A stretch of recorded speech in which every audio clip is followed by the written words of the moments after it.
defeating emerging champion. And he gets the freak queen. What a long road that was ahead of him. Welcome to the Capcom Cup. And there it is. Punk gets his retribution. Get on! Wake up, OD! Dragon Punch and Kusanagi! The trophy along with a ticket to Capcom Cup, and Shuto now books his place to Capcom Cup. It's no other prodigy!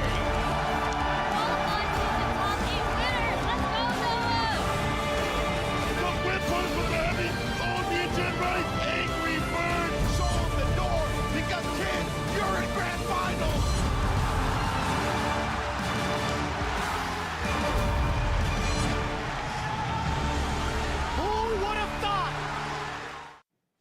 Combo Breaker 2025 Day 2 has now officially commenced for the Capcom Pro Tour. My name is Vicious, here with Sherry Jennings to run through the entirety of the rest of the pools, pretty much, right? Day 1 was actually quite the banger. We got a little bit of an introduction. We got to see the 1,300 plus players that have been throwing it down thus far. And also, the best part about it all is it's all offline. We get to scout out every single one of the matches as we walk through it. But as it stands right now, we're going to kick off with some of the, I want to say, some of the big prospects going into the pools today.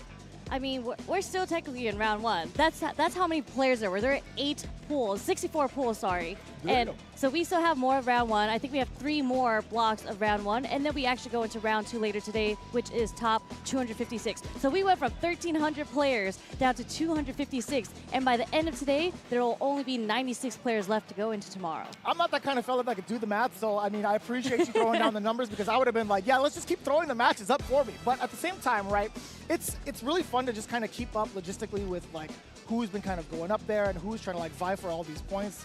Sorry, I just saw Tasty Steve. I fanboyed a little bit. He's just like running I see him running, yep. Love that guy. But no, it's really cool to see also the big representation. We talked about that even like before even coming here to Schaumburg. We were like, how many people are actually going to be showing up for these points? Right? Yeah. And it's been like a pretty damn good amount of people. Yeah, I mean, that's pretty cool.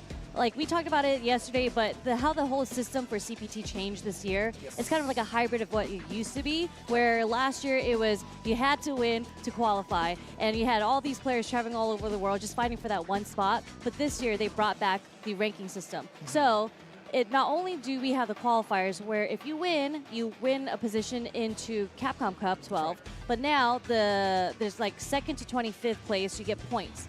And at the end of the season, the top 6 players with the most points qualify into Capcom Cup. So we're going to have a lot more players traveling around because now we're battling for points as well. Yeah, I know you guys have been talking about it also on social media. There's a lot that's going on with the Capcom Pro Tour in regards to the points, but in terms of like what they're actually vying for physically, right? They do get a big payout going into it, right? So this is just on top of what's being thrown down from Combo Breaker. So don't get it twisted, right? First place with an additional 2,000, second place with an additional 1,500, third with an additional 1,000, and of course, fourth place, an additional $700.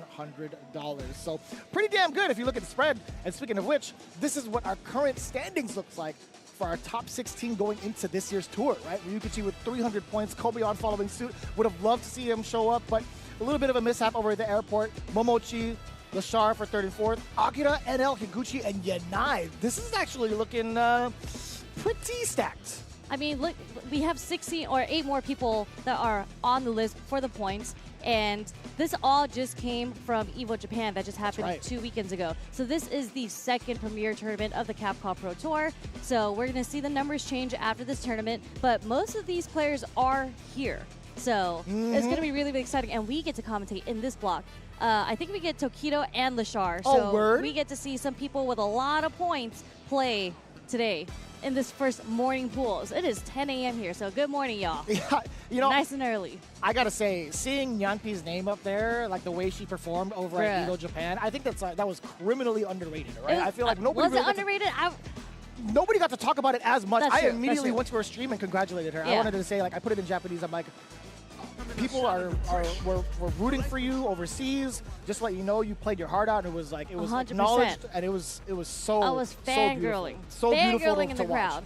I was like, yo, Aki can move in that way. Like, she was locked the hell in. So I wanted to make sure she got the flowers she deserved, because I feel like it wasn't talked about as much. Yeah. Or at least on my timeline, it wasn't talked about. Okay, well maybe it's because I was fangirling, so that's all I talked about. That's I fair, was like okay. in the crowd, and I was like, oh my gosh, look at that She top was 8. She killing was it. so close to Oh making top my 8, but God. even then, the performance was. I mean, Evo Japan is everybody has been saying that that is the hardest tournament of all time right now. Okay. And the fact that she made it to 9th and so close to making it to 8th, there's so many tournaments left in the season. Right. She could be the first one to make it into Capcom Cup. Dude, and it felt like an overnight change in the way that she was like performing throughout like her start of season 1 going into season 2. So really, really impressive. But we got. I love being like challenged with some of the names here. Was that Stuately or is it like? I don't know. Stuately sounds about right. Alright. I don't know how Stuately. No, Stuately. It could be Stuffitly.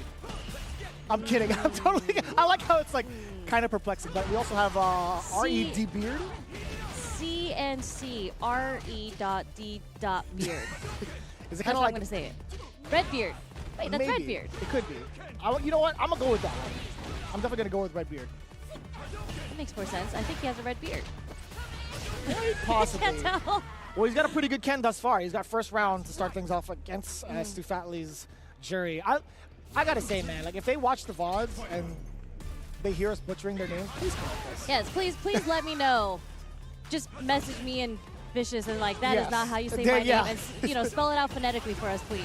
Yeah, we'll really enjoy that. So a lot of the times we kind of like go through the earlier parts of the pools. We get to see some really like pretty much open play throughout the entirety of the day. Yeah. But there's a lot of things to kind of like really note going forward, right? In regards to like how these players interact both on stream with the characters on paper, etc. For the most part, it's like I feel like Redbeard has been kind of controlling a lot of the mid and like further ranges, but that ends here. Not that bad a choice at all, right? The damage is fully intact, no scaling involved. You get the burnout as well. And you got the meter. Like this is kind of where you want to shine. The only way for Stuately is to get the critical R off. It's not happening because Redbeard, R-E-D Beard, has been on top with the anti-airs. R-E-D Beard, you may see Beard, I'll tell you what. But that was actually not too bad of a choice to like not trying to press the issue by doing like drive rush to kind of like initiate Oki or whatever. He set himself up nicely with like a spacing trap with OD Fireball to get that jump in pretty much DP'd. So I like the thinking behind Redbeard thus far. Stuately though, I feel like he knows that he's got the character to contest in the mid range, right? Like he knows for sure that he can footsie just as strong as Ken can. Yeah. The jump back roundhouse actually connects there. Unlucky. Unlucky. I hate it when that happens. Just getting flipped like as you're walking forward because they jump in the corner, That's right? true. Like you want to And they jump backwards too. And you're just like, why would you jump backwards in the corner? And with You the think about that all the time, roundhouse? just as much as I do, right? You're like, why would you do that, right? Yeah. But it worked out in his favor, and you know what? He is burnt out, but he has a life lead. We have to. Oh no, a little too late with the anti-air there. Like the ambition was there, the idea was there. It's just like the execution, the timing. Just a little too late there. Yeah, a little bit rough. Jury's looking mad comfortable, man. I feel like this onesie is super underrated. Did you know there's like a plushy spider on her back? Where? Let me see. I need her to turn around. It's very hard to see because you never see like her like turn around, but there's definitely like a plushy spider on her back. Is there? Okay, because I always notice the little ear puffs because those things are so cute. Okay, maybe here. Because she kind of turns her back. Kinda. Hold on. Not at all. Not at all. Not once did I see a back shot. Oh no. Oh no. Level 1? Level 2! Okay, well. All things You gotta considered, guarantee you the want kill. You want to secure it, right? James, you talked about that. Like your best resources in the game, outside of the meter, outside of the drive gauge, is securing that round. Yeah. And you know, although this is round 1, it's just so crazy to see the level of Street Fighter has like grown so exponentially, because I feel like prior in the past, when you would watch round 1, you're just like, these people can't even do combos, bro. It's evolved pretty substantially, I would imagine, like in comparison to what we're going through in 4 and 5, right? It's like you've seen how much information has been given between like seasons 1 and season 2. Yeah. The way that people pick up the game now is like, I feel like so, like way more accessible. Yes. And just like the online rank system, you just get a lot of practice in, especially if you're just grinding online. That feels good, yo. It really does. Like, it makes it harder for me trying to play rank, trying to like learn a new character. I'm like, damn, you guys are actually like grinding, yo. Like, Yeah. No, they I don't. feel like a mad dummy now. People want their points, so they're not gonna slack on you in rank. It's hard to learn a new character for sure. And even if I do happen to get a W, they'll like one and done me. They'll just like peace out. Like, man, come on, yo. This is placement matches for me. Learn a new character. Uppercut, you know I mean, it's 1-1 now. just like that, Stuately. Making the big rebuttal thus far. Redbeard's, again, like, most of the time he acknowledges what needs to be done from like further out and also forcing the drive parry. Oh, that's actually disgusting. Oh, you have to finish the rest of it, but it's fine. The throw, look at that match point. Nice work, nice sequencing from Redbeard, and he feels it. He feels it. Yeah. Snapping his hands already. A perfect, that's a strong way to start the last game too. Nice check on the drive rush. Kind of a hard angle to even try to get like a crosscut DP from Stuately. I've given up on crosscut DPs. It's not. You just gotta get used to it. Honestly, I was so uncomfortable with that motion for a long time. But like, you only really need it in certain instances. Like when you expect them to jump out of the corner, that's like a higher percentage of you preparing for it. So it's like when you put it in that perspective, you'll be all right. I think most players nowadays have gotten used to trying to crosscut now. I've given up. I'm not, After all of that, you're like, no, I'm still giving up. Yeah, no, I'm giving up. Actually, I've like when. Oh, Niner. If we get to see Lashar play, because Lashar is one of the players I've seen doing it, it seems like a lot of the international players are adapting a strategy. Where I mean, this is also Ed too, so the DP is a little slower on Ed. But instead of trying to go for like the crosscut, they'll actually do a dash under, even if it puts them in the corner. Right. So.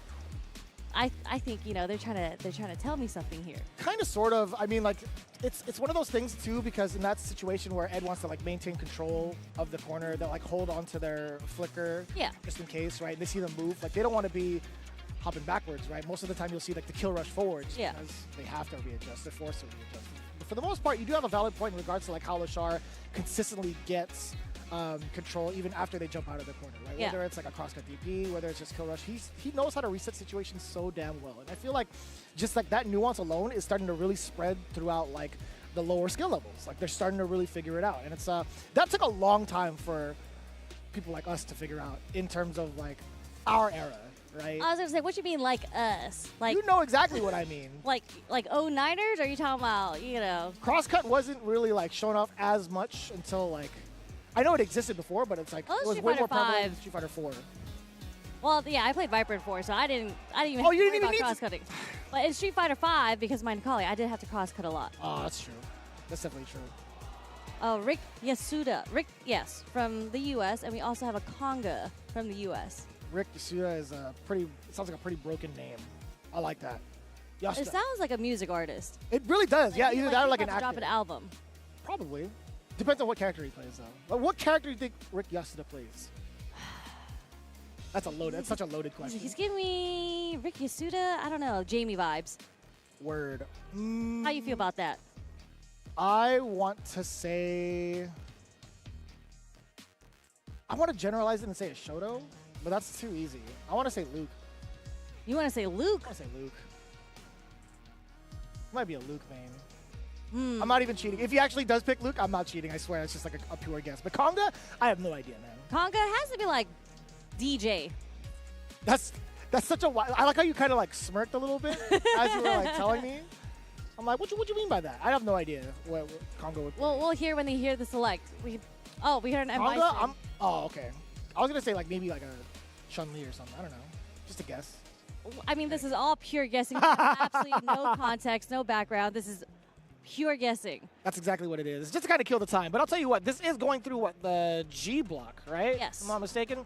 So as I was kind of scouring through some of these pools here, I do believe that in the G block. He is a Shuto player. Oh, I got it? Damn, I'm good. Hey, that counts. That's bonus points, right? You said Luke.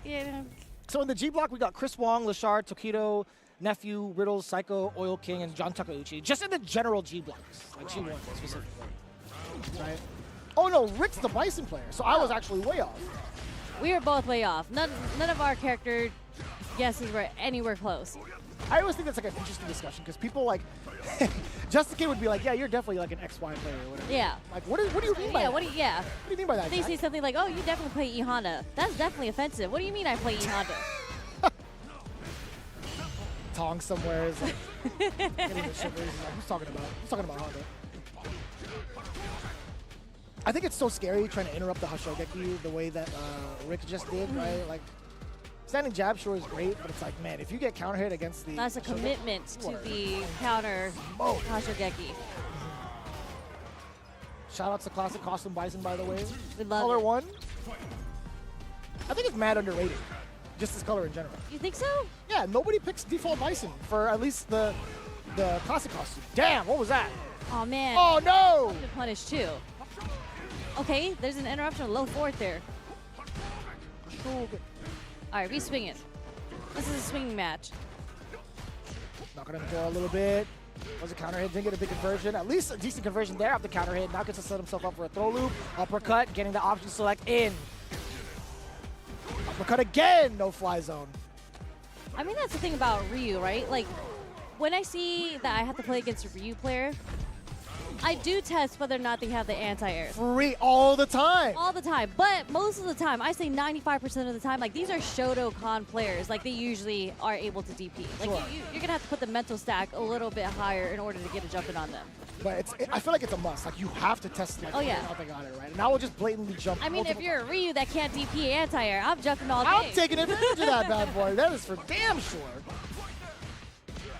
I think the same, like, how would you apply it to Bison, right? When you think about, like, Bison, there are a lot of really big, like, single hit combos that lead into big damage or knockdown, right? I feel like if you were to spin it in a way for Bison, I think if they're not able to get big damage conversions, I'm going to keep pressing buttons on Wake Up even if they counter hit me. Because if it doesn't lead to any big damage, it's like, all right, well, I'm taking a risk that still can pay off in my benefit way more in comparison to like what he's been dishing. Yeah, for sure. But when he whip punishes you with that fierce, and you hear the punish counter sound, Yeah. I'm just like, oh no.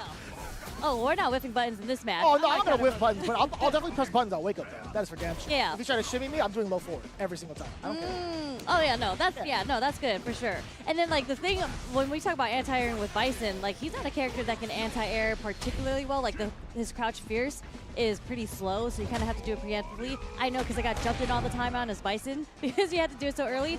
Then you have to do hell attack. So if you're a Bison that can consistently like hell attack as an air-to-air punish and you're getting the follow-up, I'm just like, okay, I gotta stop jumping. But I'm not gonna stop jumping if you're only anti-airing me with crouch fierce, because I'm just like, one of these days you're gonna do it too late and I will get the counter hit jump in with my fierce. And there's so many ways to kind of manipulate that, especially at like certain levels of play. Like you could be further out and just do an empty jump so that the fierce completely whiffs.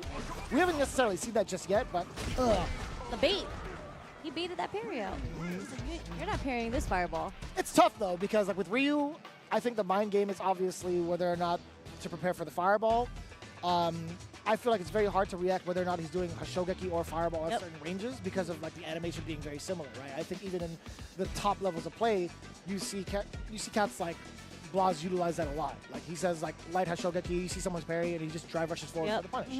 It's a very, very common thing for sure. It's just like a huge mental stack because like when your mind is so focused on like, okay, I'm either gonna block or neutral jump this fireball, and you're like, wait a second, it was the Hashogeki. You're like, oh, I'm stuck. Yeah. Yeah. You're just holding parry. He's like, just take it, man. Yeah, just Just well, go I with mean, it. that's why people started doing the drive rush after, right? They're just like, I'm not going to take the punish counter throw. I'll take the counter hit throw. True, that's true. Which is like, this is what I love fighting games. Like, how people start evolving things. Because everybody's like, in the beginning, they're just like, you have to perfect parry everything. And then everybody's like, well, you know, if they're trying to tap parry, just throw them. And then now we have the tech against that. We're just like, okay, you can throw us, but now you're going to get the counter hit and not the punish counter. Because I'm going to drive rush if I don't get the tap parry for the perfect. I feel like that kind of rock, paper, scissors aspect got established mad early in regards to like that part of the mechanic. Yep. Drive parry, drive rush, the options of doing either one and also countering said tactics too. So I wonder if there's going to be like a way for that to develop even further without like the speculation of like season 3 stuff. Just, I mean, like over time, like what they're going to do in regards to like the next step forward. Oh, yeah. I feel like it's always evolving. I leave that to the lab monsters, and then I steal their tech when I see it on Twitter. It's true. Like the... Thanks, Javits. Like, yeah, all those lab monsters like that. I mean, they're everywhere now. So, and Twitter is great for it because, like, you just see the clips. But there's, like, that thing that Akila did at Capcom Cup.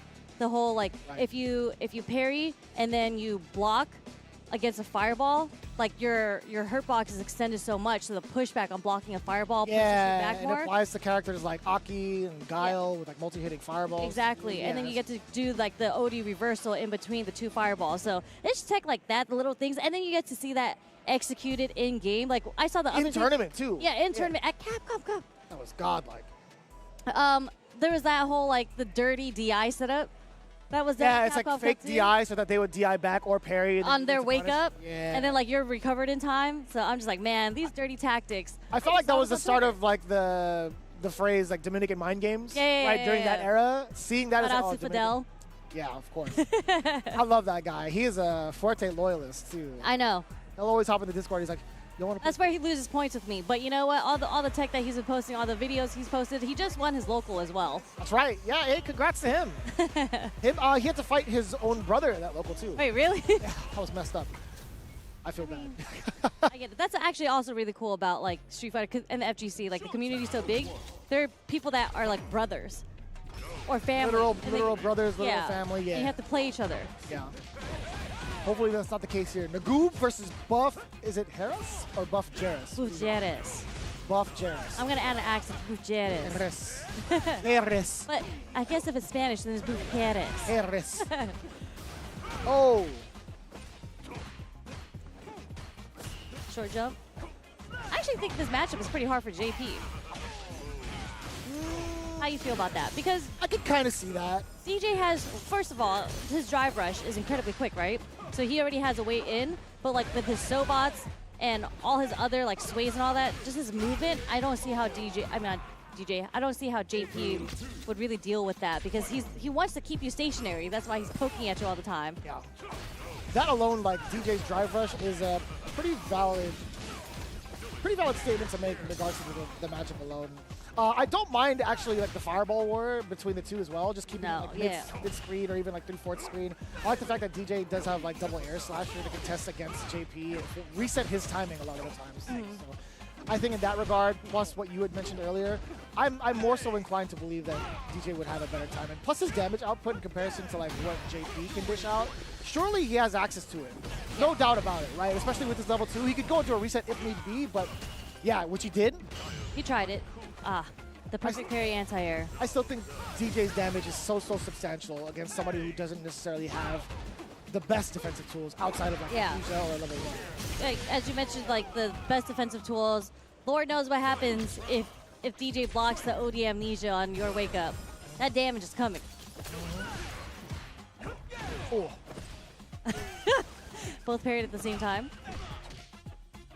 I understand from like Buff's perspective because of the leg slicer. I don't know about Nagoo, man. He had no right pressing that parry. Sometimes you just feel it. Okay. Oh, he was actually on throw. It's funny because the throw went the opposite way too. Yeah. His body was facing this way, but his head was facing this way. Oh, that was a far amnesia. Okay, target combo punish, but we do have a level 3 on Nagoo's side. Are we gonna see it? Oh. Parry worked out this time for him. Okay. He's setting up full screen as well. The drive rush. He went for Ghost and then OD departure. Interesting. Uh-oh. You get to hang out. Oh. Spikes. Anti-air. The jump in works. That was beautiful. That was just mad fortuitous for Buff Jeris, honestly.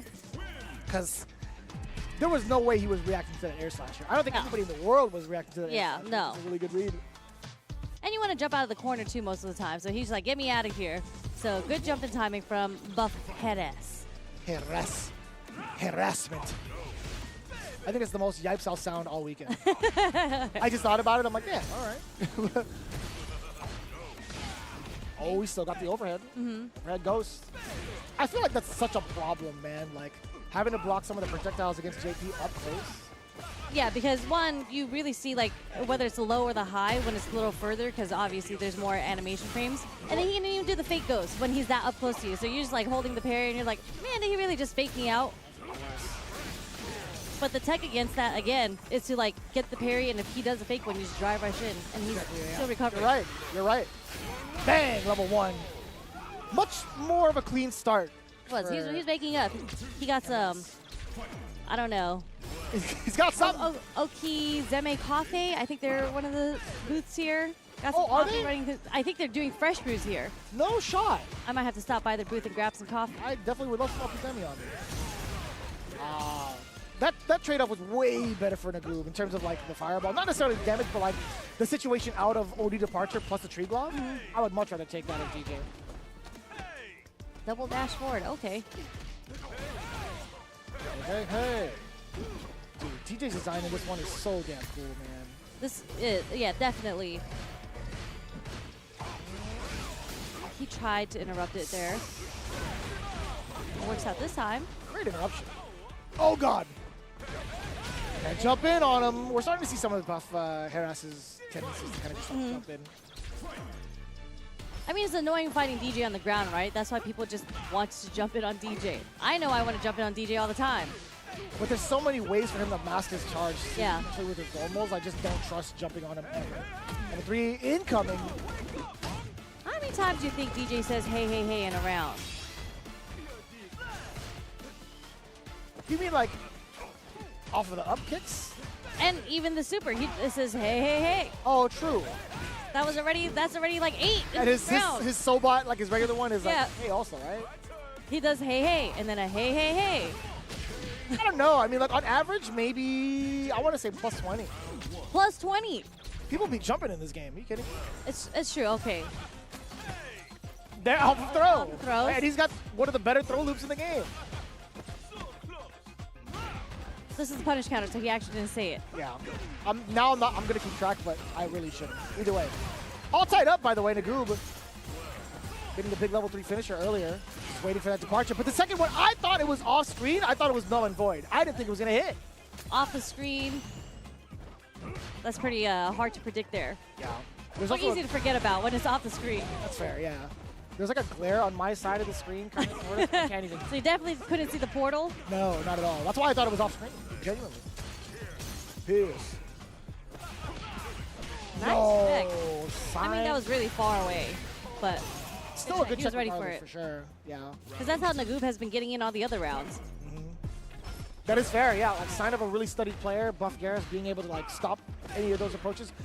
Everybody and anybody really needs to do that, especially when you fight off against DJ. I mean, JP's with the cane too. Look how far that cane be swinging.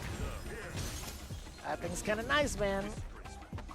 I feel like he's also one of the prime examples of like having like characters with disjointed hip. Oh yeah, he's got a cane. That jump medium punch is so like it hits half screen, and the fact that he can convert off of it is insane. This departure takes it. Wasn't even done with the combo. That's actually so difficult to, I guess, contest if you're not willing to put the time into the lab. Like, The level 2? yeah. Oh yeah. You already know how to like block it just by itself, but what happens when like the mix comes out, right? I know Shoryu Sengon has done like a really good job of trying to break it down for you, but he's like, hey, stop being lazy. Like I've already given you like the formula of how to kind of like expect what the mix-ups are. I need you guys to break it down for the rest of you. Yeah. Yo, Sengon, appreciate you, big dog. But yeah, it's hard to do. It really is hard to do. That's why we love the lab monsters. It's true. Goes back They to do the that. work for us. I'm lazy. I'll steal your tech. That's how I was like. I was just like, get to level 2. You got to block the first 2 hits and you got to hold up back. I think I saw Lex do that for the first time in tournament. And I was just like, I'm stealing that. But then obviously there's it's dependent on what they're activating it off of and those situations and stuff. But sometimes they just go for the level 2 even on block, and that's the standard answer across the board unless there's something special about that situation. Yeah.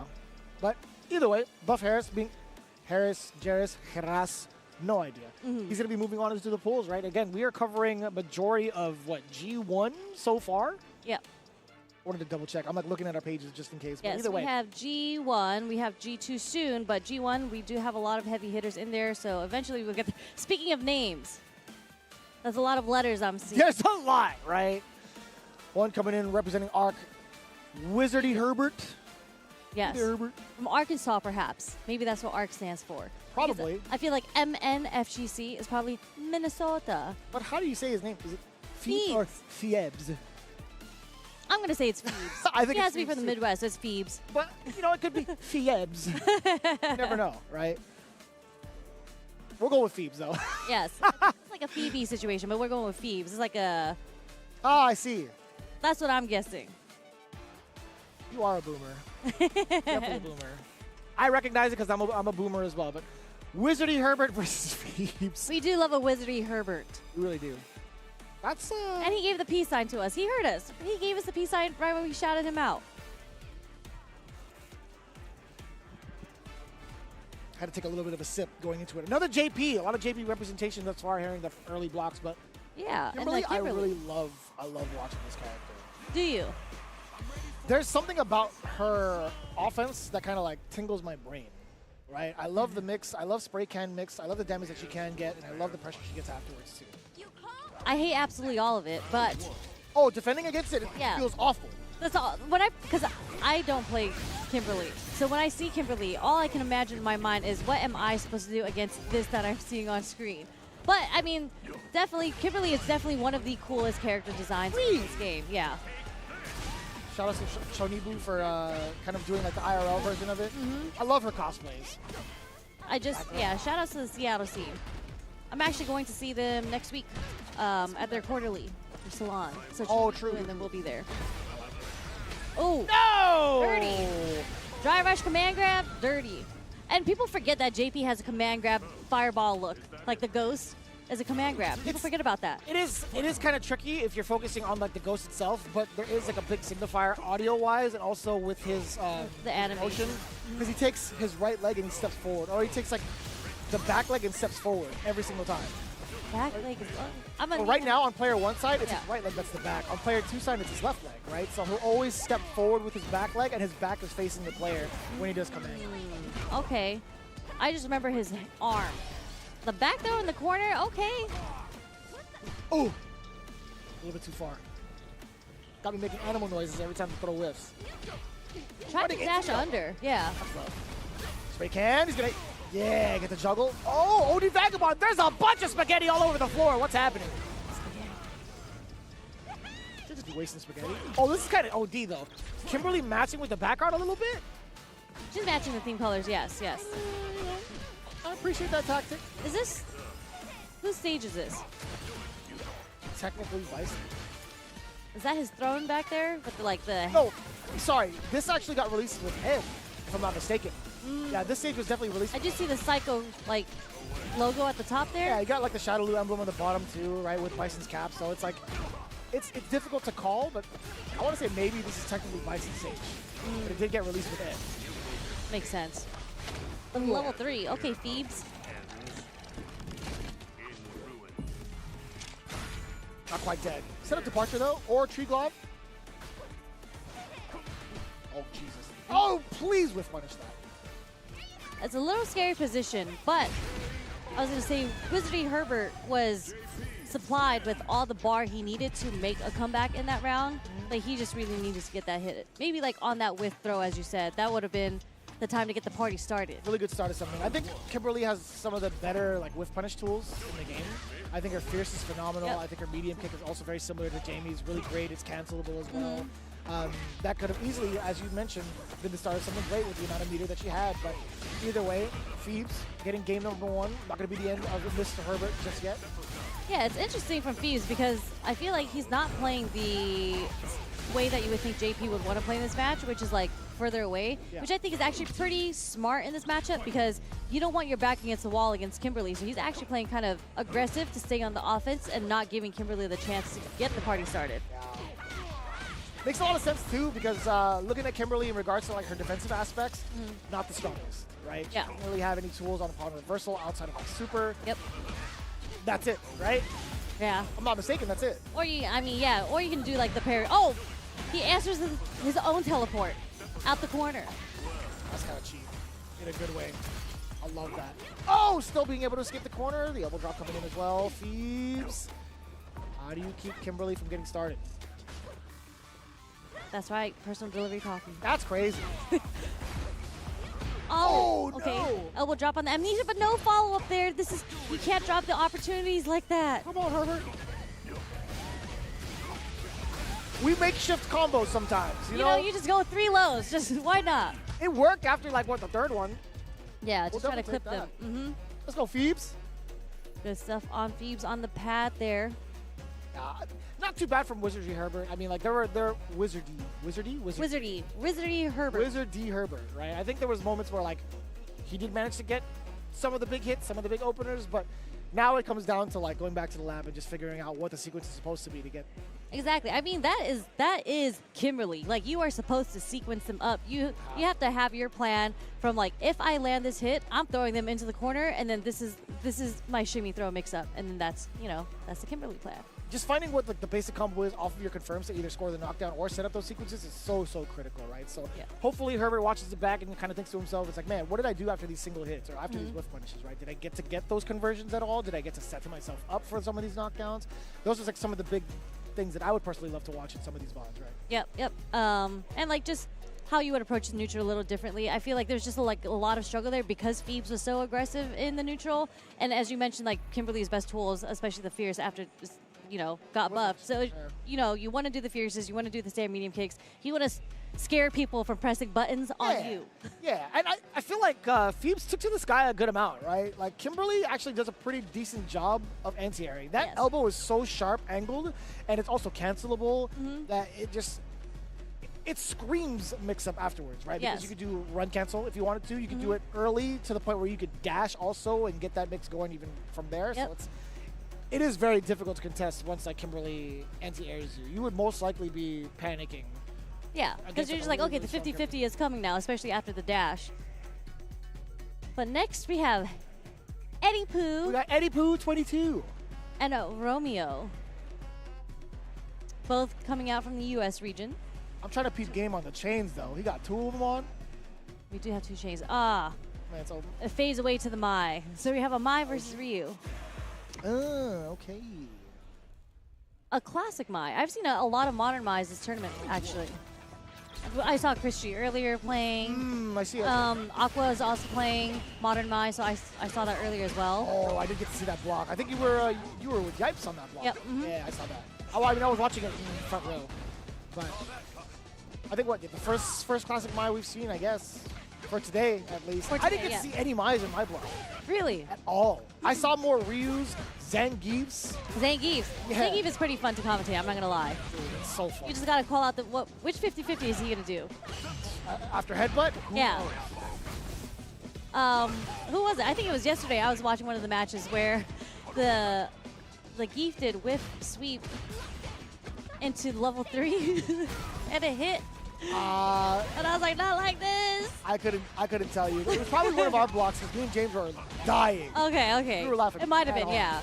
It was against an Akuma. Oh, then yeah, we 100% did that block together. Ugh, the donkey kick right at the pinky toe. Oh, we took a screenshot of the toes? Okay, I see you. And they go straight back into the match. He's like, I'm saving that for the archive. Uh-oh. Nice conversion. Taking him to the corner. It's just double. Really troublesome too, right? Did he woke up with buttons? He did. He didn't want to get thrown again. Uppercut? Ooh, okay, Romeo. Bruh. Stay down, she says. This is definitely like full sequencing from Romeo. I appreciate that. Check that plasma. What a check. Immediate stand jab check. Mashing on it too. Yeah. Get the double. Check the rock back as well. Oh, perfect parry on the doctor. Word? A little too far. I was like, Romeo's actually kind of goated right now. He is. He don't want none of that stanky toe business going on right now coming from Ryu. Nice. Smart choice.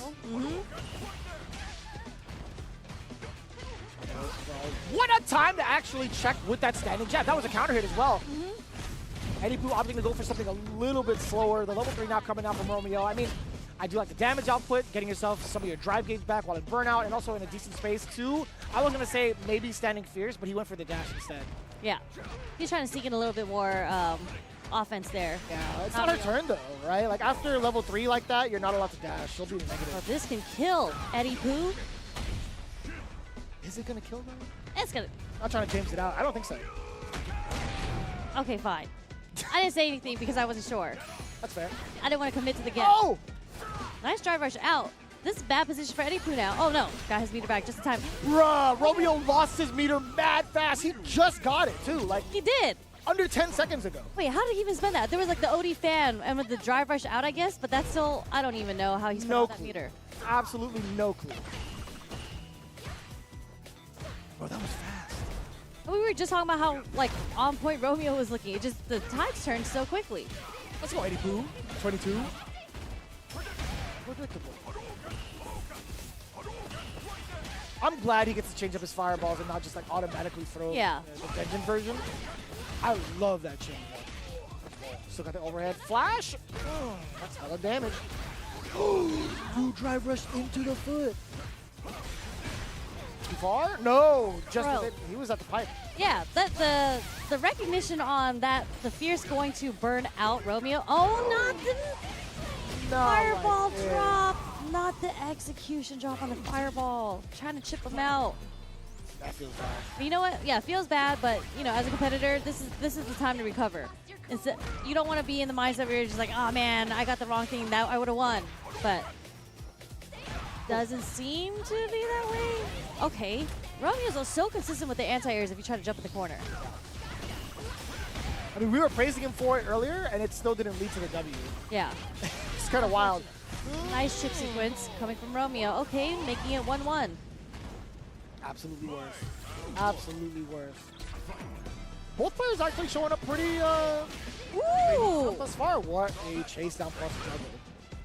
I love juggle combos. Ooh! Miss it, drive rush there. I saw it. You saw the Fierce, but he was committed to the fireball. Yeah. Nice level 1. We're going to get those stocks up. A little too far for the DI there, too. Still managed to get 2 fireballs, 2 sets of fans. That's crazy. All right. Actually, a little bit extra damage. Back Okay. throw. Keeping him in the corner. And what a wake-up check. Again, most people don't get Oki off a back throw. Is there a character that gets Oki off back throw? I don't think so, right? No. I don't think it's You can maybe get like a meaty setup. A lot of people get those, but not a true Oki. That's Like tough. with throw. Definitely not throw. No, you can't dash up and be plus. No, no. Not ever. Oh, you heard the flash. Punish counter on the throw. Romeo drive rushing in. That is a classic. The whiff throw as the as a throw bait. Gachikun does that a bunch. Oh, gets a big punish.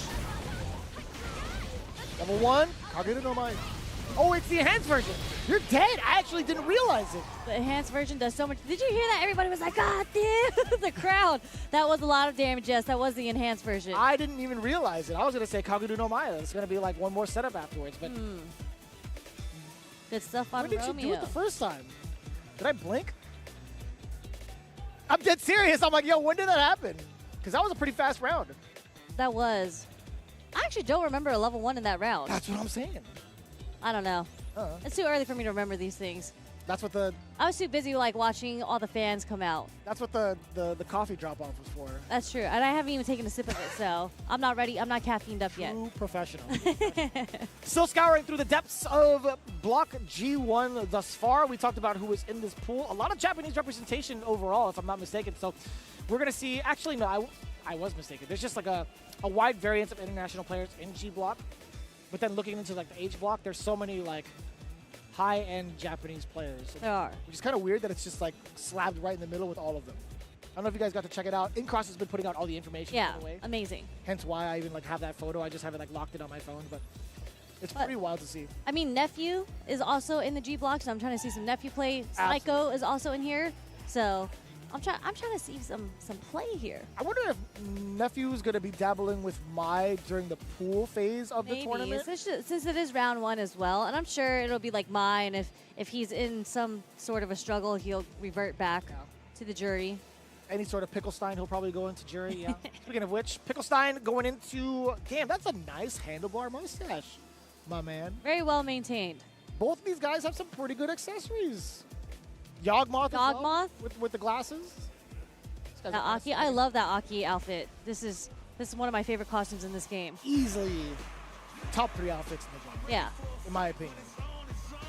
Shout out to Faye, another fellow cosplayer with the Aki. Also at Evo Japan with Chonibu. Oh, okay. I thought you were talking about like Faye. Mata. Oh, yeah, she was. Oh, no. She's the literal voice actress. There's two of them. There's two Okay. Fays. There's Okay. a cosplayer Faye, and then there's the voice actress. Okay, I was gonna say, I'm like Aki, the actually. literal voice actress for Aki. Yeah, she's the homie. Did they coordinate this? Look at the color scheme. Did they call each other the night before? Like, yo, you're in my pool, you're in my bracket, by the way. Let's So we gotta go with the green. I like that. If they coordinated this, I feel like they should have just both drive rushed at the same time at round start. Then that would have been like, okay, they planned this. If it wasn't round start, it's definitely gonna be like throughout the rounds because my man Picklestein. Ooh, he tried to go for the dirty reset. These JPs, this is the third JP we've seen this morning. It's rough too. Queen of Burnout. It's something you're gonna hear a bunch of times over from Aki. Why? Because some of the things she has are so like tightly knit. There's not really any true way to get out of it unless you either spend that super or if you're JP, you have the luxury of an amnesia to absorb it. Right? But it's still a guess nonetheless. Yeah, for sure. And then, like, you're trying to see what Aki wants to do, and then she's stuck in that Cruel Fate, because technically you could anti-air or you can, like, amnesia Cruel Fate, but that's something you have to be so ready for. Uh-oh. Yogmoth burning himself out. Nice anti-air there. God, I love the animation of that kick just in general. Like a giant wheel kick with like half her body on the other side. Oh, jeez. Oh, whiff punish. Oh, actually, it wasn't a whiff punish. Excuse me. It was a counter hit. Damn, you still get the pickup? Oh, dirty dog. And that killed? That's crazy. He loves, okay, we've seen that he likes doing the damage reset into the command grab. So I wonder if Yogmoth is just like, if I'm holding this combo, I'm going to hold up now because I know you want to reset me into the command grab. That's what I would love to see if it happens again. There's no way he'd get hit twice by it, right? Or like, from Picklestein's perspective, there's no way you're going to try to go for it twice, right? I mean, that was the second time he went for it. So we'll see. I mean, why not if it worked? And it actually would have worked the first time too if he did it a little later. That was kind of sick. That was. Just cancel the fireball. Oh, you might be hella dead. That's a frame trap. Don't even need to spend the level 1. I like that. Picklestein looking at match point. Picklestein. Picklestein. Nice drive rush. Instead of holding the parry and getting punish counter throw, we just get out of that pressure. And I never see that tactic used often. Yeah. Right? Like you see a departure, you see the teleport, you just kind of drive rush your way in. Yeah. It's not bad. Parry. Oh! You dirty dog! I mean, he's seeking in these command grabs pretty well. Oh no! That could have been a big throw. That could have been big death. Picklestein, just one more sequence. No, you put yourself in a burnout for it. It is your time to shoot your shot with some of these normals. Oh no. Hella dang. Nice and easy. Picklestein. That's unfortunate. Yogmoth burnt himself out in that situation because I was just like, now even as a JP, I'm just like, I have so much health. I'm just going to look for a way to activate my level 2 on you, and that's that. Wouldn't have any problem even trying to mash out like a super either. Like in case Aki decided to kind of like pump the brakes a little bit, trying to bait something out because just not enough health left. Yeah, that would have been just like a bad time overall for Yogmoth. But we were talking about like the command grabs. I always forget that Aki also has a command grab of her own. I feel like in the midst of some of the strings that she has during Burnout, I don't think it's a bad idea to kind of flex that because they're so concerned with blocking and not really pressing any buttons. So I would have loved to see that just a little bit from Yogmoth, maybe kind of throw in that. He needed to do that string. It's a cower crouch, and it's a mix-up between the 2 kicks, the double kicks, or you do the command grab, but it's right after the cower crouch cancel. So I feel like he didn't go for that sequence a lot. Not once. We saw the Cruel Fate, and then we saw... mediums, it was like crouching medium, standing exactly. medium. Yeah, we've seen that a bunch of times over. That's like more of the common routes that a lot of the Aki players tend to go for because it's safe, right? It's just like something there you don't have to really think about, you don't have to consider, it's just pressing a button multiple times over to force maybe a counter hit and get a conversion off of it. But going into it now, Akila versus El Seco. What's MSU FGC? That sounds like a university. 100%. So he might be a collegiate person. It might be like a... Person of the collegiate standard. Michigan or Massachusetts State University FGC. You know who would know that answer? Ultra David. That guy is a collegiate nerd. He's a real Really? frat boy, yeah. Okay, Ultra David, we're tagging you in. Let us know what MSU FGC stands for. He'll let us know. He's working the 10-0 booth right now. Eventually. Um, Massachusetts. You know, I'm down to double down for Massachusetts, to be honest with you. You think so? Not Michigan, because a little closer? We did get a we got a possible confirmation from production. We got a vote for Michigan. It might have been voted towards Michigan. Okay. That makes sense, because you're talking about how much closer it is. Okay. I'm geographically challenged as an American. Only within, like, the states. See, But, like, internationally, that's I'm not true. It's not true. We had to do geography when I was in, like, 6th grade. I was talking about myself. I'm geographically challenged. Like, I don't know where all I the was saying states our are school located. system had to teach us geography. I got 100 on everything. I'm going to put you to the test on that outside of this stream. We'll find out.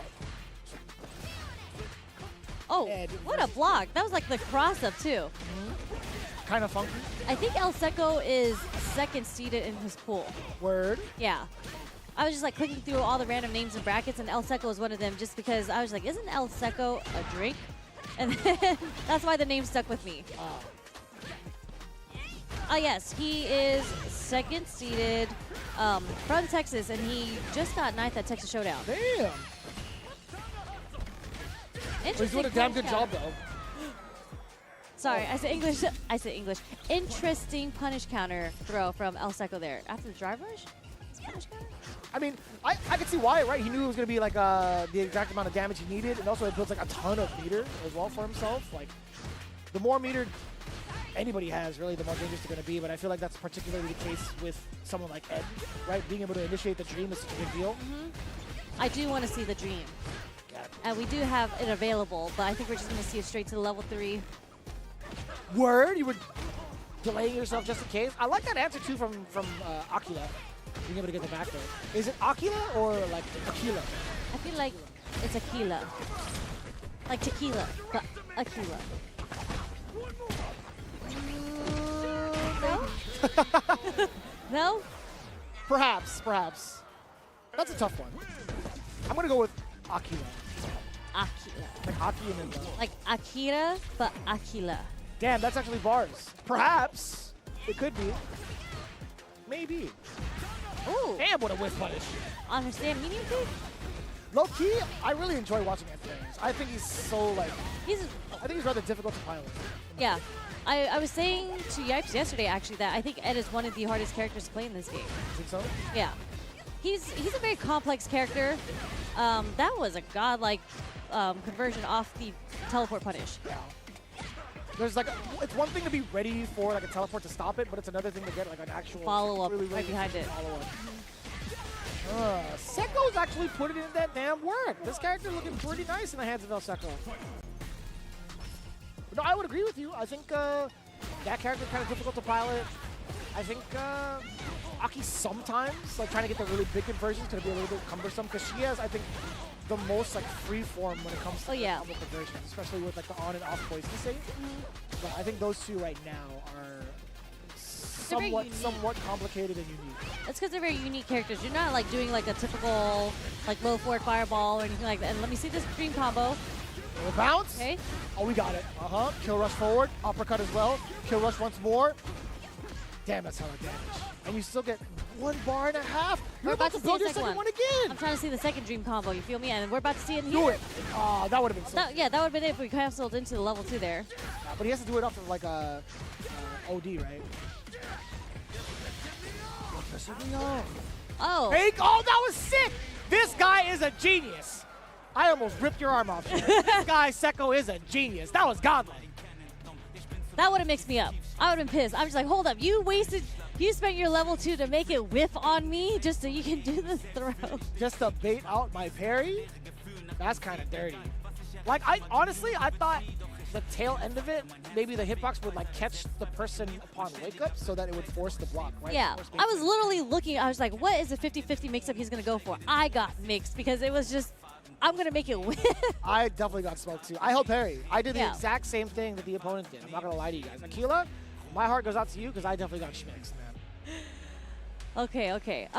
Let's see. So I think we are continuing through round 1. Right. But it's not without hollering out the sponsors that have been throwing down for the CPT this year. And of course, we talked about the CPT in general. CEO 15 now officially part of the Capcom Pro Tour this year. Hey, be sure to register now because that registration is going to be closing on June 2nd for a very good reason, right? We don't want to stress out the TOs. It's coming up real soon in Orlando, Florida. A huge change up and a very welcome one happening June 13th through the 15th of this year. Be sure to register now as time will be coming up real soon. Yeah, it's actually only in a couple of weeks. And it's at a resort this time. Just about a week and a half, yeah. Yeah, so definitely excited to that. I'll be going to that. I'm definitely going to be showing up. That is for damn sure. It'll be my first CEO return since, like, I want to say like 2017, 2018. It's been a while. I went there last year. I did go there. I mean, I haven't really missed a CEO, I think. Online, 2019. Actually, was the last 2019 was the last one. Okay. CEO. But it's not the last time I've actually picked up a Victrix product. I'll tell you what, man. I have like a good majority of like the Victrix sticks from like the initial line, but the way it's evolved right now, like I have the bag. I have like the fight pad as well. I enjoy it a lot, actually, for a plethora of different games. But the Pro KO looked really clean. Yeah, I had that. And yes, I gotta show y'all real quick. But this is, again, brought to you by Victrix, the creators of this award-winning Pro BFG controller, the Pro KO leverless, which you'll see Vicious holding in a quick moment, and the Pro FS arcade fight stick. It's all designed for gamers who put victory above everything. And that's true, because I made it out of pools, and I'm using a Victrix stick. Damn, okay, girl, you got it fully customized, though. Well, no, I guess. It's still a Victrix stick. Yeah. And I have my wrap on it. But look, I was saying, this is like my favorite color because purple is my favorite color. Look at this. You know, anodized purple. The best part is the rubber band on the bottom, right? I personally don't like it in the wintertime when I'm playing on my stick and there's like a metal bottom because it gets really cold on my lap. I hate that. The fact that it's like a rubber mat bottom, also the way that it stays too, because it's got that grip, it feels great. But most of the time, also, I kind of check out the buttons and the quality of it. Like you can hear the... I'm a clicker. You can hear me mashing. The default buttons on this stick feels so good. It really feels so good. But the best part too, you do have like these extra divots here to kind of add additional buttons if you wanted to the hitbox style of the Victrix sticks here. So again, really cool. I love the Pro KO leverless. I might actually pick one up for myself real soon. You guys should definitely do the same. One of the biggest aspects I love about this one too is being able to adjust it right out the gate, right out the back. Oh yeah. Being able to pop it out. I was trying to show that earlier. So sick. I am. So convenient, so sick. And it also has like a different stick on that comes with it too. They have like a bat top style as well. I feel this is wrong. I feel like I just lifted up the skirt of the stick and I was like, yo, check this out. Sherry, you do you. I'm not going to judge you. Either way, you guys already know what to do when it comes to Victrix. You got to check them out 100%. And again, we are still continuing with more Street Fighter 6 action. This is day 2 of Combo Breaker. We're still in round 1 of pools. We will be in round 2 later today. But again, we will still be here. So we're just going to take a quick, short break. So make sure you don't go anywhere.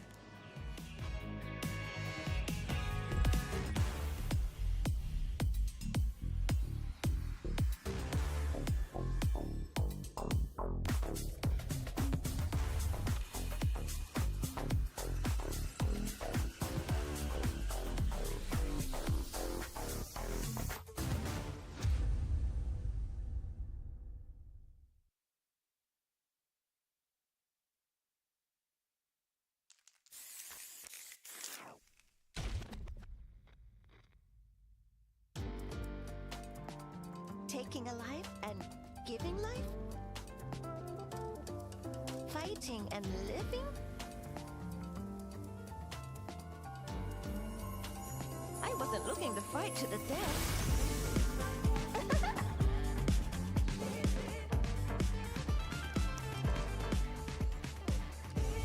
Time for us to dance! Round 1.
explosive blast.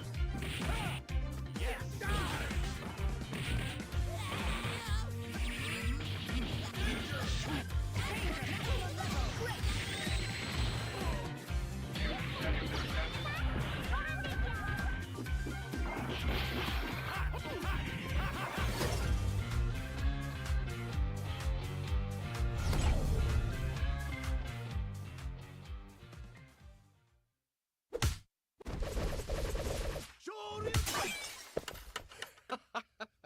Red Bull gives you wings.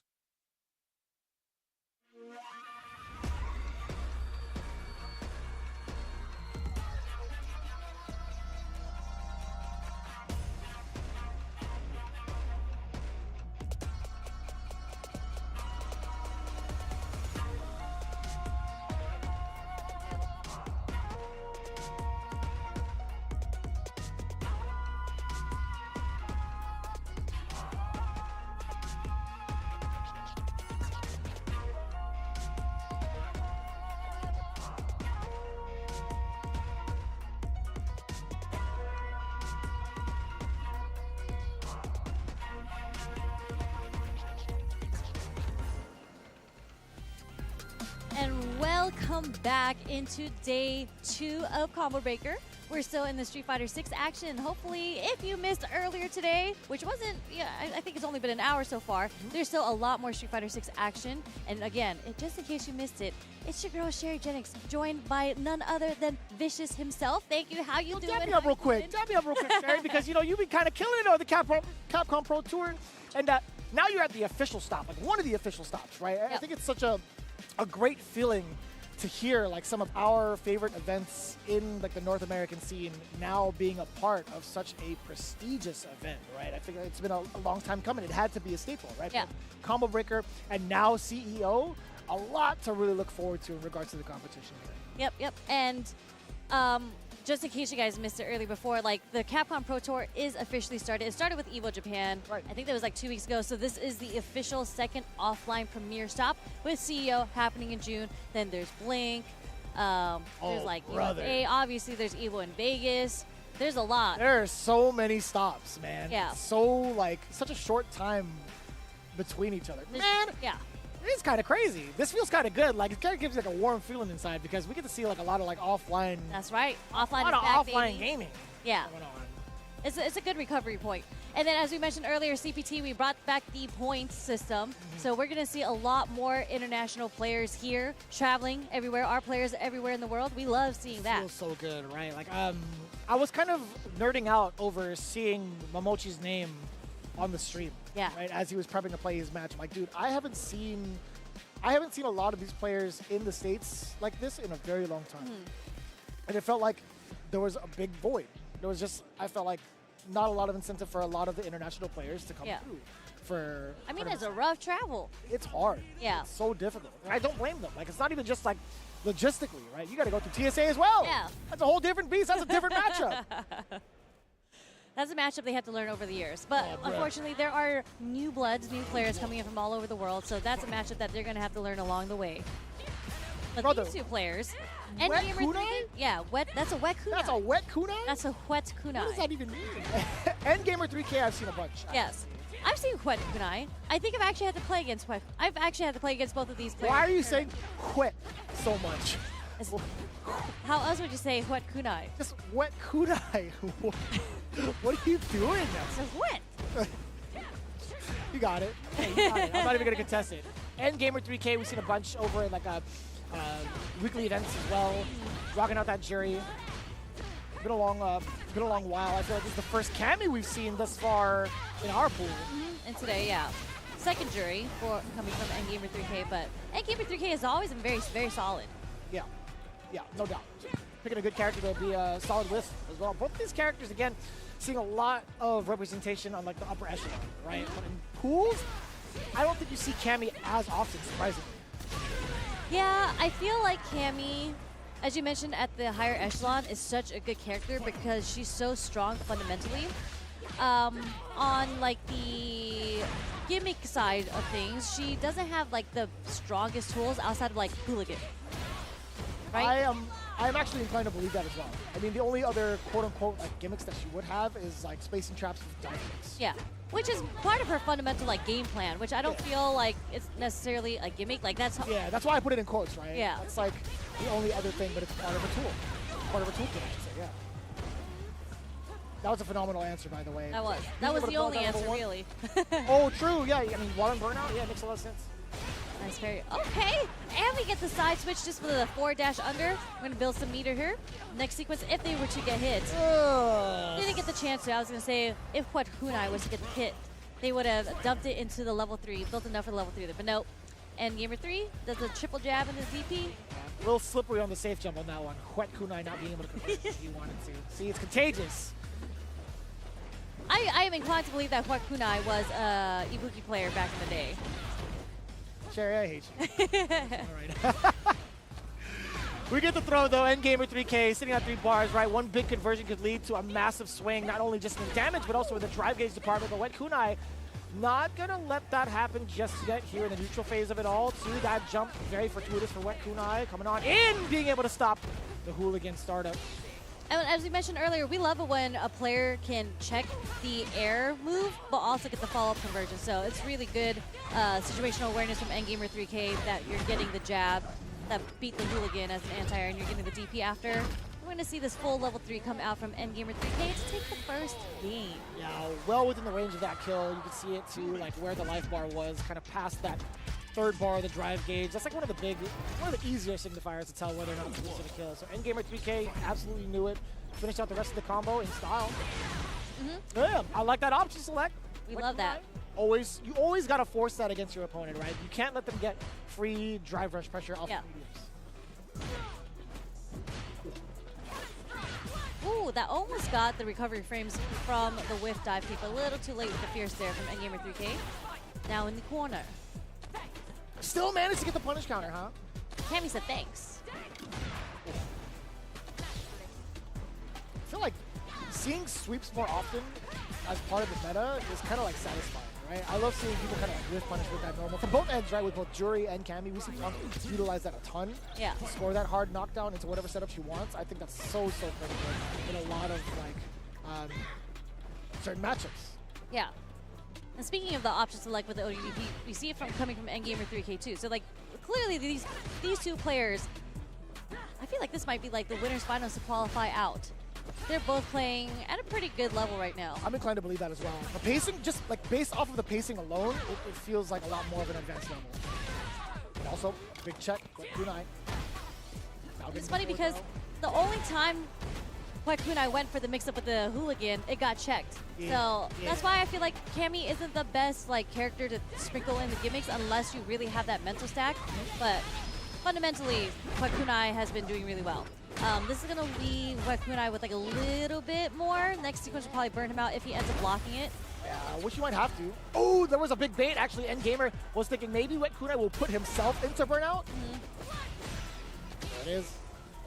Still got 3 bars to his name. Actually, critical art territory. Wet Kunai could possibly make a huge swing, especially if he lands his critical art cleanly. It forces Endgamer to go into burnout as well. Oh, especially now. Oh! You could have just done it raw. Oh, that could have been the biggest swing for Wet Kunai. He knows. He knows. I saw him like tilt back in the seat because he didn't get his cancel like he wanted to. There it is. That whip punish with the sweep. Feels good. Oh, could have been another one. Yeah, get off of me. You have to show those cards every so often. Or else just going to run over you, especially the way that Cammy's designed. She's definitely going to be able to take advantage of that if you're just too timid. Nice check. But oh, that's the other gimmick. The spin knuckle, the OD spin knuckle into the corner, straight into the level 3. And you never really expect it because like when people think about spin knuckle, you usually think about spin knuckle in the neutral to get around like the fireball game, right? But then you get hit by the OD spin knuckle in the corner. That's just feels awful. Yeah. Ugh. I got smoked by it. Like I was just watching it and I'm like, yo, there's no way I would have blocked that. I see the character flashing like that. I'm trying to just walk normally. That was a good introduction on when what Kunai wanted to bring that in and do that. Because I feel like a lot of people show their cards so early in the game because they just want to secure the win. That was a good time for him to bring that out. And we might not see it again because it worked the first time. It might not work the second time. Never say never. Maybe he'll flash it towards the end, like maybe like a match point scenario, or at least trying to like cling on to a round. It might be the OD hooligan throw into the level 3 next that time. That one gets everyone. I don't care who you are, Sherry is absolutely right. That one gets every single person. People forget Cammy has that tool. Bruh, I think like put you in a juggle stage, he just like launches you in the air. Yeah. Ugh. You know, what Kunai is going to have to find a chance to get a nice wake-up OD dive kick, but doesn't get the... I don't think you get a follow-up unless it is a punish counter or a counter hit. And Gamer 3K could have gone for like, what, target combo level 1, no? Yeah. Oh, no! Taking it away from in-gamer. Yo, wet Kunai. Yeah. Good stuff on the DI there because, again, when your back isn't against a corner, you sometimes forget that you have to look for the DI that will push you into the corner for the stun. Okay. Feng Shui going. Not punishable. Unfortunate. Not much mileage off the Feng Shui there. No, not really. No. There was a moment where he could have done like ended into a dive kick, but I don't know if there was maybe an executional error from his side. But Kunai, this is actually looking great for him, right? You set up endgamer for burnout, 0 bars. You get the drive rush and harass right now if you wanted to do it. Yeah.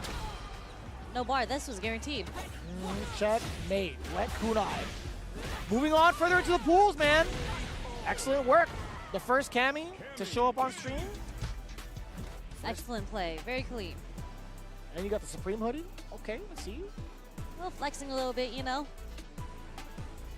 It's such a fun character to play, like at like, higher levels. I feel like a lot of the players that are like started to main Cammy, like sure, there are moments where you're learning the character, it feels kind of linear, but like at higher levels, it's so satisfying. Because you can open up the game a little bit, right? You're just like, I can sneak in little things here and there because they're expecting you to like do the patient game where you're looking for a whiff punish, you're looking for a counter poke, and then you sneak things in like the OD spin knuckle or even. We didn't get to see it, but like the hooligan. It's such a wild kind of like thing to understand. It's like when you're playing in ranked in a certain match or like a certain level, like you're playing like maybe master up to grandmaster, maybe even like ultimate master. Like you're playing a certain type of way that feels a little bit linear. But when you're forced to think outside of the box, I think Cammy does have like the necessary tools to kind of like get that part of your brain moving, right? Yeah. You have like certain sequences to space trap with dive kicks. I think that mini game alone is really fun. I think her pressure sequences too are pretty neat. I think like her combos are pretty interesting off of like drive rush too. Like I know it's not just like normal into cancel, right? There's like things you could do with lift upper, excuse me, to get into like big damage sequences or at least set you up for a nice like hooligan after a meaty hooligan X kick. And I mean, and then when we're talking about like the higher echelon of players that get to sneak that in, I feel like Akira is peak Cammy that gets to sneak in the gimmicks. Yeah. Because he does a lot of really well-spaced spiral arrows and like you can't punish it, so it leaves you in a 50-50 situation because you're just like, are they gonna parry? Are they gonna DP? Or are they gonna, you know? So you get hesitant. So we saw a lot from Akira over at Evo Japan, especially in his match versus Kobayan. It was so close. It was 3 out of 5. So like if it was, I think Akira had taken the first 2 games, but Kobayan was just like, you know what? I got this. I got you. This is what you're gonna keep doing because Akira was doing a lot of like ODDPs on defense. Like Kobayan wasn't able to get a lot of the resets going because of that. Yeah. Very active defense. So he's 100% known for that. Like I think his playstyle has been revered even in like Street Fighter V amongst his peers as like one that's never settled. Like, yeah. He's always trying to do something in the air. He's always trying to do something moving forward. He'll like dash on wake up and do some like wild things, or he'll do like EX back then, EX uppercut with Cammy. He's so hard to read, like genuinely. But we'll hold that conversation for another time. We got Zed coming in with the Kimberly, Spencer the Savage with Zangief. That's so funny because I was just saying earlier that I would love to commentate a Zangief match because they're always so wild. And Kimberly, like, as you mentioned earlier too, she doesn't have a reversal outside of super. So dealing with the GeF pressure is going to be a little difficult unless she's going to spend her bar on doing like supers as a reversal. This is your time to shine, Shay. And when we get this knockdown, it's going to be a very interesting display, but not close enough to establish the headbutt pressure, and Zed do it. They want the headbutt. What a delay! Did you see that? That was intentional. She was just standing there menacingly. He's just trying to get out of the pressure, which is definitely, I mean, technically, GeF also doesn't have a reversal, so he also has to handle all of the pressure that's coming from Kimberly. That's facts. A little bit of a rough shot. Punish counter. Oh, got the reset from the headbutt into the lariat. Okay, drive rush. No. Slightly overzealous, but Yeah. you know, as a Zangief player, or like 4 Zangief players, I understand. Yeah, I get that SP. definitely. But You this is gotta gonna throw be- it out there as an option. You have to. You have to show off that card, no matter what. Oh! Well, we were ready with the lariat. That I feel like that was a pretty good setup coming from Zed too. I didn't realize that the song's not going off for Kimberly at Fet Foreign. Is it not? Is that not her song? This is not her song. This is definitely the Fet Foreign default song. 100%. I've never. Is this like a tournament mode setting? I have never noticed that before. I'm very bad with music, by the way, so I wouldn't know. I've set all my songs to Sea Viper's theme in every You part of Street Fighter would. 6. So the only thing I hear is Sea Viper's theme in training mode and in ranked and in casual matches. That's fair. Just a little sample is like. Dun, dun, dun, dun, dun, dun. It's like a little bit funkier for like. A little bit funkier. The Okay, song I'm that gonna she have to hear it to really know the difference here. Don't worry about it. Not important. What is important is the pressure that can come through from Zed if he keeps the strings tight. There's a level 3 on Spencer the Savage's side, so, and it's a critical art. So if he's able to get it, it's gonna hurt. Oh, that could have been the start of something great. Spencer the Savage does manage to get What? leverage forward. That had to have been OD Lariat into CA, right? Yeah, but he missed it. But it looked a little far for the cancel too, actually. It had to be off the first hit of Lariat. But little jump knee. We love the homies hyping you up. I don't know if you guys can hear it through our mics, but I'm assuming it was Spencer the Savage's homies. They are Oh, free. cheering very loudly for him right now. And he was kind of like popping off himself. There was a, there was a couple of words coming out from him, if I'm not mistaken. Well, the stomp? I haven't seen that as First stop, yeah. Yo, he is trying to contest against the driver. That is for sure. You see countering. Oh, this body splash is everything for Spencer. Uh-oh. That's blocked. Oh, wait, he didn't get the punish counter on the wheel kick. He gets a punish counter on the drive reversal, though. Oh, you're out of mind! That was a good DI. Super smart. Yeah, there was absolutely nothing really she can do. Actually, absolutely nothing she could do for it against it. She would have to throw. Possibly parry, but you'd have to be perfect, right? If you miss time to Yep. parry, you're in for it. My man went, ooh! Somebody was yelling that out towards the sidewalk slam. What was that, dude? I like that. Uh-oh, back throw? Oh, the DDT? This is huge for Spencer. Oh no, this is looking a little rough because of the level 3 right there. We're holding up because there's a level 3 we don't want to get. Nice jump back. Oh, we got resets of our own from Zed. Ooh! No way. Nice little Chime. We're gonna go into the critical art. A drop. Oh. Didn't matter. I don't know what you came to do with that lariat. I have no idea. It was a guess. He was guessing on whether or not she was going to continue the sequence and get the jump in after that. Dang. Regardless, they both have level 3 going into this second game. Great parry on the overhead check. You try to jump out of the way. That's what the hell stab is for, baby. Level 3 incoming. Yep, didn't miss the cancel this time. Right in the gut. So, Oh. still alive. We got a chance. He was ready with the foot. He was ready with the boot. Okay, Spencer the Savage wearing the Utah Mountain hoodie. Okay. Definitely Utah Jazz, but I see you. There we go. Now I see Utah Jazz. Come on, man. Come on, man. Yeah, Spencer was actually participating late in the auction tournament as well. Okay, okay. The sole Zangief representative. So coming fresh from his big bout of last night and also seeing the homies got him powered up.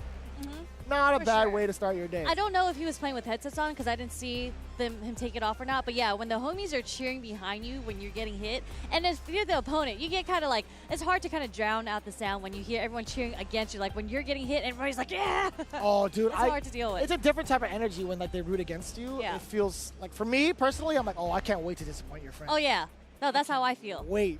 But yeah, when you have the homies cheering for you, it's definitely a good feeling and it hypes you It up. makes me nervous. Does it? When the homies cheer for me, like, yo, let's Yeah. go. It's just like, I hope I don't let these guys down. No, I get more confident. I feel like, yo, please stop watching. I don't want to let you guys down, And it man. gets me hype. I start mashing more, and I win more when I start mashing. I start mashing more too, and I start losing though.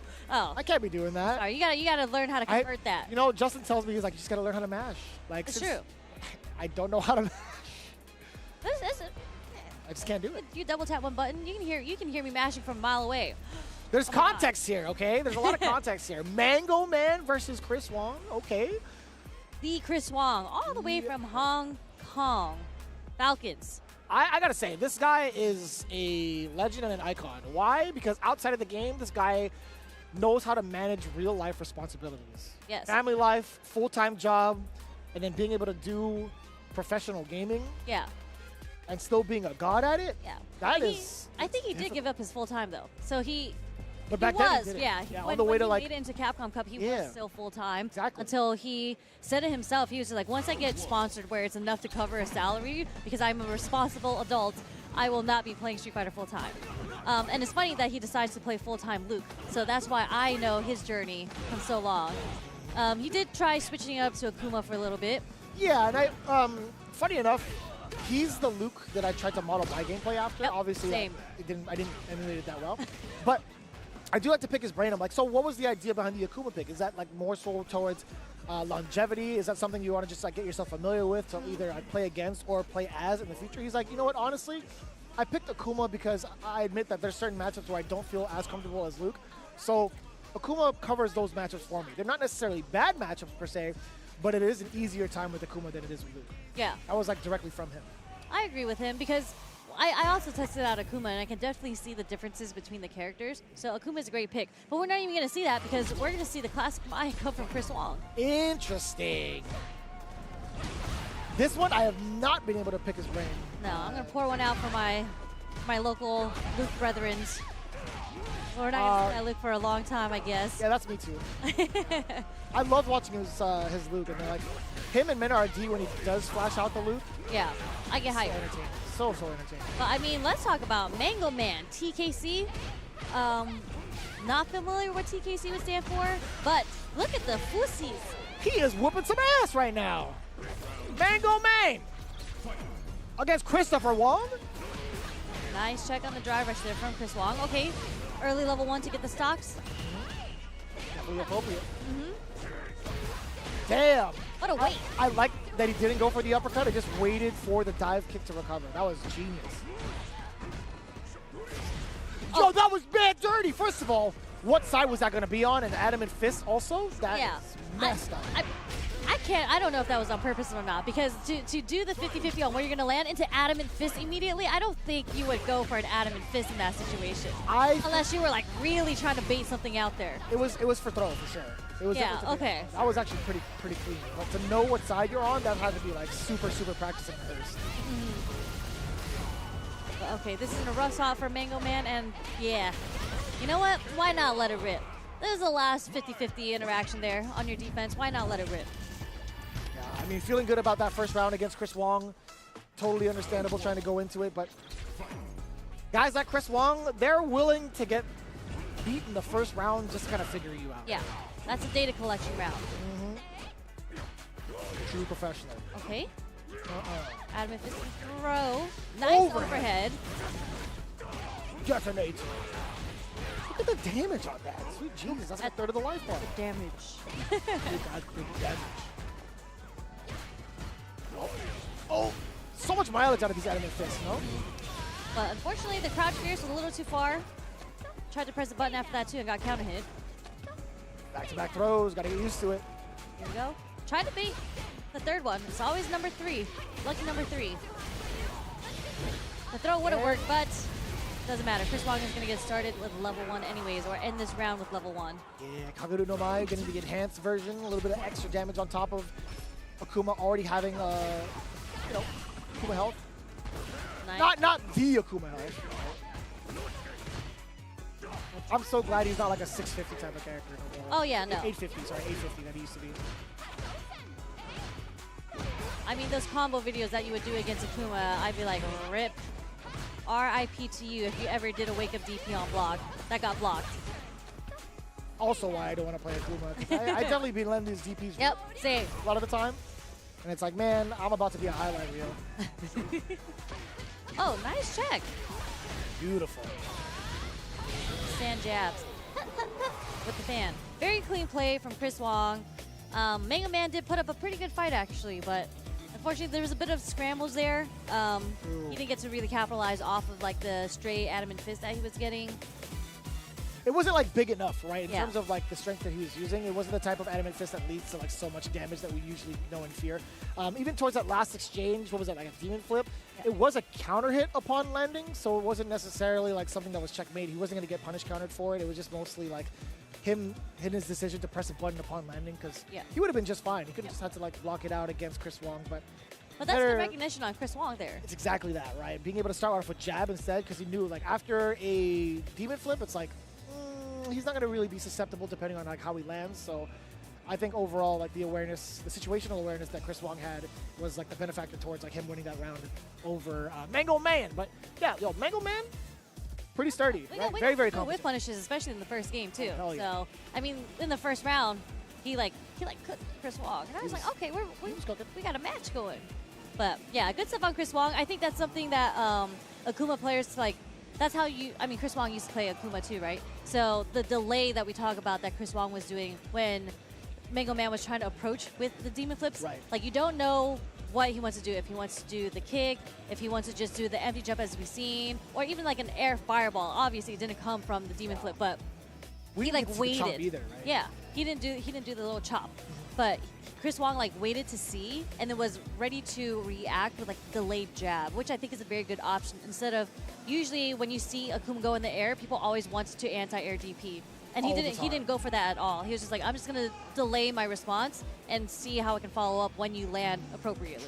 True. Man, we're getting a treat on stream today. We got protagonists coming up from Madhouse, but on the other side, Oil King, one of my favorite players just in general as a person. but As a also- person, I love Levy. Yeah. But also his innovations with Rashid. But now he's been playing a lot of the Fatal Fury characters, right? He's been playing Mai, he's been playing Terry. Primarily, like he got himself into Capcom Cup because of Terry. Yeah. Pretty damn good. I mean, he's at the level where like if you put any character in his hands, he's really gonna find out like how he wants to manipulate that character. And Oil King has a very special way, unique way of playing these characters. He is a very fast-paced, heavy on the offense, and it's hard to read on defense type of character. Truly, Or right? player, yeah. One of the biggest trademarks that he does have is his willingness to do like OD spinning mixer. Even in Street Fighter 5, right? EX spinning mixer. Yeah. It was so hard to tell when he wanted to do it, and people would kind of like fear him the most. And that's where he got, I think, the most mileage against his opponents in a lot of the tournaments he's played in. Yeah, but Protagonist, I've seen him in a couple tournaments too, and he does pretty well. Usually within like top 16, top 8 of some tournaments, so definitely not going to be an easy opponent. And this is an very early stun too for Protagonist, so he's going to gain his meter back, still have a chance to fight, but what a little dirty mix up there, empty jump low coming from Oil King. Oh, that's also mad deceptive. Just to block up within the range where you thought there was going to be a throw. It was the perfect micro shimmy. Number one, like, understandably so, spending that bar, Yeah. securing the kill. Oil King, he had such a hefty life lead too, but plus the knockdown, I felt like he could have done like a mix, but what a true professional, just spending that bar. Yep.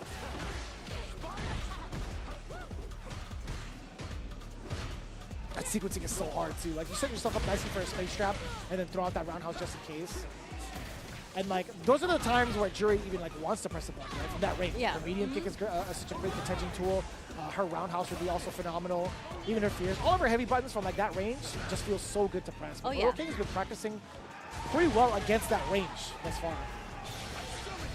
We're going to see the level 2 Yasar come out, and Protagonist actually dashes forward into it.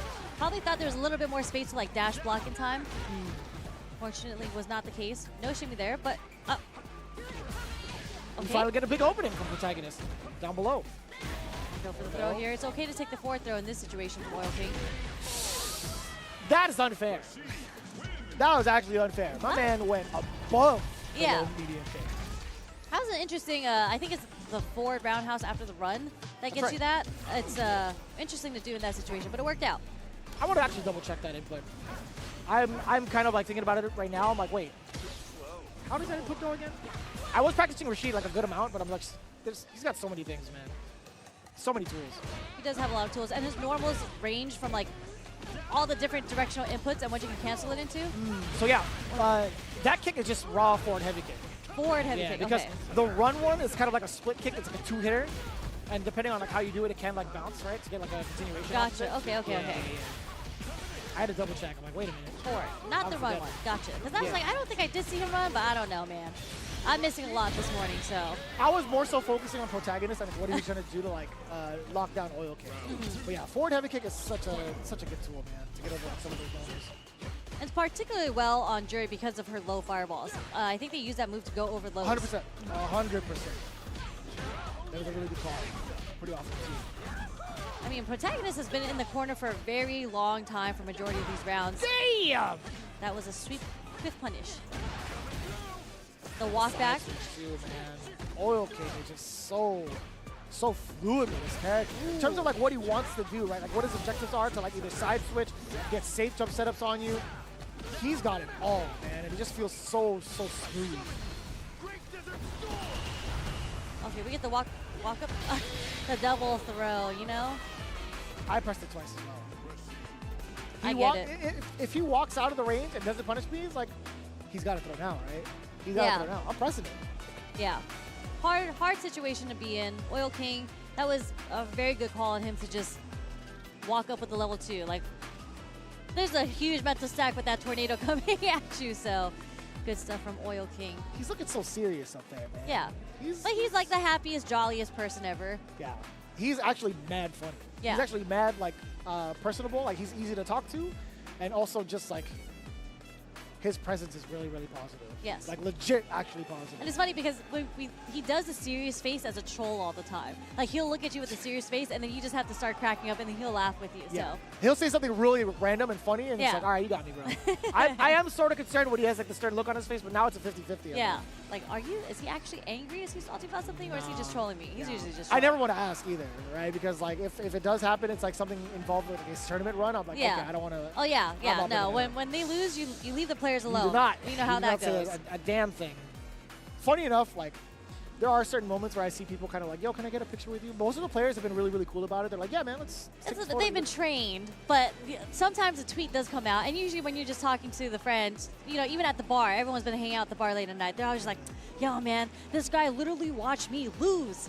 And then he really tapped me while I was wrapping up my Seco. I was like, yo, can I get a picture? That happened to me at EVO Japan last year. You told me about that. I was allowed to compete, and I had dropped a sequence that I made it out of pools day 1, right? And Yeah. this I dropped a sequence that was really, really easy. It was just an input error on my end, right? And I was kind of like devastated because I'm like, that's the only time I get to compete in Yeah. Street Fighter 6. So I was just kind of like, I've had my head down on the desk, and I was just like wrapping up my stuff. And this lady, this older lady, was like, hey, I would love to take a picture with you. Like, you do such a great job, etc. I'm like, I had to snap out of it and be Yeah. like, okay. Media training.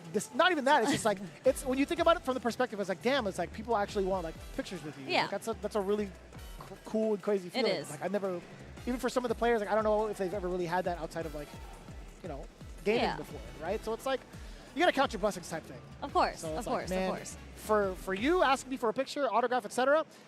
No problem at all. I'm super down. Oh, Pilch I've actually seen over at ECT last year. Okay, that makes sense. Doing a He's pretty from good New job. Jersey. Yeah, he did a pretty phenomenal job with that Terry. No, sorry, not Terry, but like I forgot who he was playing before, but But now he's playing Mai. I guess he's a my main now. Interesting. Yeah. But Riddles, he's got to be the Terry here. Obviously, he is the Terry main. If it's not this game, it's his former game. Yes. I mean, when you have a character that you just love so much, how can you not excel because you want to play this character so much. You're in the lab with this character all the time. True. Oh, and we have a modern Mai coming from Pilch. Yeah. Not even the classic. And Riddles has experienced like exponential growth in regards yeah. to like his Street Fighter prowess, man. I think he's learned so quickly. He's brought some of the other former competitors in with him, right? I'm kind of blanking out on some of the names at the moment. Oh, actually, The Buzz is playing a ton of Street Fighter 6 right now. Yeah. Fatality as well. A lot of the That's right. times they're just like Where is gathering. Fatality? I don't know. I haven't seen him in a while. The last haven't time I saw him in person was ECT. Yeah. I haven't seen Fatality in a while, but The Buzz is here. So Yeah. shout out to The Buzz. I actually lost to him at Level Up Expo a couple weeks ago. So He's goated though. He's pretty damn good at this game. yeah. That was kind of sick. You know, he got those. That was pretty far too. For the second hit to hit as a punish counter, that was pretty goated. Oh, this is tough. Oh, do it again. Do it a third time. You won't. You know, it's okay to take those overheads, really. Well, now you can't anymore, so. We're both going to get the meter back. Oh, they both stared each other in the face, and it was Riddles who came up on top with the back throw. Yeah, not something that's too risky for him, right? Because he had all the life in the world to take multiple risks. Yeah. And we've seen, you know, no punish there, so no harm, no foul. Okay, good call against the normal from Pilch. Ooh, dropping this. Oh, that was sick. Totally worth the meter. The back dash. Yeah, getting the punish counter on the whiff throw from Pilch. Something that the higher echelon is also very good at doing is like reading when you want to go for the through loop and getting the backdash punish counter for it. Pilch is making all the right reads against Riddles, and also like the containment and discipline of preventing him from getting out of the corner has been pretty damn top notch, yo. Ooh, I'm liking this from both. Ooh, I hit that. The crumple on the roundhouse is a punish counter all the way into the corner. Fan. This can't go ball. I'm actually bad impressed. Sorry, go ahead. No. I was just calling out the play. Oh no, a little too far for the We jinxed it. We jinxed it, Sherry. I mean, it happens. And he'll be fine. He'll recover from it. See, Just there we like go. that. I mean, that's just something so strong from Mai, because like you saw how Pilch walked back just to see what Riddles wanted to do, just in case he wanted to do a button. Oh. Nice. Just in case he wanted to do a button, he was ready to whiff punish, whether it be with like the fierce or the roundhouse or even low forward. But because he didn't, that small little hesitation there, Pilch was able to get the OD fan and get the pressure back in again. So something that's just so strong with Mai as a character is the ability to like switch up immediately and get back on the offense because of OD fans. I can see that, yeah. Huge night and day difference. I love that emote, by the way. Wink? Yeah. Very, very cool. Very cute. Pilch, night and day difference in regards to tightening up his offense as well. Not afraid to show off the throw loops and also keep it ambiguous as to what the strike throw game is going to be about for him. That was, I think, one of the biggest W's he had going into game 2. Yeah, and something that people, just in case they didn't know, just if it's not OD fan, her fan is like not a projectile. Like you can swat it away, basically. You can hit it away. But if it is the OD fan, that is a true projectile. If it's charged up as well. Yeah. If you charge up All the the enhanced regular ones fireball, are. the enhanced ones are true fireball. Damn! That's modern, baby! I was going to say, yeah, that's modern. That is a level 1 reaction to a crack shoot? Yeah, that's modern. No. I feel like crack shoot is just slightly easier to react to in comparison to Bird Knuckle. Bird Knuckle just flashes right in front of you and you get hit. I can't tell you how many times I've been counter hit by that thing. Oh, easily. When I'm trying to like just walk forward just to like close the gap, I get hit by Bird Knuckles all day. Feels awful. Give me that. Okay. People Throw are one. popping off. Didn't even get a chance. He got ODDP. Oh, you thought it was your turn to actually, or actually maybe your time to steal a turn with OD uppercut. Riddles, both players looking at match point. Slight advantage towards Riddles. He does have 3 bars to his name now. Pilch, what are you going to do to get Riddles off? I don't know, but Riddles is doing a good delay on his strings right now, and that is a punish counter throw. So a lot of plus frames here on the drive rush overhead too, and we're going to dump into level 3. That's it. Well, 2 to 1, just in case he needed it, and he did. He had all the bar, and just a perfect. Damn. Well, that was good. That was good. Look how serious Riddles is. He's not Riddles, even, you won. He's not even looking. Do you know towards that you Pro. won, Riddles? It's not over yet. Job's not done. Job's not finished. What is there to be happy about? Okay, he at least acknowledged Pilch. He gave a smile. He gave a quick smile. Yeah. Damn, bro. Okay. No Johns, no excuses. That's a cool ass shirt. That is a very cool shirt. I never actually got to talk to this guy, but I mean, like, I talked to You him never talked to online. Riddles? I mean, I've, like, in passing, like, online, I'm like, yo, good stuff at the tournament, Yeah, etc. yeah. But I've been watching, like, a ton of his footage. This guy is... I want to see him excel. I would love to see him at a Capcom Cup stage. He will Genuinely. definitely excel. Like, he's been growing exponentially. And to me, when you're... Because obviously he was a top player in other games, right? And he'll be able to apply the same strategy and the way of thinking into this game too. Surely. But when he's so excited about this game, it gives me vibes of like Sonic Fox when I talk to him about fighting games. Yeah. When you are that excited, especially when you have your character in a game, to me, there's no way that you're not going to excel. It's just going to take a little time to get used to it, but he's getting there. Like, he's been consistently, and he's gotten top 8s in multiple tournaments already. So He's won multiple tournaments as Yeah. well. Yeah, even like the more stacked tournaments that we could ever have or asked for in the NA scene, right? There's like a tournament happening every day, Yep. but there's certain ones where it's like, this is, not to take away from any of the other ones, but this one on these particular days are like the powerhouse Yep. tournaments, right? But luckily enough for us all, I mean, we get that type of experience and exposure so often, right? And Riddles being a part of that, it's only set him up for success these last couple of, I want to say months, honestly. Yeah. DNB Cool going up against Servo. Names that I personally am not too familiar with just yet, but we're going to find out what character is going to be played out. Yeah, I think this is also to qualify out. I think Servo is the 2nd seed in their group. Tokido was the 1st seed in that Word, group, so okay. maybe we'll get to see some Tokido play. But Servo, I know, is out from Ohio. Okay. So shout out to the Midwest, Ohio. Original Seasons Beatings location. Only thing I know about Ohio is Rob TV. That's facts. Shout out to Rob TV. He's Let's probably go, watching Rob. right now. Where is Rob TV? Why I is he called not- him. He said he's not coming to this. It's like a 6-hour drive for him. So he said he might make a show. Like, he might come through. You know, true Hollywood That's style. crazy. He's not going to announce where he is. He's just going to do, like, the surprise setup, stroll in, maybe during finals. Who knows? And JP's wearing a Rob TV fit. That is the Hollywood Rob TV fit on JP right now. Same shoes and everything. You got the Gators on? You got this is a scarf with a trench coat. Truly. Do you think Rob TV would ever wear like a hat like that though? Yeah, I can see him in it. I can see him. I can see I him can in see him one. with a cane. But we'll, Not You because he know- needs it to walk, but no, I get you. I get you. Honestly, I think I can too. I didn't realize that JP's wearing a brooch, by the way. oh, I see that now too. Yeah. I can see Rob wearing this entire outfit. This might be the Rob TV fit. Yeah, for sure. In the same color scheme too. It's just so clean. Yo, Servo is actually playing mad clean as well. Yeah, I think Servo, when I was looking up her match history, it's like she has a lot of local wins. So she might be the best in Ohio. I genuinely have seen the name Servo now. If I'm really like digging deep into my memories, I've definitely seen the name Servo a bunch. Oh, punish counter. You could have gotten so much more.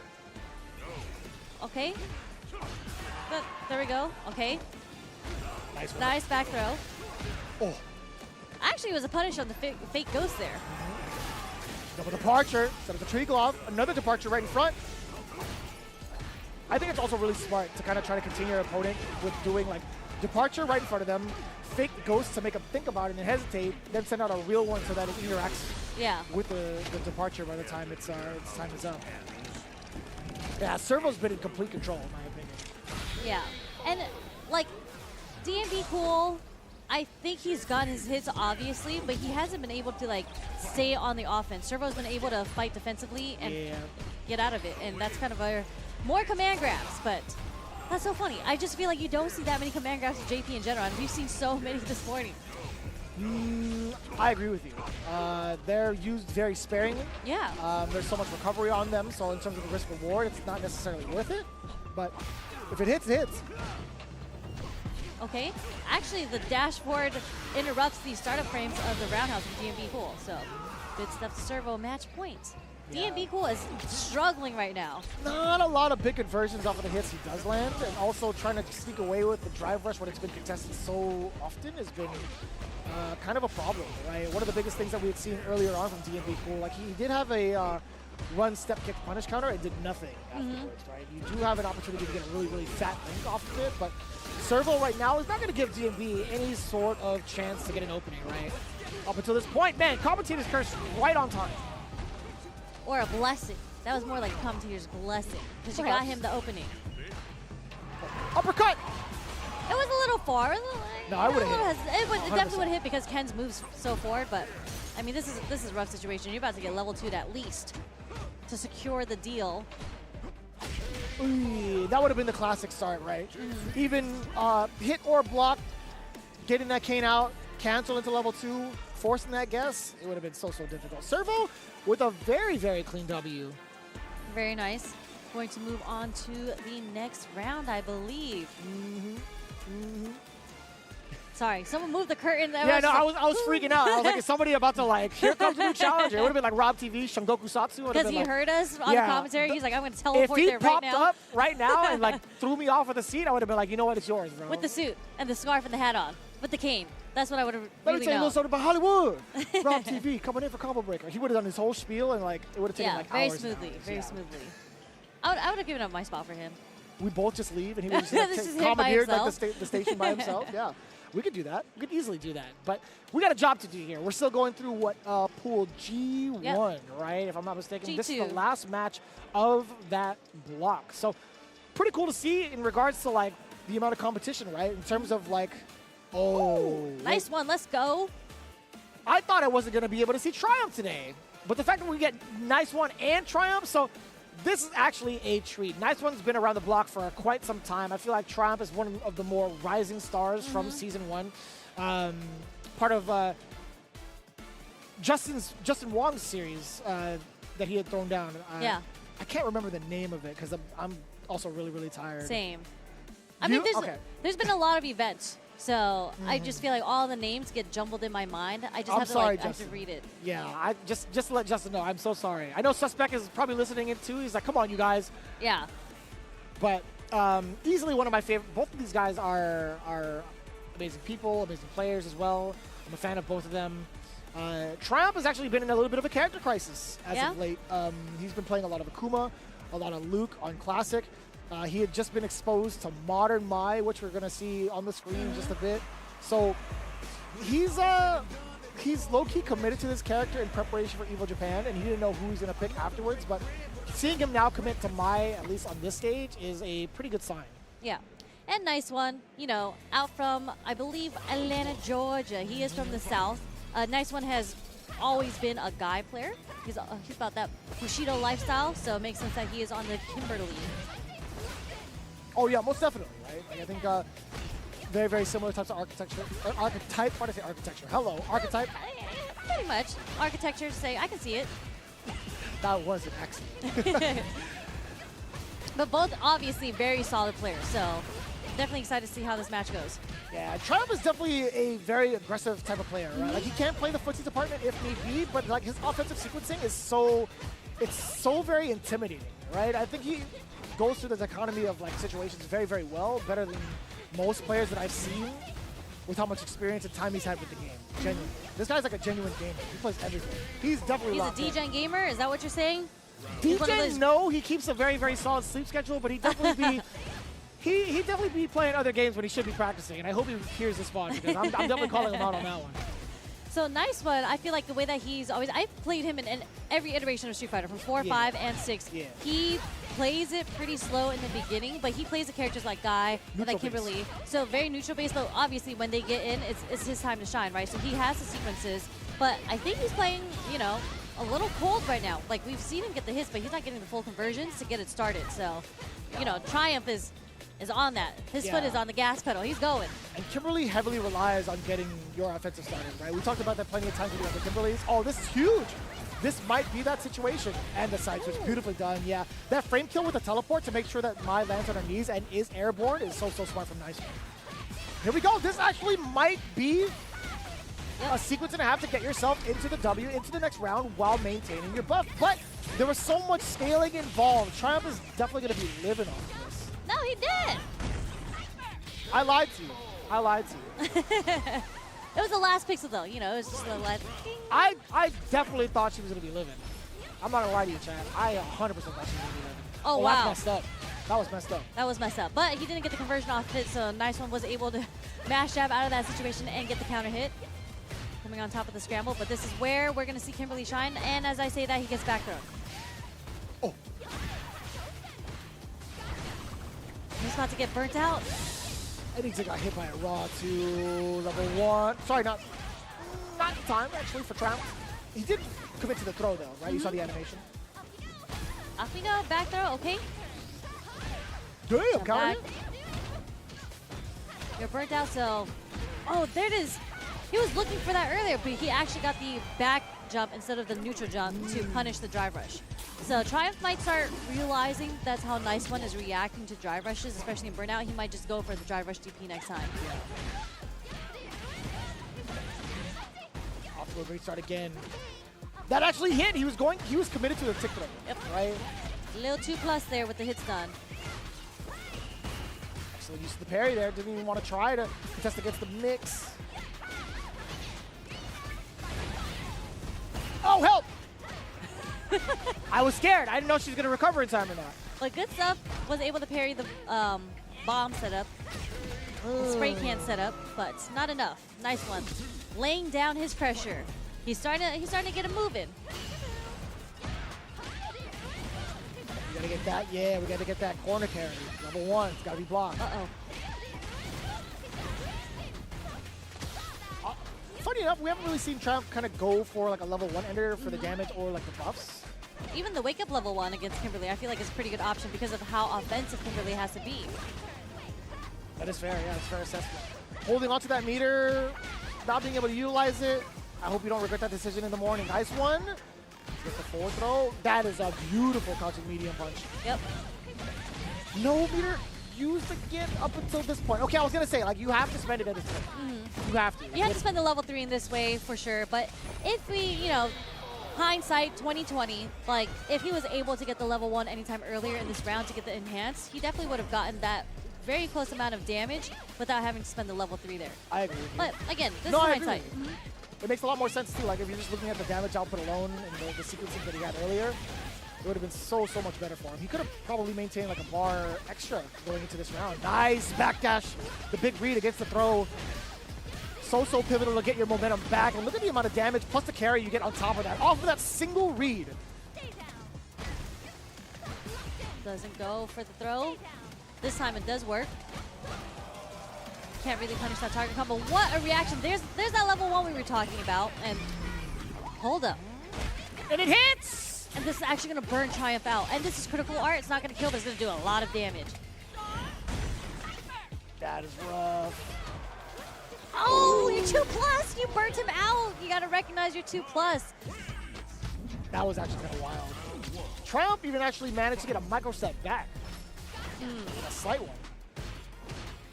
Could it have been this time? Could it have been this range? I'm inclined to believe that maybe he was 2+. Yeah. So it could be like a combination of both. Because he... Hence why Triumph was able to walk back, right? Oh, that makes a lot of sense, actually. Yeah. Damn. It's so satisfying seeing people like backdash out of grabs. I don't know what it is, but it's just No, like, because it's a hard read. Because if they went for the meaty, you would get cooked. But because you're hard reading the throw and the backdash works for you, I love commitments like that, and you're making the right choice there. very, very close knit in regards to like the drive gauge battle, but nice one going for the Bushin Cup. I think maybe upon landing, like sure, like towards the last bit of the active frame, so maybe catch somebody off guard, but I think Chime was bad far, no? I think he was like, he thought he was going to get anti-aired there, so I think he might have just been going to trade like air to air. Okay. But Triumph actually did not go for the anti-air in that situation. Oh, he was still that far too. Didn't get the conversion to the standing medium kick for it to combo. Okay, we're going to take it back to in the corner. Nice One is going to have to make the comeback here, but we're not going to go into level 3 yet because that was off the perfect carry, but this is it. We got to now. He's such Shinobi-Bachi into the level 3. Triumph narrowly making his way back, although it is a 2-round straight dub in game number 3. It was looking kind of shaky. Oh, Nice One. Such a nice guy. Yeah. Losing with a smile. That's hard to do. Triumph's chatting it up with him a little bit, Yeah, right? yeah. He was definitely like, yo, I almost got cooked. Like, he's definitely a really, really humble cat. It's fun to watch, too. And I like the yin and yang sweater. The man just he's stealing my stuff, man. I was gonna say those are your characters. Well, not Yang, but yeah, you know. We definitely showed up to ECT wearing the same exact hoodie. I'm like, yo, one of us has to go back to the hotel room. It's one of those and he's things. like, good luck, buddy, because I got to stay here for pools. I'm like, yeah, you're right. So did you go back and change, or you were just like, nah, we're twinning it out today? Hell no. I didn't change at all. Yo, shout outs to both of them. Both of them are my boys, man. Nice one and Triumph. It sucks that they have to face each other in pools that early. Yeah. But it's cool to see them still like heavily competing. I mean, that's winners. So I'm pretty sure Nice One will make the fight through losers. He still has a chance to qualify into round 2. That's happening later today. Yeah.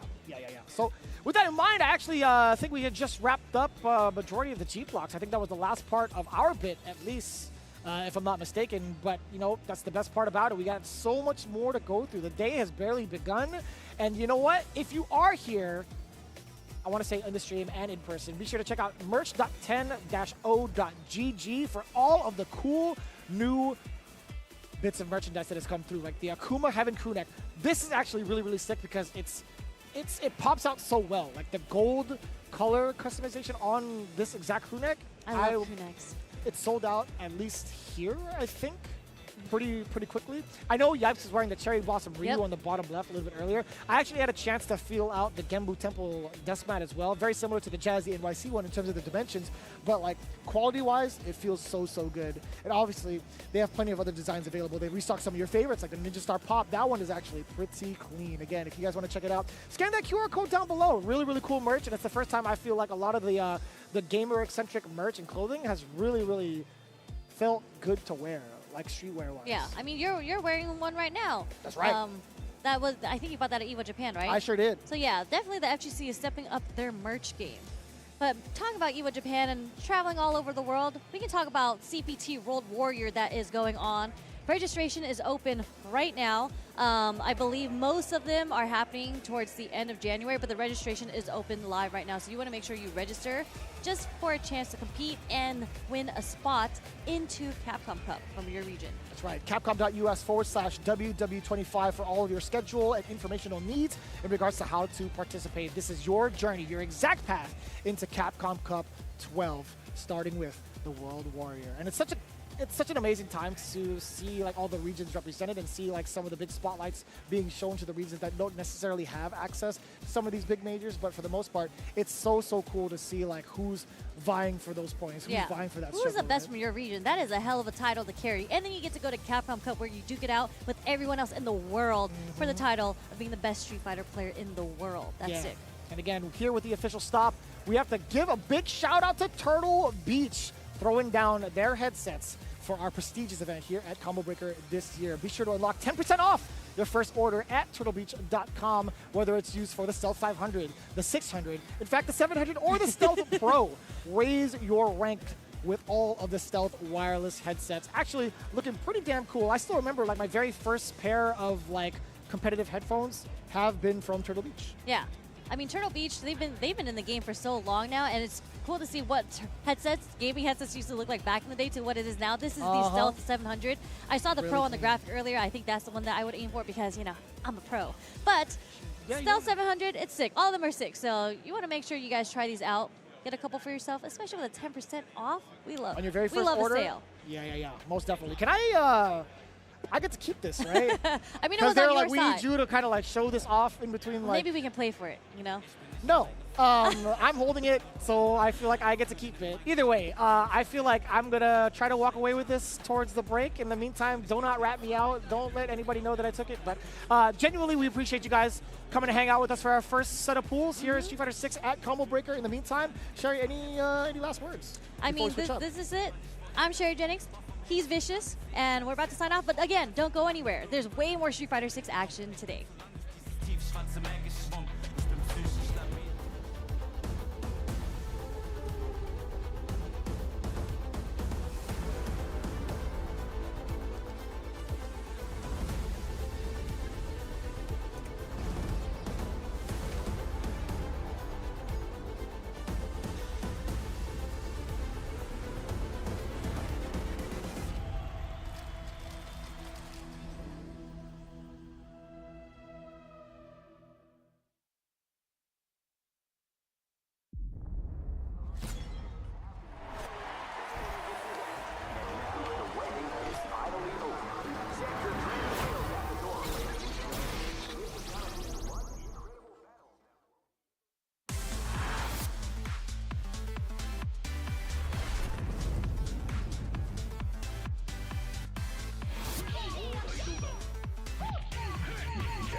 This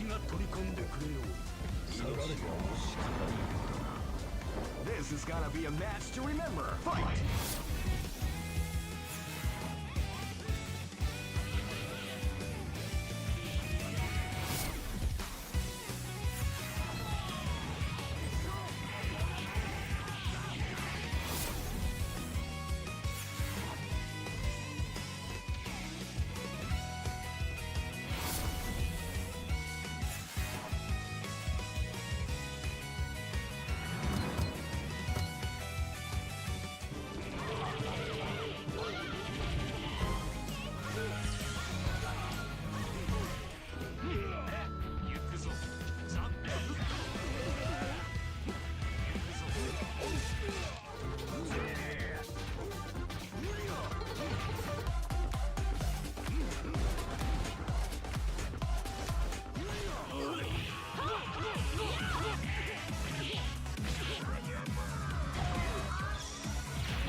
Red Bull gives you wings.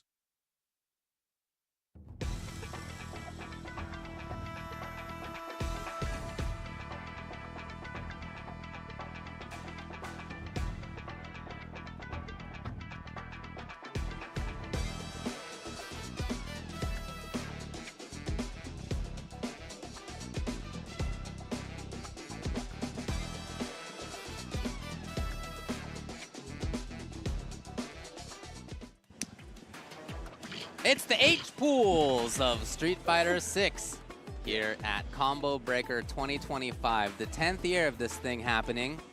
Pretty incredible that we're all out here for some more Street Fighter 6 at this point. Can you believe 6? Sometimes Street I think to Fighters. myself, do you remember when Street Fighter 4 was announced? Yeah, because I was older than most of you watching. Wow. We have the H pools like coming that. up. And Ultra David and Ringe, you know, you got everybody out there, you know. In this set of Disaster. pools, some of the players to watch for include Talk to me. Fudo, Ooh-wee. Eita, Okay. Yamaguchi, Shuto, Kosa, Mena RD, Naji, Ryukichi's in here, Zaffarino's in here, and a whole host of others. All kinds of top players. All kinds of really All strong kinds of top folks are players. going to be in this one. So that's going to be exciting. In addition, of course, all the names that we're used to seeing, right? We're going to be seeing players that are on the come up. In addition to that, right? Combo Breaker is one of the premier places that everybody really travels to, especially this year. We got even more of an international presence than we had in past years. So it's going to be a great time, maybe from start to finish when it comes to Street Fighter 6. Exactly right. Yep, always a super, super fun experience. And since there were over 1,300 players, we're still doing pools. We had a full day of pools yesterday. This is not even the end of it. There's another set of pools after this in the I block. At that point, we're going to have narrowed it down. You know, it'll be later in the second set of pools. But here we are still in the first set of pools, taking a look at a lot of players. And I just went through some of the folks to look for, but one of the cool things about events like this is that you always learn a lot more about the scenes. Yes. You always find a lot more players who you may not have known. Folks who get up onto the stage and prove their stuff. Some of the people who are here as much to hang out as they are to play the games. Absolutely. And it's always nice to know more about the community aspect of what's going on here. Who's here rather than just who's going to win this thing. Absolutely. Always representing the scene, getting a closer look. And this is a lot of the time where we get our first glimpse of players that go on to do great things, right?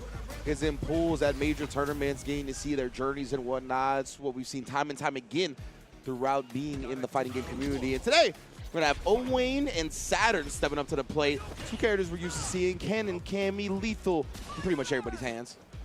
Very, very strong ones. Oh, yeah? Okay. And one of the interesting things to look for in an early pool, well, early in the pool in this way, is what the players' toolboxes are. Because these characters have a lot of different tools. Wow. And what you have to do as the player in these early pools is figure out, like, what does my opponent think his tool set is? You know, Exactly. Like, what are they going to be doing? Are they? Is it the whole box? Is it a few different tools? It's up to you to figure it out. Because everybody's got their favorites, right? Everybody got their favorite options that they tend to lean on, especially in moments of high pressure or intensity. And yeah, it's really cool to see like Owain already and Saturn. And Saturn has busted that out multiple times, right? That's what we were talking about. With like the hooligan grab, what shenanigans are they gonna bring to the table? How are they gonna answer things like me jumping? We saw the air throw from Saturn as well, right? So a lot of unique answers, and really identifying those as early as possible will lead you to success. Yeah, very quickly. Close towards the opponent. Could have been more. Still moving on. That drive gauge is in trouble. Okay, voluntarily. But you get the corner out of it. Maybe the kill. Yeah, absolutely. Oh! Definitely can be worse, but if you can't keep the momentum up, then you put yourself at a susceptible position like we're seeing now, right? Owain really able to kind of abuse the neutral a little bit. Saturn, you can see, hesitant on about what to do with no drive meter available. That's going to open the door for Owain to get the level 3, freeze that burnout timer as well, and really try to close out this match. Looks like no drive rush on that parry attempt. Unfortunate for him, but nonetheless still has corner control. See for how long the ODDP to close out the round as Saturn was about to get their drive meter back, so that was close. And that might have been Owain figuring out what Saturn's toolbox is. There have been air approaches. Surely not intended. Now we got the corner. Owain here, Saturn, what's the response? Maybe intended DP? Yeah, probably. Saturn maybe like a little bit. Oh, let's go. I was going to say, Saturn might be a little bit off their game because I think after that throw tech, when you were like, the DP was there, right? Surely that's not what they were getting at. Spiral arrow a lot of the time is that answer for Cammys after they tech throws, right? So, yeah, someone might be trying to short the execution a little bit, but keeping it tight on the pressure string does whiff the fears. And Owain able to take advantage of Saturn, probably trying to walk back after that.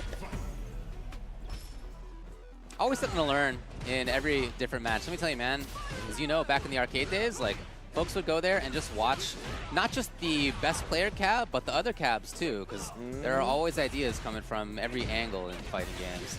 Yeah, that's the thing, man, is that it could be any level. It can really open your mind up to something brand new that you didn't think about before, right? Because it's what we talked about with people favoring certain tools. Yeah, exactly. And you might be like a veteran fighting game player, right, that is so focused on like the grounded buttons or the walk speed or something like that, and somebody could bring something now that you haven't even comprehended before. Some of the cheapest stuff I ever figured out in the older games was just watching somebody mash on it. Yeah, like somebody who didn't know what they were doing even. Yeah. Just seeing him mash and like accidentally coming out with some geniusry. They're like, whoa, I could intentionally use that. And it opens up a whole new ball game. Tried to parry after that. I actually like that idea. Right now, though, Owain air to airs. Yeah, it's a pretty good option. Certainly one of the options. There's another great option, obviously. Yeah. And I always like the air-to-air option, honestly, on characters that have a dive kick. Any character that can alter their air trajectory, I'm a big fan of people just going up and trying to air-to-air them. Over right there, we got the proper anti-air DP, not pressing nothing, parries it up. Yeah. Figuring it out. Yeah, all right, Saturn, it's on you now to throw a monkey wrench in here. What's the change? That might have been it. It might have been the intention anyway. Yeah. Going out with the OD Spiral Arrow. This is costing a whole lot of drive meter, but again, look at that. Every time there's an air-to-air close enough like that, Saturn busted out the air throw. But again, now has sacrificed the drive meter to try to get this offense going. Owain not flinching. There's a little bit of pressure. Oh! Here this time, he had been actually very on point with them previously. Sweep attempt as well, just blocked up. Very airborne approach. Wow. Yeah, and the drive rush low from long distance, trying to sneak in the overhead, but yeah, the opponent's got to be conditioned to sit there and block on that one. I don't know how those two ships passed in the night there. The drive rush crouch medium kick along with the hooligan dodging each other. Now we got a level 3. Into what? Into, oh, check! That could have been for the game. Yeah, indeed. Oh, Saturn only needs, uh-oh! It all fall apart. It's going to be here. How are we going to end this? Wakes up with a CA wristed all. And that's the thing, right? Olane had been blocking a lot on their Oki. Has been going up, just making sure he didn't get hit by any type of reversals or anything like that. So it is done. And yeah, y'all are done too, brother. It's 2 out of 3. Yeah, there it is. Yeah, but even if you know that, sometimes, especially if you're not used to being on stage, it's nerve-wracking. Not just in the sense that it makes your combos tougher, right? You can't think straight sometimes during the match strategically.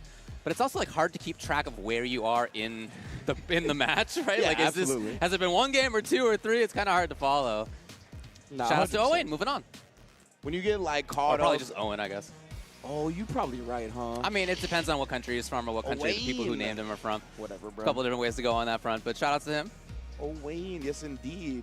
Loving what we're seeing so far. But yeah, man, it's definitely easy to get lost in the sauce up on that stage, 100%. It is. Especially if you're not used to it, right? Yeah. Trying to focus all of your energy, everything that you've done beforehand, all that prep time, all that investment. This is where it pays off the most, right? So it's very easy to not even realize you won the set. Like, I don't think he even realized he won the set at that point, right? He's like, He was was oh, that we're two done? already? Sick. Yeah. Like, yeah, sweet.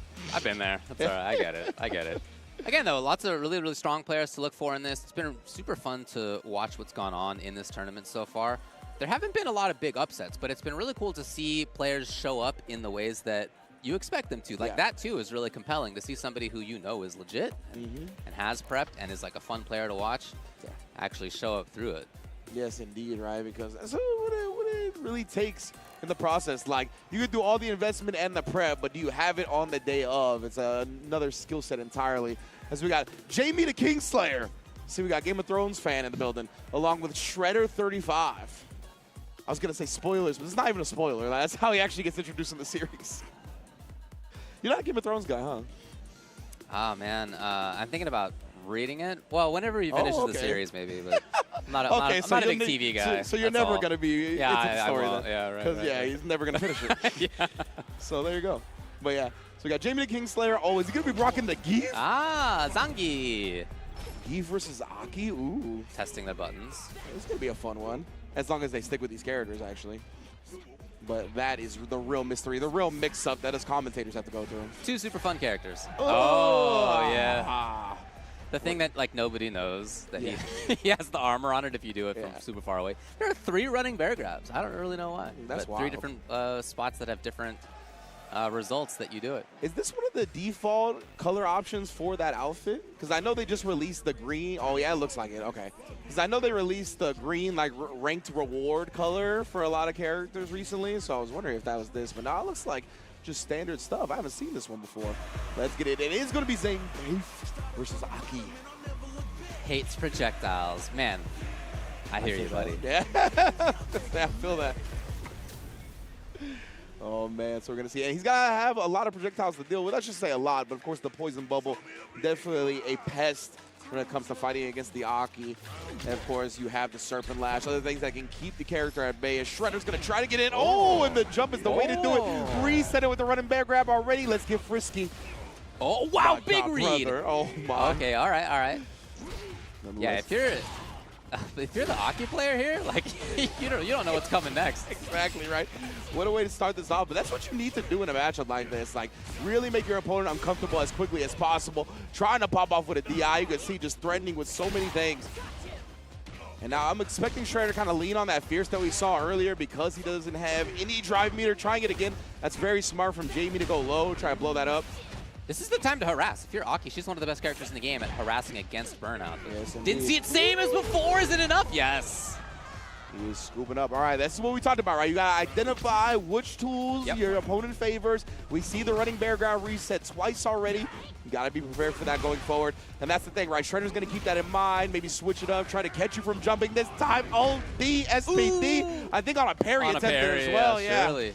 And again, no, he mixed it up, and let's There it is, go. right? There's There the it is. mix-up. He did it 2 times. He said, I knew that you knew that I was thinking about doing the same. Caught the opponent just like that. Yeah, man, as the aggressor, like maybe your shenanigan works once or twice, you got to identify when the opponent's going to start recognizing it, right? So the fact that Shredder, he's just been able to recognize when Jamie is actually going to alter their strat, adjust their game plan, has been super clean so far, but a nice cancel to DI from Jamie. All right. Really good reactions here. Oh, no. Yeah, I like that. Ooh. Oh, but Shredder never letting the foot off the pedal, DI.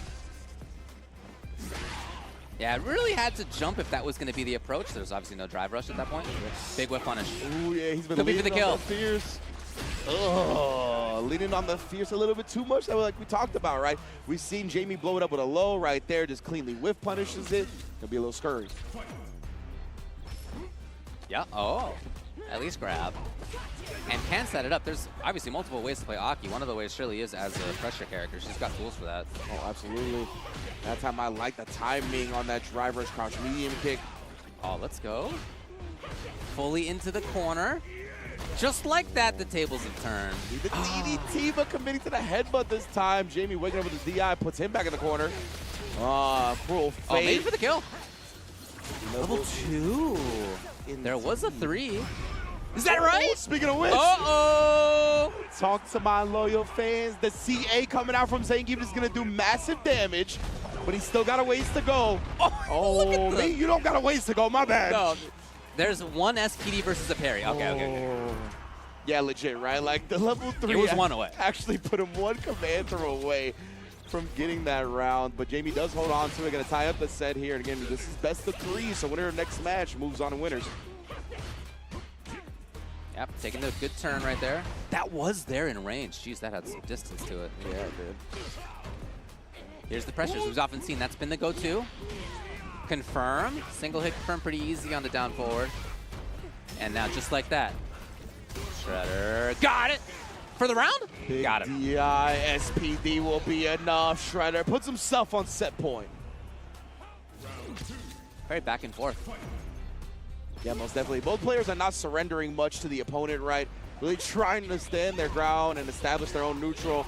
Right now, though, Jamie's been getting a lot of mileage off that drive rush crouch medium kick. This time catches him reaching. A nice little whip punish as well. We in the corner, but waking up with it. Never scared. And the throat chop switch up again from that running bear grab or SPD we saw from earlier.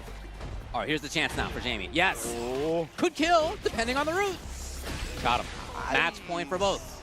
Without any meter spin as well. They're coming into this last round locked and loaded. A pixel away from 3 on both sides. Oh, huge start. All the way in, half-life taken off just at the very start here. You don't see the neutral headbutt just like counter hit like that off, and that was violent, brother. And now, I mean, 50% shaved off like that, but you get a little bit too ambitious with the wheel kick. Take him to the corner. Double. Oh, we could have had the big bounce. That would have been sick. Got him. Shredder looking to close it, Oh. and does. He knew it in advance. The arms were already up. I was going to be Shredder honest, I sure 35. didn't. Shout outs to my fella in the Penta shirt. Always want to shout out the fellow wrestling fans. But yeah, man, unfortunately, he went down to the wrestler, right? He was not the one representing the wrestler, and it came back to bite him. Zangief coming through once again. Always love commentating the character, honestly. Super fun, yeah. And I really like seeing moments like when there were the 2 crouching jabs into running bear grab, and then immediately instead into the forward fierce. Like that kind of stuff. That's like what makes fighting games for me, is like the little mix-ups like that. Like, that's the fun part. And then like, against a character like Aki was especially good as well, right? Who doesn't have like an OD reversal to bust out with. So that would be like your common answer if you wanted to be like, okay, I want to throw both, make them like actually bait out my reversal. She didn't have that until she got super meters. So that was definitely a great strat to implement. And he read it perfectly when he was going to adjust as well. So yeah, big ups to our Zangiefs out there. Love to see it. One of the cooler characters, IMO. Oh, most definitely. I mean, play. They both are. That's to be fair. I don't play Aki. Yeah. But also very cool. Absolutely. I just never want to play against GeF, but very cool indeed. never trying to do that. But besides that, very cool character. Aki indeed as well, right? I think she's super cool. I love the like her trajectory throughout Street Fighter 6 as well, right? She like came out, and I think a lot of players were like, like I feel like this character got some juice, but it took some time to crack her open. Then she got some quality of life changes in addition to people learning the character, and now she just seems extremely, extremely deadly. Today I learned that there are at least 2 players in the North American FGC going by the tag Baba Ganoush. Here's another one, Indie FGC. We got one in SoCal. I was like, I've never seen anybody else go by Baba Ganoush. I saw the name and I was like, at least 2. Is it the SoCal fella? No, it's not. And then on the other side, Brotherman Bingus. That's a good name. Bingus is great. Bingus is a good name? Bingus. Brotherman. What a clan. Did you ever... I'm sure you didn't. What? But my brothers and I, when we were growing up, I'm an only child, if we were very bored, okay, we would take out the local address book and we would find the stupidest names that we could think of. Like, that was That's what you guys were doing? We did do that a few times when we were super bored, nothing else going on. Who has the stupidest name in our town? So for me, my whole life, I have really cherished both creating and finding other people with hilariously stupid names. And I was going to say, that's one of your pastimes when it comes to making gamer tags. Like I love online games. I love it. I spend much more time in that than in character creator. Like the name, I think about the name the night before. Like I spend time on it. Name creation. So let me just say, Bingus is great. Good work. Brotherman Bingus. Brotherman Bingus. Excellent work. Oh, man. Did they have the phone numbers in the address books? They sure did. Oh, so you guys called I could call. No, we didn't, but maybe we should have. Okay. So, yes, hey, man, what's up with your name? It's pretty weird. I don't know if that would have been cool. Yeah. How's what were your parents Bingus? Tell me thinking? about that. Oh, but anyways, Brotherman Bingus is playing the DJ, and up against another Aki and Baba Ganoush. All right, representing Indie FGC as well. Oh, no. It's a very strong scene there. Yes, indeed. In Indy. Got some great players. And Bingus, though, we're going to put the Brotherman on the map here. Actually, just Kutchner trying to take her turn during the Soba kick. And the snipe with the crouch medium. When somebody doesn't press a button for like a few seconds, and then they press the exact right one at the right time, now you got to be worried as the opponent. Like, all right, like, you got my number a little bit. 100%. And remember, DJ being a charge character too, he was parked down back just in case there was any jumps or anything like that, right? He had a lot of options from that situation, so that's frustrating for Bingus for sure. Or excuse me, for Baba Ganoush. Yeah. Trying a bit of offense. Aw, a little tricky offense. Spin. He's spinning. Nice whiff punish, but nothing to follow up with. Got to be pretty quick on the draw there. Yeah. And now again. Right. Okay. Well, it's burned out to do it, but there could be corner control. You got that corner and keep that control, but right now it's starting to slip through the fingers.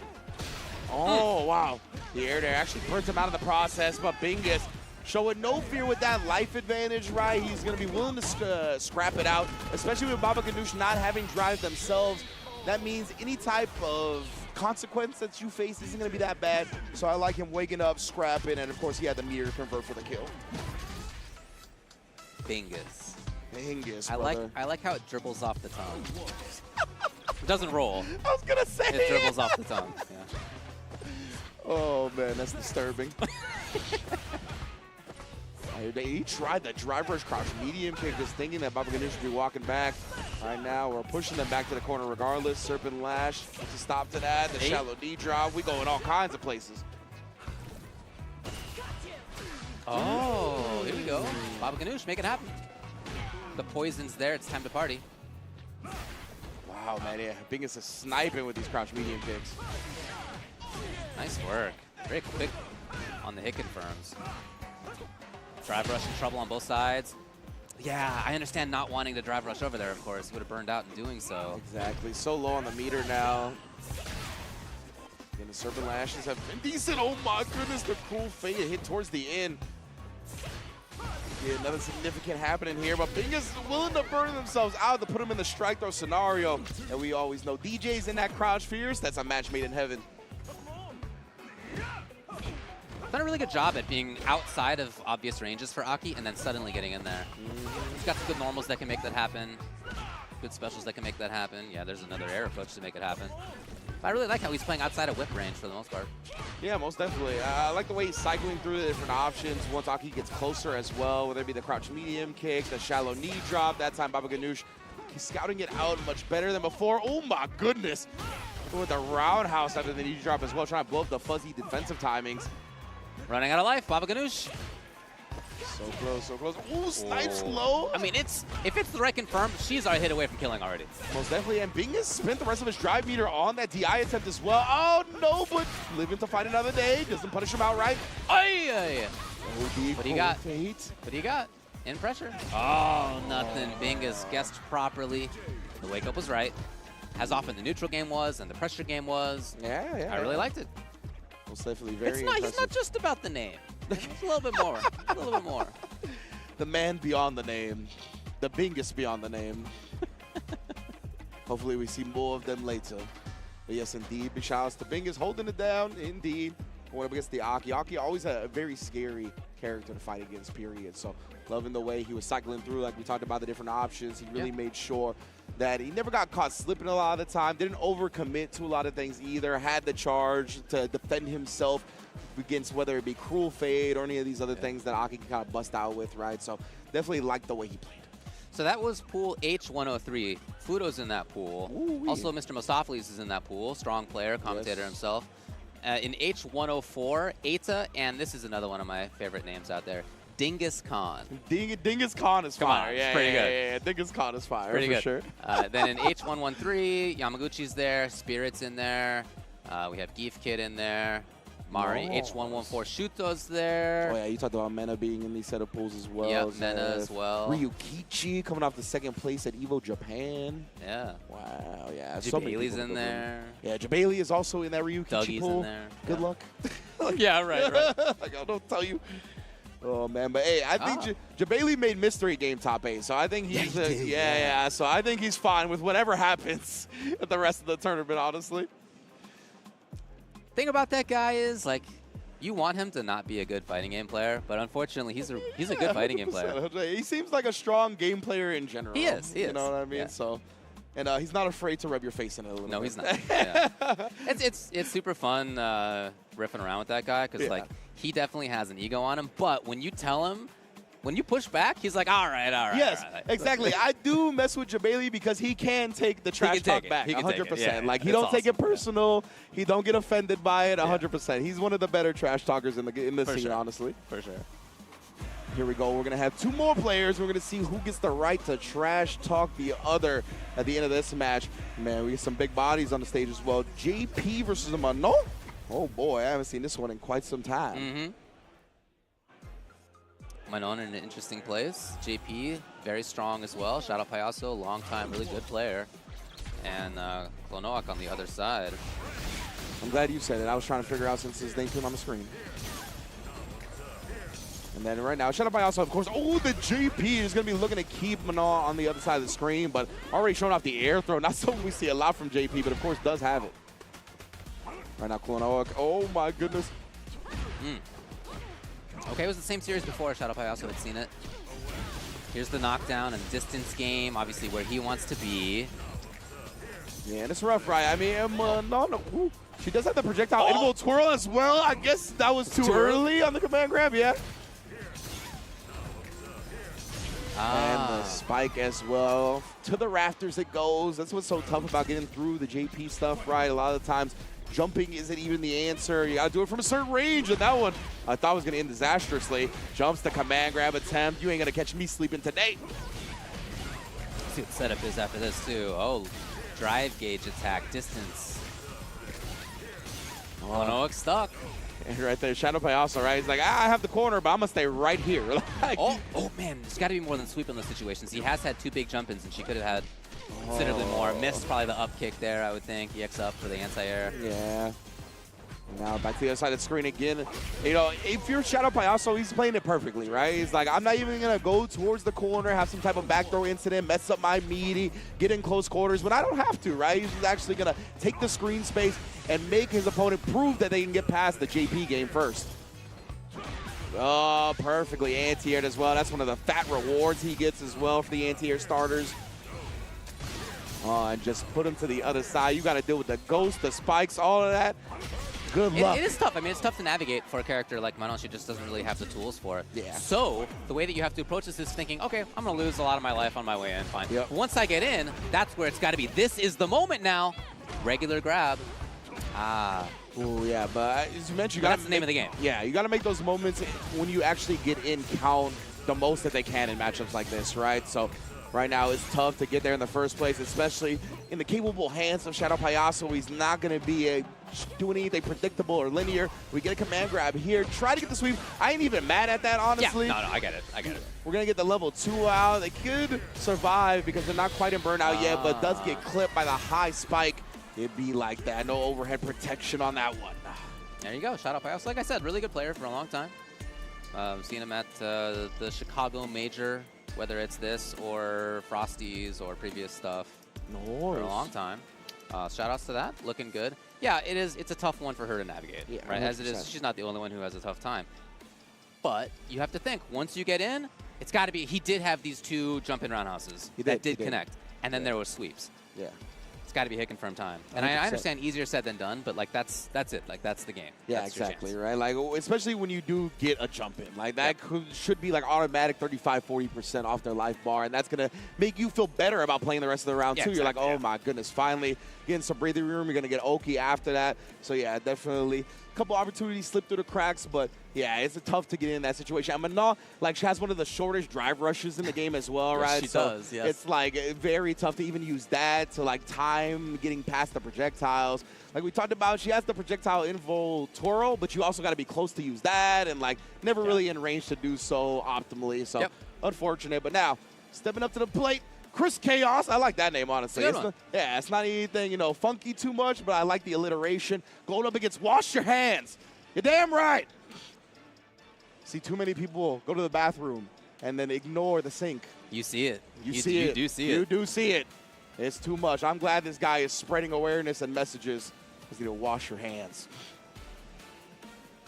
From Canada, too. Yeah.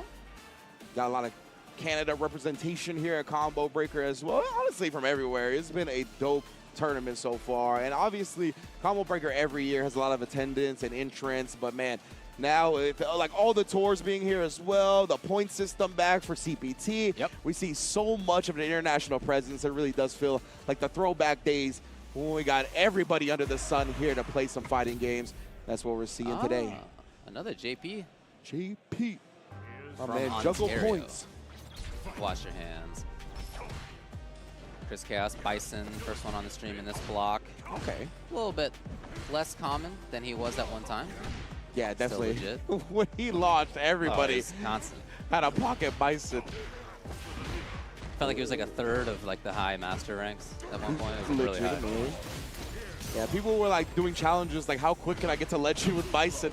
And right there, you saw Chris Chaos showing no fear, but this time, committing to that fears can get you killed, especially when Wash Your Hands is scouting with an empty jump, or excuse me, a neutral jump and then empty jump there to get the low.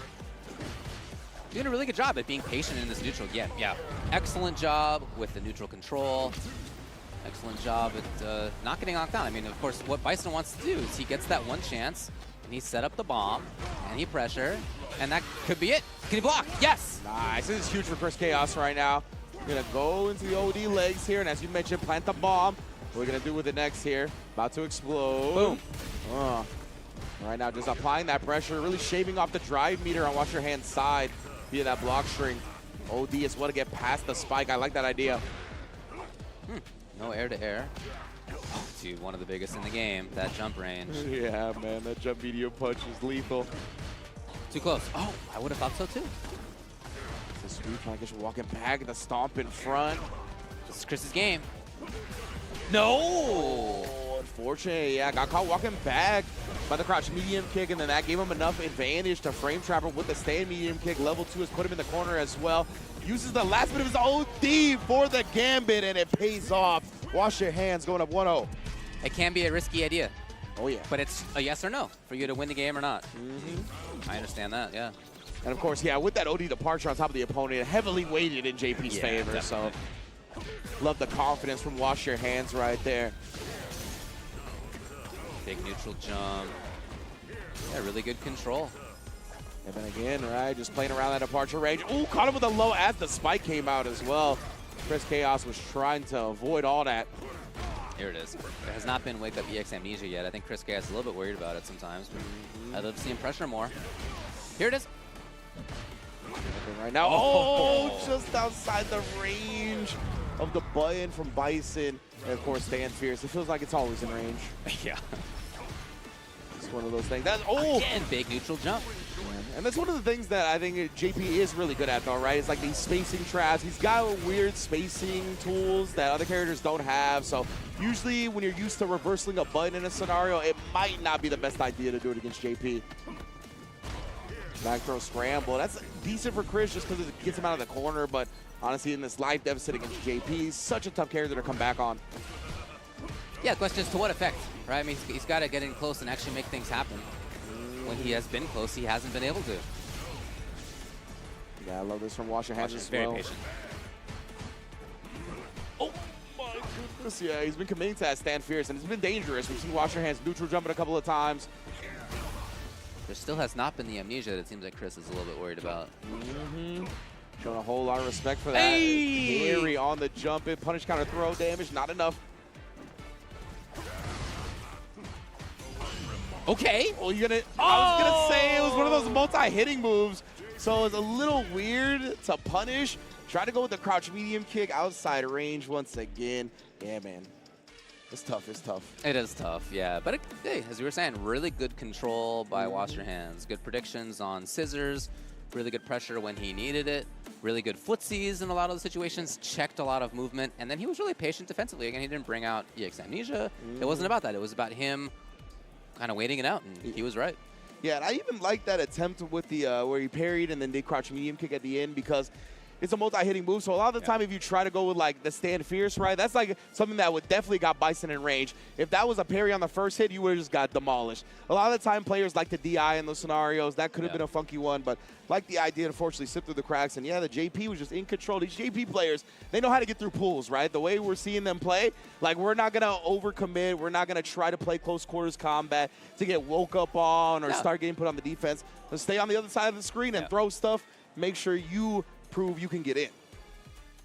Really good character. Oh, yeah, absolutely. I really cool, like JP. Really cool character, too. He is. Like, we're part of the JP is actually cool crew, you know what I mean? 100%. So, like, sorry to those that get pissed off by the character, but he's dope. Yeah, like, come on. That's just how it is. Like, sending out ghosts out there? Yeah. See the size of his chest? Come on. The size of his chest. Proud man. Back day not ignored either. Man, is built a brick house. Yeah, yep. He doesn't even hit you with his limbs. He doesn't even hit you with the arms or the chest. Yep. Uses the cane to do so. Doesn't need it. Very impressive, honestly. Goals, as far as I'm concerned. But here we go. We got Zarurdo Papachuro going up against a buddy like friend. From the 404 crew. Yes, indeed. There he is throwing it up. Is he going to be playing standing? Oh, he might be. Oh, right? dude, is this the guy who plays with a standing? Yes, I saw this out there earlier. This is a 3D printed stick. The buttons are 3D printed. He was out there playing casuals. Okay. And yeah, the stick is fully there for him to stand like it's an arcade cab. I love it. That's really cool. You know me, man. I really like it when people, I'm talking the stick up. Yeah. It really is cool. That's also a pad. Good work, you know. All right, good work. Everybody's got a differently shaped body and things that are ergonomic for some are not for others. Shout outs to the pad also. But yeah, I really, really like the way that the stick is constructed. I tried it for a little while. Oh, really? I played Okay, on it for a little sick. while. Really comfy. I liked how the buttons felt. I don't know what switches he has in there or how he made them necessarily, but they felt good. Again, most importantly, play with what's comfortable for you. Yes. And that could be different depending on who you are, how your body is. It can change over your lifetime as your body changes. So just, we all want to keep playing these games for a long, long time. Do whatever it is that you need to do to make that happen. For him, he's found a way, and I love that. Yeah, absolutely. I'm loving the freedom, the creative freedom that a lot of people are expressing with their stick usage nowadays. And like you talked about, you're one of, I think, the forefronters on the 3D printed sticks and experimenting with that type of stuff, right? So I love seeing players. We've got the tools. If that's a tool that you have accessible to you, if you have a printer, go for it. Super, super fun. But there are also really, really good official sticks that are also great for that kind of thing too. We're in an era where if you want to make your own thing, you want a little jank box like I like to make, you can definitely do that. But if you want like a very professionally made, super fancy very strong ergonomic stick. That is out there too. Yeah. Stick, leverless, like we have a ton of options these days. That's Great. what I wanted to bring up, where you don't have to just make your own if you're looking for an ergonomic stick nowadays. Big ups to a lot of the companies out there taking it to the next step and making a lot of very well-made ergonomic sticks. I mean, like, honestly, like, we'll talk about it later on, but the Victrix Pro KO leverless, I was trying to, out in the area today. It was good. I really liked it, and it's got a lot of customizability that we'll show off later, too. But that's just a sample, right? There are lots of those out there. All right, here we go. Bison back up onto the stage. DJ as well, checked instantly. Yeah. And Buddy, oh, that's unfortunate. But yeah, Buddy like friend, the Bison player, he smiled when it got checked immediately, right? But that's what you do in pools play. You check, you test your opponent. Got to do things early to see what they're ready for. This time again, those stand fierces from Bison. We know it's plus on block. They like to press it, but man, it could get you killed. Papachura moving, denied. Drive rush into patience there. Oh, what a walk under. Yeah, just barely didn't punish on the landing frames, honestly. Yeah, here's your chance. Set it up. Bomb on him. Oh, and then again, just Psycho Crusher really trying to force that pressure. Oh, he was a little lucky in how that worked out. Yeah, we've seen that so many times, right? Where like somebody gets hit in the air and the person cancels the DI and the DI completely whiffs on them. So man, that was definitely fortunate for Buddy like friend. And again, tried that drive rush. Doesn't get stuffed at 99 seconds. It's not gonna happen for free, fam. Ah. I really like what Papachuro's doing. Pressure's here. Stolen turn is here. Taking him out with the fireball. Oh, both players trying to postpone back. Too close. Way too Papachuro close. very, very good on reactions there. So reaction in checking drive rush twice, 2 big ones. What's the opener here? I'm curious. Is it the same?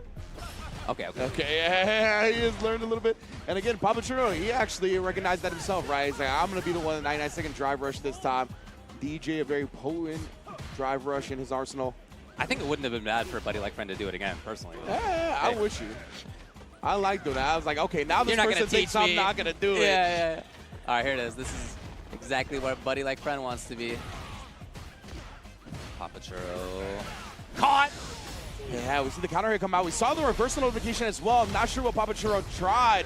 Had the meter for an invincible level 2 or 3, but either way, he's going to take that to the next game with him.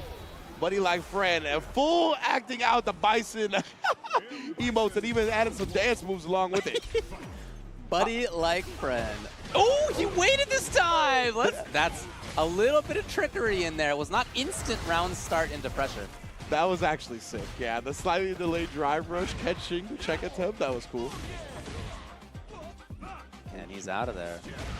Oh my goodness. Yeah, all right. I would love to see more activity on Papachuro's side. He did try it with the jump earlier, got stuffed, then EX wake up. Yeah, just more intentionality, more movement. Indeed, yeah. I mean, DJ's got so many ways to do it, right? We saw the sway completely dodge. The scissor kick attempt there. Oh my goodness, he recovered in time. Woo! Beautiful. Beautiful work. Nice indeed. Really, really good adaptation. Fascinating to watch this round start. Okay. Oh my, yeah. I love that. The OD Stomp being the answer there, so he gets the plus frames after, even with the block. We're selecting the bomb here. Does get the parry out to protect his drive gauge, but again, outspacing the crouch medium. Now, buddy like friend looking to continue this pressure in the corner. Pop that for the plus frames. We continue it. Can shots at all that. Tried the shallow knee drop, but the Fierce does move Bison forward. A risky throw. It worked out for Papachuro. Okay, now time to go in. Yes. Papachuro there. Can't get overextended. Love this stuff. Indeed, here we're going to start seeing maybe some fireball pressure, but he's got super, right? He's respecting the super. Caught him off guard with that, but yeah, it was a Fierce into a DI, so it was a lock. Wasn't actually a wall splat. Woo! He's there! He cuts the confirm. Papachuro very quick on the draw. He did have more of that intentionality, more activity in that game. I liked it a lot. Back and forth. I love like buddy like friend also acting out the DJ super, right? He's like, I'm gonna act out everybody's stuff. Yeah. Not just here for my own successes. That's your buddy. It's like your friend. Hey, you're not my buddy, guy. Not today. Come on, pal. Here we go again. And the bomb gonna pop off. Just the Oki. He wanted the overhand. That honestly could have led the kill, I think. Wow. Really good awareness. To the other side. Speaking of awareness, rather than getting baited. Oh, huge jump. Not for the round. Yeah, at least that right. It looked like he didn't want to go and do a driver's cancel extension because it would have burnt him out. Oh, but it pops that time. Couldn't get the conversion, and now he's cornered. Gotta capitalize. Oh, boy. Things went bad for your opponent. It's on you to make it good for you, and unfortunately he did not, but fortunately for Buddy Like Friend, it's match point. Yeah, it was a little strange on the fireball. I wonder if that was supposed to be like a burnout type situation because Buddy Like Friend was low on the drive, and he was hoping that would burn him out. I'm not sure. Oh, my goodness, though. Oh, too far. That's so unfortunate. The Stay on Fierce Link not there. Man, weren't we on the complete other side of the stage like a second and a half ago? Yeah, this game I feel like we're about to be there again. Okay, maybe not. Cornered a quarter in an instant. Who runs the block tonight? Buddy Like Friend looking so. Oh my goodness, yeah. Full screen on the emote. What do you got, Papa Churros? It's up to you. Okay, check. Maybe? Oh, no! The machine gun punch in a CA would have killed. That would have Still been no well. He got a follow-up. little bit greedy, and it's not going to work out in the end. There were 2 moments there, whether on purpose or not, based on how he's reacting there. I don't know. Maybe he did intend it. It didn't come out either way. That's your pal right there. Moving on. That's your buddy. That's my buddy, guy. 404, Buddy Like Friend. Gonna be moving on. Great stuff right there, 100%. And yeah, I feel like after the machine gun punch, I feel like he meant to get it and it didn't come out. And then after the Soba, he was like, nah, this one I'm gonna try to clutch out, hold the meter to the next round. I honestly think it was a bit of both. You might be right, yeah. But like, yeah, that was tough for him as we see some stuff go down in the production area. But we're all good here. Luckily, the games are gonna still be going, and we're still here with that Street Fighter 6 locked and loaded. So yeah, man, it's been dope matches already so far, right? We've been getting to see some good character variety. We get to see the Bisons, the Akis, and whatnot. More JPs than I'm expecting, but like we said, cool character in our book, so more than happy to see that. The Zangief rep out here as well. All kinds of cool stuff. Cool with me. Yeah, I mean, I'm happy either way. It's a game that did a pretty good job at making a lot of the characters cool. Like, Yeah, I'm absolutely. not like sad to see almost I'll tell you everybody in what. this game. Never have I liked Blanca ever before Street Fighter 6. I think Street Fighter 6 Blanca is like easily like by a Grand Canyon sized gap the coolest version of Blanca. You're not the only person who says That's just that, me. man. Yeah, no, I don't think it is just you. I think that's a lot of people's opinion. He's super, super cool. I've heard that about Dalsum too. Yes. Like, I'm a Dalsum enjoyer, okay, but other people think he's cool in this game, and that's rare. So shout outs to Capcom. I really, really like how it's turned out. Yeah, a whole lot of cool iterations of characters in this game. Now we're going to have our next participants gracing the stage, House Stone versus Jamarvelous. We're in pool H133. If you want to check out what's going on Start GG, that's Follow where we along. are. And we're about halfway through the pool. So already both of these players have taken it over somebody. Now they're in the next round. After they win this, then, well, I guess really this is to qualify out. Okay. After this will be the match to decide whether you qualify out in winner's side or loser's side. Ah, gotcha. But winner of this will guarantee qualify out. Yeah, that's big. That's big, man. He's looking good. And oh, could we see a Marissa? One of the rarest characters. Yeah, legitimately. Oh, okay. What a character to switch to after I know, Marisa, right? bro. Yeah. But not exactly a my common God. character, honestly. We just He's happen not, to, in be this fair. set of pools, are seeing a lot of JP all of a sudden. Man, yeah. Akuma up there as well. Yeah, Kuma, definitely always a popular character as well, no matter what, period. Now, both these guys, and it already looks like they're going to crack it, too, yeah. No check. The power of the purple stuff.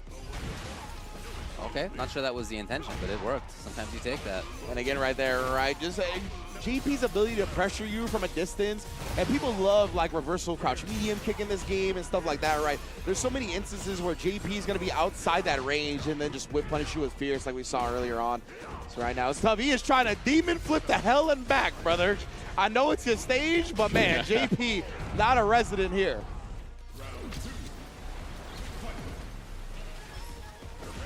Okay, different approach at the beginning. A little more hesitation right there. Try to hold the parry and then go at him, but trade is resulting in Stone's favor. Okay, maybe that's just the major tool in his toolbox. I thought that might have been the end of the round sort of thing. He didn't want to get touched, so he's trying to move forward with Demon Flip in the sky, but that might just be his thing. Yeah, they're really trying to apply pressure to the opponent, right? It's a great tool if your opponent is not ready for it or is a little bit nervous.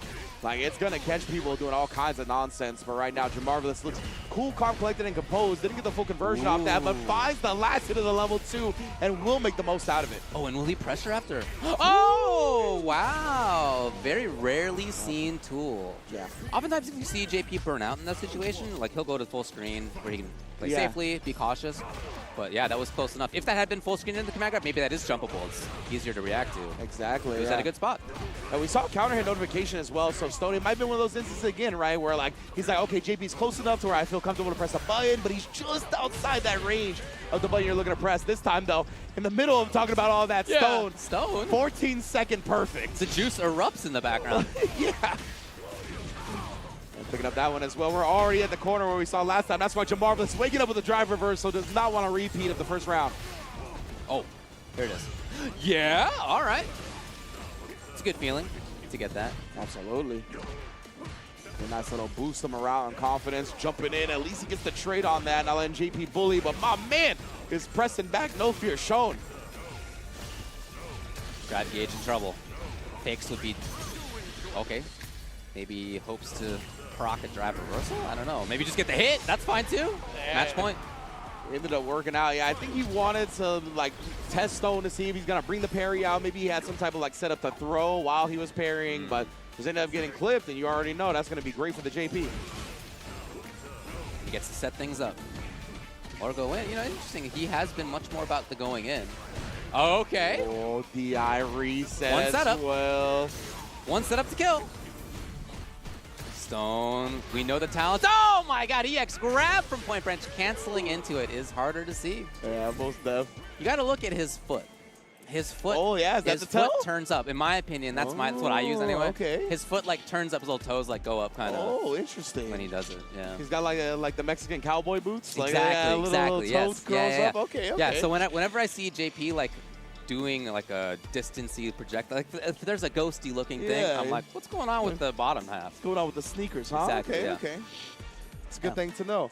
There you go. Right. So yeah, that looks like our first half of the pool box done in the books, right? Got to see a lot of JP action out there. So yeah, man, definitely loving what we're seeing so far. One of the biggest Street Fighter 6 tournaments ever. Again, we out here with it. Exactly right, and there are lots of tournaments going on. Of course, this is part of it. We're here at Combo Breaker, but there are lots more CPT offlines happening all over the place. Next one is pretty soon. It's CEO in Orlando, June 13 to 15, just a few weeks away. Going to be awesome. They're back in Orlando, Florida. I know everybody's excited about that. Really, really looking forward to this one. Lots of folks are going to go. Registration is open, so sign up and compete. Of course, winner will get that ticket to Capcom Cup 12 in Japan. And of course, we're repping the Victrix heavy out here at Combo Breaker for the CBT. Of course, Victrix, creators of the award-winning Pro BFG controller, the Pro KO leverless, and of course, the Pro FS arcade stick. You can see all those options right there on your screen right now. We got 10% off at VictrixPro.com through Combo Breaker weekend. Yeah, this is the leverless that I was talking about. So this is modular, right? So you can choose which of these button sections to use, or this one on the side. So if you have like a wider grip, I personally play like wider. Okay. I would have this one used. This would be like my, you know, a ring finger on my left hand, and I would probably scoot them over to the side. But that customizability is what I really love about this. So you can sort of express your body in the way that works best for you. Some people like to have like a DI button down here if you're playing Street Fighter. Absolutely, like that kind of stuff is really up to you, and I really like that about this thing. Yeah, absolutely. Something that you could just easily like slide a finger over to, right? They give you a lot of positions to do that with. One thing I'm a big fan about with the Victrix sticks in general, whether it be leverless or the Pro FS arcade stick, is the amount of space they give you. Like I think they really nailed the optimal like rest hand motion. Yeah, exactly. Yeah, you're right. Where you can put your wrist and whatnot and all this. The amount of space on the sides as well, I think, is very, very clean. Like, I actually got a recent stick, I won't say which stick it is, that actually doesn't have enough space for me on this side, you know what I mean? So Victrix always comes through with enough space, whether it be on the ground or the sides of the stick. Big fans always coming through with the Victrix. All right, speaking of coming through, we're coming through with some advertisements. We'll be back with more of the Street Fighter 6 broadcast here at Combo Breaker after this.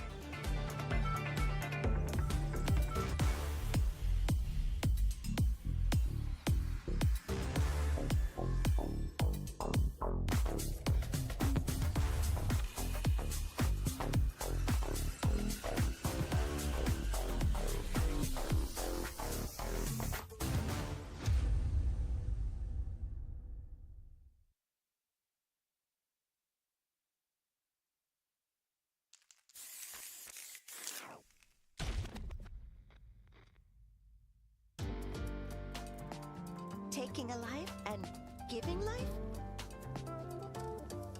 Fighting and living? I wasn't looking to fight to the death.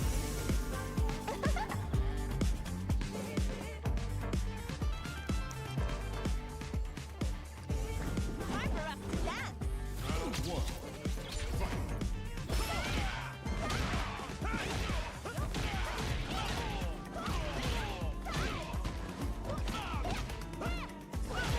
What do you say? How about you dance with me? Relax.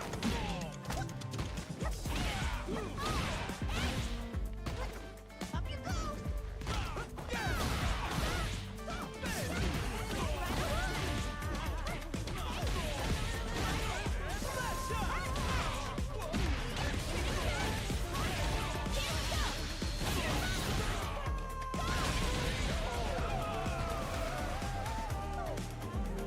Oh, thanks.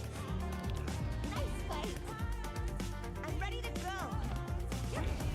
An opening. Capcom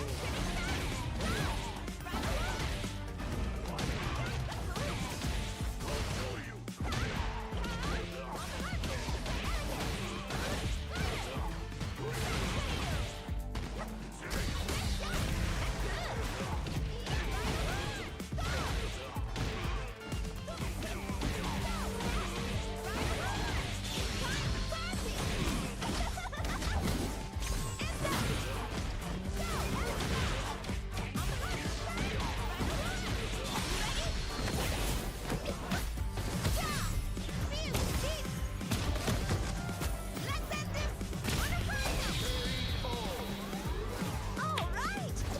That was no sweat at all.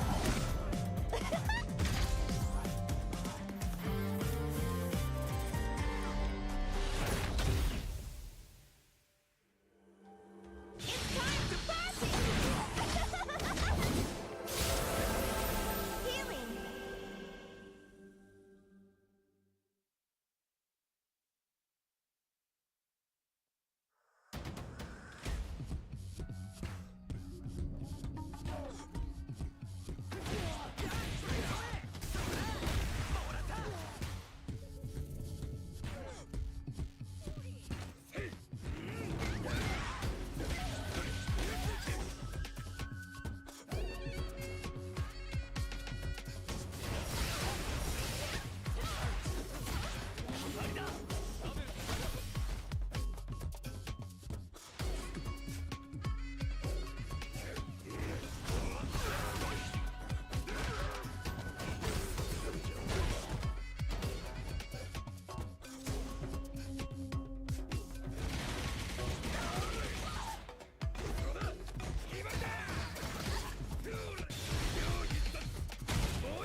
Here comes a new challenger. Here comes a new challenger. Here comes a new challenger.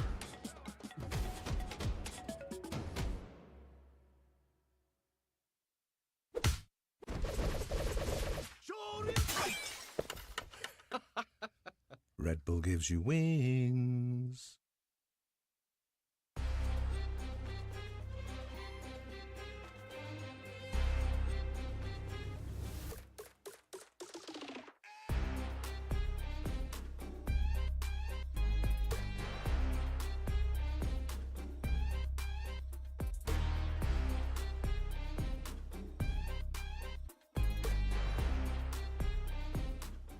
And welcome back to the CPT 2025, of course, and it is the combo breaker version of it. It's going to be a great weekend, all weekend long. Of course, we're on day 2, and we're still getting through the pools to narrow down this 4-digit bracket. Over 1,000 people entrants, I think over 1,300, if I remember correctly. So yeah, immaculate number of entrants. Of course, Ringe and Ultra David along with y'all to bring the action to your homes. How you doing, Ultra David? Yeah, it's always a blast here. In this specific game, over 1,300, right? But yeah. 5,899 in total my. at Combo Breaker attendees. And that's competitors, is really how I should phrase it. That's not including spectators. So it is a stacked house. It was a blast last night to just hang out and play casuals for a while. You know, I was busy during the day. I went over there and I was playing casuals for like 3 hours. Man, it was so sick. Yeah, So Mono good. and I had like a first to 50 or something. Oh. It didn't go super well. That's all right. It's about the experience, you know. Anyway, it was 100%. awesome. Had an awesome time, and then yeah, this morning woke up just super excited to see more, to play more. It's awesome. Yeah, really happy to be here. Thanks for joining us, everybody. We're moving forward through this bracket.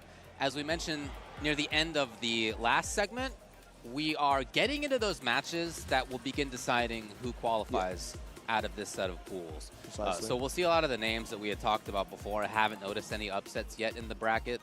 But we'll see who's coming up, and I'm sure we got some good stuff ahead. Most definitely. We are getting to see some good stuff as well, right? And yeah, we're just scratching the surface of a lot of the elite competitors that are going to be showing off their skills, right? We got the Evo champ in the building, Punk the God. We got the Evo Japan champ in the building, Mena RD. Excuse me, Punk I don't think is here. I think Punk is still in Japan, but I did mean to say Evo Japan in the first place. Mena RD in the building as well. But so many players looking to come here, stake their claim, earn their points, try to qualify for the Capcom Cup in 2026. And we got two competitors right here looking to show off their skills. Japun AVJ versus STL GeF Kid. GeF Kid, yeah, a player I've seen in the past. Yeah, I was going to say, GeF Kid been around for a minute. Yeah.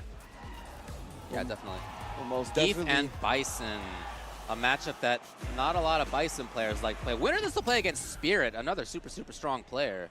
We'll see if that's something that we can get. But yeah, GeF Kid, Spirit from around this region. With GeF Kid actually rocking the modern GeF as well. Modern GeF, okay. Shout outs, M Groove. Yeah, I want to see if we get... Loses a couple of things, but of course the ability to have one-button SPDs is pretty sweet. Yeah, indeed. You don't need to be using the SPD button. Like, you can get full damage. You can do the full 360 or 270 motion if you want. That's what it looked like to me, at least. Right there. Yeah, he did the full motion for the punish, right? There's no need. Extra damage. Well, normal damage. But yeah, as you mentioned, right, Bison's, any character that has to kind of go in on Zangief that doesn't have like a projectile or tools to kind of zone people out, it's always a little bit scurry, right? You got to get into that command grab range. You give him a chance to start playing his game. And GeF Grounded, I think, is an amazing character. Yeah, I think he's got great buttons. Obviously, he doesn't get the reward as much as some of the other characters get off these buttons, but the range that they got, how fast they are, obviously the armor on Stand Fierce, it's got a lot of merit when it comes to the footsies in and intimidates you into pressing a button too slow. OD SPD gets the job done. AVJ from Chicago, Illinois. That's where we are. Well, more or less, we're in Chicagoland. GeF Kid from St. Louis. So, yeah, you love the big Midwest representation, as always happens out here. I think this expression of GeF's really cool because he does a great job at what you described. He's got these good buttons, but they don't necessarily like lead to damage instantly. Instead, they're there to pester you, to let you let him in. And this is, you know, as far as that style of GeF goes, about as good as it gets. Yeah, exactly. Once he's in, the world is his. That's all GeF Kid is going to be looking to do here, especially close to this corner. Yeah, and again, AVJ trying to run it. Yes. This is a great way to play against GeF too. Absolutely. Unless they happen to get the parry right. But the idea of pressuring GeF is good. He doesn't really have great defensive options. Big whip punish. Ah, okay. Yeah, and the throw is a strong option, right? Not having like the jump cancel SPD to avoid the throw now. Like, you're very, very strong. He's going to have to like wake up drive reversal, something we haven't seen GeF Kid represent yet. And right now, AVG bouncing back. Hey. Okay, it's a big pressure. Looking for Hickey from what a jump timing. He had blocked it out correctly, and he jumped correctly. Great stuff from AVJ, not getting caught slipping. And again, GeF Kid looked like he was trying to turn back. Okay, got the grab in time. Oh, a body slam. Wow, very fast on that. Yeah, exactly. Saves the resources. Scrambled the eye. Honestly, thought we were going to see another one. Yeah, I wouldn't be surprised. But on the other hand, there's not. Oh, yeah? Wow. Why? Now the question was that modern input or was it full? Because full is close to killing. Oh my gosh. Oh, there you go. Indeed. Ooh, I think that was the full 720s. Oh, okay. Yeah, that was after the jump, right? Which is a lot of time where you see the GeFs kind of try to sneak in the 720 and whatnot, both double empty jumps. I love him actually still just committing to it outright. This time, OD SPD on the reversal. My God. Cool. Oh, wow. my. That's the go-to in those situations. Little pokes like that are minus. And so as the GeF, you get to SPD if you think that they're going to stay on the ground. Love seeing that. Yeah, I love seeing like, oh, the SPD sprinkled in as kind of a reversal tool or a tool in that footsie range. You go with something a little bit too stubby, or like you said, you're at minus and you keep trying to press. We see the SPD scoops come in and the flexing on top of it. All the GeF poses. That's what I'm talking about. Let's GeF go. Yeah, GeF Kid. Kid. Yeah. So he moves forward. As I mentioned, he'll play against Spirit. So that's a JP, if I recall, and that's going to be maybe a tough one. But A little bit tough, a little bit tough. We've how it definitely goes. seen the Zane GeFs get more well-versed in that matchup and have made it, a little bit closer than it was previously. Of course, it's always going to favor JP, but we've seen some GeFs pull out some amazing skills in that matchup. Definitely. Obviously, Bellotto is always the one I always want to talk about. Yeah. We saw him like really give Kakadura a run for his money at Capcom Cup when all of us were expecting him to get like 5-0'd, you know what I mean? Just because of the matchup. The fact that he made it as close as he did and made it as far as he did at so many tournaments, that's definitely an inspiration to the player base. Agreed. Super fun to watch. Great player. A super great player. I remember Huge years fan. ago, Huge fan. back in Street Fighter 5 days, I remember hearing from the Brazilian scene that they thought that they had the best Zangief in the world, and that like the rest of us just didn't know about it. You know? Hey, maybe they're right. Yeah. We got to see Bellotto. I mean, the first offline event I got to see him at was UFA, right? He made top 8 at UFA, like the first time going outside of Brazil to compete offline, shows that he's got the skills to hang with the rest of the world. Not only did it at UFA, but did it at Capcom Cup as well. Pretty much any time he's out there, he is somebody that nobody wants to run into in the bracket. Absolutely. We move forward. Moving on, continuing to bring you some strong Street Fighter 6. We're in the stage now where I'll check to make sure, but I believe all these matches at this point are at least to guarantee qualification. That is to say, to get to winners semis. Then the question is whether they qualify on winner's side or loser's side. Indeed, we got stickers I on hear the you, man. pads. I hear you. All right, that's what I'm talking about. Yep. Combo breaker in What the do we got, building. Ryu? I was gonna say Oh, Ryu's coming up? What? that type of bread you prefer for your sandwiches, the Ryu. Oh, man, that'd be great. The Ryu Reuben? Oh, There we go. yeah. No, we got the little like the Red Bull drink stands. We need like a little sandwich stand that has the fighting game puns going that way. The Ryu Reuben. That's how we're gonna start it. Legendary Jig 15 The and 15. First Dragon 1. Whoa. First Dragon 1 is an Akuma player name, if I've ever heard one. 100%. Yeah, right. You're not It's not like a Kimberly player. Like No, that's no, 100%. You gotta be a full edgelord if your name is First Dragon 1, as far as I'm concerned. And Akuma is the most edgelordy of all Street Fighter characters. We always gonna say the plus on the Hashigeki. He's willing to spend all this meter. Oh, he tried. That was the minus point, expecting the counter poke from Burst Dragon, and Burst Dragon was patient. Yeah, I'm not bad at that parry No. attempt at all. He was like, bro, I just showed you the 2+ ones. Here's the -1. Yep. And nothing happened, and he'll be able to close out the victory anyway. But yeah, these are some gamer tags right now. Let me tell you what. Ooh. And personally, I think Ryu is extremely good against the other Shotos. Okay, yeah. Like, I think he's a great character in general, Yeah. but specifically against the rest of the Shotos, whether it be Akuma, Ken, etc., I think he's got an advantage. I think his fireball game is great. I think playing against him on the ground is very frustrating. His normal ranges are great. The crouch medium kick goes farther than a lot of the other Shotos. Obviously, he's got one of the Shoto stand fierces that is just complete violence. And yeah, man, I just think he's got a lot of great tools. And in general, his walk speed and ground normal speed and range just is very frustrating for the rest of the Shotos to deal with. Yeah. And I agree with you, too, that he's a strong character overall. First Dragon, oh, man, he had a chance to make things happen. Not quite there. Legendary Jig out here from Cincinnati. Oh, okay. First Dragon, as it says, from Canada. Cooking up some Sky Chili. Okay, yeah, we got the install as well for the engine. Ooh, but cut off at the pass as I say it. First Dragon spinning his drive rush cancel, trying to get to the corner right there. Try to catch him, maybe throw teching with the Adamant Flame, but instead Legendary gonna get the back throw, stays ducking on a roundhouse, and you gotta pay for that one. That's a real hopeful button. Yeah. You're really hoping the opponent's standing up when you hit that button. Exactly, ambitious attempt. Oh! Legendary Jig out of there. making some big moves. Forward pressure, still there. Bounce. Beautiful spacing on that DI right there. I'm always a big fan of when players use the DI when the corner is not quite on screen yet, but they're still in range to get the wall splat. I think that's always one of the more effective ways to use it. Oh, and again, the hashtag charge version right there. He couldn't quite get the throw punish. I like a lot of the defensive choices from Burst Dragon, and yet he's been caught on the back foot almost this whole set. Yes, indeed, and tags him with the anime flame off the crouch medium kick. Oh, a huge potential moment. He might lose, actually. He's out of here. He's out of here. He's out of here. He's out of here. Oh, no. Unfortunate way to go down.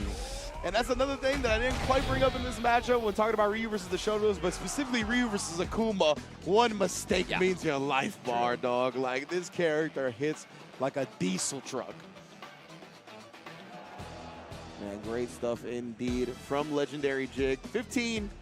Gonna be moving on in the winner's side of things. On that Ryu, bro, we're telling you that Ryu is very, very real. I think specifically against other Shotos, monster character. And because he won that, he does qualify. However, again, whether in winners or losers, we got to figure out. The way he figures that out is by playing against Fudo in the next round. Okay, then. Well, We'll see. Congrats on that one. Yeah, man. And then this pool on the other side in winners, Mustaflis and Bingus. Yeah, you mentioned earlier. Couple of good ones. Mr. Mustaflis, a fellow commentator, very solid player as well. And then Bingus on the other side. Oh, my goodness. But we got Tyler Wow versus CEO Jabali. Jabali, what are you trying to cook up on your phone already? What are you scheming, bro? Of course, advertising. Player registration ends June 2nd. Well, that's just a week away, everybody. Make sure you get your registration in because you know he's going to be complaining on Twitter about y'all, hitting him up in DMs, emails, and all that for not registering on time. This is winners semis of the pool. So on one side is Ryukichi versus Frosty, and then on this side is Jabali versus Tyler Wow. I'm just glad Jabali is not trying to dance anymore. Have you ever seen him do that? He was busting out. He was trying to bust out the Kendrick dance at Evo Japan, and I was like, brother, it's not great. Yeah, no, Yeah. This is not your bag, fam. No, like he's good at a lot of stuff. Exactly. He You know he what I is, mean? but Look, not everything. Hey, you've wrestled. Not everything, dude. He's lived one of my dreams. Yeah, He's you're been right. in a wrestling match. You know what I Yeah. mean? You got plenty of skills. You can leave the dancing to the professionals. That's right.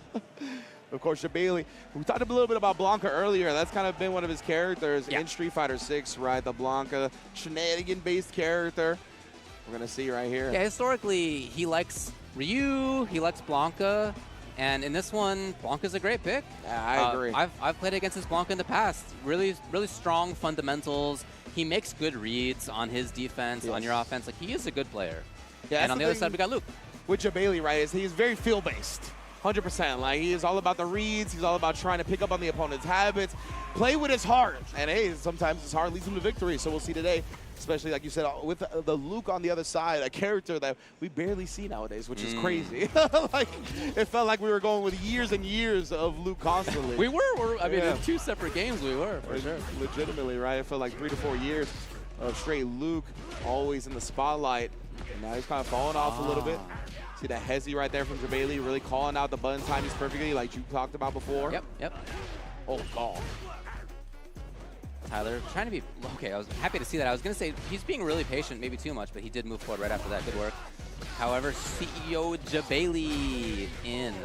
The crouch strong buffer, man, was that button plaguing folks in Season 1. They've made it easier to whiff punish now, so it's not quite as potent as it was before, but still an incredibly strong button. Okay. Oh, neutral jump. Okay, all right. And He gets a bunch of meter back on this, by the way. If you look at the drive gauge up there. That was like a bar. That was really smart, honestly. A lot of characters do have that button or that special move that does build the bar like that. Really good awareness by him to do so. Here we go, maybe to take it? No, he didn't quite build level 3. It was really close.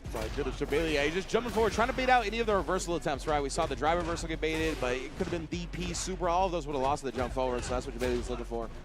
Oh, the back jump that time as well. Able to dodge the sand blast.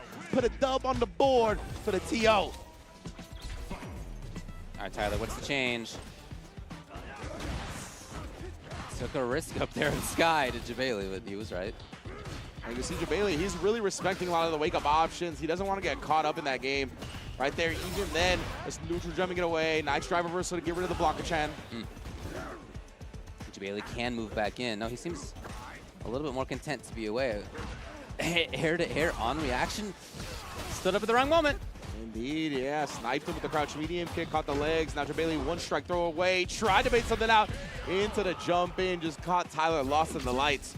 I think that's a big part of what's going on, is that Jabali's movement is pretty funky in this set so far. And Tyler's not really sure what to make of it.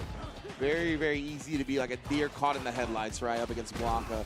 Has so many different funky ways to move. We're seeing a whole lot of jumps from Jabali. We've seen the hop backs and the hop forward. All kinds representing anything and everything. Now the Lightning Beast install is here as well. He's going to try to close the door on the set. No, it's still there. Oh, it's still there. Oh, he could have killed. He could have. Yeah. It's the chance now for Tyler. Let's But you see in the way he's playing, he's just worried about Jabali moving in some way he doesn't expect. Oh my God. Letting the Blanca champ do the heavy lifting as well, but the fierceness there. DI gonna burn both players out. You gotta have the reads of your life right now, Tyler. Oh, and the Blanca ball is there. Jabali knew all he needed to do was give him the block. And again, player registration for CEO ends June 2nd.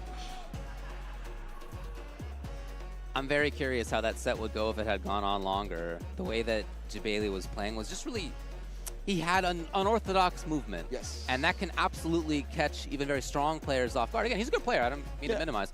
But that's the kind of movement that is really surprising at the start, but maybe like in game 10 isn't as much. Precisely, yeah.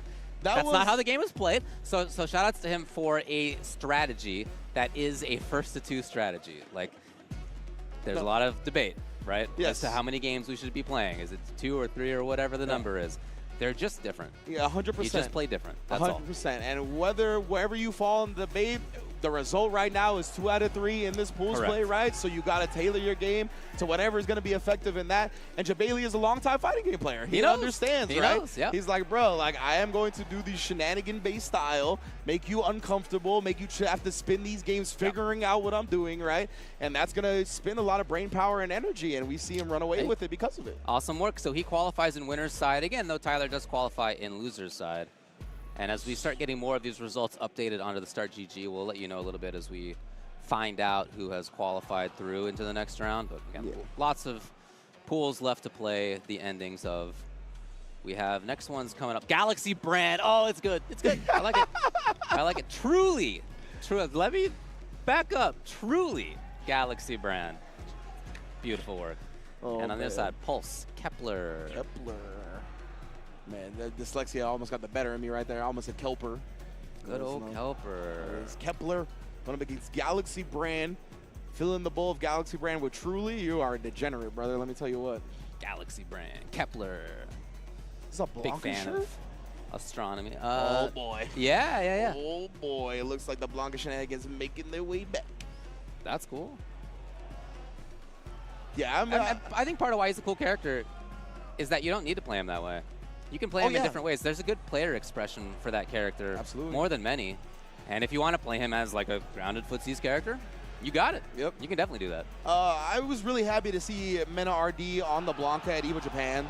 Obviously, the character fallen off a little bit from Season 1, but I think it is a great player-character match when it comes to Mena and Blanca because, as you said, you don't have to play Blanca as a shenanigan-based movement, like throw everything at your opponent type character. And Mena is super good at playing both sides of Blanca, right? The solid footsie base, I'm going to whiff punish you, get a massive reward off of it, and then I can also play in the mud super well as well. Like, as a player, he's good at both. Yeah. So if he has a character that's good at both, I think that's why you see so much success. And on the other end, we got the character of the discourse in 2025, Mai Shiraf. But first one in this set of pools.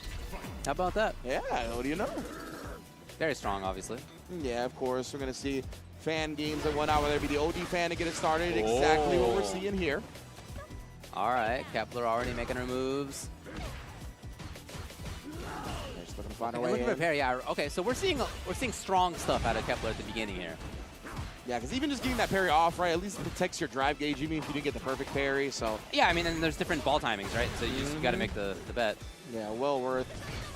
Spin to the rest of the meter on the OD. Wake up, though. Now it's going to give out Galaxy Brand a decent chance, but Kepler's still not afraid to press buttons back right now. That's low. No. Oh, okay. Into the corner as a result. Kepler again, strong option. Too close. Oh, Shan. Galaxy Brand had an opportunity there, but wasn't quite ready for that jump in and then kind of just went all of Kepler's way after that. Well, yeah, that roundhouse is deadly for early, but instead she catches the landing frames, getting blocked into the corner, overhead. Here she is. What do you got? Dash in. Okay, checks. Really not letting Galaxy Brand get away with the stuff. Yeah, exactly. There's willing to put the jab out there. I think she was like, willing to challenge the driver's cancel that came out, but instead it was a hop and just beat it outright. But level 3 from Galaxy Brand. Gonna try to put the brakes on the momentum that Kepler is building right now. Puts her low. It's in the amber on the drive gauge. She's got plenty of meter, though, to her name. See, tries to hop. Yeah. Oh, all the hops, but just getting poked out. That crouch light punch has a great range for Mai. Again, what was right this time? Very interesting to go back to that. Got him. Stocks up as well. And now, good luck, fam. With the amount of health you have and the drive gauge. It's not enough. There needs to be more. Found his way in. He actually built a level 1 as well. Oh! I was so hoping that with that level 1 build, he was going to be able to counter something that Kepler was going to bring out just because it would have been a hype moment. But Kepler, indeed, clutching it out as she's one to do. 1-0. And that could have been spooky for Galaxy Brand right there. I guess it ended up being it. Could have been spooky for Kepler, but... Yeah. Ooh, drive rush. Stand roundhouse is also a very popular strat from Blanca's, right? That stand roundhouse got a little bit of a disjointed hitbox on it, so if you try to poke out at its max range, a lot of time you're going to lose. If the idea is to be more sort of grounded, forward moving, or just in general more offense, I'm in. I think that's exactly the right call here. Galaxy Brand up close. And I like that too, because they used the hop off hit, which we saw Kepler really poke back at on the hop on block. Okay, all right. Wow. Yeah, we saw some really strong stuff from Galaxy Brand there. Yeah, the slide to dodge the fan and punish it outright was super strong. Oh, baited, no! Not the intention, I'm sure. Yeah. The inputs were stored, bro. That Blanca Chan wanted to see the light of day. Unfortunate for him, though. Now Kepler going to put out the OD fan. Drivers behind it. You know how Mai gets down. Yeah, her setups are good there. Knows exactly when there's going to be the bounce to get a grab in. Great job from Galaxy Brand with the empty jump that time as well. He does keep the parry thrown back into the corner. All right, make it happen. Looking for parry, almost right. Beautiful walk under right there. Love that answer from Kepler. Okay, you know, that has been working a little bit more. Yeah. And now the Galaxy Brand's here. He's got bars to... Oh, really? Can he kill? I don't know, actually. Maybe. What a call out. He's got the level 3. He's going to spend it. I think it's going to be all she wrote for game number 2. Galaxy Brand, the drive rush DI to beat the wake up ODDP. Ooh, wait. Kepler here from Texas. Galaxy Brand here from Ohio. Again, as we always do, lots of players from all over the place. Both showing up big. Winner will make it out in winner's side of the pool. Yeah, I like that. That was spicy, 100%. Like the drive rush into DIs, we've seen that explode for a couple of reasons, right? It could act as a parry bait. Obviously, it'll beat DPs like we saw there. So, love seeing it. And right now, Kepler, it's scary, bro. She is burnt out, and Galaxy Brand is starting to show the anti-airs. Locked down in the corner. This is all Blanca right now. One setup between here and the next round. What's the choice? Burns himself out. It works. Yes. The confidence from Galaxy Brand. Willing to get the grade A going for that last mix-up, and it pays off. 1 round away.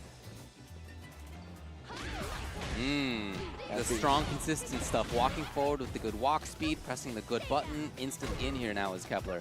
That button is so patronizing to me. I don't know what it is. Like the animation of it, the fears. She just taps you on the head. Right. Quit it. Oh, and again, busting out right there. Had the Blanca ball on deck. I like that from Kepler, right? Hey, right on in to kill. That's been another thing she's been really good at, just walking under a lot of the jump-ins and then punishing the landing frames, right? Galaxy Brand has empty jumped a couple of times in response to that, but that time obviously got exposed. And it goes back to something you mentioned with a great walk speed of Mai, man. Like it's a very difficult character to pin down in footsies when you're jumping in on her, etc. No more fans at that range, having seen Galaxy Brand do slide underneath. Yeah, you see how she's really cautious. Yeah. And then again, catching the recovery of the Blanca ball attempt. Stocking up again here. 5 fans and the damage. Hey, caught right away. dump it all the way in. No, not gonna. That's the One ball. more. Got the grab. And there's Kepler. 2-1. Hard-fought set. She's the one who moves on in winner's side. Galaxy Brand in loser's side will move on. On the other side of this pool, Mena RD has already moved forward, winning on his side. So we'll see him in the next round on winners. Nice. Mesatsu in Memphis was his opponent. Masatsu in Memphis? Yeah, that's pretty good. That is pretty good. Hopefully he was the Akuma player. I'm hoping. It would be funny if not. Yeah, you never know. You never know. You never know. You never know. I've seen people come to events dressed as a certain character and then pick a different character. Definitely. in-game Definitely. multiple times. So yeah. You see people like pick their gamer tag when it was an earlier game, and they were like, "This is the character I play now." And then like 10 years later, like that game's not out anymore. The new game's out. They don't like that character anymore. The new one, they pick a new character. But sorry, like once you've picked your name in the FGC, stunned. you're stuck, man. Stuck with it. Stuck, yeah. That's why I was wondering when I seen GeF Kid again, I was like, has he betrayed his name yet? Like it just feels like an inevitability at some point. But glad to see GeF Kid still going strong on the Zane. I mean, we have seen Itazan with Abigail, with Marissa last season. Yep. Like, yeah. Yeah, it happens, He picked that character 35 years ago. Yeah. That's the real date. Maybe 34, I guess, to be exact. But like forever, Itabashi Zangief. Yeah. That's just how he is. He's the Zangief from Itabashi. Yeah. That's literally the origin of the name. Oh man! All right. Here we go. Inconsiderate Raccoon, very strong player, will play against Kosa. Obviously, another very strong player. So we got a good match coming up. This is to get out in winner's side. Let's go. So winners qualifier match. So both of these players are out of the pool, right? Yes, they both qualified effectively by getting here. We're going to find out who's going to continue their journey in winners and who's going to continue their journey in the loser side of the bracket. Obviously, always scurry at these big events. Get sent down to the loser bracket early. Not only the other people that are already there that you might be familiar with, but a whole lot of players that you do not have a safety net or second chance for. So the priority, obviously, going to be maintaining that winner's side allegiance. I'm interested to see what they bring to the table here. We're going to get the classic Shotokan battle with Ken and Akuma. Yeah, Raccoon over there on the right. I believe played Chun before Akuma came out. But yeah, anyway, really good player. Yeah, it could just be a button check type situation. Yeah, definitely, yeah. Could see different characters once we get it popping off. But yeah, excited to see both these characters, obviously quite strong. So we're going to see if they bring these to the table. But a whole lot of characters have tournament winning viability in Street Fighter 6. So love seeing the spread that we've gotten so far. But these are two of my favorites, so I wouldn't complain either way. I see Kosa playing with the gloves on. That's cool. I know. I was like, on both hands it looks like too, right? Yeah, yeah. They look like thin gloves just to keep the hands warm. There's a couple reasons to use gloves. Some people do it so that you can wash the buttons like really hard as you're playing. It doesn't hurt your fingers anymore. But another reason is just to keep your hands warm. Yeah, absolutely. Yeah, I'd be very interested in just getting like an up close, like on the gloves themselves, see what material they are, how tight, how loose they can be. But either way, Kosa gonna be bringing the cannon, as we talked about, Inconsiderate Raccoon with that Akuma. I'm not mad at it, especially if he's played Chun-Li before. You want like a fast walk speed type character, right? It just feels like those are the type of players that gravitate towards Chun-Li. So Akuma definitely answers that itch. This is all about that light kick. Yeah, walking forward into light kick. I mean, not the exclusive button, but effectively clearing space for the Fierce because of that light kick. Yeah, something we saw Kawano do a lot at Capcom Cup, right? In the SFL up against Punk. Like, it was a lot of stand light kick. Just utilize that as a wall to, again, as you said, open up something else, right? That way I can inch forward, sneak in the crouch medium kick, sneak in the Fierce. That's a great strat, I think, for any Akuma player. Pretty tough to counter poke. You're not whiff punishing it on reaction for sure, but even just counter poking is not that easy. He's got a good hitbox. Absolutely. Oh, and I love that. The way Raccoon has been playing different options at the space. Oh, did commit to the neutral parry right there. The Kosa with the back-to-back throws ends up clutching it out. I want to just kind of slip through Raccoon's fingers, it felt like. And then, yeah, back to it, right? Looking for the confirm. Same thing for Kosa, though. He'd love to be just outside of that light kick range. Yeah. Where he can press things like Fierce or his crouch medium kick. Yeah, absolutely. And he's trying for a crouch medium punch. That's a really good counter poke for Ken. It's got like his most disjointed hitbox, 6 frames. Baits out the DP. I mean, sayonara, Akuma. Yeah, that's it. You do not have much to play with this character. Your life is always on the knife edge.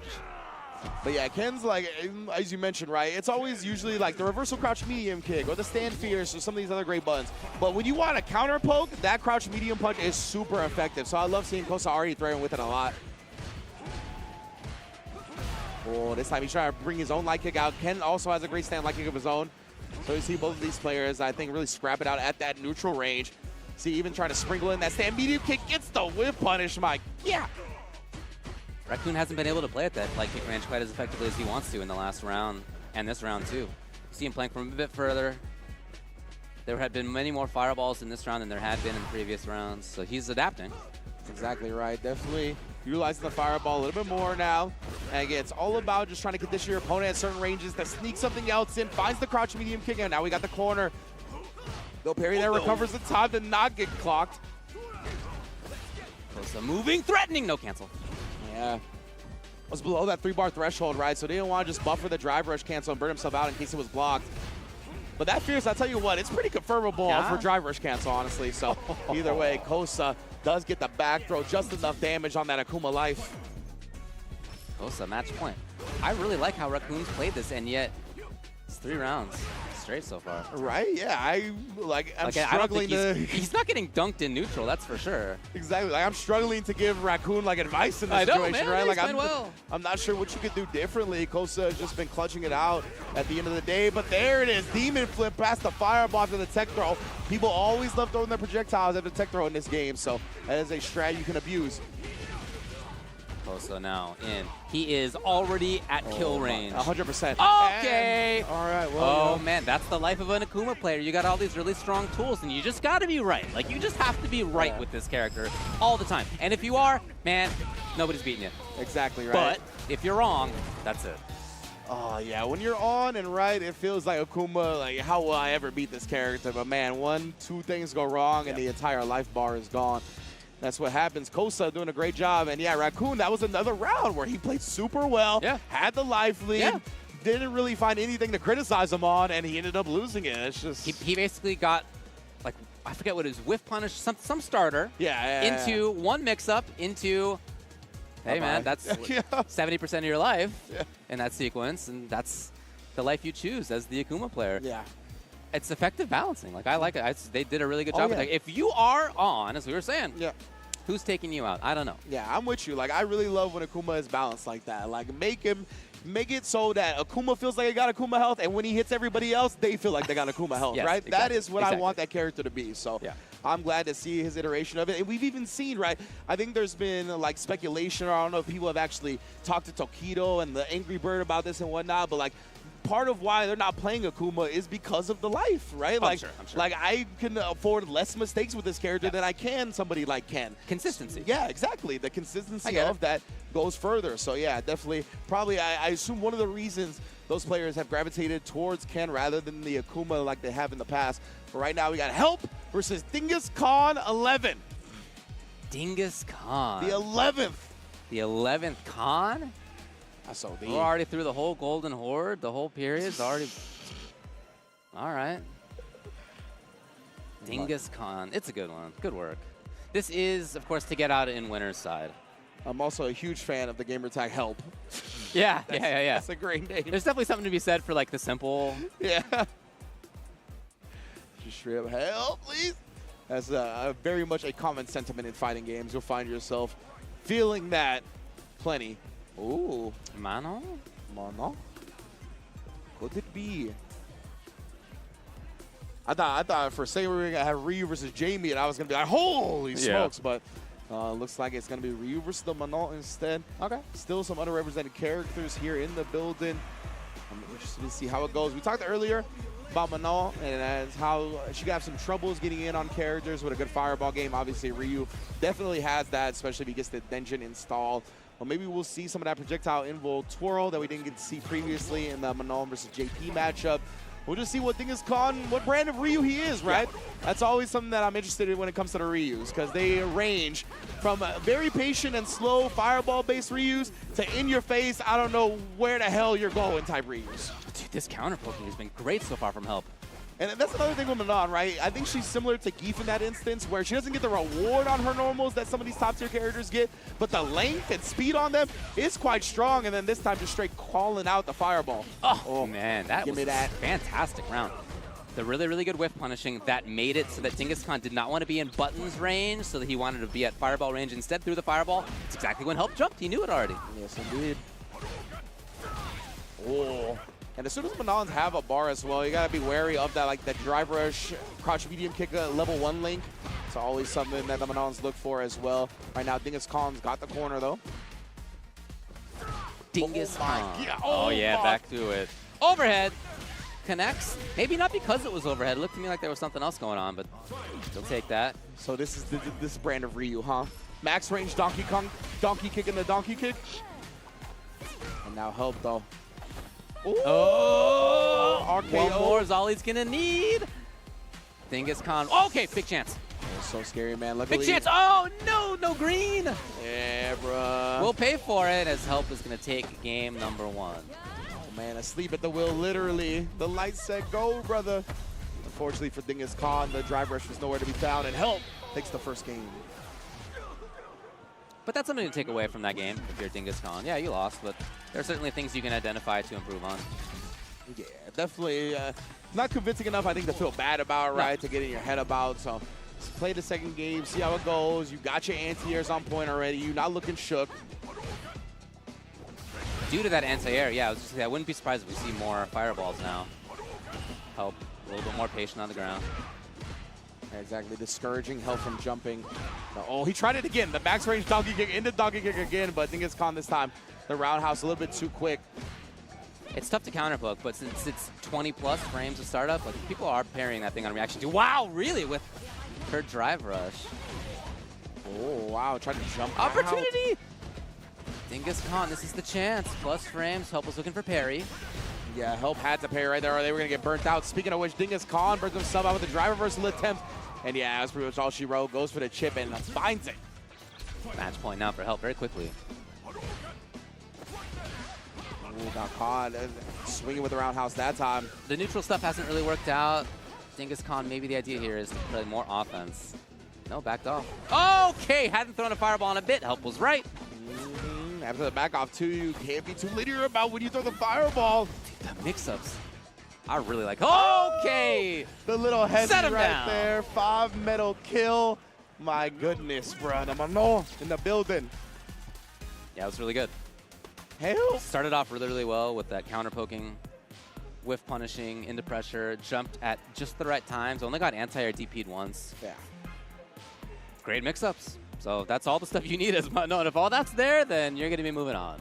Yes, most definitely. We saw just from the outset, right, in that very first round, them establishing how well they knew the Manon spacing and just in general beating Ryu to the punch a lot of the time. And what we talked about before, right, it might not be that drive rush cancel reward that a lot of other characters get, but it's going to make the opponent hesitate. It's going to make the opponent second guess. It's going to make them make decisions a little bit slower in that range where they're usually comfortable about making them. And if you can create that hesitation, it creates so many opportunities for you to get your rocks off. For sure.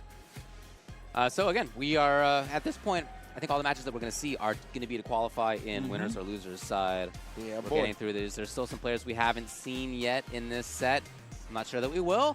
If they make it through on winner's side, if Fudo gets through, if Eita gets through, et cetera, maybe we see them later on. Eita in the building as well. Love seeing Eita come out again as well. Because right now we're getting Nikon, another of the Khan clan, going up against Krim. Krim here. Krim. Slam tilt is this. I don't know what that is. San Jose Sharks hat. Interesting. Yeah. Okay. The San Jose Sharks actually have like one of the sickest colorways, I feel like, of any sports team. Yeah. Like I really like their logo and their colorways and their jerseys and all that. Fly under the radar a little bit, but aesthetically one of the better teams out there. Yeah, Nikon from Pleasant Hill, California. All right, there you go. So yeah. NorCal in the building. And Krim from Maine. That's cool. Oh, hell yeah. The main event. We'll see. Repping that Cooper flag. Nikon and Krim and be duking it out. And we've gotten plenty of character variety and just in general. I want to thank all y'all for tuning in to Combo Breaker. This is the 10th anniversary of Combo Breaker. It's wild to think about that, man. We've been privileged to be here for so many of them.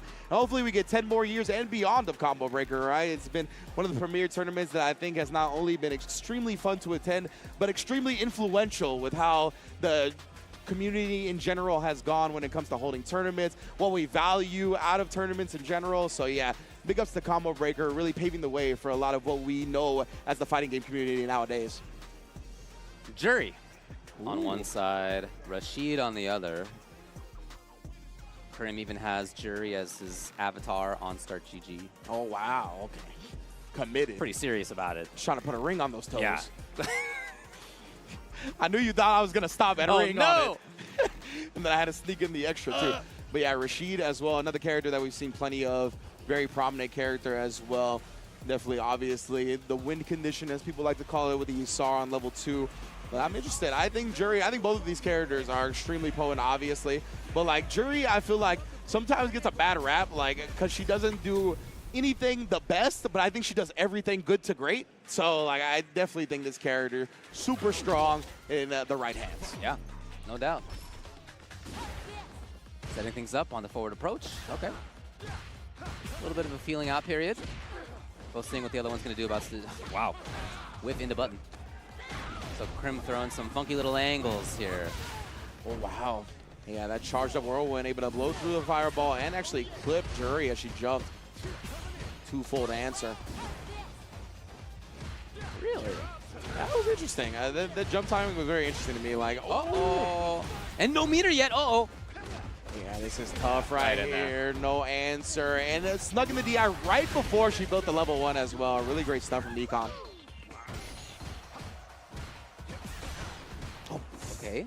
Moving out on Nikon's side. Yeah. Definitely in here. No link. I like that as well. Just gonna put out the parry. That's a very common thing we see Juries go for, but the whirlwind, if he had the juggle there, that was death. Okay, so looking for parry. Saw there wasn't a parry. Then you do the forward for the dash. Very, very common. Ninu. Yeah, defenders have gotten much better at kind of scouting that and being ready with a button as people come out of the parry. Right now, though, Krim finds a huge jump in to start it. Ooh, wake up with a parry again. That's been, some Nikon is definitely favored. This time reaches and Jury. Gonna teach you a lesson not to do that again. Next round we go.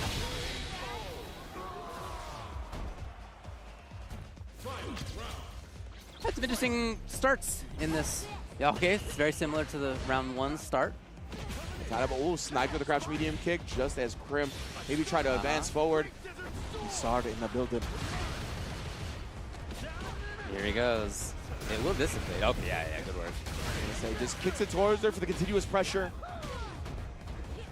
Still in here. Okay, the read was there, but yeah, not the hit. Took another risk. Yeah, you saw Nikon. He was trying to snipe the landing frames, put out the crouch medium kick, but that dive kick. Oh, it's huge. And Nikon got 2 bars on deck here. He's going to use the Isar again. But if this is CA, it will... it's not going to happen. If things that are full animations by themselves connect, then the Isar is not going to matter. Yeah. Then you got to pay attention to as the Rashid, but Nikon knew and he was right. Indeed, well done. It looked like Nikon didn't overcommit in that instance as well.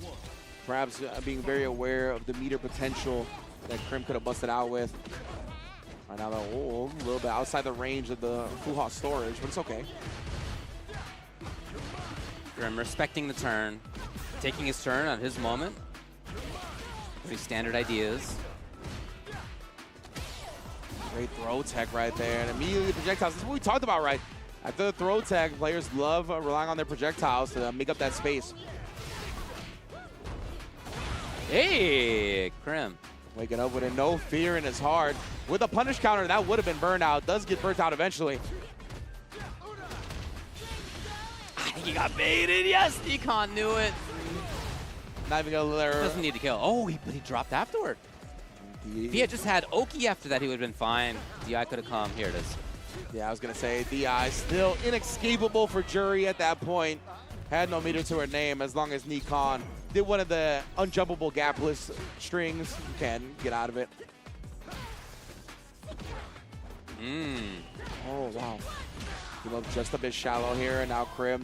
All right, Krim, get in there. Yeah, take it to the corner, brother. That big roundhouse, that is a huge button for Rashid. A huge reward off of it. He finds the whip punish with it, but he can't just yet. Oh, trying to move forward a little bit too far. Econ checked. Level 2's out. Yeah, in that instance, that you like seeing the juries use like driver stand medium kick, right? Kind of gives her great forward momentum on that. Let it rock for a little bit too long. Now Nikon's got this corner opportunity. The throw gets punished. Willing to burn himself out for this mix. Try to bait something out right there. Krim feels caged. There's the jump. No anti-air from Nikon just yet. Just to build 3 bars. Oh, man, to be able to get that cancel and not burned out. The low jump over. Oh, my goodness. The scrambles are being forced right now from Krim. Ah, you understand the risk that he was willing to take right there, but Nikon had the right guess and moves on. Indeed. In winner's side, Krim moves on in loser's side. The other side of this pool is Zaffarino and Jamarvelous, by the way. Zaffarino. Yep, Zaf's in there. Love seeing it. Yeah, big fan of Zaf, what he's doing. I think he honestly talks a lot about what I like about fighting games, so that's why I'm a big Zaffarino fan. I think he just has the right mindset when it comes to trying to put people on to things that are a little bit deeper than layer 1 when it comes to fighting games, right? I think he's a great person that gets the people that have just dipped their toe in to get into the deep end. You know what I mean? He's like a great shallow water to deep in water type guy if you're looking to really get invested in the scene. So yeah, big ups to Zaf. Hopefully we can see him on stream in a little bit. That's the stuff that he loves, right? Yeah, 100%. That kind of stuff. I think we saw, like, Zaf, he went back into the archives, right? Like, went into the old Sonic Hurricane days, was, like, studying the tapes of what they wrote about Street Fighter 2, trying to modernize that. So, yeah, big fan of what Zaf likes to do. All right, coming up, we're going to have our last match of this set of pools. We still have one more set of pools. Yeah. Still more players to watch for. We'll talk about who to watch for after this match, but there are actually some of the strongest players here. Names you're going to want to know about are in this next set of pools still.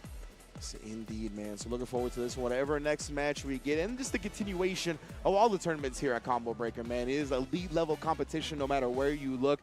Packed to the gills with people. Obviously, we got 2 sides of 5 screens, right? 10 games going on. It's just a celebration of fighting games as Combo Breaker always is. And obviously, back part of the Capcom Pro Tour as well this year, which very fitting, of course. I know everybody wants this to be a part of the Capcom Pro Tour. So glad people are going to be earning points with their showing as well. And it's going to be Pachanga J-Smash versus Eita. Cyclops Osaka Gaming Eita. I'm so glad to see him back. One of my favorite players from Japan for a very long time. And I feel like he got caught up. He got like really popular doing like mobile game YouTube in Japan and whatnot. He had a lot of other stuff going on outside of fighting games. So I know he's been doing a lot of that. But hey, right here, back at it. This is where you always come back to if you're a fighting game head, baby. Pachanga J-Smash, yeah, from Temecula, California. Oh, wow. Yeah, we are very familiar with Temecula. Yep, sure. Isn't there a Pachanga in Temecula? Yeah, maybe he actually works for Pachanga. I'm very serious. Yeah. I mean, there's a tribe out there. Yeah, there's a. Oh, that's right. Yeah, it's a Native American tribe, right? That's correct, super cool. Nice. So repping. All right, they're just gonna button check at the start. Akuma and Kimberly. Let's go. Well, we'll see if it's real. It's button check time. Yeah, indeed. We can always get mixed. People will definitely pick characters that they're not actually intending on playing during button checks. I feel like just to make the commentators' lives hard. I've been out in Temecula, you know. I've been to Temecula for. They have hot air balloon rides out there. Really? Yeah, it's the only place that I've done hot air balloon rides. It was awesome. I've definitely driven through. I don't know if I've been Very for any pretty specific area. reason, but yeah, definitely cool area in Southern California. Glad to see him rep. J-Smash in the building. Kimberly. Akuma and Kimberly. I love the state Kimberly's in. I think she's got one of the coolest outfits in the game. She looks this rad. One, right? Yes. Super big fan of this outfit from J-Smash and Kimberly. And I'm with you, man. I think the character is extremely strong. I think she's got a great tool set, incredible walk speed, obviously, even without the install. Right now, though, Eita not going to try to let her get going. So what you got to do against Kimberly, though, really jail them up in the corner. Try to not let them get their rocks off. But we see the jump back, thwarting the drive rush. Throw will close it out. Well done. But there was a moment there. If that had been Crouching Fierce on the jump back, maybe a different story from J Smash. Eita finds the hit first. Very wake-up heavy with the drive reversal. Same idea from Eita. He's never been afraid to do that. That is for sure. That's one of the things that made him one of my favorite Japanese players. Yeah. Like, willing to bust out, willing to get crazy. Yeah, never been afraid of that one. Dang, that was a lot of block movement. Yeah, bro. Oh, with the jab, speed to the punch right there. Burned out for that conversion, but J Smash try to go with the reversal super. Thought Eita would keep the pressure up, especially because he's burnt out, right? Maybe try to build back that burnout bar via the block string, but baiting it out successfully. Well done. I like the ideas that we saw from J Smash in terms of how he was trying to pressure. He was going for pressure that would have beaten single buttons, but Eita wasn't biting. Now he's got the corner already. Oh. Blocked on the overhead as well. Eita still in. Yeah, boy. He's seen it before. He capitalizes now. Oh. Yeah, beautiful drive reversal punish right there. Kuma has obviously 6-frame crouch medium punch. Allowed him to get the -6 punish perfectly, and the teleport thwarted as well. Not dissuaded from wake up drive reversal. That's been the read the whole time. Here's Eita. Throw this time, bro. Already in the corner yet again. J Smash see the walk blocks.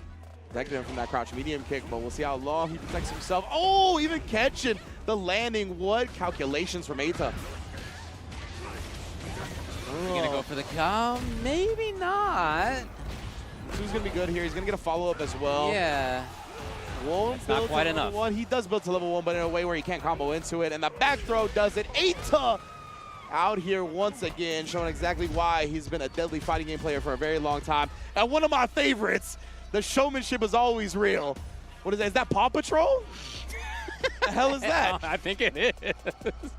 I'm telling you, bro. He's been into other things besides fighting games. Oh, that's hilarious, yeah. He's getting his bread buttered elsewhere, and apparently Paw Patrol's part of it. So yeah, big ups to Eita, man. Like we said, one of my favorites for a long time. Has an incredible personality, always showing out with it. So love seeing him expressing himself in game and out of game. You definitely see that in there. Yeah, I really liked how he played. I mean, it was very quick reads on what J Smash was trying to do. He played smartly defensively for long stretches, blocked it out, blocked like Stand Fierce into run, right? Just blocked that out a few times in a row, no big deal. And yet still also had the unpredictable EX wake up, as he classically does. He's extremely confident, right? You can really see that's what I think would characterize his gameplay the most is his confidence. He's just always willing to put the full faith in his decisions. You don't see much hesitation from him. He's always fluid when it comes to the decision-making and movement. Incredible stuff. Hoping to see him later again as well. We're going to be seeing lots more players as the CPT continues on. Yeah. We have a bunch more events going on. We talked earlier about the other near upcoming Capcom Pro Tour events like CEO, but there's also World Warrior stuff to be cognizant of. Registration is open for all events. You can head over to capcom.us/WW25 to find out more info for the schedule, for all the stuff that's going on there. That's the way to get into Capcom Cup 12. Yes, indeed. And of course, want to give a big shout out to the fellas over at 10-0. The officially licensed Street Fighter merch by 10-0 is designed by the FGC for the FGC. They've got all kinds of newest drops right here, releasing for the first time during Combo Breaker alongside many of your returning favorites. Again, it's all going to be at merch.10-0.gg. And I can vouch for this, right? Logan Sama, Tasty Steve have worked on the designs for these clothes legitimately, right? And they obviously are officially licensed merch, collaborating with the various fighting games. This time, of course, showing off the Street Fighter stuff. And again, Tasty Steve, Logan Sama, a lot of your other FGC favorite personalities have had significant input on these designs. These are created by the FGC for the FGC. That's not just a slogan. Yeah, like I'm not making the designs, but I'm working on the team. You know, I'm never gonna like I'm out there designing stuff. But we do have a bunch of FGC artists working on this stuff. Folks who many of you will know, like Kugi and Puna and Mattis Mal. Some of the stuff's already sold out here in person, so check it out online if you can, merch.10-0.gg. Yes, sir. And then Turtle Beach as well in the building right now. You can unlock 10% off your first order at turtlebeach.com with many, many headsets ready at your disposal. Again, if you're ready to enhance your audio experience without breaking the bank, visit turtlebeach.com and enjoy 10% off when you sign up as a new customer. They got the award-winning Turtle Beach Delta 700 wireless headsets as well, delivering elite performance across pretty much anything you want to use it on right here. Beautiful stuff. Big ups to Turtle Beach providing our headsets for the event, and in general, as being an elite audio source in the community. Thanks a lot to Turtle Beach for the support, for sure. Important to be able to know what's going on in-game. Yes. Important to be able to react. Lots of people's best way of reacting to what's going on, hit confirming, seeing what the opponent's doing, is by hearing those audio cues. Yeah. This is a great way to do it. Thanks a lot to them for the support. Now, I mentioned that that's the last match that we're going to have of this set of pools, but before we go, let me briefly say some of the players to expect in this next set. Mothman and Jen is in here. Takamura is in here. Chris T, Burkish, Boos is in here. Boos! Samurai, Cien, Viwasim, and Daigo has signed up for this pool. Oh my goodness. And we know that Daigo has talked about, right, that he is trying to return to form. He is looking to take better care of himself physically. He's looking to stream less, really try to focus all his energy on these tournament performances. And this is where we're going to get our first taste of that. Very, very excited. All right, everybody, stick around for that. Take a short break.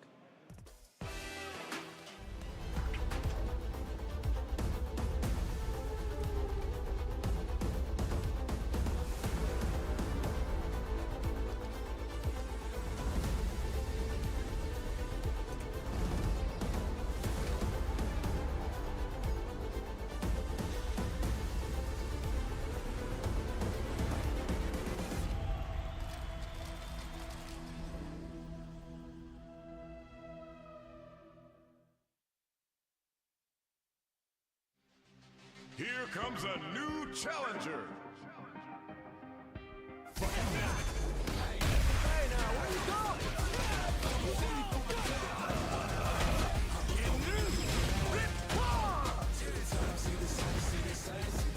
World Tour. Fighting ground.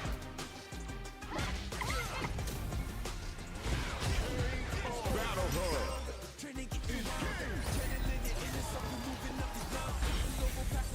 Local violence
Fighter 6.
Challenger. Here comes a new challenger. Here comes a new challenger.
Red Bull gives you wings.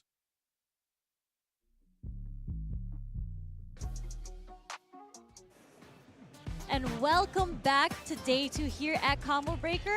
I know you haven't seen us in a while, so just in case you missed it, this is Sherry Jennings here with Vicious himself. What's up, what's up? How are you doing, sir? Another one of It's these, been a long right? time, right? We It's took been a a little long bit of time. a break, I feel like, to kind of get ourselves reacclimated to everything that's been going on in Combo Breaker, right? It is truly a celebration of the fighting game community here because there are so many different games. But right now, we got to hone in on some more Street Fighter 6 action, baby, because this is an official CPT stop. The Capcom Pro Tour happens to be so important for all of the pros here because, again, it's different.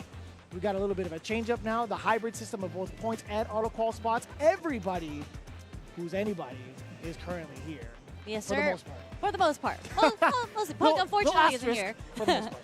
But yeah, so as you mentioned, so it's a little different here. So players will get a chance to gain some points if you place within second place to 25th here. That's right, yep. And the players with the top 6 most points at the end of the season will get to qualify into Capcom Cup. But obviously, if you win Combo Breaker, you get already an auto qualification into Capcom Cup, but also top 2, first and second, will get the spot into EWC. That's so important, man. There's so many things on the line with so many different tournaments that all lead into Capcom Cup. So a really big deal. Not even just this, but also Street Fighter League in the future, right? The whole team being able to qualify into Capcom Cup, that whole dynamic significantly changes. Hence why we see people getting picked up for certain teams more often than not. That's why we're seeing so many banger trailers from all these teams coming out. It's been so cool. But not all teasers are bangers, but some of them are bangers. So, you know, I won't call out the other ones, but we know who the bangers are. You might be spitting. If anything, it lights a fire for all the other trailers to come out in the future. They definitely do, man, because there's some movie level production going on in some of these trailers. Yeah, and just in case you guys were wondering where we are in the Street Fighter 6 bracket right now, this is still round 1. This is the very last block for round 1. So this is everyone. Again, there were 1,300 players here. After this, we get to qualify. We go into the top 256. Nice. Starting in 4 p.m. So 2 hours after this. So we get straight into round 2. Oh, so if this is correct, this is what the I block? This is the I block. So yes, we sir. got Mothman, Zhen, Takamura, Christy, Boostly, Daigo, Xian, and Vasim. The Wasim. Yes, we have quite the amount of players here. I mean, every single pool we've had so far, we have a significant amount of notable players in each pool because, again, everyone who is somebody, most of them are here trying to get the spot for Capcom Cup. But this is going to be really exciting. Can't wait to see most of these players play. I haven't seen them in a minute, like Chris T especially. Shout out to SoCal. I didn't even know he was here, genuinely. Yeah, I mean, he's newly sponsored, newly picked up, so they're here. So it makes sense. It does make sense. I did see that announcement. In the meantime, we do have Vermillion versus the Clobber. Yo, we haven't seen Guile just yet. Not in all the matches that we commentated, yeah. During our pairing, our duo, we haven't seen a single Guile. We've seen a handful of Mai's. Yep. I can't believe I just said associated Mai with Cammy. That's kind of disrespectful. I mean, they're both very, very well-respected women, so not that disrespectful. Enough said. A little bit of a problem, right? Trying to contest. That was actually great defense from the Clobber. Yo, just raw sweep. Sometimes you just gotta go for that sweep. Another one. Why not? Counter. Yo, that might be the button. We mentioned that a little bit earlier, how some of the higher, the higher skilled players utilize their sweeps to kind of outfoot the other opponent, right? But these are kind of close. Yeah. I mean, not enough connection for the double. You know what? Sometimes you just gotta go for it, especially when there's the second fan's coming at you. Sometimes you just gotta do that reversal in between. With how much life is left from Vermillion, I definitely would have done OD flash kick as well. Damn, yo, Vermillion built a mad bar just off of that punish counter throw. But oh yeah. Now we get to see Clobber finally get some offense going. Well, as soon as his turn ends, I understand backing away, right? But it's been kind of difficult for him to even get the Guile thing started, the traditional Guile thing started, right? Being able to establish momentum with his normals from mid-ranges, from further out, being able to play the Sonic Boom game at all. This is the first time we really get to see the Clobber rock towards the corner. Hopefully, I was hoping he would at least end it with a level 1, but a little bit of a drop. A little bit of drop, but he did He did end it with the level 1, my mistake. Yep, he's like, I got you, Vicious. I'm going to get you that level 1. Might not have been a combo, but it's going to hit regardless. Good, because I almost word vomited. I was just like, you going to do it? Are you going to get it for me? Hopefully. Nice work. Not a true punish on the sweep, though, but what's something? It's a little something. Yeah. Back there, punish counter to throw.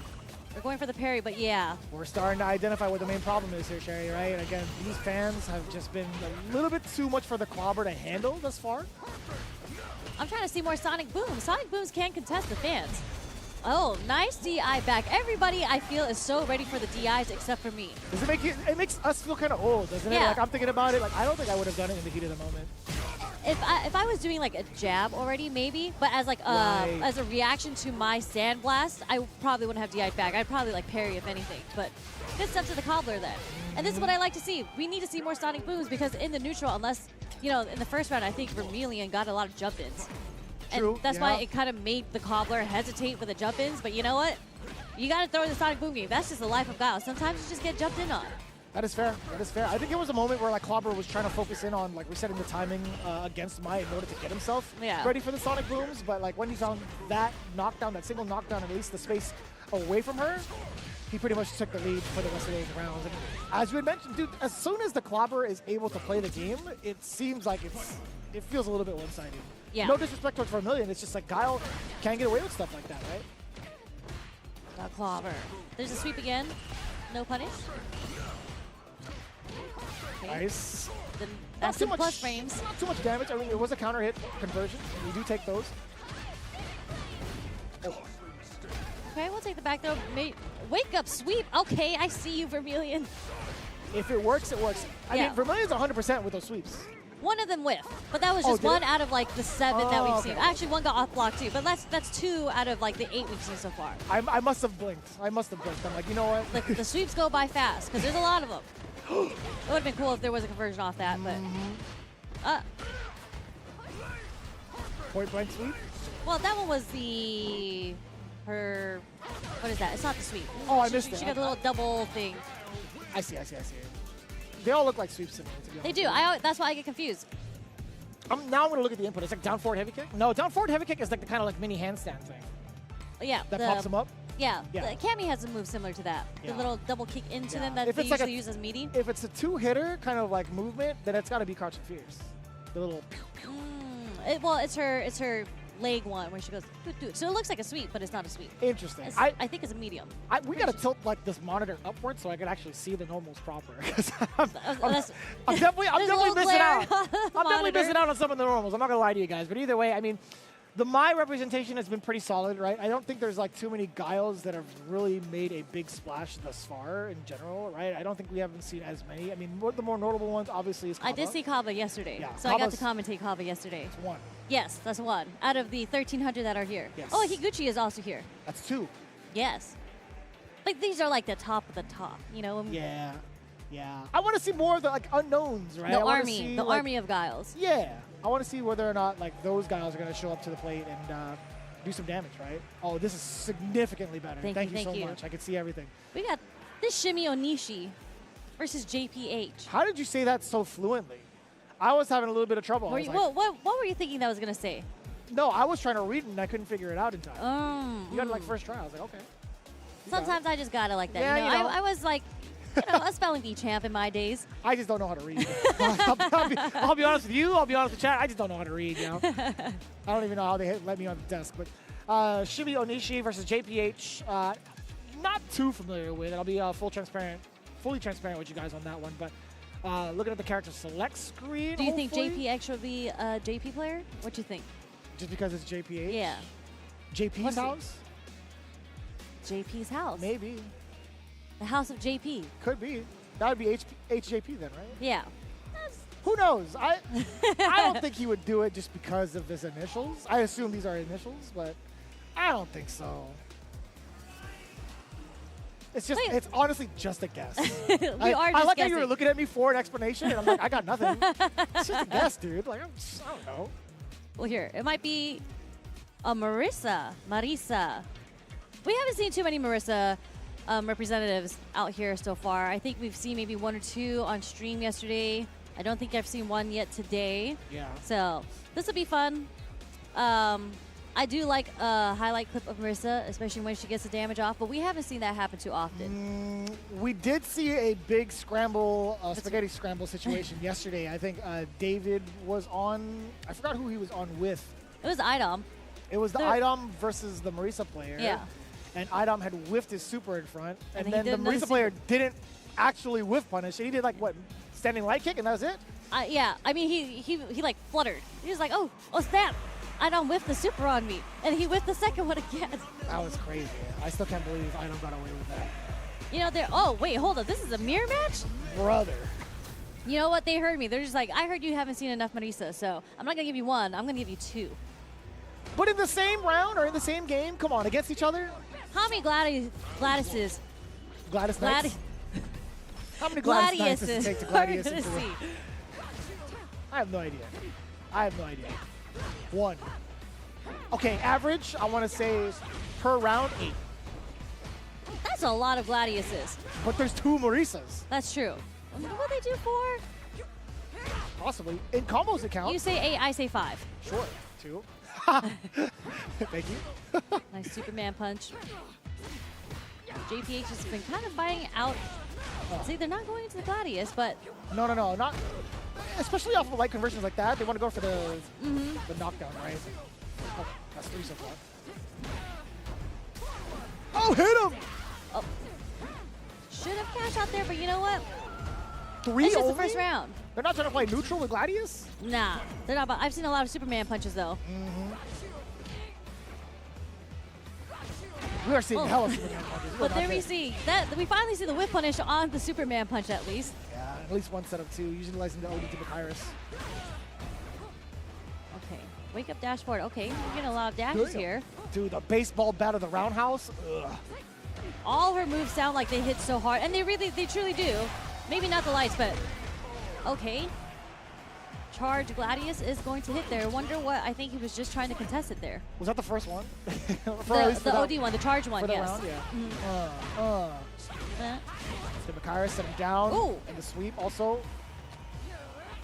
Fireman's carry into the throw. I guess Fireman's throw. yeah, started as a carry. Sit him down. Damn, trade combo! We like that. Oh, you could have gone into level 3 if you wanted. He didn't want it. He didn't want the level 3. Oh, this is tough. If Shimmy gets a couple of good sequences, maybe like a touch and a half, JPH might be dead. There's definitely a Oh, chance. punish! Okay, we'll take that. And it's enough. Well, they're going to build enough bar. Oh. Okay, we're going to build some bar back on our own. And technically, if he gets the meaty setup here, he is going to get the wall splat. You won't be able to. Yeah, there's not enough time. Yeah, a little With bit the feet. tough. Yeah, so Shimmy Onishi trying to walk back or something, right? I think there were so many moments, I feel like, where the big whiff punishes could have come in from Shimmy's side. Just wasn't ready for it. I think JPH being a lot more active is why he's getting some of these rounds decisively. No conversion there. Okay. One brain cell. Same one. Knock him down. Oh, Gladius this time. We went for the shimmy, but didn't get the punish on the shimmy. No punish on the target combo either, okay? And it's in his name, right? Like, he's got to be like a shimmy god. That's at right. this point. Shimmy Onishi. You got to shimmy, bro. Or you got to hit it. You went for it, but you got to get the punish. Oh.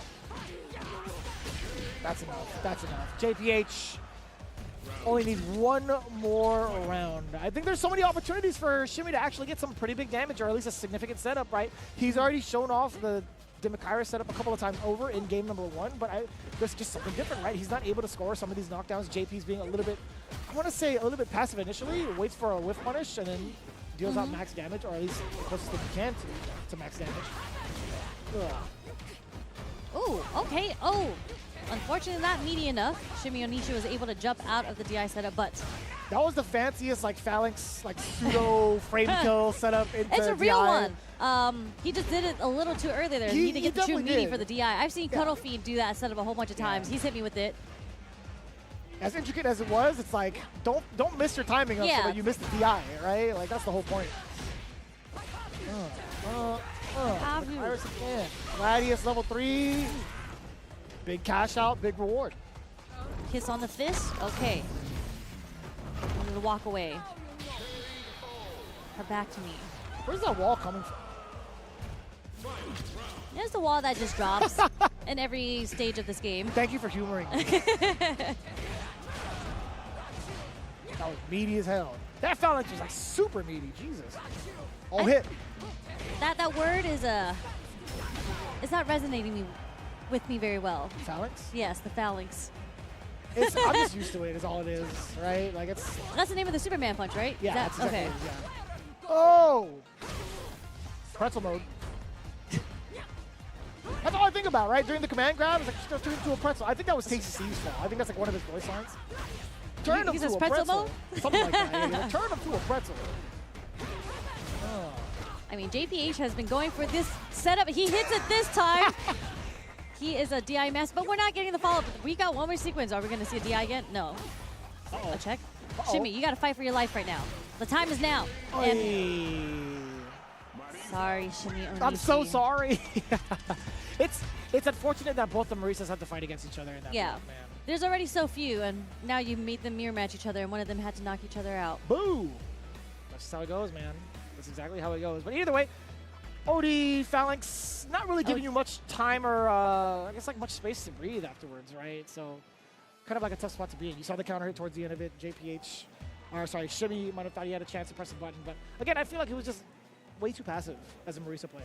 Yeah, in the first round when he was kind of fighting back, he was doing a lot of his own phalanxes. Is that? The Superman punch is Yeah. a Phalanx. And Phalanx, okay. Demokairos is the 1-2 knockdown. Yeah. So we saw a lot of more phalanxes coming from Shinji You don't have Oshi's to do side it. You know, that's just, it's in the ingrained beginning in of my the memory. rounds, I'm right? sorry. So no, but yeah, so Right. Marisa already has a hard time answering, so that's kind of like your way in instead of a regular jump. But then it was the other Marisa that started doing JPH started doing it more to Shimmy Onishi. So That's right. Yeah. You're starting to see that kind of like dynamic really shift in between like game number 1. But as it stands, at least one of the Marisas gets to move on. We got Slithra versus Difficult. Did you just see what he did? I think he That was kissed on his stream. lanyard or something. I don't know. He kissed the pin on his lanyard, and do you see what the pin is? I can't see it from here. Put your glasses on. You have glasses on. It's to block the lights. Look at this. That's a pin of Sejam's face. Are you sure it wasn't the Terry on the side? Because there's definitely a Terry on there. No, right? he kissed this one right there. He kissed Sejam dead in the lips. Not the hair? For good luck. No, not even the hair. It's dead on the lips right there. He pulled that up. Somebody kissed clipped him. that. Somebody sent it to Sejam Stat. I'm sure he would enjoy that. He would. He has to break Mr. that down Slithra, the cult of Sejam, the following of Sejam, out in full force right now versus Difficult. Simple yet effective. So, you know, when players have quite the opposite of difficult. when players have that name, they're usually very good players. That's like a simple, concise name. There's a like theory crafting behind how people choose their gamer tags, right? Sure. Like the one words, like you're like vicious, like the one words. Usually, I'm a bad example. I'm a bad example. Laugh. What do you mean? Laugh is great. Laugh from Yes. South Korea. He's an excellent player. He's coming back low key. Oh Jesus. But I appreciate you. You know, the way you spell out Sherry Jennings is one word. You know? that's what I'm saying. You know, Justin Wong, obviously a scrub, but Yipes, amazing. Damn. Sejam. 2 Sejam. syllables, 1 word. Ring. You know. Yeah, Justin Wong's the only one outed, huh? That's true. I mean, most people like Daigo. Come on, Momochi, Tokido, everyone's one word. True. I mean, technically, Slithra is also one word. As we can see, he's cooking right now. The Sejam is blessing him from the heavens above right now. Yeah. Somewhere out there, Sejam is messing with his hair. He's probably in the back of the crowd right now. He felt it. Like there was a little tingle when he got kissed on the pin. He's actually doing top 8 right now. Yeah. So he's probably got the power up. He's actually on like one of the main stages right now. So no break for Sejam. We did a shimmy punish with a sweep. Okay. We'll take it. Still is going to lead to OT. Oh, that's awkward. The rising tackle just not adjusting. It was a towards that little jump. early, so it didn't get like the correction. Exactly. What a Problem. back dash. Yeah, nice punish too. Yeah, that is actually a punish on the tap parry, so he's got the timing down. The delayed buttons with the low forward. And also Terry also has like a kit to kind of like cover that option as well. He also has a really neat overhead to kind of cover any tap parry situation. But difficult having to spend the bar. No difficult choices made. I think, you know, being able to seal it now is super important. Mm-hmm. Had to get the critical art just to secure the round. We're going to go down to the last round with no meter, but it's fine. It's jury. She's got the nooch. Yeah, I think she's... Oh, no! DI is actually, funny enough, pretty slow. And it seems like it's fast because you're just like, wait, I couldn't react to that DI, but it is actually a very slow move. So, 26 frames or something like that? I don't even know. I don't remember the exact frames, but it's enough for you to recover in time and DI back, as we've seen. Yeah, so it is 26 frames. I remember that being a meme for so long in Season 1. Like, you have 26 whole frames to react. If you can't, you are Unk status? Yeah. Well, luckily I can react to it, so, you know. I'm not Unk yet. What's the female version? You can't just say aunt. Auntie. It's auntie. But it's like 2 syllables. It's too long. Unk just like flies off. Right? What up, Unk? Well, then I'd be Unt. Maybe, I guess, we'll see. We'll let chat decide on that one. Yes, yes. But, okay, difficult. Getting Slither into the corner now, so a little change of pace here. That was unsafe. But yeah, I think so. That was definitely not a safe version of the Burn Knuckle. Early spend on the cash out for DI into the stun. Power charge, power tackle as well. Killing some of the frames, just standing medium. Damn! Speaking of baseball bat animations, I know Marisa, we talked about her roundhouse, but Terry's is just like, he's just throwing it into the wind. The sound with it too. What a dive kick. Ooh. The wake of low forward. Okay, we just. You have to be ready for that. But that was a good punish on Slither there, getting the jab. To be fair, on the store. Rising Tackle's recovery is quite deceptive. Both like in the animation. It's a lot quicker than you think it is, right? So it's kind of silly. Hence why you saw Slither even like able to press parry.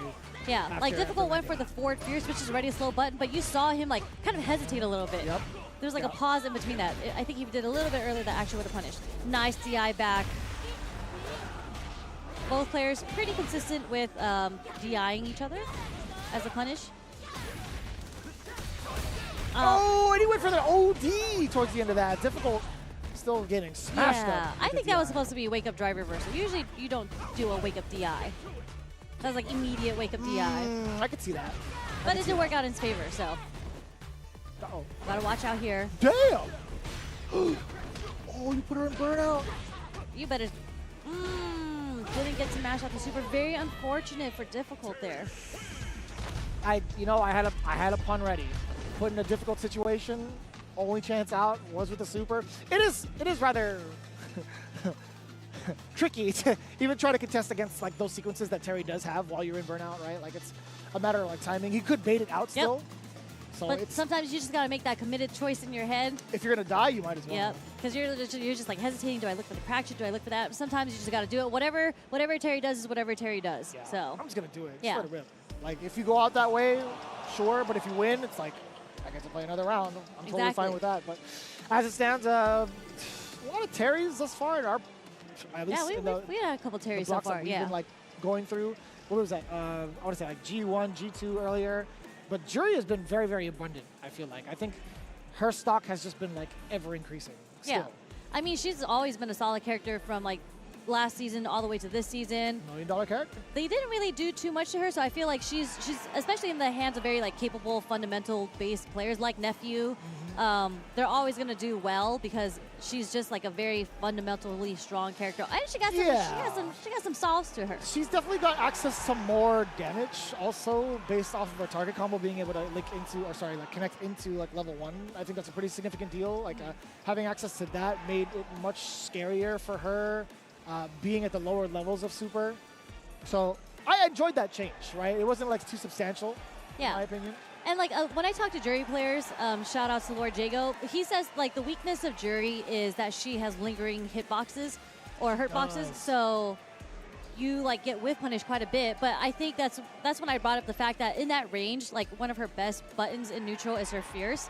But that's where you can kind of mix it up, similar to what Chun-Li has, is the forward fierce. So when you're like looking for the one button to whip punish and you're focusing on that so hard, they throw out the forward fierce, which is 2 hits, and then the second hit will clip you for trying to whip punish. They get their game started. I treat it the exact same way as Ryu's solar plexus, right? It kind of serves the same exact purpose.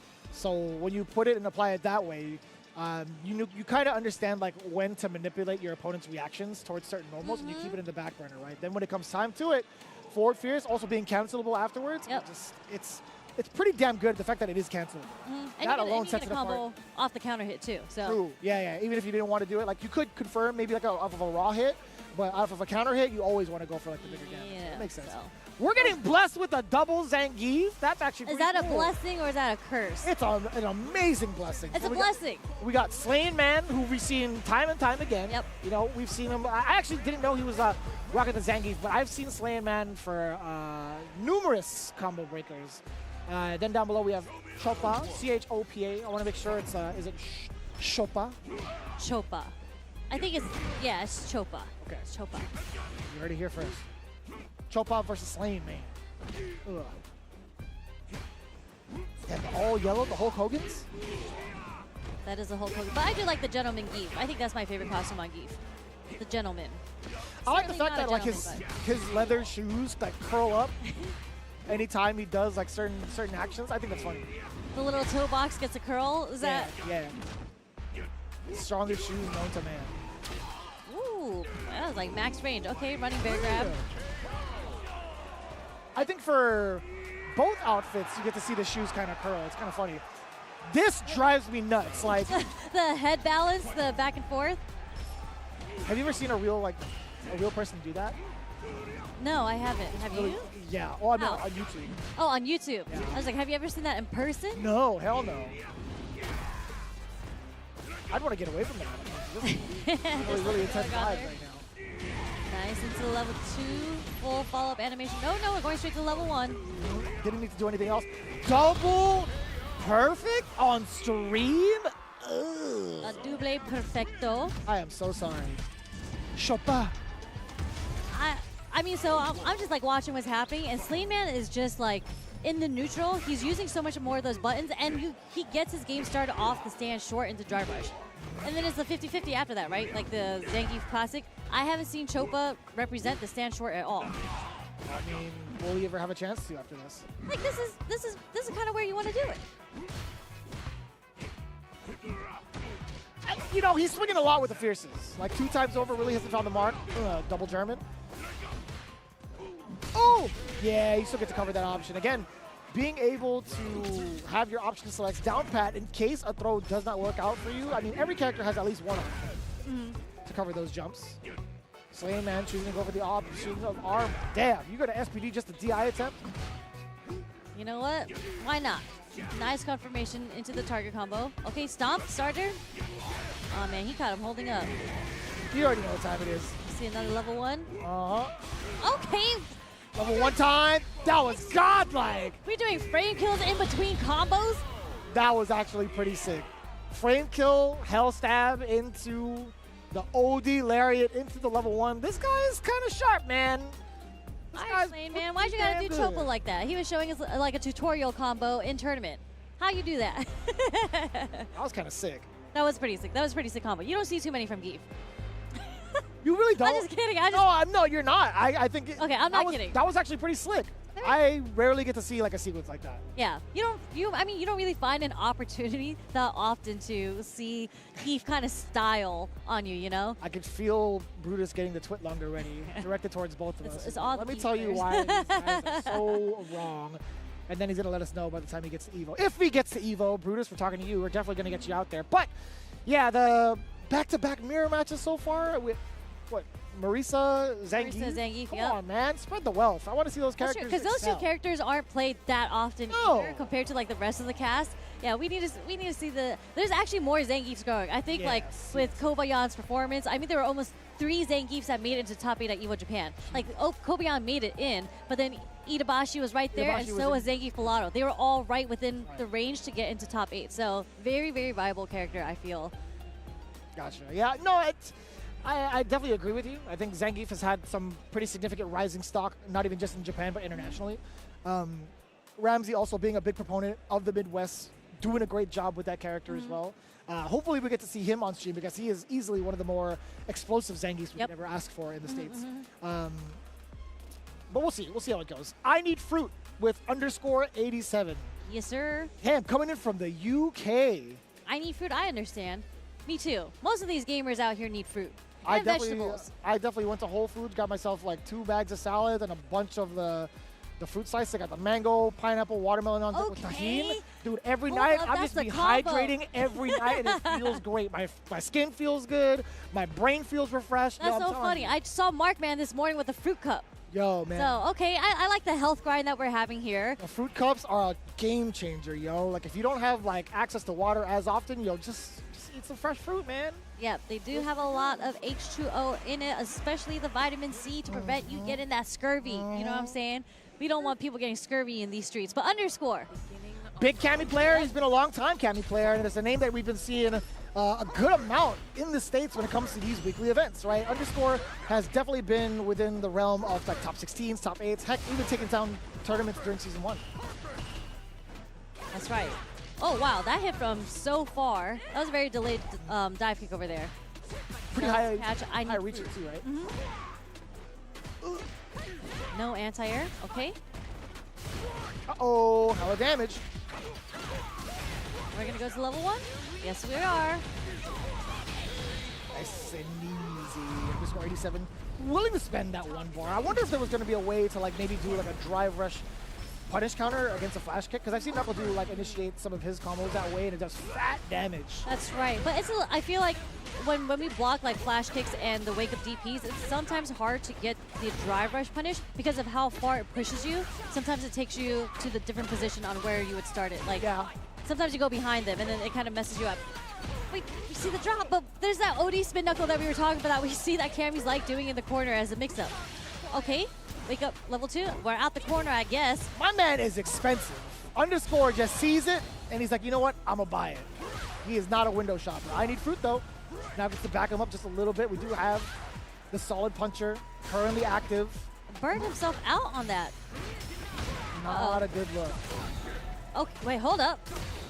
Okay, not this time. Second DI was going to work this time.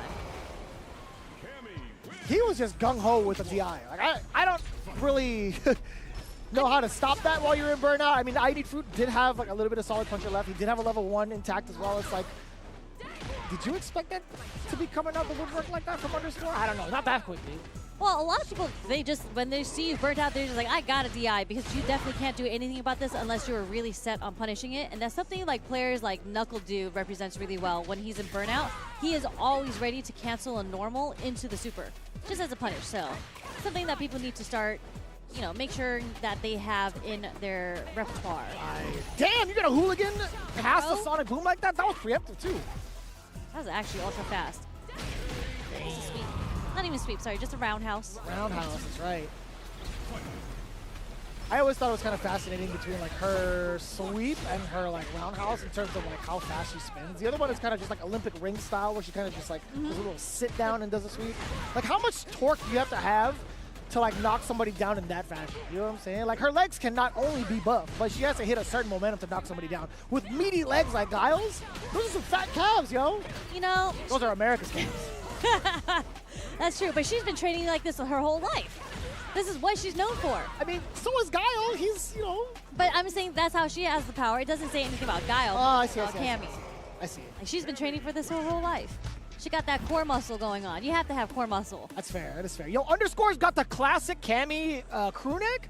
What's that mean? So, what he just did? Yeah, what he just did. What does that mean? Sit down.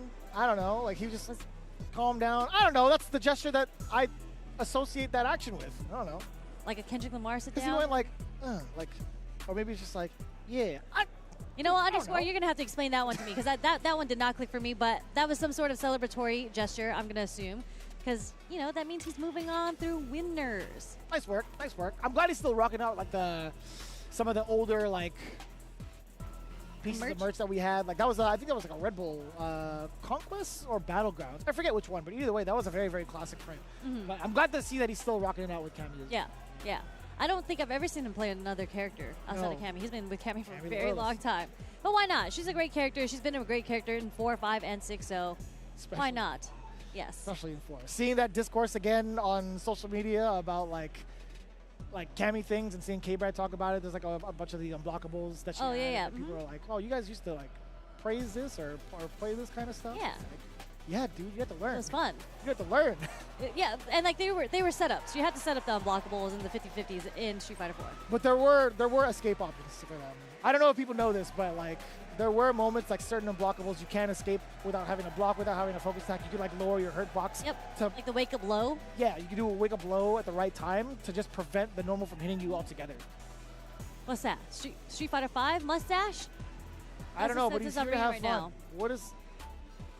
What is that? Well, that's a Street Fighter wrap around his arm. And Is it? It looks Was like it? it looks like one of those ninja headbands. it More was. so Is than that- like a let me Street see. He Fighter. needs to put his arm down. So it's a That's- sentence that's that his ends in crew. mustache. So that icon, that logo on his jersey is the exact same one on the armband, for sure. Oh, so it's not. Oh, Oh, it's Takamura. I didn't realize it. Yeah, I was like, who is I he was talking staring to? at Here to It's Have Takamura. Fun this whole time because he, we saw him with the mustache and him pointing at something. But we have Takamura, Mm-hmm. one of the gods. Newly sponsored, by the way. For the longest time, he was criminally underrepresented. That's right, that's right. And like, it's insane because every single time I watch Takamura play, he shows me an option that I didn't even think about because he is also a lab monster, but he thinks of things so untraditionally. Like, he's really outside of the box, the way that he approaches the game. And you're just like, when you go for a shimmy, you're looking for a whip punish with like a low forward or something, he'll probably do a tatsu. Like, he thinks of He'll do a other proper, ways, like a punish counter tatsu into something like a follow-up. So it's really cool how innovative he is, and I love that about him. It's one thing to like know about the combo, but it's another thing to have the presence of mind to execute it because you have to expect it coming, you have to make that read, and then also in that split second be like, okay, now it's time to rock, right? Yeah, That's for very sure. difficult. Like, he's the complete package in regards to everything you can expect from a pro player, but the one thing that gives him his edge is what you explained, right? Being able to think outside that box, right? Yep. It's so important for guys like him to stay unpredictable, right? Like, when you get so much information coming in from all the pro players and how many tours that are coming out, it's like, oh, I could study these guys free. And he's definitely one of those cats. It's like, what happens if he no longer has access to like the opponent he's about to play? Like, I feel like if anything, it's much scarier to see him play in pools than it is like in top 32 or top 64. Because you won't have that time for preparation. It could be completely random. That's true. Yeah. So I was gonna say he's kind of like Batman in the point where he studies his opponents very, very well, and I think that's a little scary for him. But I'm sure his I don't want to say set play, but his game plan for like round 1 and round 2s of pools are pretty strong already. But when he gets to the chance where he's into the top 64, top 32, and he knows who his opponent is, he studies them very, very well, and that's where he busts out like these innovative answers to how his opponents like to play. Yeah, no doubt. Yeah, there's something going on out there, and I'm just like, oh, I can hear all the cheering. What's happening? There's definitely a top 8 going on in the mainstream. A nice little 10-year anniversary going on here at Combo Breaker. Very near and dear to a lot of the players here. You're looking at the arm. You're definitely like fixated on the armband. Right? I'm trying to see what was on the armband, but okay, yes, you're saying it's the logo of It's the 100% the logo of his jersey. Yeah. And speaking of mirror matches, we do have another mirror match. We're going to see a Ken mirror match, but I feel like this is more common. There's a lot of Ken players out there. But maybe this is kind of a demonstration of how different Takamura is compared to like other players. We're already starting to see it, right? He did have a pretty decent punish in regards to like the whiff throw. Excuse me. I wanted to see what the ender was. But also he threw in a little bit of a mix too. He's being able to do like run overheads, also tack on that little extra damage, also maintain his plus frames. Like early in the game, first sequence that he got from the punish, he went to like a reset to the overhead. Okay, ODDP, because he knew that he was negative there. Oh, Godlike. The Actually Dragon godlike. Lash, the stand jab conversion into the run DP just to punish Dragon Lash. And it looks so simple, right? Yeah. Like, honestly, when you try to like counter Dragon Lash, sometimes you mistime it, you throw out a heavier normal, you get counter hit or punish countered, right? Yeah, people usually like try to parry the Dragon Lash, but I mean, like, here to have fun. No, he messed up the combo to finish it. Actually gets the run. No. Takamura was very aware and ready to punish it. But yeah, Dragon Lash. You don't really see stand jab as an option against Dragon Lash. Most people try to parry it as a punish. It's a nice touch to Takamura. Actually kind of wild to see, like, I mean, Here to Have Fun had the finishing touch. Did. He's dressed in the Pacers outfit. He's not allowed to choke. Sorry, I know it's too soon. I'm sorry, guys. I'm so sorry. I was like, that reference means absolutely nothing to me because I don't even know what you're talking about. These guys, dude, they've been going ham at the. Oh no! Oh no! What's happening? You know what's wild is Takamura was definitely reacting to like Fireball, and I'm pretty sure that's what Here to Have Fun wanted to do, but actually got the DP, and that saved him because of the invincibility frames on it. You know, it's something happened. We're gonna dump it into the critical art. This is gonna take a lot of damage, but he did spend the OD, so he's burnt out, and Takamura might just wake up Drive Rush. Why not? Nah, he's gonna be covered for the Fireball. But you know, the run stop just. He's not gonna be scared of that. I mean, with something as safe as jab to back it, I think Takamura would have been just fine, but rather close. What the hell just happened between these two towards the end? You know, so it's funny, as I mentioned, Takamura likes these innovative ways of playing the game. That level 3 was definitely a reaction to something in the neutral, and that's not something most people have to go for, especially when they're in the life lead. Like, you wouldn't gamble it on a level 3 reaction to something. And unfortunately, Here to Have Fun did a DP by accident. It happens to, like, as you're walking forward. Yeah, as you're walking forward. Happens all the time to so many people. Okay. That was cool. That was cool, Jump back. Stand roundhouse to catch the jump back. Let's go! Here to have fun. Not scared of Takamura whatsoever. He might have to be soon. Throw. No, knocking on the door instead. You had to be very scared because, yeah, it was one last guess. And I actually think if he didn't press a roundhouse going down, the DP might have whiffed there on the jump back from Here to Have Fun. You think so? I feel like the roundhouse caught like a good chunk of like Ken's body even without the knockdown. I felt like it was a little late, that's why. Maybe. Like the DP from Takamura came out a little late. But you know what? That's, for questions like that, I leave it to High Fight. But I don't know if that sequence was important enough for High Fight, actually. No. He's already watching so many different clips going on this weekend, and it's a different time zone for him. Big punish. That should be more than enough damage. As you got the rest of your drive gates to dump out. Damn, this guy is effective. He didn't even need level 3. And even Here to Have Fun is just dumbfounded. He's like, damn, I gotta study that combo. That was sick. It was a good try. Good effort. Okay, pad. Takamura tried to show off his pad to the wrong camera, but it's all good. We like it. We need to get him trained up a little bit. I think it's, I don't want to be wrong, but I see the purple cable, so I feel like it's a victory. No. Nope. Incorrect. They have their own controller sponsorship, I do believe. I see. I think it was in junction with, I think Broski's on that team as well. I gotta check. Oh, Broski's the newest pickup, right? Because I saw Broski literally just announced like the sponsorship a couple days ago. Yeah. I'll double check right now. Just kind of like, I'm actually curious to see who else is on that team. But in the meantime, again, we get cats like Takamura coming through. Also, Kills You is on that team as well, if I'm not mistaken. Cool, yeah. And Kills You played yesterday morning as well. Got the pleasure of commenting his matches. So it was Void Gaming. Okay, cool. Yeah, they do have their own controller as well. Shout outs. There it is. We see the giveaway right there. Nice. Really, really cool. They're doing a bunch of giveaways right now. Neat. So make sure you follow their Twitter if you want to be a part of the giveaways. Yeah, I mean, but for the most part, like if you're not following Kills You, Broski, and Takamura, you're missing out on a lot of really, really talented players that show off their tech, right? You're missing out on a lot of opportunities to check out how they play within their regions, which is like one of the more beautiful things about learning the game of Street Fighter 6 is learning how dangerous the other parts of the world are, right? Yeah. A shout out to Broski. I don't think he's in the building, but the Capybara Army, Broski, as you mentioned, the tech, definitely one of like the tech content creators out there. I learned a lot from the clips that he posts, even his YouTube videos, because he breaks down a lot of what's going on. Yeah, so shout outs to him. Yeah. And his Aki stick, obviously. We've seen his performances, especially in Red Bull. He's done really, really well. Yeah. His Aki's pretty cool. He's got some tricks up his sleeve.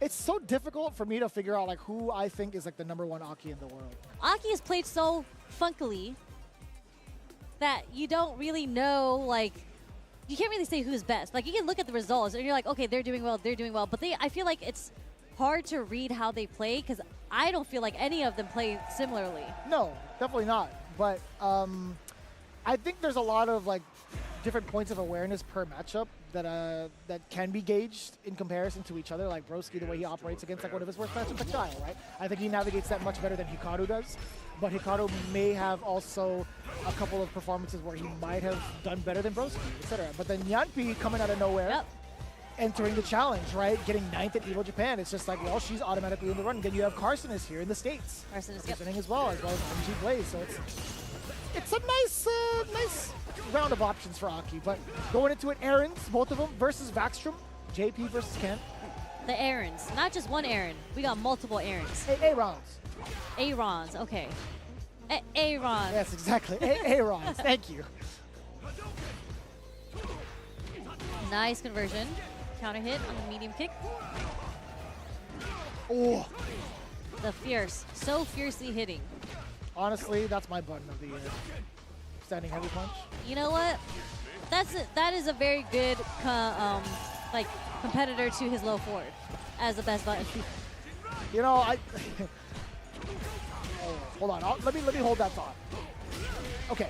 I think crouching medium punch is a better button than crouching medium kick. Really? From Ken? I think it's pretty fast. I think it's a great counter poking tool, being able to cancel as well. I think it's pretty neat. It is.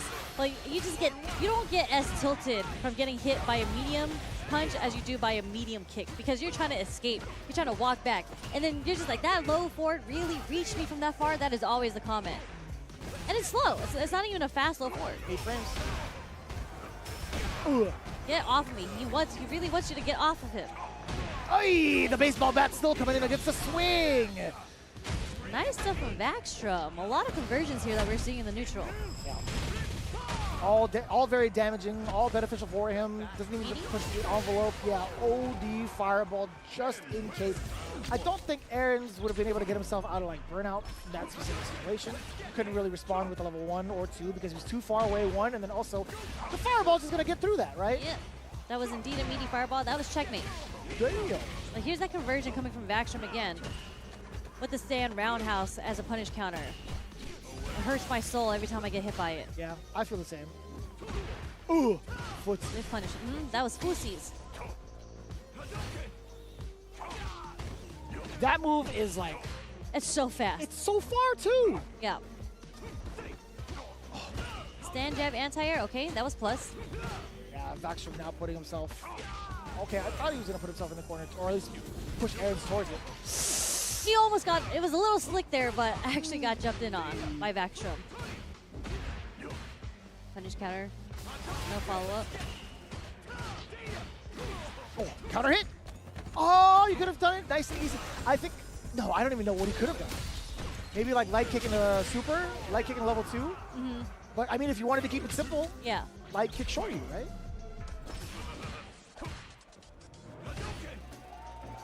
Oh. And it's you can't even punish it. It's actually more punishable than you think, but you definitely have to lab against it because the block stun is so weird on it. It is, yeah. I always thought like it was like a distance thing. At least in like at the very tip. Yeah. I think a lot of characters, like, because the animation looks like he recovers so fast, he actually does it. I mean, it being -14 is a pretty significant deal, right? Bang! Response with a DI. This is a difficult situation to be in. Yep, you have to be ready for it. It won't cash. If you cash out, it still won't kill. Oh, that's meaty as hell. Damn, he's hella dead. Doesn't even need to spend bar. Nope. Damn, son. Where'd you find this? A meaty overhead for you. Go on. I hate getting hit by that. It's tough. Like, you see the frame kill and you kind of recognize it in your brain. You're like, all right, something's got to happen. Yeah. But yeah, you're guessing between the low or heavy, which is why a lot of people do like choosing the parry option because it covers both. Okay. Drive rush into the back throw. Really smart stuff from Vaxstrom right now. Nice ODDP, why not? Saw him coming at you in green. There's a fierce, double fierce, no conversion off the one that actually did hit though. That was like triple. He was hacking. He was just swinging that axe of a normal. He wants to burn him out. Nice DI. That is definitely a DI-able sequence, but... Uh-oh, playing with your food.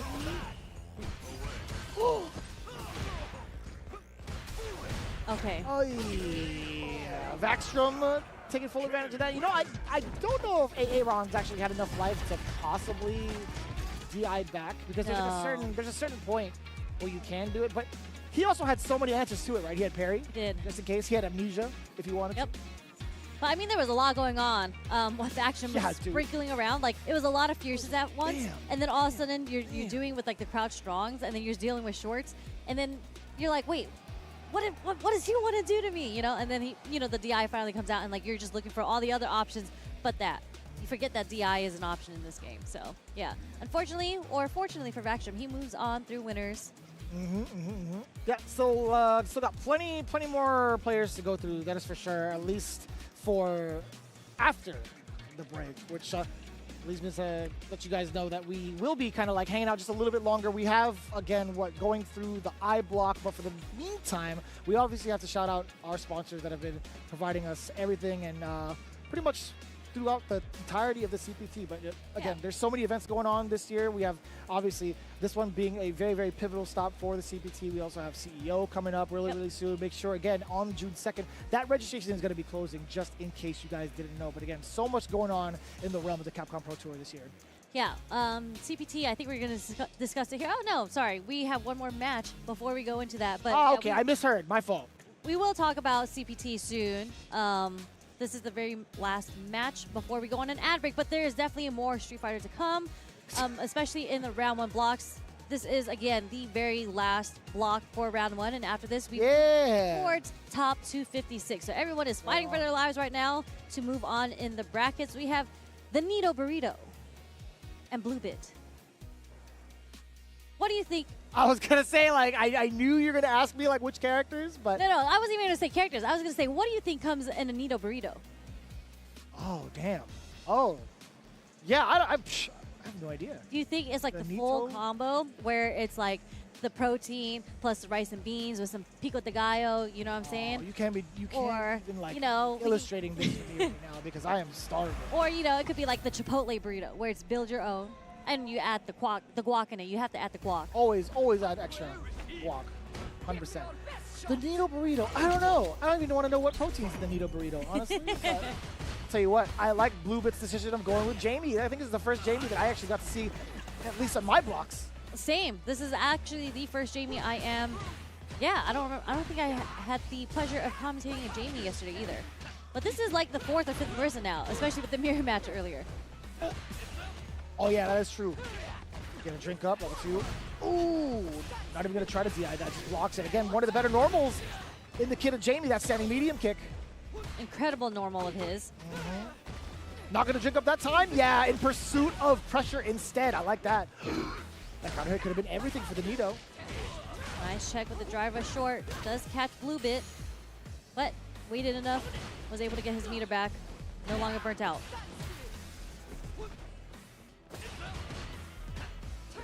Oh, yeah, dude, that is such a big hitbox.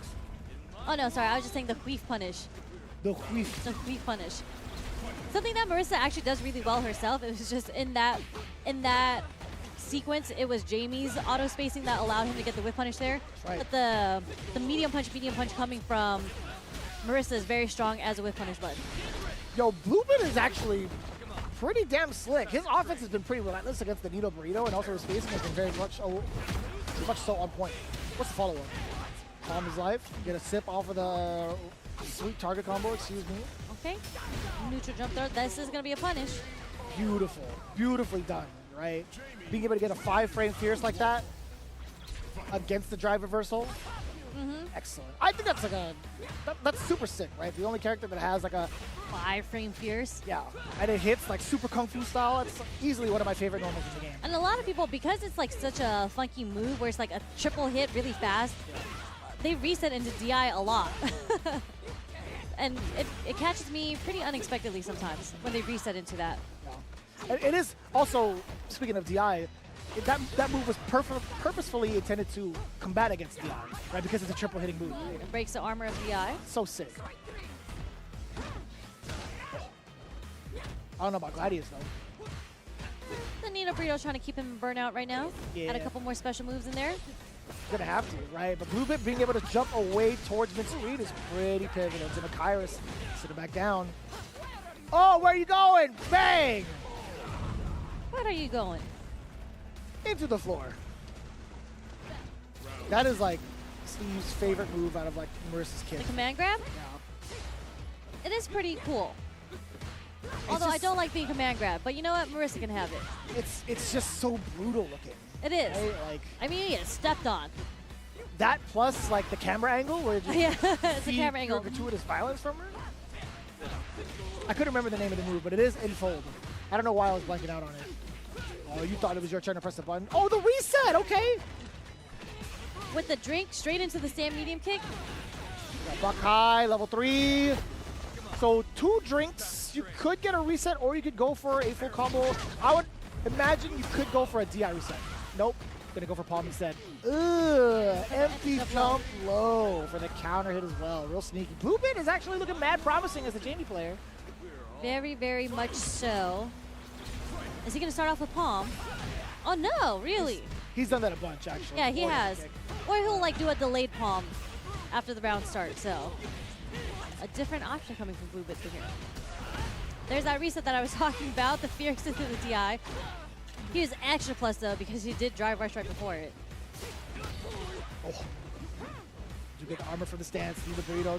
Still trying to find his way out of the corner. The jump doesn't really succeed for him. Blue Bit, while in burnout, has to kind of hold this for a while. This is Nito's time to definitely push the envelope on offense, but we'll see if he's allowed to. Okay, yeah, take them all the way to the corner, okay. We do have a level 3, definitely not enough unless we see a reset come through or you want to spend it here just to get the life lead. Oh, there it is, that's a reset, caught him jumping. God damn. On the way down, you see her just like, getting ready for that punch. I mean, it's pretty cool because the Nito Burrito actually established a lot of command grabs already early on, so now Blue Bit is like inclined to hold up because you don't want to get command grab. Oh, it's gonna stick. Arrowhead kick. Ooh, a medium kick for the whiff punishing. Free flow strikes. We get a throw against the armor. One turns afterwards. Ooh, yeah, okay, yo, right back at him too. These guys are swinging again. Both burnt out, but Blue Bit has a huge life lead. Yeah, low forward's all it took. That was a pretty cool sequence though. They're both very active on the defense there. Yeah, from both ends. Big reads on some of the almost checkmate scenarios, or almost the killing blows, I should say. Not checkmate. Oh. Surprisingly, no whiff punish from the side of Blue. Nito Burrito hasn't been able to get a lot of anti-airs going on here, which is difficult for Marissa, but you do have to be ready for it, especially when you're playing this character. Whether it's like an air-to-air or just even the crouch fierce. Even charge Gladius sometimes. Really, yeah. Level 1. Gonna bust out with it. Going for the full damage, right? We like the windmill super there. Going for drink number 3. It's the first time we've seen him in level 3, actually. Uh-oh. Punish counter. Now in burnout. Oh, we gotta get command grabs on, right? Are we gonna see a cancel little critical art here? We still have a chance. What you gonna do? Don't need No. to do it. Damn, that jump could have been anti-air. Oh, he burns him out with the charge Gladius. No. That's it. Yeah. I mean, no matter what you choose to do, I think the block string going into level 3, especially with critical art, would have killed. Right? So, The chip. yeah. Blue Bit, definitely pretty. I want to say it was pretty impressive seeing the way he kind of like flowed his structure, flowed his strategy with his offense, his reads against defense, or at least Maurice's defense was pretty on point too. So Yeah. I'm actually really curious to like follow his journey further along in the path, to be honest with you. You look very, very competent as a jury player. Yeah, for sure. Just, I feel like it's a little difficult for Marissa in that matchup too, mainly because like her normals aren't the best, so you're dealing a lot with Jamie's forward advancing moves. You saw a lot of the stand medium kicks connect, and then just like the jump-ins. And just She was eating a lot of the like, stand really fierces too, jumping in. even Yeah. in game 1, right? Yeah, but yeah, we'll see. Still got a chance. He'll be moving on in losers, but we move on in winners. Yeah. After the break though. But before we go to the break, I was like, now I actually get to officially call it, Yes, right, and yes. not mess this one up. CEO 15 is going to be happening real soon. Now in Orlando, Florida, June 13th through the 15th. Again, if you want to participate in Street Fighter 6, you got to do it real soon. The registration closes June 2nd. You do not want to miss that deadline because, again, this is the first time that this prestigious tournament is going to be a part of the Capcom Pro Tour as an official stop. yes, for sure. I'm going to it. I think you're going to I am it. going So to we'll it as well, definitely yeah. see you guys there at CEO in Orlando. And to mention a sponsor of ours, Victrix, right?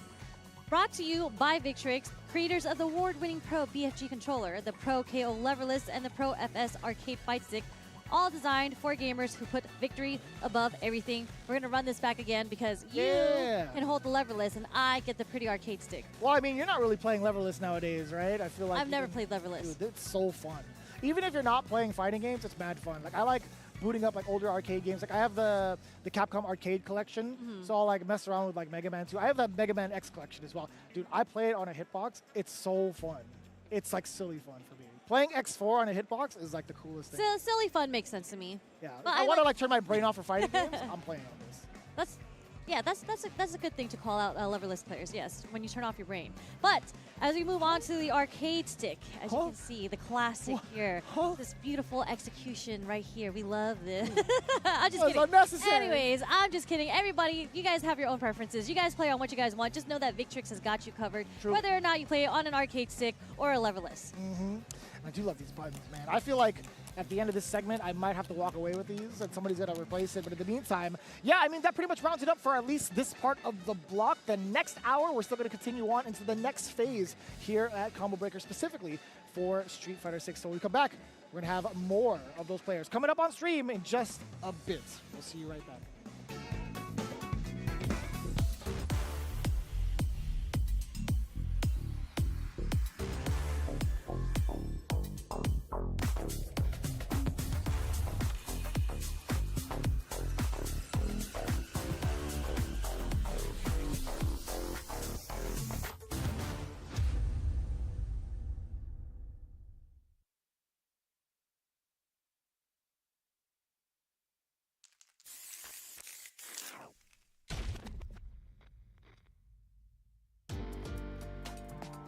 Taking a life and giving life?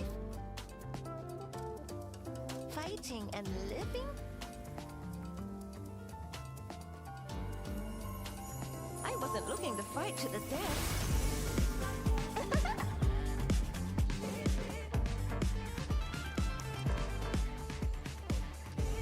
Time for us to dance. Round one.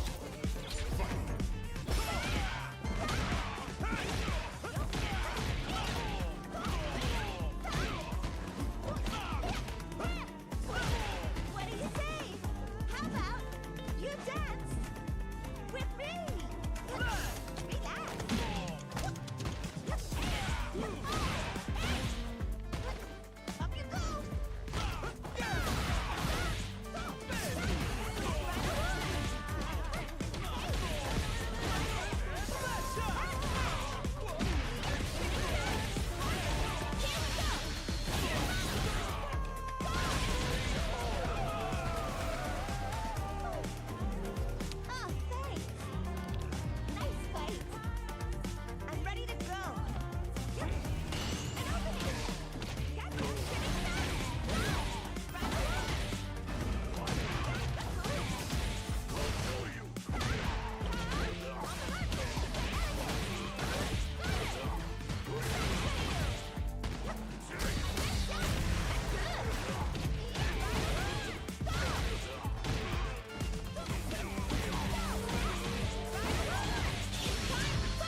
blast. Unity. Repulsor blast. Yes.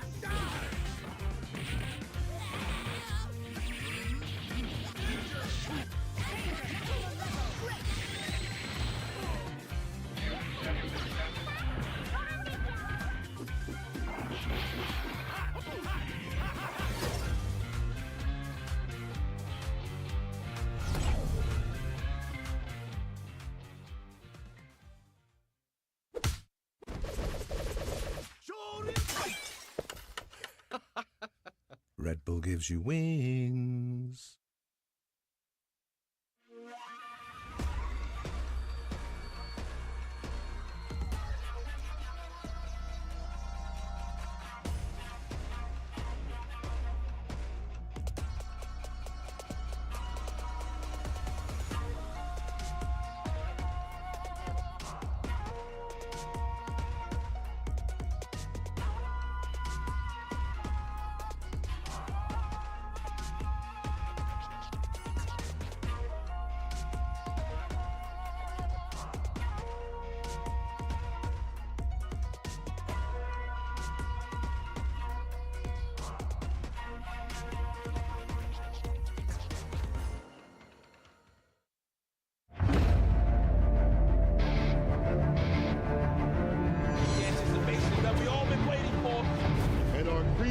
Convergence champion. And he gets the freak queen. What a long road that was ahead of him. Welcome to the Capcom Cup. And there it is. Punk gets his retribution. Wake up, OD! Dragon Punch and Kusanagi. The trophy along with a ticket to Capcom Cup, and Shuto now books his place to Capcom Cup. No one's a commodity.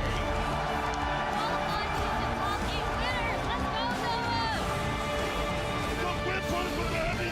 On the engine right. Angry Bird. Show him the door. Because kid, you're in grand finals.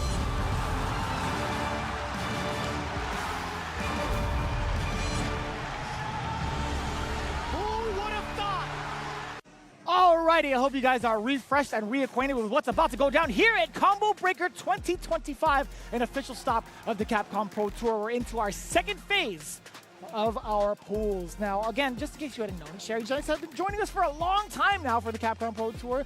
First of all, hell yeah, that's what I'm talking about. I thought one of the lights were about to drop. I was like, wait a minute, did I actually knock something down? My name is Vicious. I'm glad to be here with each and every one of you guys. We were going through a lot of the pools today, but now this is where it gets even more intense, right? The people that have made it out through pools, or we have one more set of pools? We have one more. So, this round, right now, we're still in round one technically, but I think this next batch of matches we're going to see is the finals of each pool. So the winners of these are going to be the ones that qualify into top 256, which is right after this, because I got to play in top 256, you know what I'm saying? Damn! I'm still in the tournament. I'm not allowed to play, but all right, let's go. Do it for all the Luke players out there. My name in there, you know. No, I'm kidding. I did not sneak my name in. I officially registered and paid, as you all should, to support the tournament. Ah, I see what you mean there. I thought you meant like you just snuck into like 256, like in general. Just no, like, I fought my way very hard. Okay, good. I was gonna say, I actually have a very funny story around that. Okay. This is a little mini story. Sure, so I was practicing with Maureen to warm me up for pool matches at my pool, and then someone behind me was just like, "Oh, hey, could I get next?" And then I looked at Maureen. I was like, "How much you want to bet he's in my pool?" And I said, "You should play him." So she's like, "Oh yeah, for sure." So she plays him. We all warm up, and guess what? He's my first match. He's your first match. And also, my matches qualify out into top 256. So I'm sorry, he's a very nice guy, very nice guy. But you know, I've been in the community long enough to sniff something out. You know, I'm glad you did it the way you did it. You know, you're kind of respectable about it. You're like, Maureen, why don't you go ahead and take control? For sure. But good stuff. Love the community. Love what goes on here in the competitive scene and all. You got to get that download somehow for your opponents. I would have done the same. I definitely would have done the same. I can see you doing that. I've done it once. Rose Ray versus Shell. I like the name Rose Ray. We do like a rosé. I don't think rosé is a wine, right? That's the type of wine. Sure. I'm not really a wine person, so I'm not too sure. I don't drink, so I don't know anything about alcohol. So I just know people rap and sing about rosé all the time. So. They got Anyways. Ricky Rose, right? I mean, that counts. What's Oh, that? Jesus. Like Rick Ross. Calls Oh, himself Ricky I Rose see. sometimes. Oh, I That's didn't know why I've that. been doing the grunting noise, dude. All right, Shell, let's see it. Punish on the drive reversal. You already know it. That's a perfect. I like that. Starting off strong. First game, first round is a perfect. It's okay. Plenty of time to adjust, right? Perhaps.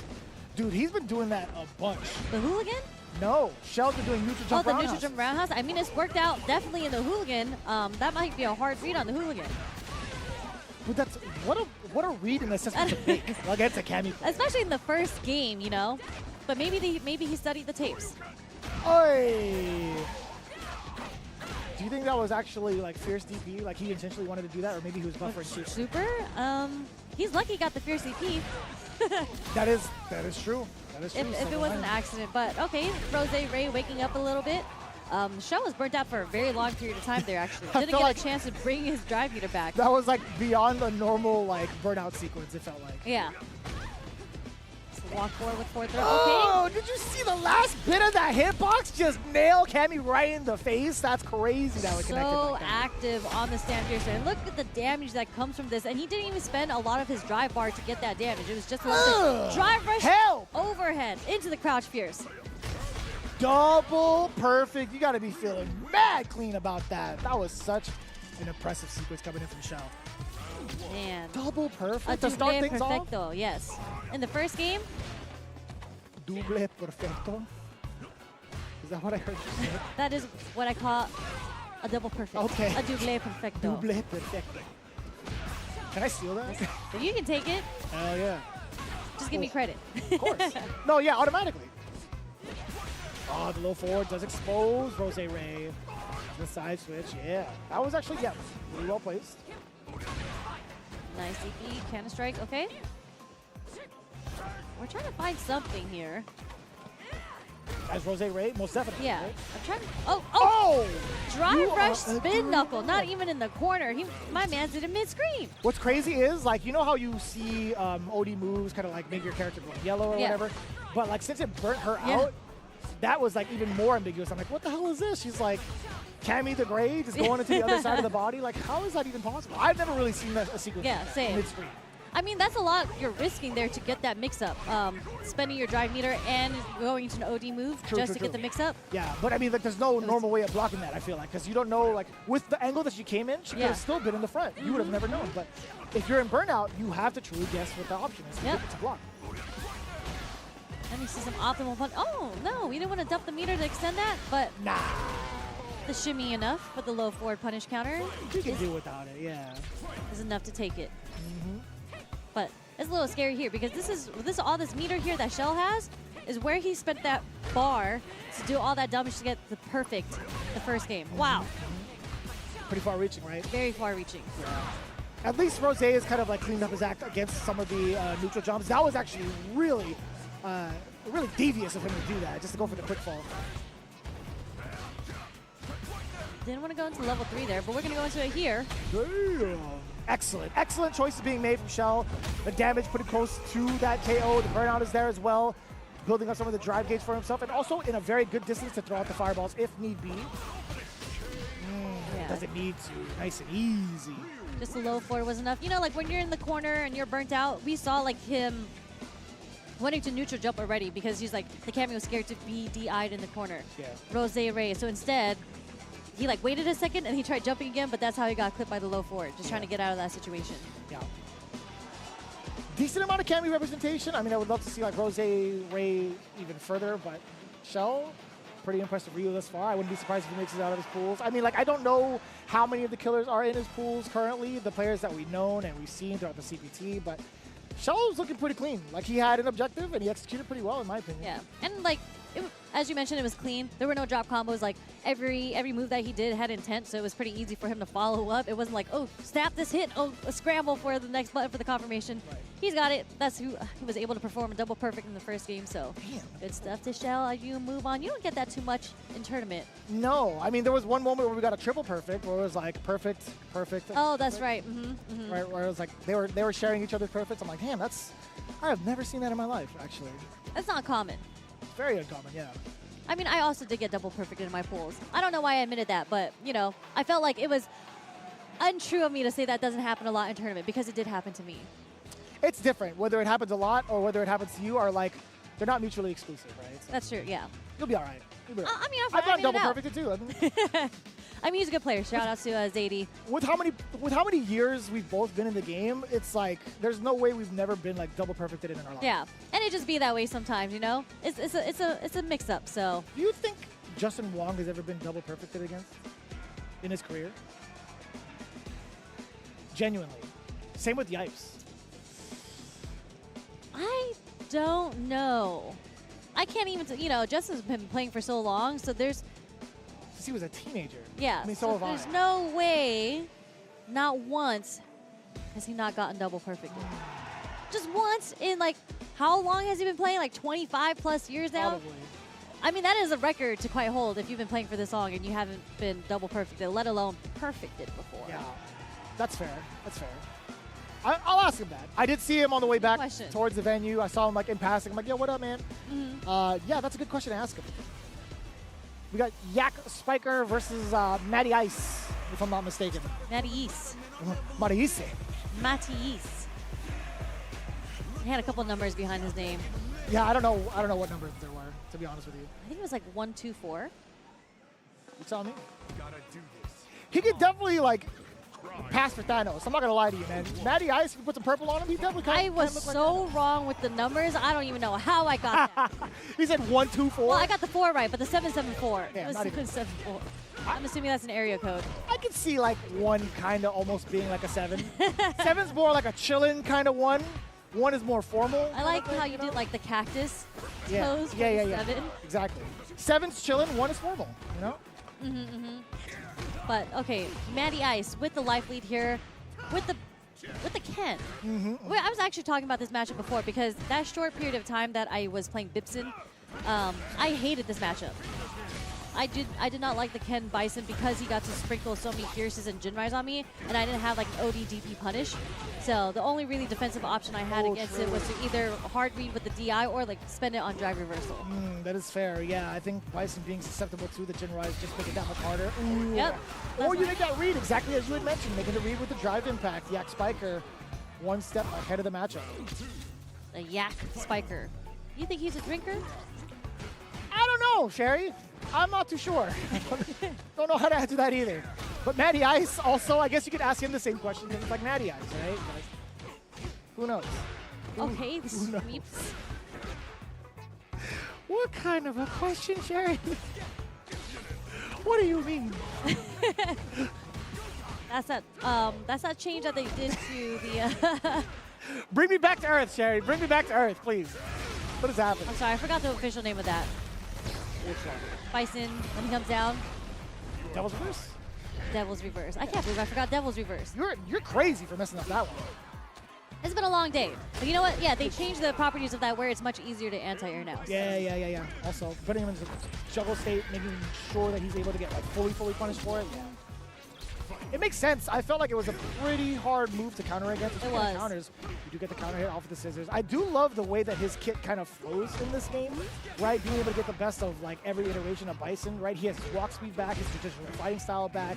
His medium kick is just so annoying, but also making his presence known with the scissor kick without having to charge is super important. Yeah.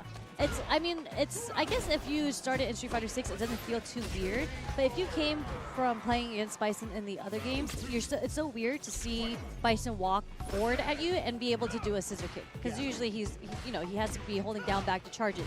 So that's really cool that they added that to him in this game. But they also gave him what he's typically known for, and that's being plus on heavy buttons. So I think he's the only character that's plus on Fierce and Roundhouse in this game. It has to be back roundhouse though specifically. Yep, So technically that that's one. command normal, right? I think like off of Fierce though, I will say like you are correct, leaving him that +1. If I'm not mistaken, right? But either way, having that plus normal is pretty significant off of that Fierce. They are swinging right now. Talk to me. Tried to delay with the shimmy from Matty Ice there, but nice check on the crouch jab from Yak Spiker. And nice anti-air with the crouch Fierce. on the neutral jump, a lot of people kind of hesitate when they see the neutral jump in front of them to bait out like a delayed throw. Yeah. So nice stuff on Yak Spiker to do a crouch fierce there as an anti-air, because it's a pretty slow button too.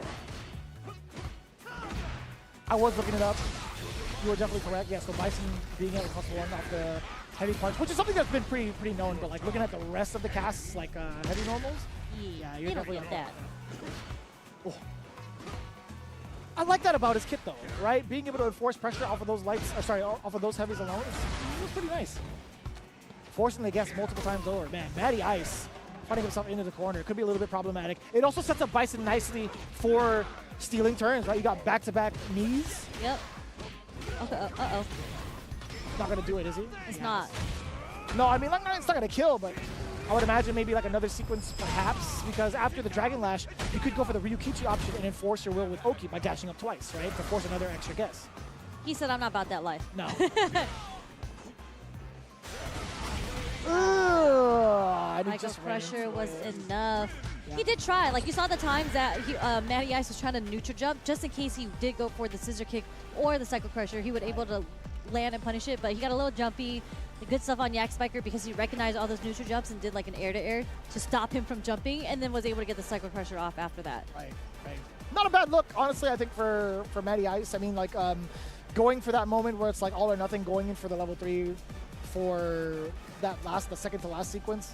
I don't think it was a bad call at all, but I think it would have been way more of a dice roll to do like Dragon Lash with the dash up, because like you never know if the Bison player is gonna wake up with their super. Yeah. I mean, that's what most Bison players kind of have to do under pressure, since we talked about reversal. the lack of reversals, right? So either way, I think it was an okay decision coming in from Matty Ice. Hopefully not the last that we see him, but Yak Spiker, not bad with the Bison. Yeah, definitely not. Very aggressive Bison. Truly, yeah. Like, he had his spacing trap set up very well too, so that's fine. He was able to get a lot of the counter hits with the scissor kicks in neutral and get the follow from that, so good stuff on him. Yeah. Peak Bison play. Pretty significant for you to like understand like when to pursue buttons after like a scissor kick hits, depending on how it hits, right? Counter hit, you always have to go for a way to link into Cycle Mine majority of the time. If it hits normally, you have to figure out like what ways to continuously enforce pressure before you lose your turn, because if you lose your turn after a button and you're that close, you're gonna have a bad time as Bison. Yeah, but I think that's like the main thing I practiced when I was playing against Bison is getting that spacing on the scissor kicks, because you want to space it because you are pretty negative and some of them are even punishable. Some of them are like -5. So you want to get it in the spacing where you're kind of hitting at the very tip, but that kind of leaves you like you have to recognize whether or not you get the counter hit or like just a regular hit. Because if you get the counter hit, you can go into the crouch strong where you can't on a regular hit. So it's just like stuff that you need to practice with Bison. You remember your routes, and then that leads you into the Cycle Mine, and that's where the party gets started. It's exactly that, right? Like, I think that's the main objective, is like how soon can you land the knockdown with Cycle Mine, and how soon can you get the party started with it, right? Like how wait, what? I read that so wrong, but is depressed Met fan. Depressed Met fan. I read that wrong again. I was like depressed ET fan, and then I first read it as depressed feet fan. I'm not gonna lie. Huh? Like, which is very possible within our community, but that's not it. That was depressed Met fan. We got Mike Webb on the other side though. Real easy. Simple, clean, Mike Webb. Hey, I appreciate you, big man. Yes. AFAS and then FGCB. FGCB. The FGC Why, of Boston? why is he depressed? Is it because he's a Mets fan? I think that's why. That's I don't why know what the record. I don't know anything about baseball right now. Me neither. But I'm sure they'll turn up sometime soon. I don't know. So? I can't really say because I'm from LA. We're living a dream with the Dodgers. So not an Angels fan then. My dad is an Angels fan. He was very upset when they lost a ton. He was so upset because he does not want to root for the Dodgers. Ah, I see. Yeah. It is what it is. Either way, Manon versus Guile. Mike Webb with the Manon. Something that we haven't seen, a character we haven't seen in a while. Yeah, definitely not in this block. There was, I mean, obviously we saw Item earlier yesterday. We saw Cryptids playing this character day 1, 2 p.m. specifically. Oh, dropped. We both said oh at the same time. Did drop the combo, did burn himself out for it, but he does have the life lead. And that's kind of where Manon's going to kind of struggle, because she doesn't have the best tools. Like, there are risky moves she's going to have to do in neutral to get in especially at this range, like the roundhouse or the ballet move that she does, which is DIable. But once you're in, you just gotta stay in. Nice anti-air reaction from Mike Webb. And all of them are ballet moves to me. Bang! I like that. Early Right, DI. that wasn't a punish counter, though. No, it wasn't. Okay, punish that was a punish counter. Mike Webb, I see you. Madame Webb. Haven't seen it yet. No. Don't? When you heard that, I got like PTSD. Okay, I'm so, Don't watch it. Save yourself some time. I'm so sorry. Mike Webb, we got 4 medals to Mandon's name. That's pretty significant, right? I mean, like, if there's a way to land maybe like OD command grab going past the fireball, perhaps, or maybe like using the spin to projectile invulnerability, that could be pretty significant as well. The next set of throws that she does get access to will hurt. For sure. It's gonna be kind of, she's gonna get the 5 metal here's, right? Yep. But it's gonna be kind of hard to get the command grab. You just really have to condition your person to sit still. Tried to. You saw the attempt right before the drive impact from the side of Mike Webb. there There it it is! Punish counter as well! Ooh, and put the burnout. You know what? Why not? Whiff sweep into, crouch short into sweep. Why not? You see Mike Webb is kind of pausing between his block strings just in case the press net fan wanted to do a reversal super there. Right. Didn't bite though, and was able to be patient enough to get the anti-air flash kick. Not too bad, not too bad. Nothing to really be depressed about. Depressed Met fan in the first game. I'm gonna just call him DMF, man. Let's just, DMF, yes. DMF is way easier. Oh. Try to contest afterwards. You saw the counter hit from the side. DMF. Get off of me. Perfect. Okay, air to air, or sorry, anti-air trade.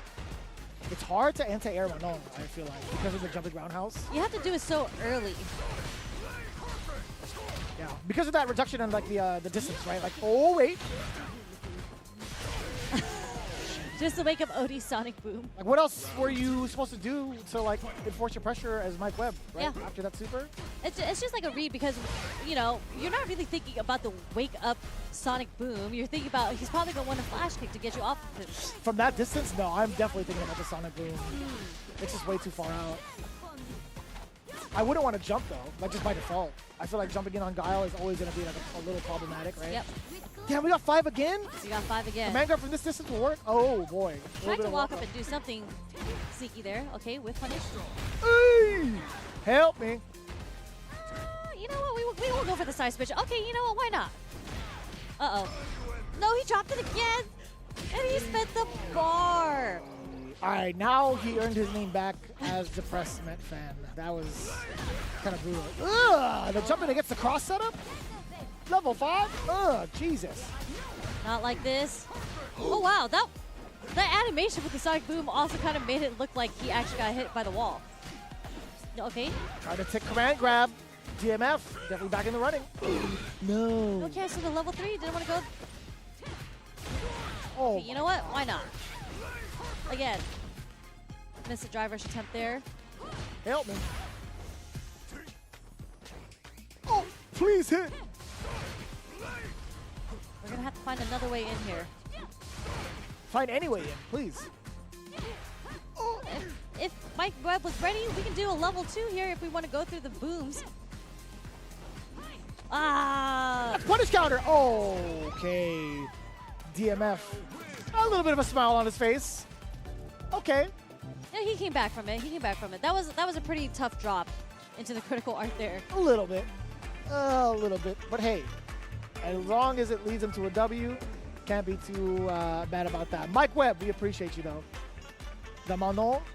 I think that was like the, how many times did he get into level 5? That alone is impressive. Yeah, he was in level 5 for every at least second round or third round for each game. Yeah, like once a game. Yeah. Not bad. Not too bad. We don't get to see that many Manon players in general, right? Like, so there, I feel like there's only like a certain amount of characters, a certain amount of players that can really make that character shine, right? It's just, I find it really, really difficult for her to contest a lot against the current meta. There's so many ways for her to kind of like suffer and struggle. Yeah.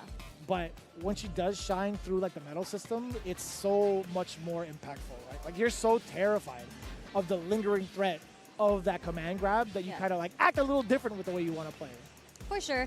And like she's always going to have the advantage of being a command grab character where people are going to want to like jump against you, so you're going to get those free normal hits. Her disadvantage is the fact that she doesn't get much off of like the normals hitting you into her small sequences, and like the follow-up afterwards isn't great. She doesn't have like a very fast drive rush. Yeah. But like then you get like the innovative ways where players like Idom shine, where Yeah.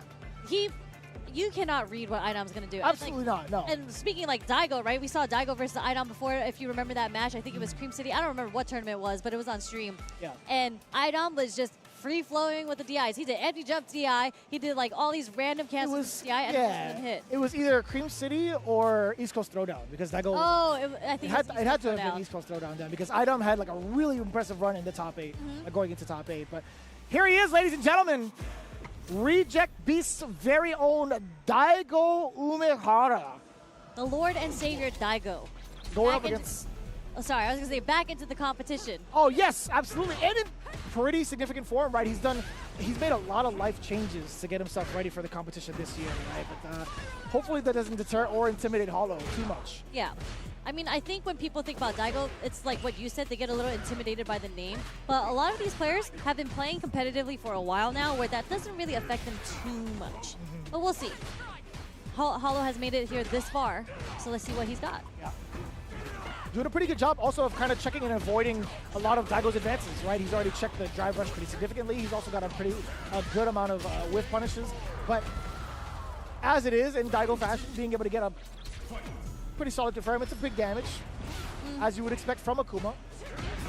Ah, there it is. Big whiff punish and the carry on that roundhouse toss as well. You're going to get so much off of this adamant fist, especially with 2 bars coming up.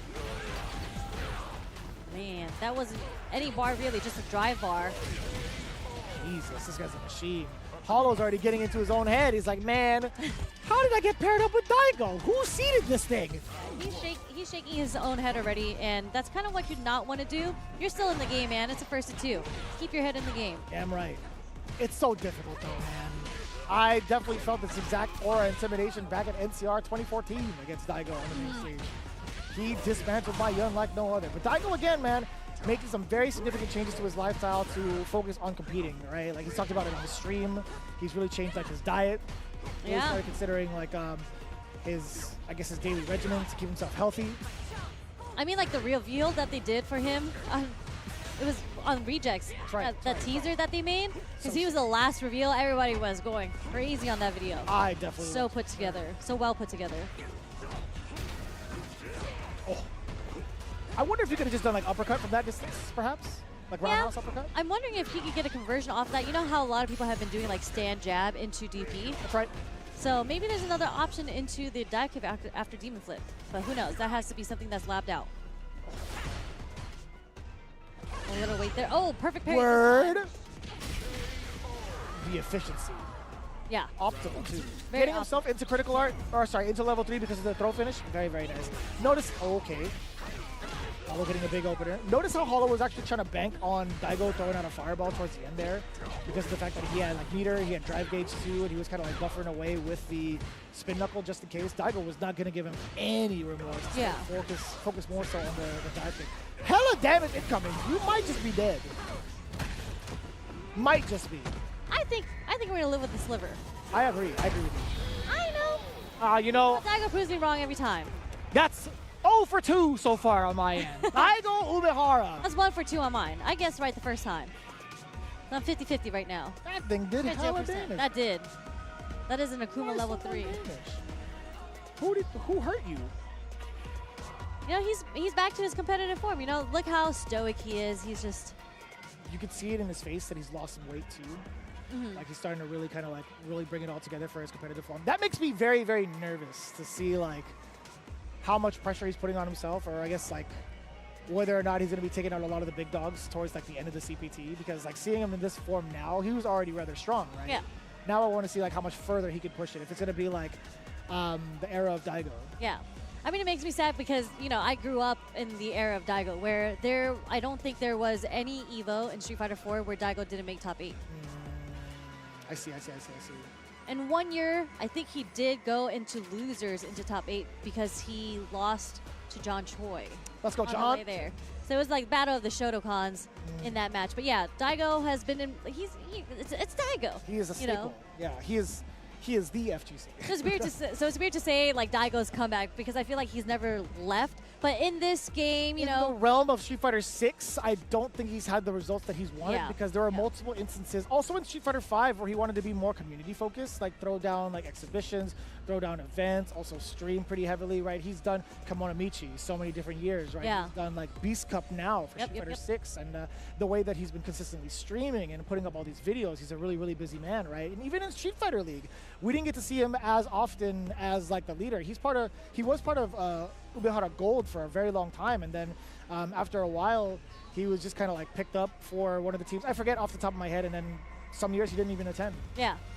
And like speaking of exhibitions, I'm still waiting to see the Mena versus Daigo exhibition. Mena even called it out again during Evo Japan in his winning speech. Right, So right. I'm sure when Daigo is in his training mode, he's in the hyperbolic time chamber right now. He's trying to train and get ready for Mena.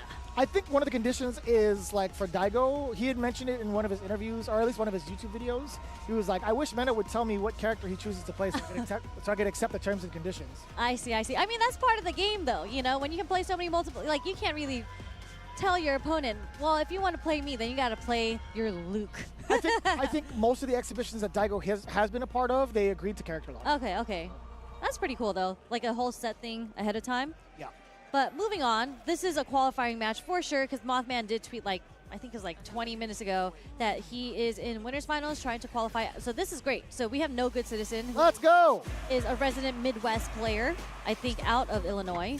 And then we have Mothman based out of SoCal. Yeah. One of the very few SoCal representatives that we have out here. And I'm glad Mothman picked up Street Fighter 6 because I would see him in every combo breaker playing Third Strike every single year. But I'm glad he's reaching the success that he's reaching now, right?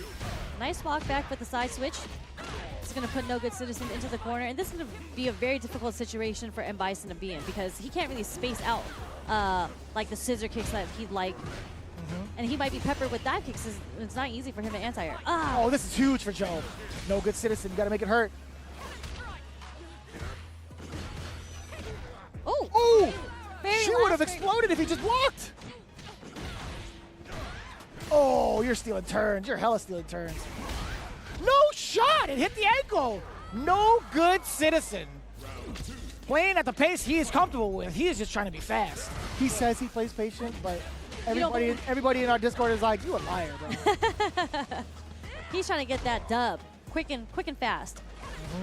The Mothman, it's good to see him back because in like the last season he was doing very, very well, especially in our World Warriors and whatnot. Yeah. But he did take a short break after that, and when I saw him, we played in a collegiate tournament together about like a month or two ago. He was telling me he was starting to get back in the game, getting back in the rhythm, so it's good to see him back out at majors competing again. You were playing in the collegiate series? Not the online one. There was one called Frag Fest at Cal Poly Pomona. Oh yeah, I where did see that. graduated from. Yeah. Okay. So I went to go play there, and Mothman was there as well. Pretty neat. Oh.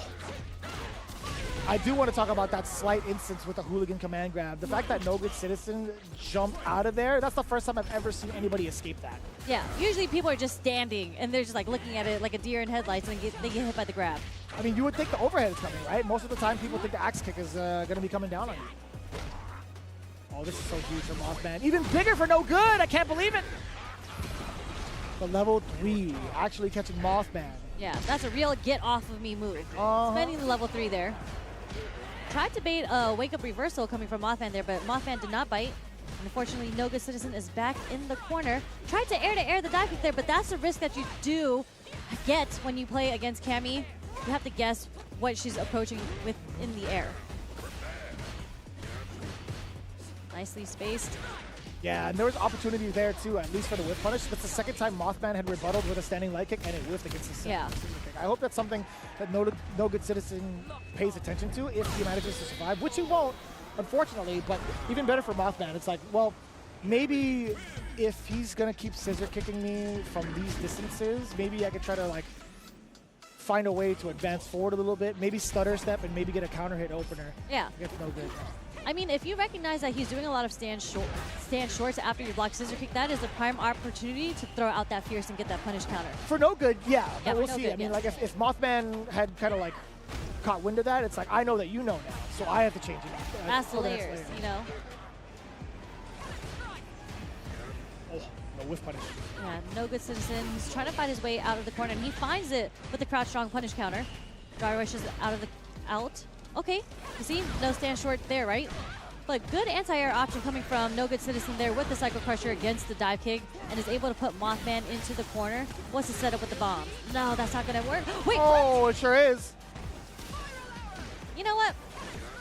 I'm not saying anything anymore. I mean, he went for the stomp like immediately. Yeah, We didn't it was think he immediate. would, Yeah. right? We thought it would maybe be like a stomp on top of like Cammy's like actual head, but he did it to stay in front. Yeah. That was just really unlucky. I was wondering what he was trying to do with the bomb setup there to go for an immediate head stomp. No idea. I have somewhat of an idea technically, but I was going to say, a lot of people, Bison did the delayed one to bait out like the shimmy to get the punish counter, but whatever. On to the next round. This is match point for Mothman though, so No Good Citizen is going to have to fight his way out. Maybe we'll see another level 3. maybe. It's got to be soon, right? Already pretty close to knocking on death's door is No Good Citizen. You get the cross cut from Mothman, crouching medium, into these scissors. Gonna do it now instead of forcing an extra mix-up. He's gonna spend the level 3, which has got to be pretty alleviating for Mothman, right? Because if Mothman manages to score a hit, Yeah. He was ready this time for it, and that's going to be it for No Good Citizen. Nice and easy combo straight into level 2. Backbreaker. Moves on to winners. no, don't tell me you're gonna take a selfie. What's he texting? You're taking a selfie on... Wait. 3K hours. DB. Boo! What does that mean? He's a different type of gamer is what it is. I've been watching his streams too. He's the reason why Triumph be slacking too, man. Him and No Good Citizen. They're DGen gaming on another game. They're definitely DGen gamers. I mean, what's crazy is that was his OS because he had that on his screen already. Like, you didn't even see him type it up and like put it in screen. He had it ready to go on his phone just to show up on the camera. So, man, I'm gonna talk to that boy. yeah, Talk to have a talk with him. You know what? You live your life. You want to play the games you want to play. Fine, as long as you're having a good time and you don't complain about your losses. Exactly. That's the most important part. You got to recognize why you lost and accept the accountability. That's the most important part. He's mostly here to like cause chaos and havoc. Like Yeah. he's trying to ruin people's days. I can see it. Playing Bison, the way that he's been playing, I can see it. I love that guy though. Honestly, like No Good Citizen, always really welcome individual no matter where he goes. Really bright spirit and also just fun to play with. Fun to be. He's a car guy too. Me and him around talk cars all the time. Yeah, And he was yeah. just telling me he started his own, like brewing his own beer. Yeah, so, he you know, has. it's really cool that everyone in the FGC has like this cool little own thing that's going on. How That's do you super have random. that much time to yourself to do all of those things, right? He Yeah. plays hella fighting games. He has his own arcade in his garage. He has really nice cars, and he's brewing his own beer while at the same time streaming 3K hours of whatever game he was talking about. Yeah. I don't even know what that is, but you know what? It's a game. So It's a I get game. it. I get it. I mean, he was able to make this far. That was winner's final, so he still has a chance to even make it out in losers, right? True. And the way that Yeah. he's been playing, I mean, Mothman's a really great player. So He really is, yeah. it was a fair fight. Both of them were at EVO Japan as well, and they had taken a little bit of extra days after EVO Japan to just kind of like hang out. So I'd imagine they're both on equal levels of jet lag. So seeing them now facing off against each other is just kind of funny to see. Yeah. But we Oh, have. the Dongus. Time to gamble with the Dongus. Yes, sir, versus KSG's Zen. This Yeah, man was man. begging for sponsorships last year, so I'm so happy to see the acronyms in front of his name he's gotten picked up. Definitely an incredibly strong player, and he had one of the craziest debuts in the FGC ever, in my opinion, the lore that he had. And if you guys don't know, if you guys weren't around for that story, I'm just going to give it to you very TLDR. Like it was the LCQ for Capcom Cup, and China, like DCQ, they were all saying DXL as well, yeah. they were all saying that Zen is going to be the player that takes an LCQ, and everybody's like, who is Zen? There's Tokido, there's Daigo in this LCQ. There's no shot. And Zen goes undefeated, takes over the LCQ, makes it all the way to, I believe, 3rd place or 2nd place. Second place. Second that was place. the year he lost against Min RD. Yeah, and he didn't lose to anybody prior to that. Imagine making it through the LCQ, making the run all the way through into the finals without losing a game, only to like the 1st place of Capcom Cup. He was winner's side, by the way. Winner's side of grand finals. Yeah. Can you believe that? And actually insane. Incredible player, but you know he's finding his way through Street Fighter 6. I mean he's done really well. He was at CPT Singapore. I remember that. Really chill dude overall. Yeah, he's super. He's a hip hop. Funny enough, yeah, deep into like the hip hop genre. He's got a lot of lore and he listens to a lot of tracks. Not even just like the new stuff. He's actually gotten a lot of. He's got a really deep catalog of some of the older stuff too, like 90s. Yeah. Can't believe I said and that. And it's just funny because I had no idea who he was. I'm not gonna lie, I didn't even know he could speak English. I'm not like I never had a chance to talk to him, and he was hanging out with DSQ and everybody. They all speak Chinese, right? So there was a point where I was like trying to talk. I can speak a little Chinese, so I was like trying to talk to DCQ and stuff. And Zen's just like, "Oh, how are you doing, Sherry?" And I was like, "What the?" I There's just no hit him with the, accent. yo, what's up? I'm a big fan of yours. He's like, oh, thank you. I appreciate it a lot. I'm like, word, okay, let's get it going. Let's get it popping. Yeah, I was so surprised. But again, super chill dude. He actually came out for my birthday dinner during one of the Street Fighter leagues. So shout out to him for being the homie. But we get another mirror match. We get a DJ mirror match this time. This is definitely the block of mirror matches. Jesus, man. Oh. There's Hey. Another one. Oh, that's right. The we, hey, have, we have 2x We Hays. have Hey. Hey, hey. Hey, hey, hey. There it is. Maximum. For the OD version, I like that. Yep, The Dongus with the pink, though. I like this outfit, though. It's kind of nice. Little Easter pink with the, We love bleached it. hair. We love bright colors. There's a lot of dark colors that we see. A lot of people would like wearing black, but I like it when someone can pull off a nice bright yellow and pink. Oh, thank you. I had a little You mustard have the on orange, yeah, you have the little mustard orange going on. Let's go. Getting the drive impact. You know, last bit of your drive gauge, well spent. We actually have a lot of DJs in the house too. CN is here as well, so Yeah. definitely have a lot of good DJ representation. Nagoo definitely counts, right? Is playing DJ a pretty good amount. Yep. Based on like certain matchups. Ooh, what a sway with punish there. And then next, we're probably going to drop it all into level 3 if Zen is able to get the next hit. They're the same brain cell. Chill out. Ooh. Hella damage incoming, but Zen again taking the first game pretty convincingly with that. Perfect. Yeah, I'd say the first round was a bit of a scramble, but you know, we are feeling each other out within the first round. And it's funny, I feel like in that second round, it was because Zen was able to get his drive rush off first that gave him the upper hand on the Dongus. What a name. Dadong US. Dadong Goose. It's a gamble. Okay, they're drinking their waters, they're making sure they stay hydrated, something that everybody should do. You know, I wish I had mine on me, but I just ran out. There's a Red Bull. Would you like a Red Bull? You're not going to drink that? It'll give you wings. You're not going to drink it? No, you can have it. Hell yeah! What a come up. Here we go. Zen, the Dongus, game number 2. I'm not going to stop saying the Dongus like that, I promise you. Nice stuff. Okay. There's a sway just trying to bait something out from Zen. Zen does not take the bite. Man, that's refreshing. Punish down a sweep. OD jackknife. Zen now being able to force his will into the corner. Again! Not afraid of the repercussions. I mean, if he has a solid read against the Dongus, he's going to keep doing it, right? Yep. Plus frames. Plus 2. The empty jump strong. Caught strong. Very interesting choice from Zen there, but it does work out in his favor. No, he was doing the, it was heavy kick, Sobot, right? Heavy kick Sobot does leave you in a +2 scenario. So doing a crouching medium punch also prepares you for a nice trade combo in case you try to press. Like DJ's magic number for offensive pressure is +2. Damn! The target combo, air to air. Shades of Karin Kanzuki. Not something you see very often as well. No, not ever. But it also sets you up pretty nicely with the knockdown. Being able to drive rush forward, yes sir. As the jump low does get parried. The Dongus coming in with the fierce, nothing afterwards with the counter hit. That could have been so much more.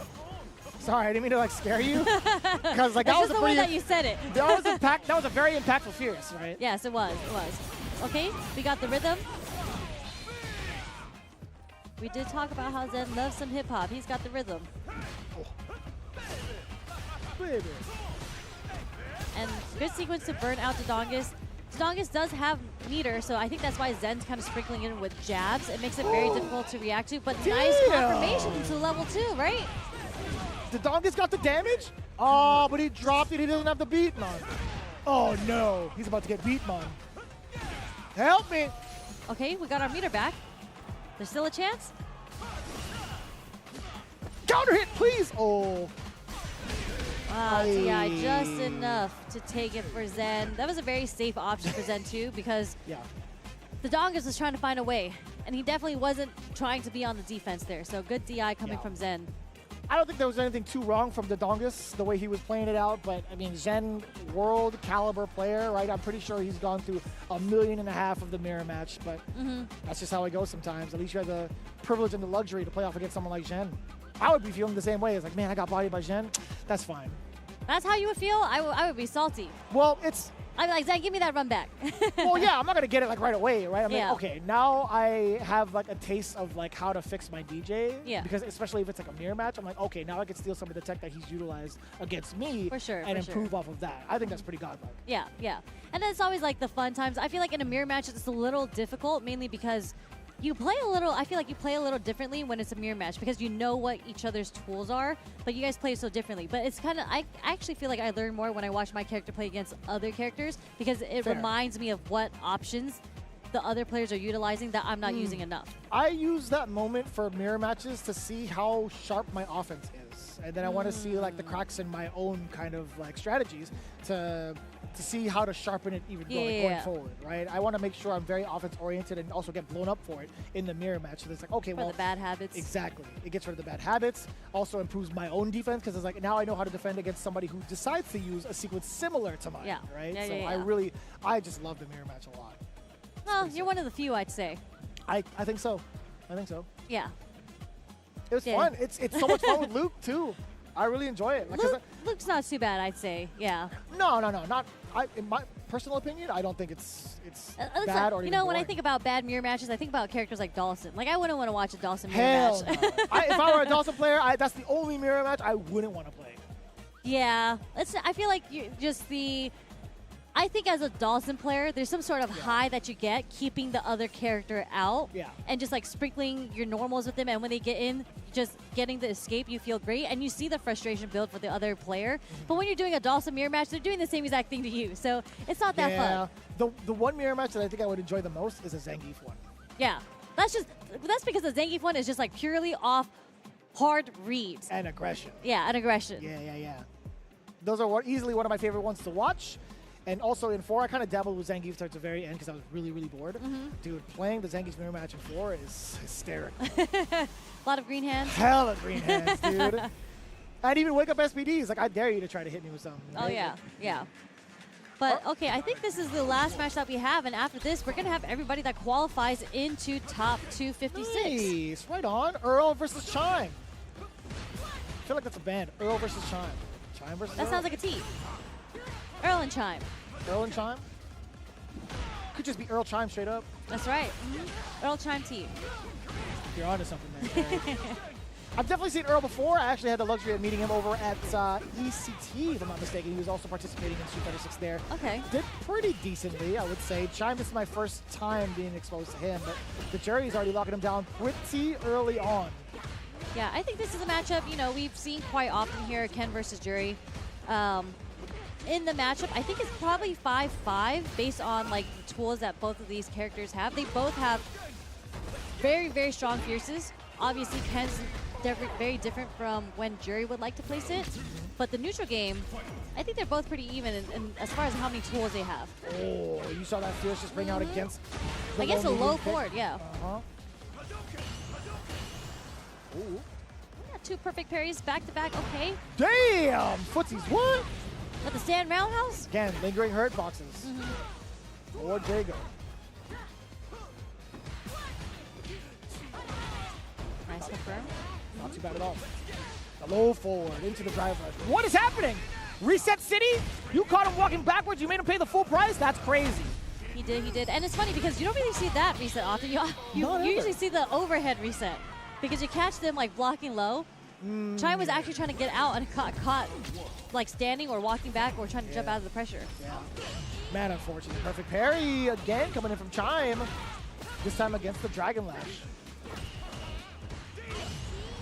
Nice to see you. Nice perfect parry on the Jinrai too. We haven't seen that option shown a lot yet. A lot of people have just been blocking the Jinrai, but we've even seen some DIs from earlier. Not a lot of perfect parries. Nice interruption on the run. Chime's been doing an excellent job thus far on defense with that perfect parry, but now being shown his own perfect parry against him. I like the reset opportunities that Earl has been taking for himself. I like this damage output too. Chime, how do you get out of the corner? The jump is not going to save you. That space and trap was very, very obvious from the side of Earl. Okay, nice interruption with the stand short there. Okay, anti-air coming from Earl again. Punish counter might be enough. No, but I mean, who run expects Tatsu. the run Tatsu as like the chip option? It's usually a run DP too. It's not really the run Tatsu most of the time, but I would say the Tatsu is a pretty safer option for that range. Sure, sure. You can throw it out pretty early. I would much rather do that than any sort of fireball for sure. Oh yeah. I hate just doing like use a fireball jump? for shit because if they jump on me, I'll feel like such a doofus. I'm like, I really went for it for the fireball. Why Yeah. wouldn't they jump? I would feel like such a dummy. Yeah. Okay. There's a drive wish. Earl did try to check a counter hit instead, but stuck in the corner, burnt out. You know Damn. what? It's fine. I don't think that's a moment where Earl would want to spend level 3, right? No. So Chime actually made that appropriate read. And to be honest, he was making his reads, or sorry, his pressure like way more expensive than most, right? Being able to enforce pressure with the OD fireball to force out that burnout earlier from Earl. I thought that was mad smart. Yeah. Ooh. Nice stand roundhouse. Oh, he had the fancy stuff. He still could have continued it. Damn, son. The Fierce too. Dragon Lance going for the damage ender instead of the Oki. Oh, he could have set himself up nicely, right? Yeah, that was a risky low 4, but fortunately for Chime, Earl was not ready for it. But he is going to be ready with this one to level. No, we're not going to go to level 3. I mean, if Chime gets the opportunity here, I mean, he's still gonna like he's not close to burnout yet, and Earl is still gonna have the life lead here. So Chime is just gonna have to make the right, maybe the next 2 to 3 sequences here. oh, that's one. Mm-hmm. That's number 2. Oh, that could have been it. If there was an anti there, but this Oh, is gonna he be gets it. He gets it. 100% he gets it. Earl not finishing his plate when he had the chance. That level 3 could have been it. He could have been moving on. But Chime keeping it pretty damn close. Yeah, good stuff on Chime, keeping it clutch. Very close. Knowing that he might have, and he's gonna go to this character select screen just to get some time to breathe there because he know he had to make that comeback. Got to recollect everything and bring it back. Can't be choking. Cannot be choking like that. Not at this level, for sure. Especially if it's to qualify out into top 256. You don't want to choke on the combo that was the game, the set winning combo. Right. And also, like, that last opportunity, that second to last opportunity to kill out Jury because of the fact that Chime tried to go for a throw bait with neutral jump. Most of the time, Ken players would just blow that up. Yep. Right? Usually they're ready with the DP, but That or even like level 3. He had level 3 on deck too. yeah.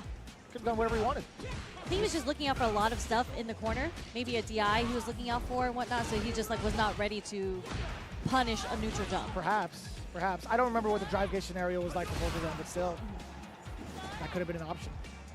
The Chime. Look how patient he's playing right now. He's slowly walking Earl into the corner, and now he's getting the correct counter pokes with the low forward. Yeah.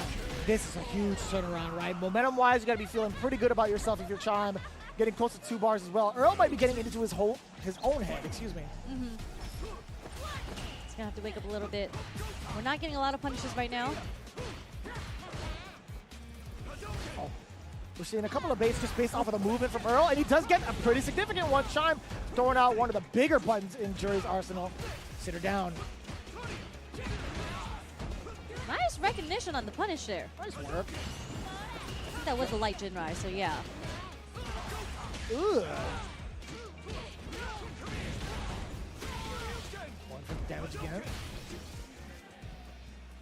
Very adamant about trying to pressure each other. Okay. Is Chime now. Damn, that's Nice far. anti-air. Okay, That's a burnout. we're gonna see it here. Very smart. Very smart. Either way you spin it, Chime, if he had blocked that, he would have been a burnout. One more for Chip, especially in that range, could have done run anything, Yeah, right? unless he was ready with the level 3. But right now, Chime's back is against the wall. He's got to be careful here for the next sequence because, you know, he was getting close to getting hit into a level 3. But now it's the same thing for Earl, right? Sure is. For Chime, the level 3 will kill at this point, but if it comes from Earl, that is. Chime is going to have to find his way back. Oh. Going for the There's a parry good instead of the DI. Oh no, not again. This is the second time we've seen Chime having to bust out the level 3 off of a confirm, but he's made that comeback a little bit earlier ago. Nice block on the overhead as Earl. One touch is all he needs. He's still got a bunch of drive gauge left. A tick throw, that's one. You're playing it a little safe here. And we really want to be careful with the fierces that Chime has been throwing out in that range. Oh, he did try to go. But it's not enough. It's not enough. It's not enough. Throw, but he was too far and Earl flinched. In the corner and gets shot down mid-air. Chime taking it all the way away from Earl. Damn, that was a salty walk-off if I ever seen it. I mean, he had it, man. He so I get hella that had salt. And like that very, very last sequence, it's so funny because he was so consistent on punishing those whiffed fierces from Jury with his own roundhouse for the punish counter, and that would have been it for him. But he hesitated, and he did a late button. I don't know if it was a roundhouse or if it was a low 4, but he's the one who got counter hit by Chime, and that led to the very following sequence to his end. It was mad funny because like as soon as the combo ended for Chime, I literally said it, he's gonna throw. I'm like, he's gonna be way too far. He's gonna throw to try to bait something, and it worked. Yeah. Earl flinched. Yeah, I'm he like, jumped ain't back. no way, man. We still have these reads as commentators, but I feel like sometimes it's like there's no way he'd actually commit to it, right? But I mean, it's easier for us because like it's not the stick in our hands. You know, when you're feeling that pressure, especially when you're in the corner. it does take a long time to kind of discipline yourself to try to like act upon like how you're, I guess like deciphering some of the movements, right? Like as commentators, we kind of do a lot of the talking, obviously. It's all from third perspective, but like most of the time it's like, all right, now we have to really think about it when we play in ranked. It's like, what would we think about as commentators to kind of like establish like our next strategies going forward? But man, Chime actually did an excellent job of making the appropriate reads 2 times over in places where it felt like he wouldn't have momentum, which is after that level 3. And that's really hard to do, man. Yeah. But shout outs to Chime, you know, that means he's qualified into top 256. He does move on, and that was the very last winners match for qualifiers. That means we are moving on officially to the top 256. Nice. That's coming up very soon. But before we go there, we got to give a shout out to the sponsors, as you mentioned. 10-0, they are actively here. This is their new merch, so you want to make sure you go on to merch.10/o.gg if you want to catch any of these designs. Obviously, there's more designs available online. The Cherry Blossom Turbo, Akuma Heaven, the crew neck, and the beanie. You want to make sure you check it out. We have the Genbu Temple Dust Mat, as you said. Yep. You love the fabric on it. So. I did have the chance to check out the quality of both dust mats, the Jazzy NYC, Genbu Temple. The Jazzy NYC one, you better catch it while it's hot because, again, once it's gone, it just might be gone forever. But either way, seeing Yipes rock the Cherry Blossom Ryu, it looks great in person. The fabric of it, also like the quality of it, I had a chance to kind of feel it out. The Akuma Heaven crew neck, though. Yeah. The gold emblem is actually kind of OD.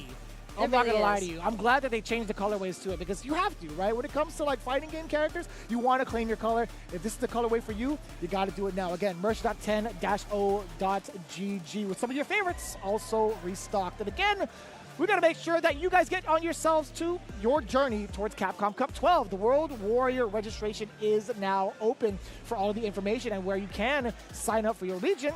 Capcom.us/WW25 is where you get started. Again, the World War season is about to begin. You better be sure to get on it right now with the registration.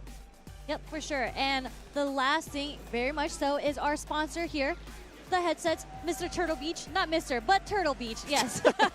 We have all the different versions. We have the Stealth 500, the Stealth 600, the Stealth 700, and my personal favorite, the Stealth Pro. So you get to unlock 10% off your first order at turtlebeach.com. So you want to make sure you do not miss out on that deal. And I get to hold one of these in my bare hands. You know, that was the one from my personal collection. I let her hold it this time. It's fine. I mean, I said we could play for it, and you didn't want to play for it. So, you know, I feel Why like would I play for something that was already I have mine? the What do you mean? right to claim this That since one you didn't want to probably. play for it. It's okay. But I'm not allowed to play during CBT hours. anyways, so again, shout out to the sponsor, Turtle Beach. Sick headsets. But as we move on through the brackets, we are now officially in top 256. So Vicious and I are going to step out. I have to go play my matches. He's going to go. Oh, true. That's right. I do have to play. I got to warm up a little bit. True. I'm going to go hang out in Third Strike. You guys can catch me there also. It's going to be a really, really great time. It's a big celebration of fighting games. Hey, first and foremost, actually, no, lastly from our NCRs, We appreciate you guys coming through to the chat every single event, every single time, year after year. We deeply and truly appreciate you guys for real, for real. So thank you guys so much. That's going to be it for all of us, right? That's all you got? Yep, that's Cool. it for us support today, but make sure you don't go anywhere because within like the next 5 to 10 minutes, we're starting to top 256 in Street Fighter 6.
This is gonna be a match to remember. Fight!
challenger. Here comes a new challenger. Here comes a new challenger.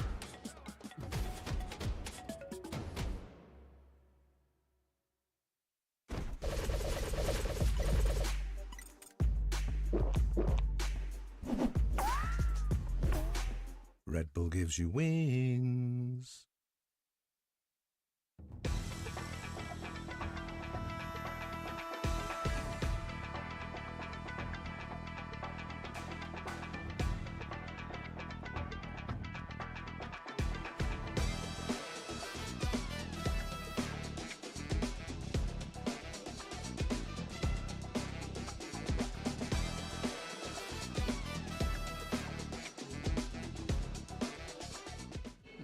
And we're back with more Combo Breaker action, CPT style, out here at Chicago, Illinois. My name is St. Cola, and I am joined with Logan Sama. Oh, let's redo this. Let's redo this. Come on now. Yes. Come on now. Yes. What a pleasure and honor it is to be back here at Combo Breaker, celebrating 10 years of greatness here in the Midwest. And I'm here with one of the Midwest's finest. But we're also celebrating the return of Capcom Pro Tour Premier status. Yes, sir. And, of course, EWC qualification here as well, which means some of the very strongest players of Street Fighter 6 in the world have descended onto this venue. And they're about to move on into round 2. We're stepping into the next round of Street Fighter 6 action. And it's going to be heating up. I cannot wait. We've been watching some of the pools. We've seen a few upsets here and there, and some we haven't, including Seco in the losers by a JP player named Pickles. We'll probably see a few more of that, if not a lot more, considering what is in store. But as you mentioned, CPT, that means there's points on the line for top 64 and above. And well, I guess if you're first place, you're just solidified in that seat as Mina RD is currently. Yep. For other players, they're already solidified for the EWC seat, as you mentioned, for that as well. So still a lot to consider and still a lot to gun for. UL L'Oreal technology, baby, on the screen. And Calibri, there you go, sis. What is that? Is that the local? Is that the, what? The Dark Knights? She's from the Dark Knights. If you are on CFN at all in the Americans, you've seen the Dark Knights. That's a warrior right there. Uriel Valorio stepping up as well. And I love that smart casual kind of esports attire. Yeah. Not too Repping offensive. illicits. Of course, out of Mexico, multiple Capcom Cup qualifier, Uriel Valorio. Very dangerous, very explosive. And here we go, stepping into round 2. The competition is about to heat up. They still play each other in TNS. I think usually Uriel takes it. He's been hitting top 8 spots, but Calibri has been a lot more consistent than what we've seen months ago. Has a better strategy of using that, I wouldn't say random Ryu, but very aggressive and active Ryu that we don't expect on offense, and then pulling back when need be. Uriel L'Oreal, oh God. Very exciting character, Ryu, right? Because he can just rely on that enormous damage potential at any time that really kind of smooths out some of his matchups here. But Uriel Valorio looking to smooth out Ryu's face with that drive rush, stand fierce. And it's nothing but pressure here, Cola in the corner as Calibri tries to fight their way out.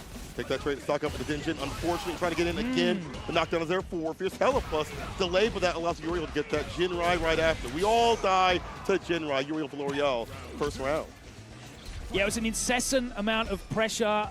There were no gaps to be found, a lot of counter hits, and even when there were gaps, Valorio was introduced. Oh, the big whiff throw doesn't get punished, and it's once again into the pressure again. Nice check from Calibri, starting to challenge, but again, that walk back low forward opens Calibri up, and we're to the corner. The timing is too much, and the jump Fierce, blessing the dome.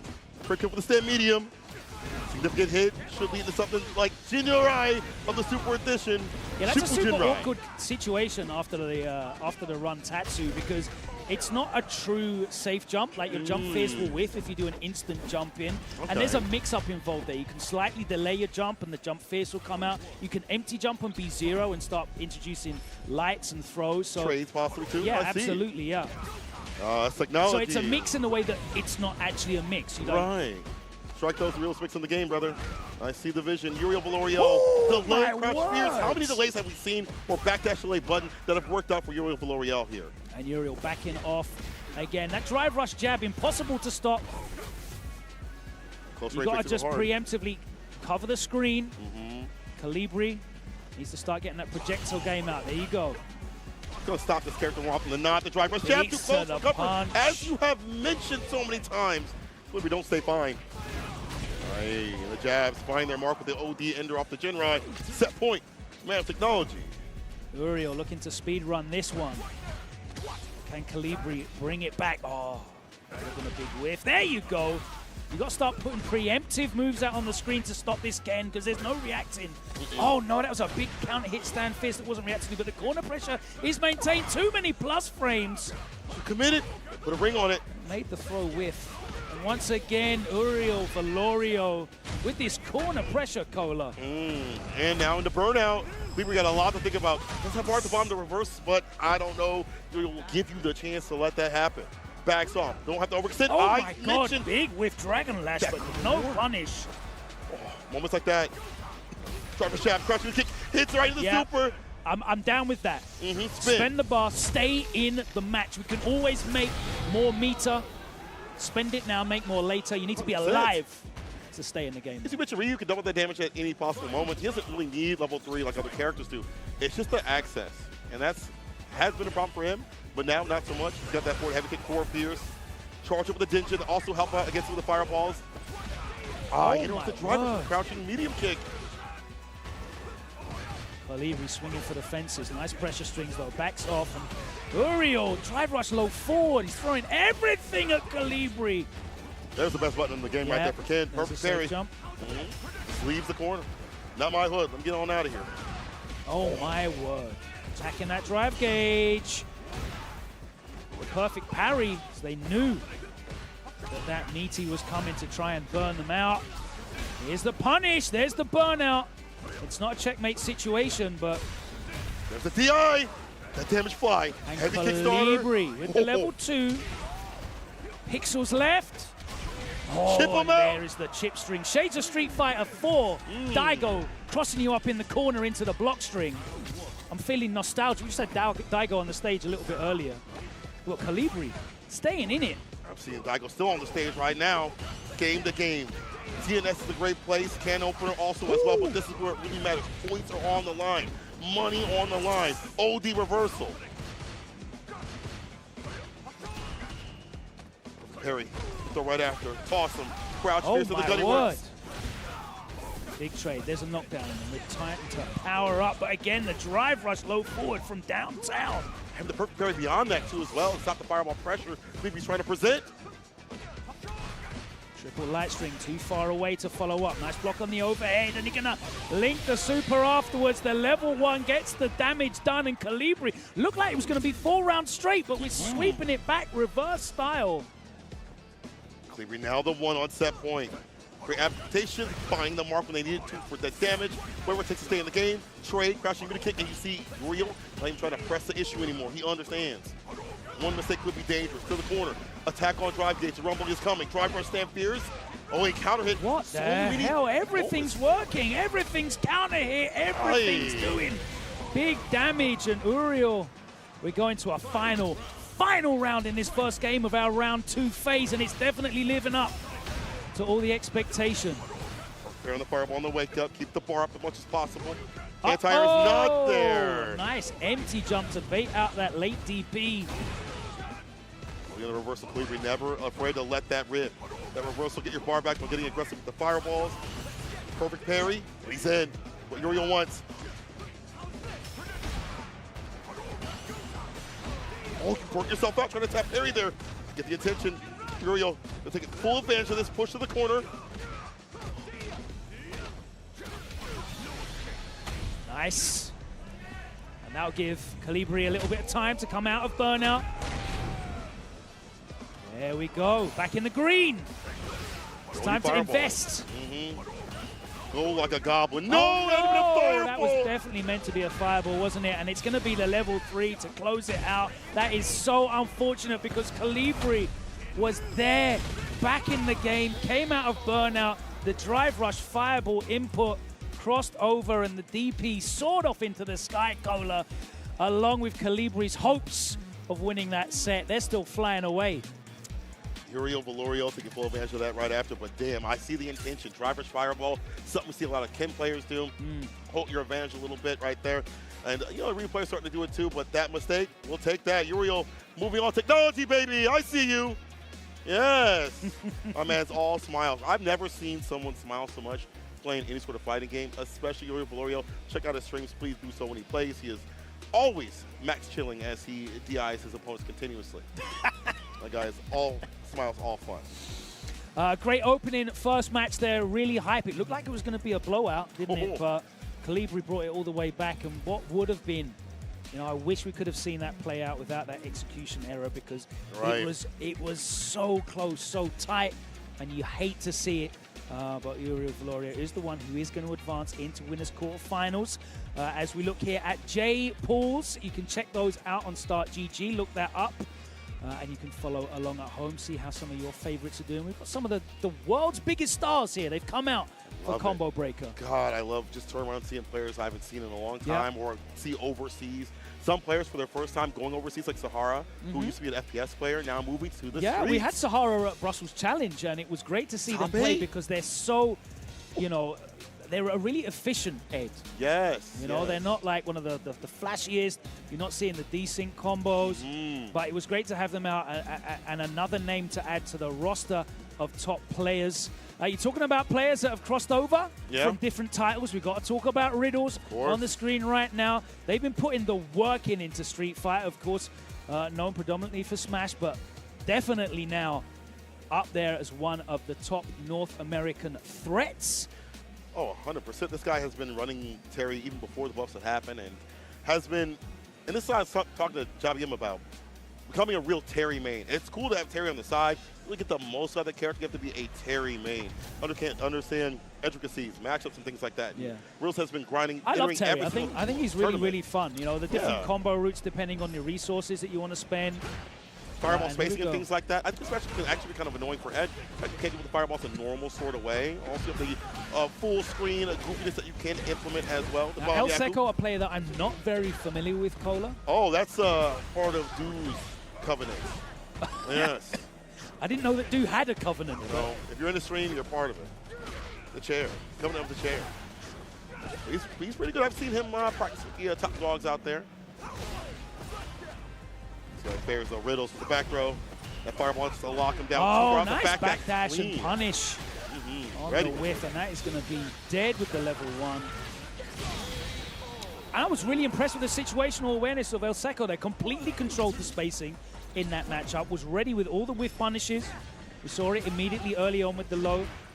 Nice, and again, That's a there's blessing, the bait. man. That right side delay, crouching medium kick, one of the longest in the game, if not top 3 for crouching medium kicks. Hey, but throughout that time, can't use that button at that Doesn't get distance. the full punish though, but drive rush is underneath. Gets clipped. Oh, we got lane switches. Tournament time, trying to test your knowledge.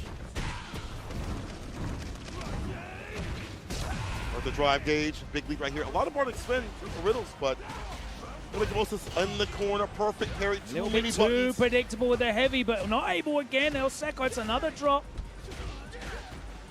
Go back though, but level 2. All right, there's a time to block and a time to guess, as a wise man once said.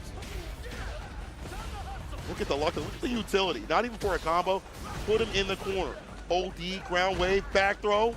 Oh, but it's all turned around now, and there's the throw to close it out. Riddles manages to survive the level 2, fights his way out of the corner, closes it out with the throws. We go into a last, and there's a clips. Time does finish the combo off. Hill rush, no. That one worked out though for El Seco. Shimmy, the patience. Jab, walk back, get a solid hit right after it. The fact that he's been so adaptive, just kind of waiting for his turn or waiting for things to whip, has been fantastic. And again, a backdash, that's that ass. Pop off with the level 2. El Seco. Yeah, not enough. We don't even need any flashy combos there. You can just let that level 2 rock. Honestly, T-pose. This is what's happening with Ed right now. You have to play the more solid, standard method. The stand medium kick used to be not whip punishable. You kind of just sent that out. I'm like, yo, my footsies are nice. Now you actually have to think about your button placement, and I feel like that's made Ed players apt to learn about footsies a little bit more. But El Seco, though, has always been about that. He's been grinding in the background, and I don't think he really travels out to many offline tournaments, but he needs to enter more online tournaments because this guy is good. First game on Riddles. Oh, we got a costume change. Hat old on. school, nostalgic. Yeah. Confirm meterless right here. Nice, gets that late cancel for all the damage. And again, the buffer pays off. Using the flicker to get through the fireball, I see. So close enough, burn straight, full follow-up. So you're using the OD version. Hella bust up that stand fierce. I'm trying to jump out. Yeah, I like the throw after that. We saw El Seco parry after the double heavies in the first game. Riddle's looking for that big punish counter throw, but just gets the normal throw this time as well. There's the one. Look at 2. Would have worked. Plus, burnout. Chip mount, DI. Up that 5. Riddles. Of course, stability with the fireballs. Staying close, and I feel like there's less gaps. Like before, he kind of let El Seco gain his momentum in his ground by walking back and whip punishing right after that. Less of that happening now for Riddles. Nice walk back low forward. Oh, doesn't get the crack shot. Side switch. Woo. Shimmy time. Nice and close for the Oki.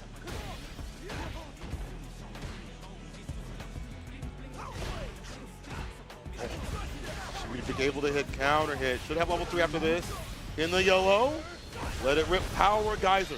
Spend it all. I always forget that level 2 with all the bar around it is much better than level 3. That's the jabby in. Riddles, and what a fast game that was. That felt like one round. Making all the right reads that time. The adaptations were on point. Getting a much better read of El Seco's defensive tendencies. Drive rush jab. Makes sense. Job done. A lot of the flickers just in general in the neutral. Drive rush jab. Good to interrupt. Perfect parry is there. This is where it was coming through. Knockdown for the Oki. Back rise. Back dash. And again, El Seco getting red on the parry. There's the burnout. Time to guess. Ooh. Bad. We run a level 1. That's where we see the fireball every so often. And maybe And stop he's got that from really happening. good pressure when you're in burnout. Oh, yeah. Becomes so much better. The distance that he can start throwing these buttons out into the special cancels. We're bearing the burnout, honestly.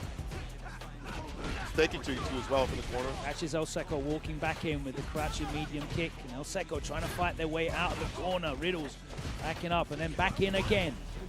All right, we'll throw up the throw. The punish counter knockdown right here. Of course, back rise with EPP this time. You see back dash, and we see this reversal. There we Finds the go. overhead blessings from above. That's going to be Level 3. Level 3. Riddles. Said, riddle me this. Doesn't feel to be a loser. El Seco did start off really well, but Riddles just gained that ground and keep things a lot more airtight. I feel like he kind of backed off a little bit more so than usual when I see him play. But now, stuck to it. The fireballs as well, implemented with the drive rush jabs and things like that, creating more variance. Saw that deep breath as well. You could see that very relieved to bring it back. Yeah. Taking a moment, going back to character select and like changing things up. That actually power. has an effect as well, by the way. I know it's like a meme when they change just the color or the costume. Yeah, yeah. Just visually, it just changes things up and it gives you a fresh start on things. Just throwing yourself back in there. Yeah. Rather than just mashing that rematch. You take a time, compose yourself, trying to think what it is not working out for you, what's working out for them. And you saw Riddles adapt to that. Much better reads on the timings in which El Seco wanted to interrupt. Much better reads on the times in which El Seco was looking to perfect parry some of those predictable strings. Different tools and it as well. it all adds up, doesn't it? Yeah. This game is all about momentum. It's all about making correct guesses. And if you can make 1-2 correct guesses, especially with a character like Terry, because his damage output is very, very good when you've got the Especially in the resources corner. to catch it. Exactly. Yes. Exactly. It's hard to walk back away from that. Crouching kick has so much extended reach. It's like top 3 in the game in terms of length. So using that more often and gaining ground with the fireballs, it took them down. It's Riddles moving on, and so are we. These matches have been bangers, and they will continue to be all damn day. Top 24 up to top 8, and of course top 8 will be tomorrow. But to get there, you better keep it locked on this channel. You better not miss a damn match. We got some big upsets already. You've got Akira going down to Harms. Whoa! Bracket 2-1. We've got Boy. Chris Wong going down to Berim Bolo in winners as well, 2-1. So some big results. Anything can happen here in round 2. This is when it all gets very exciting. But let's check out what our next match is going to be, and it is going to be Yamaguchi representing Zeta up against Spirit of IPG. That's right. I play games. Spirit, a Midwesterner out here, does well in the local scene quite a bit. They travel too much, too often. We've seen them out at Frosty Fostings. Obviously, the combo breakers and things like that. Want to get them out further. On the JP, Yamaguchi, though, we've seen him on a variety of characters like DJ and things like that, has ended with the Mai. He's a Mai guy now. I feel like Yamaguchi picks not like top tier, but he's just here for the efficient tool. Yeah. What tool's going to do the job for me? We've seen him on Luke. You know, we've seen him, as you mentioned, DJ earlier on. Mai speaks for herself. Very effective tool in the hands of a tournament player. We see a lot of players moving over to her. So, and Yamaguchi has been in the fire of top-level competition 100%. since young. You know, very experienced at this level, especially through SFL Japan. So obviously you'd have seen him playing a great deal and been very impressive there from the end of Street Fighter V. Yeah, he also qualified for the finals in the top 8 spot. even outside of League, he's been doing really well. And so it's great to see him traveling out here and having a reason to travel for Little points. selfie there, so I can do a little, you know, picture. Spirit, something to remember it by. Hopefully he gets some clips to remember himself by Yeah. as well. If you win, you take the picture with him again. Would you? Oh, absolutely. Oh yeah, 100%. Before and after. Oh yeah.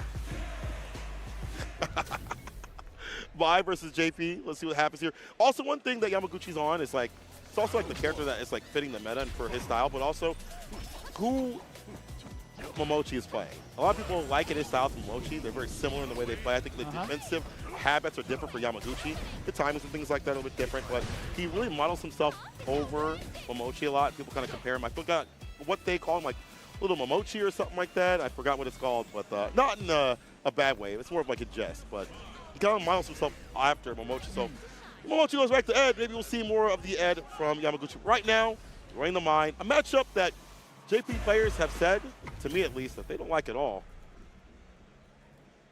It's not one that I have had the opportunity to see a great deal, to be honest with you. Just in Asia, really. Like DCQ and them playing it out, the JP and the other My players fighting it out over there. Nice check. Follows up that counter hit with a good conversion, and Yamaguchi goes right back to the start of the obstacle course. Double dashes in, poking away. A whiff on that stand fierce, though. Ooh, nice.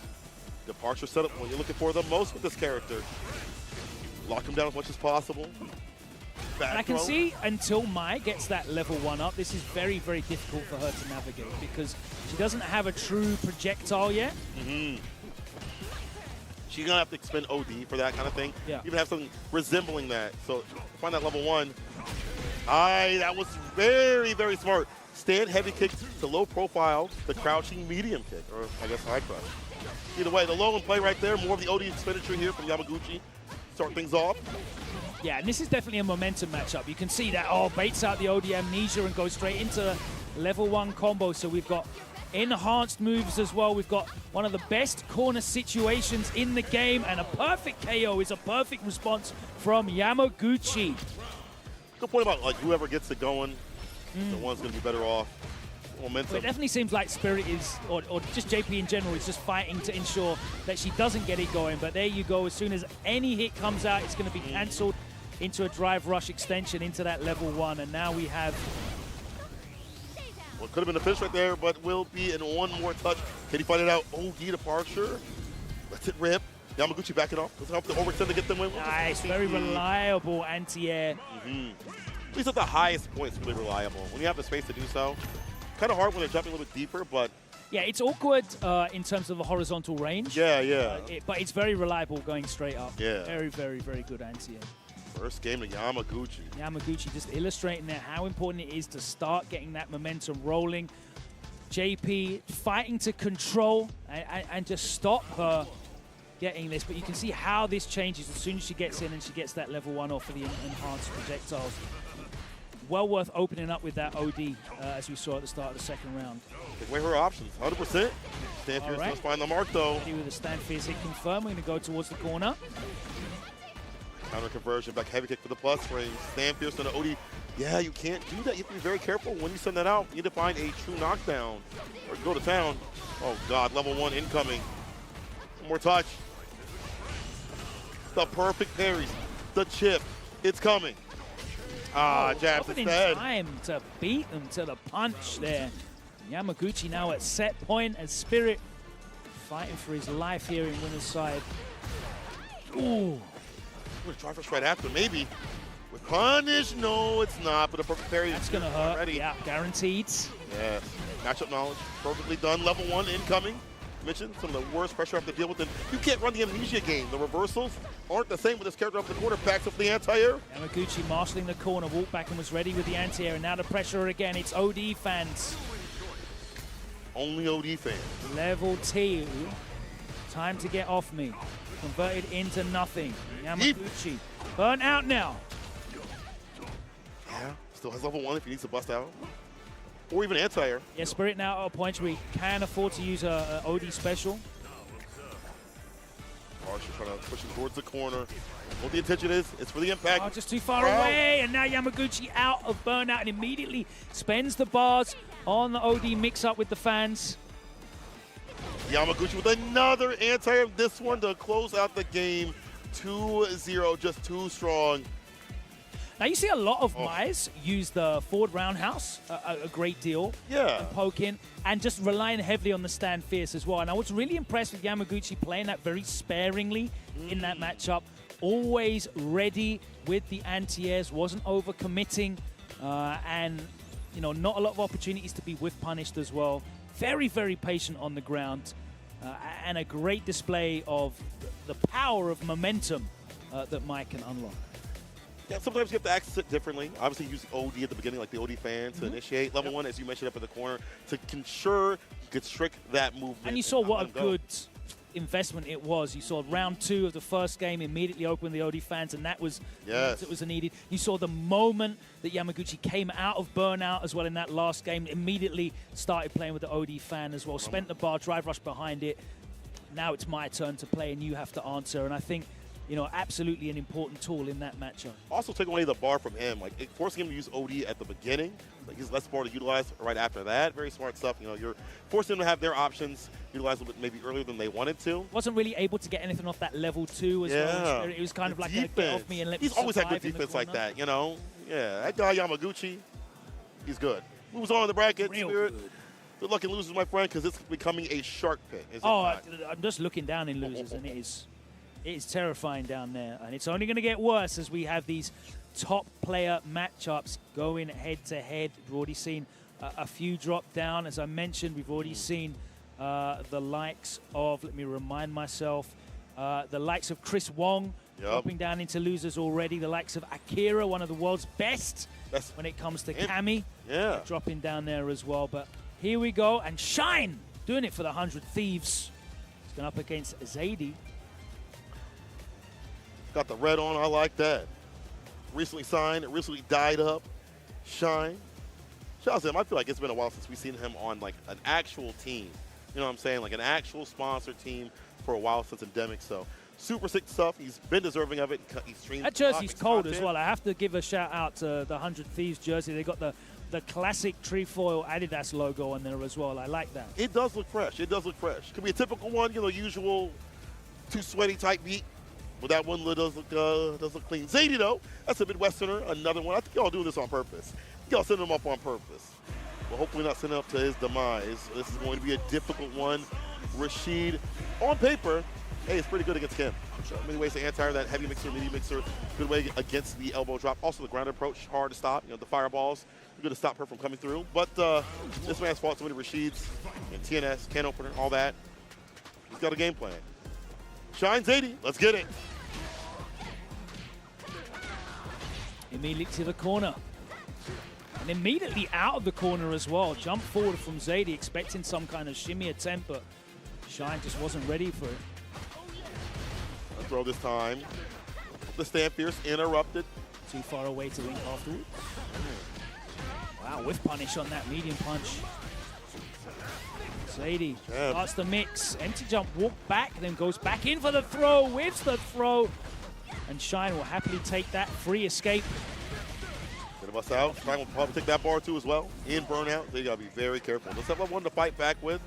Even level 2 can get it off. I don't know how. The neck hunter coming for you. Run cancel. Even more dangerous in burnout this season for the character. Good reason. Stronger buttons now. GG's. See you next round. Oppressive pressure there from Shine. Difficult to deal with when you don't have the threat of a reversal, the threat of parry. You can go for like level 1, but at that point you lost so much health. Wait till the next game, next round. You know what I'm saying? Like at that point you already expended too much. Almost to the win condition. Oh, level 3, just yet here for Shine.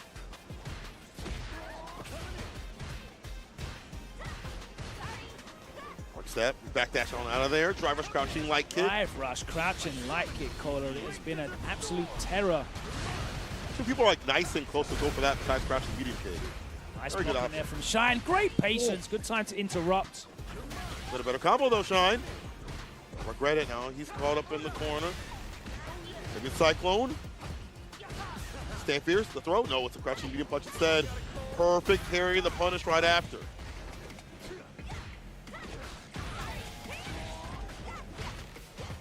With the neck hunter. Burnout. Shine. Great defense from both of these players, by the way. Just string upon string of pressure. Weathered by both. I see what you did there. Weathered. That's right. There we go. Ensure level 2 to come through. My win condition. Light mixer to start things off.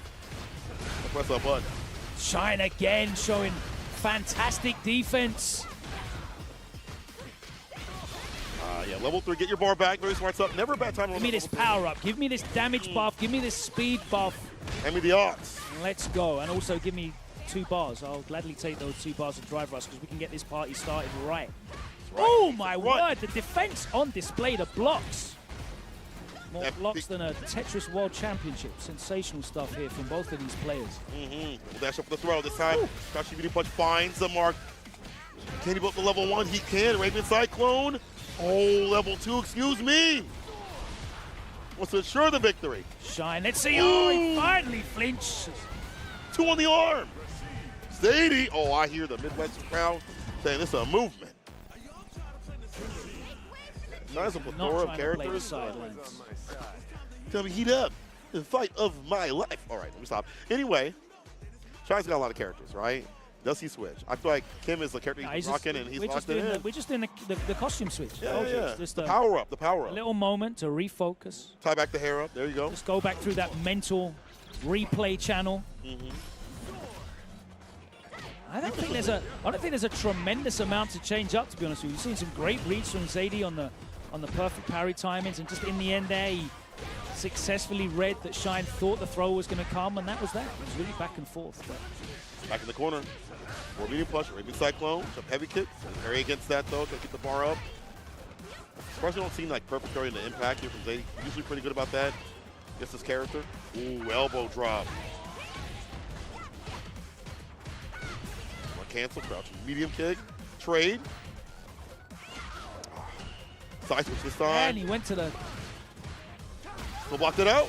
Well, he parried it, so... Wow. Oh. Spin the bar early now here from Shine. Ends him out of this.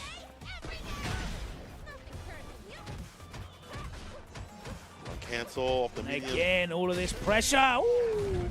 Forcing the trade. Gotta do something soon. Did enough damage to get the kill. Raw jump in that time. He's been changing the timings of these jump-ins. All right.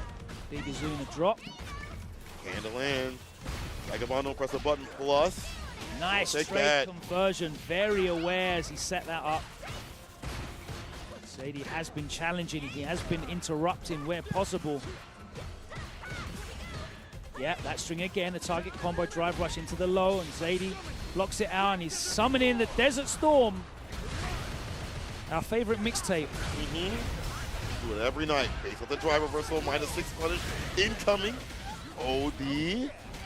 Yeah, there we go. The pickup. The mix-up. Respect it. No. Oh, catches the walk back.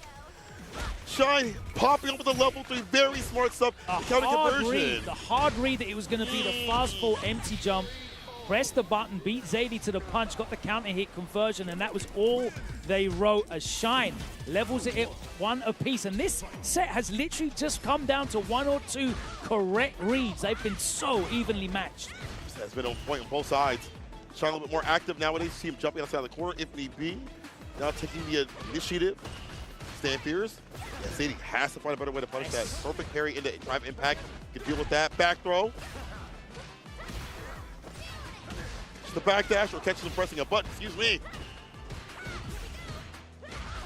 There we go. There's the frame trap. It works this time. Another throw. Zadei. Yeah, Shine's starting to pull away now. Putting out back-to-back rounds. Zadei looking to get this level 2 on deck real soon. That's one time to do it. OD fireball, back throw as we've seen before. Pressing buttons after the counter hit jab there, Zadei. A lot more counter respect. Yeah, you can press a little bit too much. We're going to get the level 3. No, we're going to go for the mix. Jabs again. Pressing what you should. No! And Pierce didn't reach. Good time. Mix up from the side. The back door. What? Light mixer. Stampers. Shine trying to hold parry. Thank you for that drive gauge. Great defense from Shine on these level 2s. Blocking superbly. It's only when he goes for the throw is when he gets opened, and that patience pays off for Shine as he's able to close out the combo into the level 3 that he'd been sitting on for just this moment. And there you have it, Shine advancing. Zadei definitely made him work for it though. He shakes his head, he's not happy, but he put on a very impressive performance, but what he was looking for was the victory. But it's Shine who's going to move on. Zadei just at the very end not playing the way that he usually plays, and we saw the defense at the beginning. It just kind of crumbled at the very end. A lot of counter hits, kind of pressing when he shouldn't. I think Shine just was very good at adapting his timings. The reads. They both started interrupting each other a lot, especially after Shine was getting counter hit lights a lot, and Zadei was pressing after the lights would connect, getting some trades, getting some counter hits as well. But he was very good at adapting that and changing his timings up as well. You saw him open him up with, I think it was the crouch and medium kick into the crouch fierce frame trap in the corner. That was a nice one that opened up Zadei and led to a decent amount of damage. But really the jab interrupts from both of them. Some hard reads. The fast fall from Zadei in the corner. That mix up. Side switch. I think I think Shine woke up with a crouch and light kick that counter hit. And he was able to combo then into level 3. So fantastic stuff from Shine there. Just again absorbing all that information. Maybe it was taking the time to go back to the character select and just replay what was working, what wasn't working, because this game is so dependent on making the right decision at the right time. And if you're not paying attention to what your opponent is laying out for you to read, give you answers for, you can't answer the questions if you don't know what those questions are. So great stuff from Shine, showing the composure, showing the professionalism that's got in there on 100 Thieves, and able to bring it back after going down in the first. We've got another Zeta player. This time it is Hikaru, and they are going up against Berimbolo, who, if you remember, Cola, I mentioned, sent Chris Wong down to losers 2-1. Berimbolo, all right. But another champion, but Berimbolo I'm not really familiar with. From the US, it looks like. I'd like to see more about them, because if you're taking someone down like Chris Wong, like, incredible. Absolutely incredible. Has to go up against Hikaru, who is a big staple of the Japanese scene, not only in Street Fighter League Japan, but outside. He gets some really high-level results, but he's hungry for a win. I mean, we've talked about how at other tournaments he has talked at length about how much he trains. Hours upon hours. And when he's done, thinking about the game even after that. So I've got Berimbolo entering TNS quite a fair amount, but also the Pittsburgh FGC bi-weekly in the Pittsburgh Pro Series, so potentially repping Pittsburgh. We've got the Honda, though. It might not be a button check, but we'll see. But sometimes I feel like if you're up here, you already forget the character. I feel like Honda's a character that you see so infrequently that it's very, very difficult to know exactly what you're getting, because a Honda that relies on using the OD palm. Step by step, it is very, very dangerous on the ground. Oh, yeah. Oh, with the same medium as well to back him up. Long gone is the time of headbutt and butt splash mix-up. And I'm in the master rank after 2 hours. We're doing 2-button drive rush cancels here with that OD sumo step. You'll pull your back into it with this character. But they've emboldened those footsies and the reward from the footsies too. Absolutely. So, thank God. But at the same time, you know, if you're in Japan, you play like the likes of Storm Kubo, and also Hikaru, if you remember correctly, played Honda for a while. Like, he had that as a side pick against Kami. Did not really work out for him all the time. But so he understands how the character should be played. In fact, he was the template for a lot of people to play a footsie-based Honda. We'll see how that works out here. Bolo might show him something a little bit different. Come with the knowledge color. I didn't even know that Hikaru had a Honda in there. I've watched this guy and many other players for sensational stuff. Months. All right, let's see some of that knowledge at play. Immediately I win a butt. You don't need it. Yeah, gonna try to stay medium stand fierce combo. Lucky Stu. 2 healthy serving. Oh my word.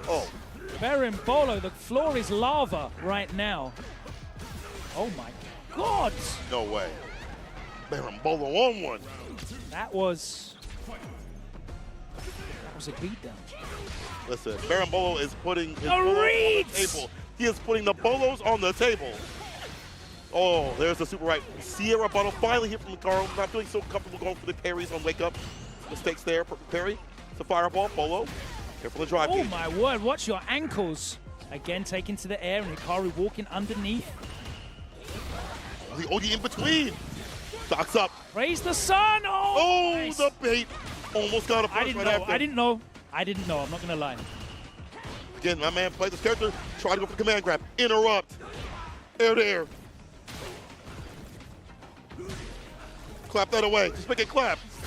Okay, heavy mash. Or heavy lash, excuse me. Thinking about mashing. Yeah, it was heavy mash early with that level 1. Yeah, I was right. Almost got it. Ooh, Chase down. there you going. Don't fall on it. Run. Ah, Run. there was no escape. It really wasn't. Vermillion did take Hikaru into a place where I've never really seen him so uncomfortable and kind of, I wouldn't say flailing, but have to survive a scramble. Oh, no conversion off that counter hit light. Yeah. And again. These are the things that Hikaru usually does, like level 1 or like super invincibility strings Yeah, just early in the OS match. and the drive rush cancel. Yeah. Yeah, as Aki, you can't let people take liberties with you. Mm-hmm. But that can get blown up, of course. You can go for the crouch and light kick. Punish. Hands. Butt slam. Holding parry. Kara cancel. Scoops. What equalizes damage, Logan. The super And again. I've seen this movie so many times. Change the channel. I skipped the recap, but yeah. I still have to watch it. Like 9 minutes. Hi, Santier. Throw, of course. Hikaru. Read it back to the break and really. I like that Hikaru's just getting stuck in, down and dirty. We're scrapping it out. You know, the scrambles. See that from him that much. He doesn't really have to do that much. What's great, though, he's got a plan when that happens. We saw the OD slither step underneath the headbutt. Very smart stuff after the fireball. As well as saying, I'm going to hit the Superman. Yeah, Berimbolo needs to just keep these strings tight. Yep. Keep it Lock right. that Keep down. it tight. All right. Berimbolo taking a second. Jumping right back in. Looking to take down another Japanese legend and try to become his own. I mean, at this point, taking down Akila. Man, you a legend in my book. Berimbolo beat Chris Wong. Oh, Chris Wong, excuse me. It was Harms that beat. Arms. 2 Hondas on the screen, brother. Hondas are running rampant right now. My mistake, my mistake. Command grab. Punish counter. Extra damage on the way. That's right. There's a lot of matches going on. Very difficult to keep track of everything. But you guys can do so at home and start GG as Berimbolo puts another round up on the board. There we go, the Kara. Which will throw. Misses the entire attempt. That pushback is fine. Waits for the button right after. Hits the headbutt, stocks up the heavenly hands. Punish incoming on the OD headbutt. Okay. Top drive reversal, walks out, but he blocks with his face, and Hikaru ready with the drive rush follow-up, spending a chunk of meter on that. It's worth it here. Huge life lead. Big drive gauge advantage as well, and Berimbolo asleep at the wheel, and I feel like a level 3 there might have got the kill with a critical arc. Oh, word. Let's tie things up. The chance. The chance. Perfect. Okay. Area. After the fireball, tempo step. That trade to keep him in the corner as much as possible. Yeah. Heavy get canceled into the hands right after. Frame trap. Very smart stuff. Give me that drive gauge. So now the onus is on Hikaru. Stop the opposite. Hikaru's shown that they're very willing to, I was just going to say, very willing to match that super churn. Those quarter circles. Do it again. Oh, it doesn't matter though. You weren't churning there. The scoops. Hikaru's becoming Beat the churn. I guess. Listen, Hikaru's becoming a skid mark, brother. You gotta fight back. 1-1 right now. Can't say that with that command grab, bro. Yeah. I don't want to hear no skid mark talk about the old show. You see right there? It might be like that, brother. Come to stand on the carpet. 1-1. Berimbolo. You know what that means, but it sounds cool. Provocative. 1-1 right now. I like the change of the command grabs continuously and forcing, again, the scraps to happen. We're having to extend a lot of bar. We put in burnout, obviously, which Honda is part of his game plan. But it's different than Season 1. It's more neutral tools, more killing of the drive gauge by super and things like that, more strategy. Berimbolo is still definitely utilizing some of those early strats. Mm-hmm. The butt slam. All right. Aki doing it once again for the pros. Got to change that color. Get rid of that old costume. It's sullied now. Yes. Got to start fresh. Same fierce, of course, after the same medium. Oh my word, the damage. Wake up drive reversal. There it Nice is. air-to-air, wins as well. Nice and early there from Hikaru. And the pressure, there's the overhead conversion. Cody headbutt on the wake up though. Stocks up every time I've seen a knockdown from him. Went Oh, from nice stock up. pick up. And again, the air-to-air, and Hikaru definitely adapting and adjusting. Makes it close. Not quite that time. So Tap blocks it out. Try to go for the cruel fate. It might be a cruel fate for him. Oh! Too much recovery, and Baron Bolo now at set point. Hikaru just off on the timing of the air-to-air where it mattered. Cody fireball to start things off. Set Did point. Mustang. Baron Bolo. Oh, Hey, no, stand there's medium. Frame, punish. One of the best in the business. Corner. We'll get what it leads to and apply that poison again. Yes, sir. Take the poison. Respecting these plus frames. So I can command grab too. Yeah. Do that to me. Game to game, round to round. Statement round from Hikaru. And we're going into it. We've got the flashing lights, the patrol cars, double level 3, and Baron Bolo spends his early doors to get a big life lead, cashing out for over 50% damage. A lot of drive gauge utilized right after. Could be his game to fake out. Nice stops it Reversal. short, and again! It hits! Again, this It time hits. at level 3. And Baron Bolo is going to be burnt out as well. Give me that drive gauge. Plus, And we know the Baron is already burn out, right? this character is one of the most obnoxious when you're burnt out, and she is on the screen right now. There's a challenge. Oh! There's a DI. Oh. Put on the poison. What can you really Now do? Baron Bolo finally out of burnout when this 20-second combo finishes. The Oh! parry into the punish. He's got double. No, he didn't use any of the drive gauge, but He's he's using going to it be right able now. to do it now. The Press level win to 1 win. is there. Doesn't even need it. Doesn't even Hands need on it. the man. Baron Bolo. Bolo taking down Hikaru. Wow. Upset after upset with the Honda. Baron Bolo moving on in the bracket. We said it, man. We told the people it's going to be like this. It's going to be like this. And Baron Bolo, fantastic Honda play. And we even mentioned the fact that Hikaru had studied that character, had made a template for these players with that character. But that's different than Baron Bolo putting his bolos on the table. Big Wow. brass bolos. Yes. Drop them. Wow. Fantastic stuff there. And a Honda moving through. We love to see it.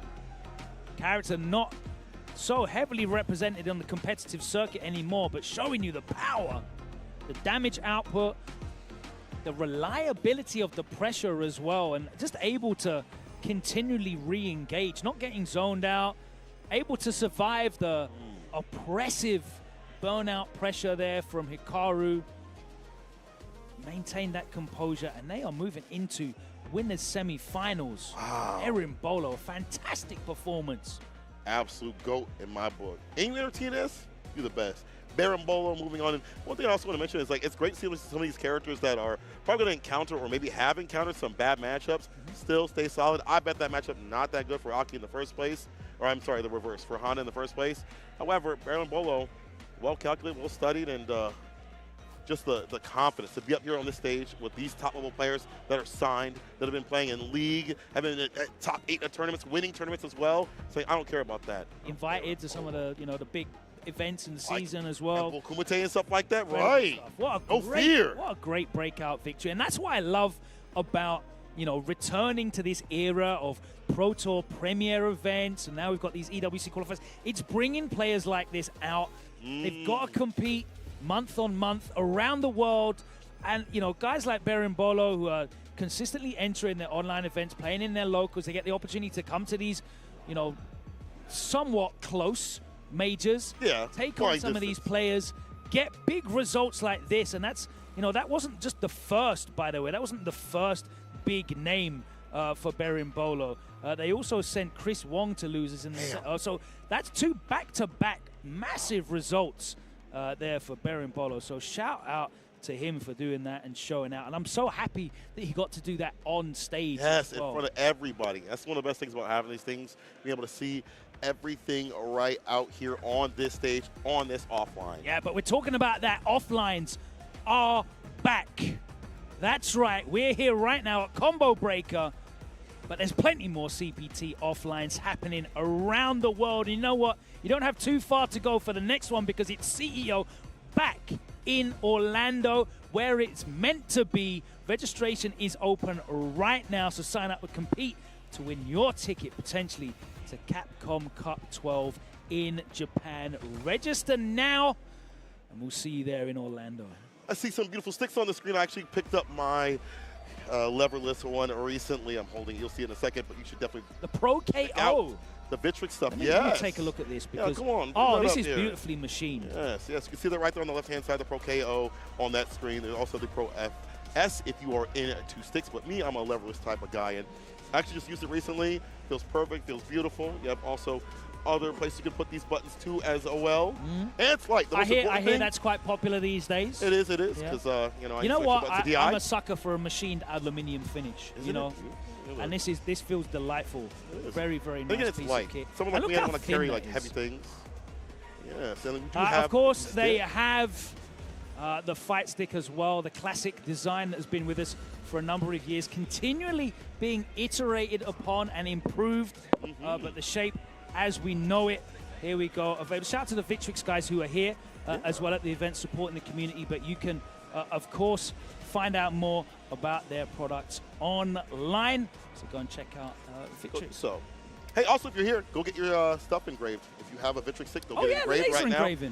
now. I actually am waiting to get mine engraved. In fact, I think I'm gonna go do that during this quick commercial break. When we come back, it's gonna be more Street Fighter 6 action, and stick around. Be right back.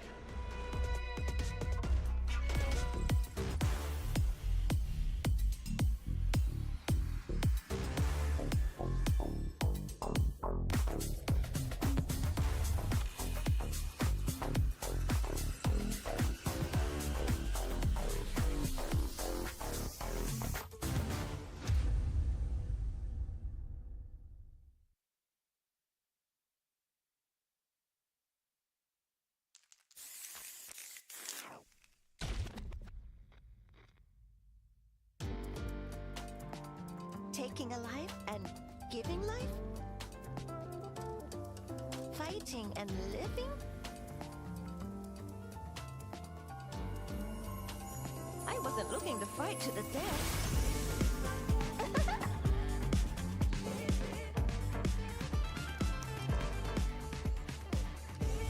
Time for us to dance!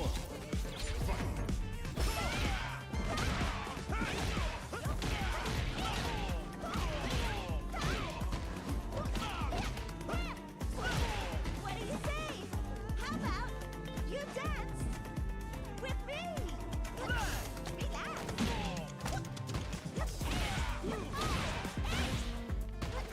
Up you go.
Purple gives you wings.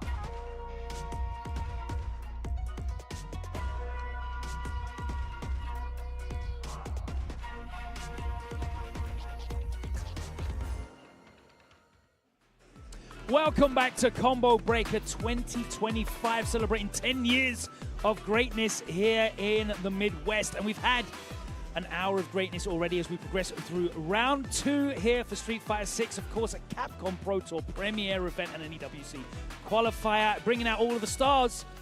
But we've had a few stars shattered, haven't we already? Falling stars. Ooh, by some falling butt slams. Oh. Yes, sir. The Hondas have been coming through full force in the bracket. You don't want to be looking up and wishing on those. No, you don't. No. Funky, funky.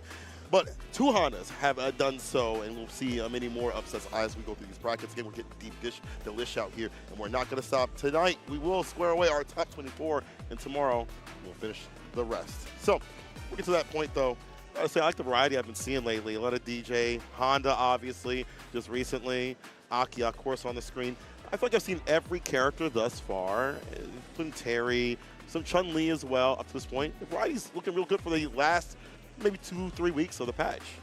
I'd say so. Definitely, you know, it's lending itself to the character specialists, which is a great time. All right, moving on into this one, and we've got Chakotay against Aqua. I said players are out traveling again. Of course, El Chakotay, the previous Combo Breaker champion. It's true, last year.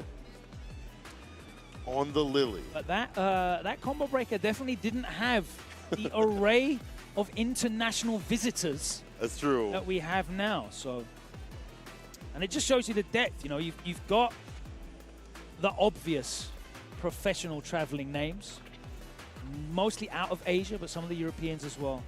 But the depth at which this international invasion. Very, very, very impressive lineup. Let's see how El Chakotay does here up against Aqua. Now, Aqua's a player that I haven't seen a lot of in recent months. I don't know if you've seen any of the replays. Just kind of looking at what he's been doing lately on his streams. When he does stream, he doesn't stream nearly as much as he used to. Just back in the day. But what's wild is I see Mai on the screen, and I don't recall him playing Mai so much in the past couple of months. I could be mistaken, but I know prior to all this, it was Blanca and JP. You know, he really popularized the JP. When Blanca got nerfed, he still stuck with the character. It made some pretty dramatic results over at EVO. I believe he was the one to take down the likes of Minardi, the losers, in the last EVO. And this guy, he's good on the modern Mai. So I'm assuming this is like the want to play a lame style a la like modern Mai. Okay. Yeah. For Fierce, though, El Chakotay has to run into, you know, Chris G or some other people. Should have some ideas on how to fight the matchup.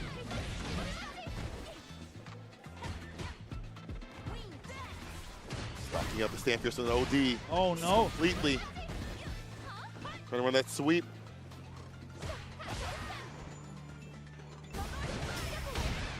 Nice.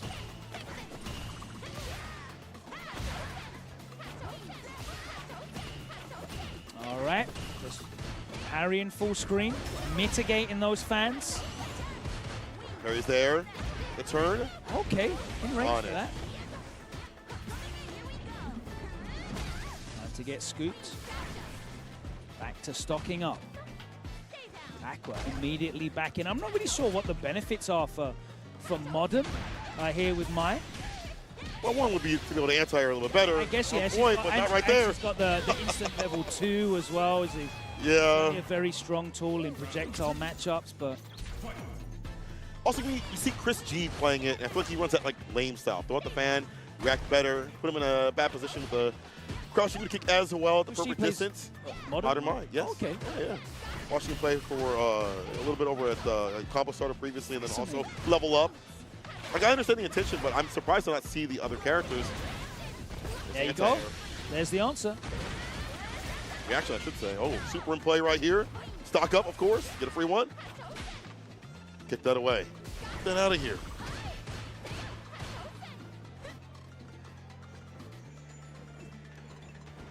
Game style, yeah. So you gotta be careful with the way he's jumping in. Is that forward roundhouse? El Chakotay. Still got one stop. To try and engineer some kind of drive gauge lead, but playing very defensively and not very proactively. And as long as Aqua has got that drive gauge advantage, he can afford to drive reversal those enhanced spires. Hey, again, outside that distance. Does Okay, gets out. The hard read works. Let's get some distance and some drive gauge up. Stay medium. Drive reversal. Okay, and now finally, El Chakotay has a drive advantage. That forces Aqua to go in. Pay off. Oh! That's unfortunate. It's the level 1. The damage done. Aqua. The double all the super. bar. I do love that combo. Just I love the fact that both the KOF characters have, you know, super extension opportunities. Yeah. That's very cool. Impact can't do that. That's why we have the OD to recover in time. Combo. Okay, nice and simple. That's generally how our punish combos are. Nice! Ready for the punish on that. A Midwestern reset right there, and with the super to seal the deal. El Chakotay with the perfect KO. It's really funny to see Lily do that to someone else, because you can do that to her. You can press a button. She does the air telegraphed. out, yeah, and then you can still chase her down. It was really funny to see Lily do that to another character themselves. Whoa! Oh, get baited. Yes. To the corner we go. Aqua sticking with the character. Nice escape there from El Chakotay. Space in. Parry, back throw, positional advantage, not the damage we're looking for. You'll take that reversal. Aqua, less bar that he has to work with. Real perfect parry here to get the level 1 off. Stocks are up.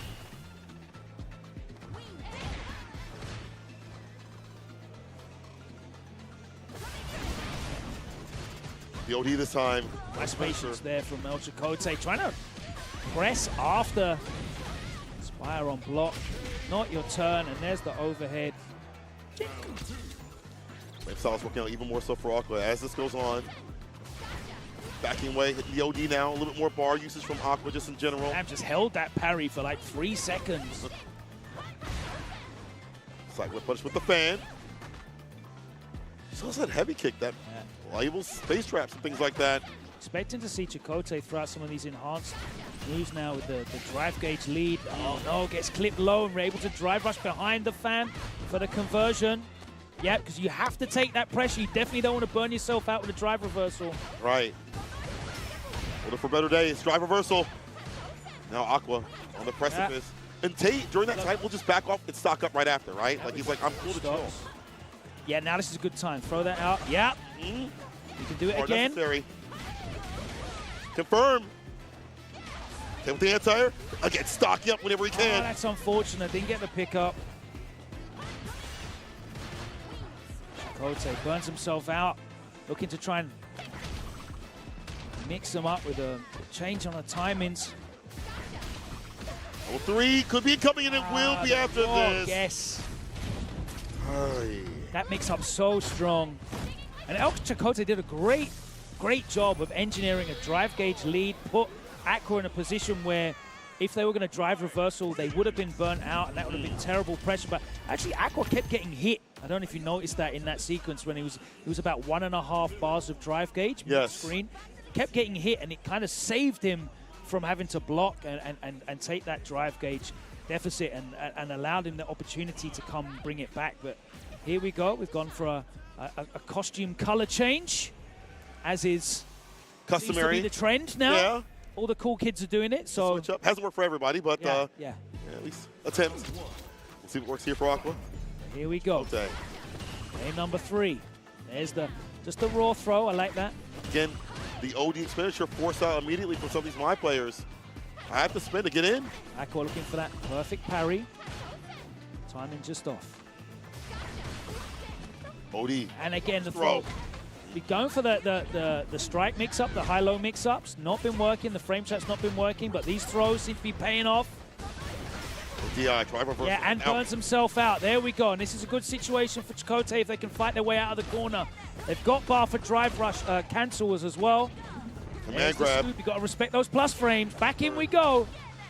Let's stop. Try reversal. Yeah, there still we hits. go. Oh, and that's a delayed. huge back throw for Aqua. So much room to work with. Back with bar now. Command grab lands. Mexican Typhoon. Stocks up again. Tay knows that if he does that, it oh, out throwing a fan. On a medium.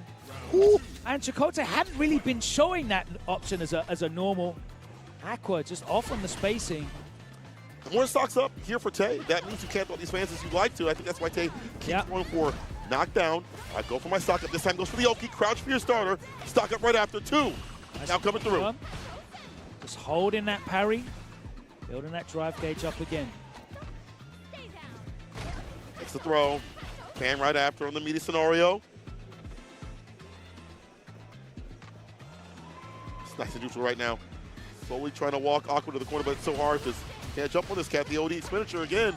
Aqua forcing you to the OD gauge to get in. There from Chakotay. And double stock as well, so the pressure's there. Got to react to that, surely.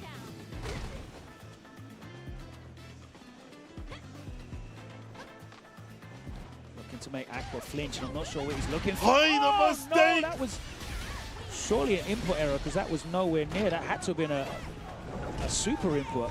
Had to have been, and yeah, on his face you can see the pain of the mistake, and El Chakotay will not let that go. Last year's Combo Breaker champion moves on over Aqua. You see B3, my boy, in the background cheering on his homeboy.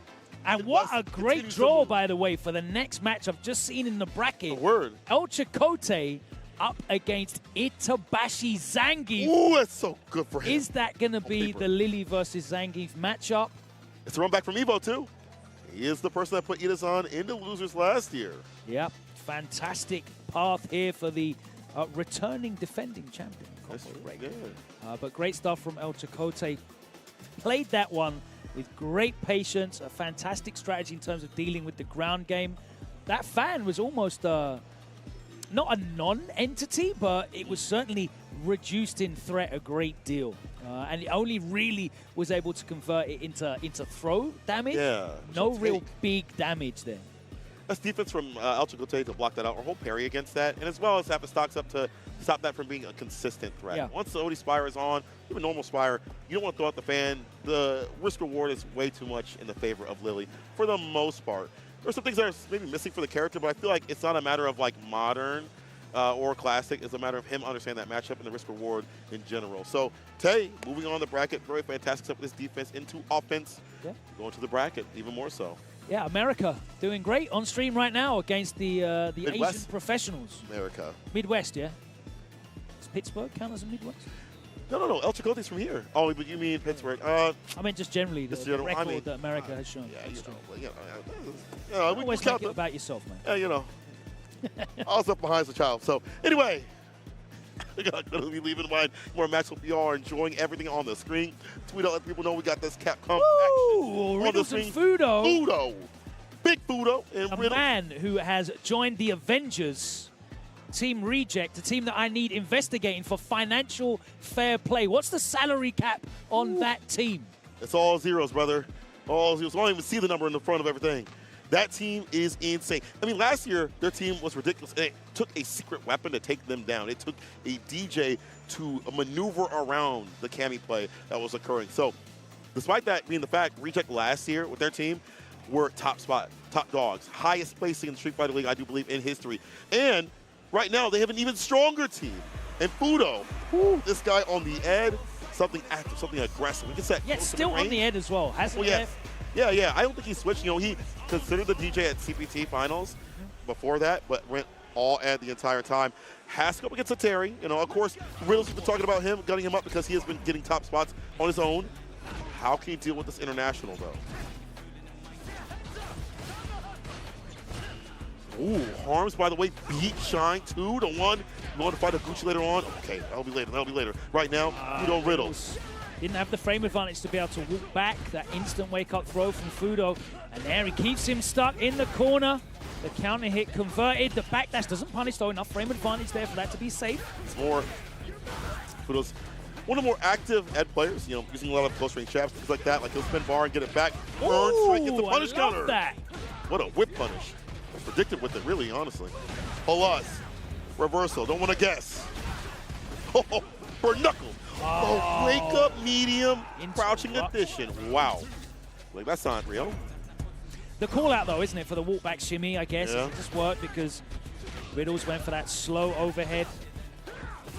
Fortuitous. Goes up for a punish. Little space trap right there. It's late cancel to get all of the hits. The rising tackle. The corner where you don't want to be the fireballs, get even more aggressive, so we see a bust out here from Fudo. Yeah, Fudo just not afraid to let it rip with that OD Psycho upper. Even with that low drive gauge, too. Yeah. Always been like that. Right back with the bar. The strike though hours. Riddles weathers the storm. Yeah, keeps it tight. And again, he goes for the drive rush, walk back. Saw it again, and Fudo instructed with a normal that time, but not a low.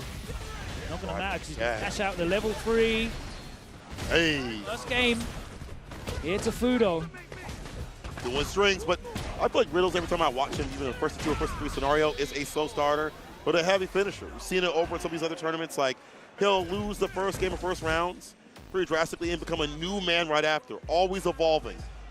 Right now, you better be at your peak. Well, it's not to be disparaging, Of course. but I have to be honest in terms of the Be class so real. level. Be so real. Going 1-0 down to El Seco and bringing it back Yeah. is certainly a very different proposition than going 1-0 down to Fudo. We'll talk world travel champions, with Evo champion. You're 100% right. But we'll see. Anything's possible on the big stage. Aye, no drive rush right after that crouching medium kick. Didn't believe. Put a ring on it. Fireball for a fireball, able to jump over. Fudo, better advantage in the fireball game right now. Commits to the burn straight. Perfect parry on the drive rush stand fierce. Oki time. Fudo watched the tapes. He knew that stand fierce was coming.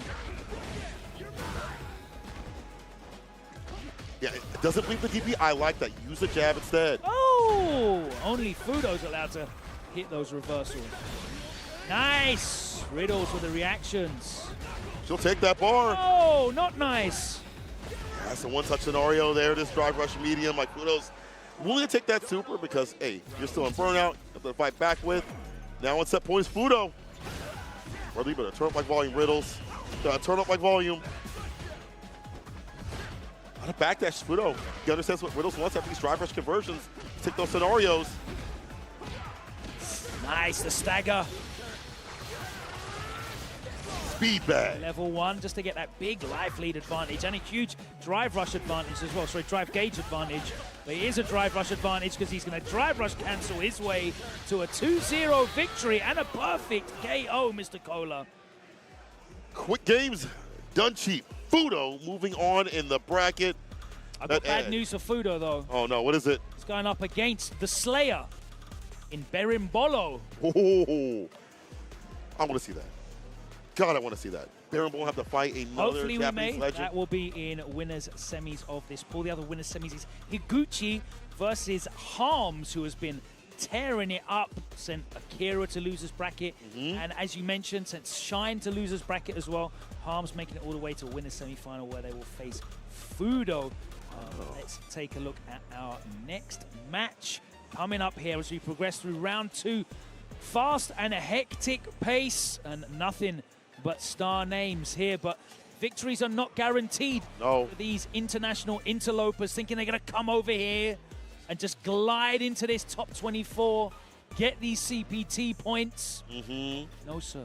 Not like that. I feel like we've kind of leveled out a lot more so over the years in terms of like the competition, the level of the competition. We've seen it with the World Warrior and how that's brought out players from around the world to stack up with the best and carve their own names out. And regular events like TNS, Arm the Rebels that are just, they're giving you world-class competition on a weekly basis here. You know, Set and reset.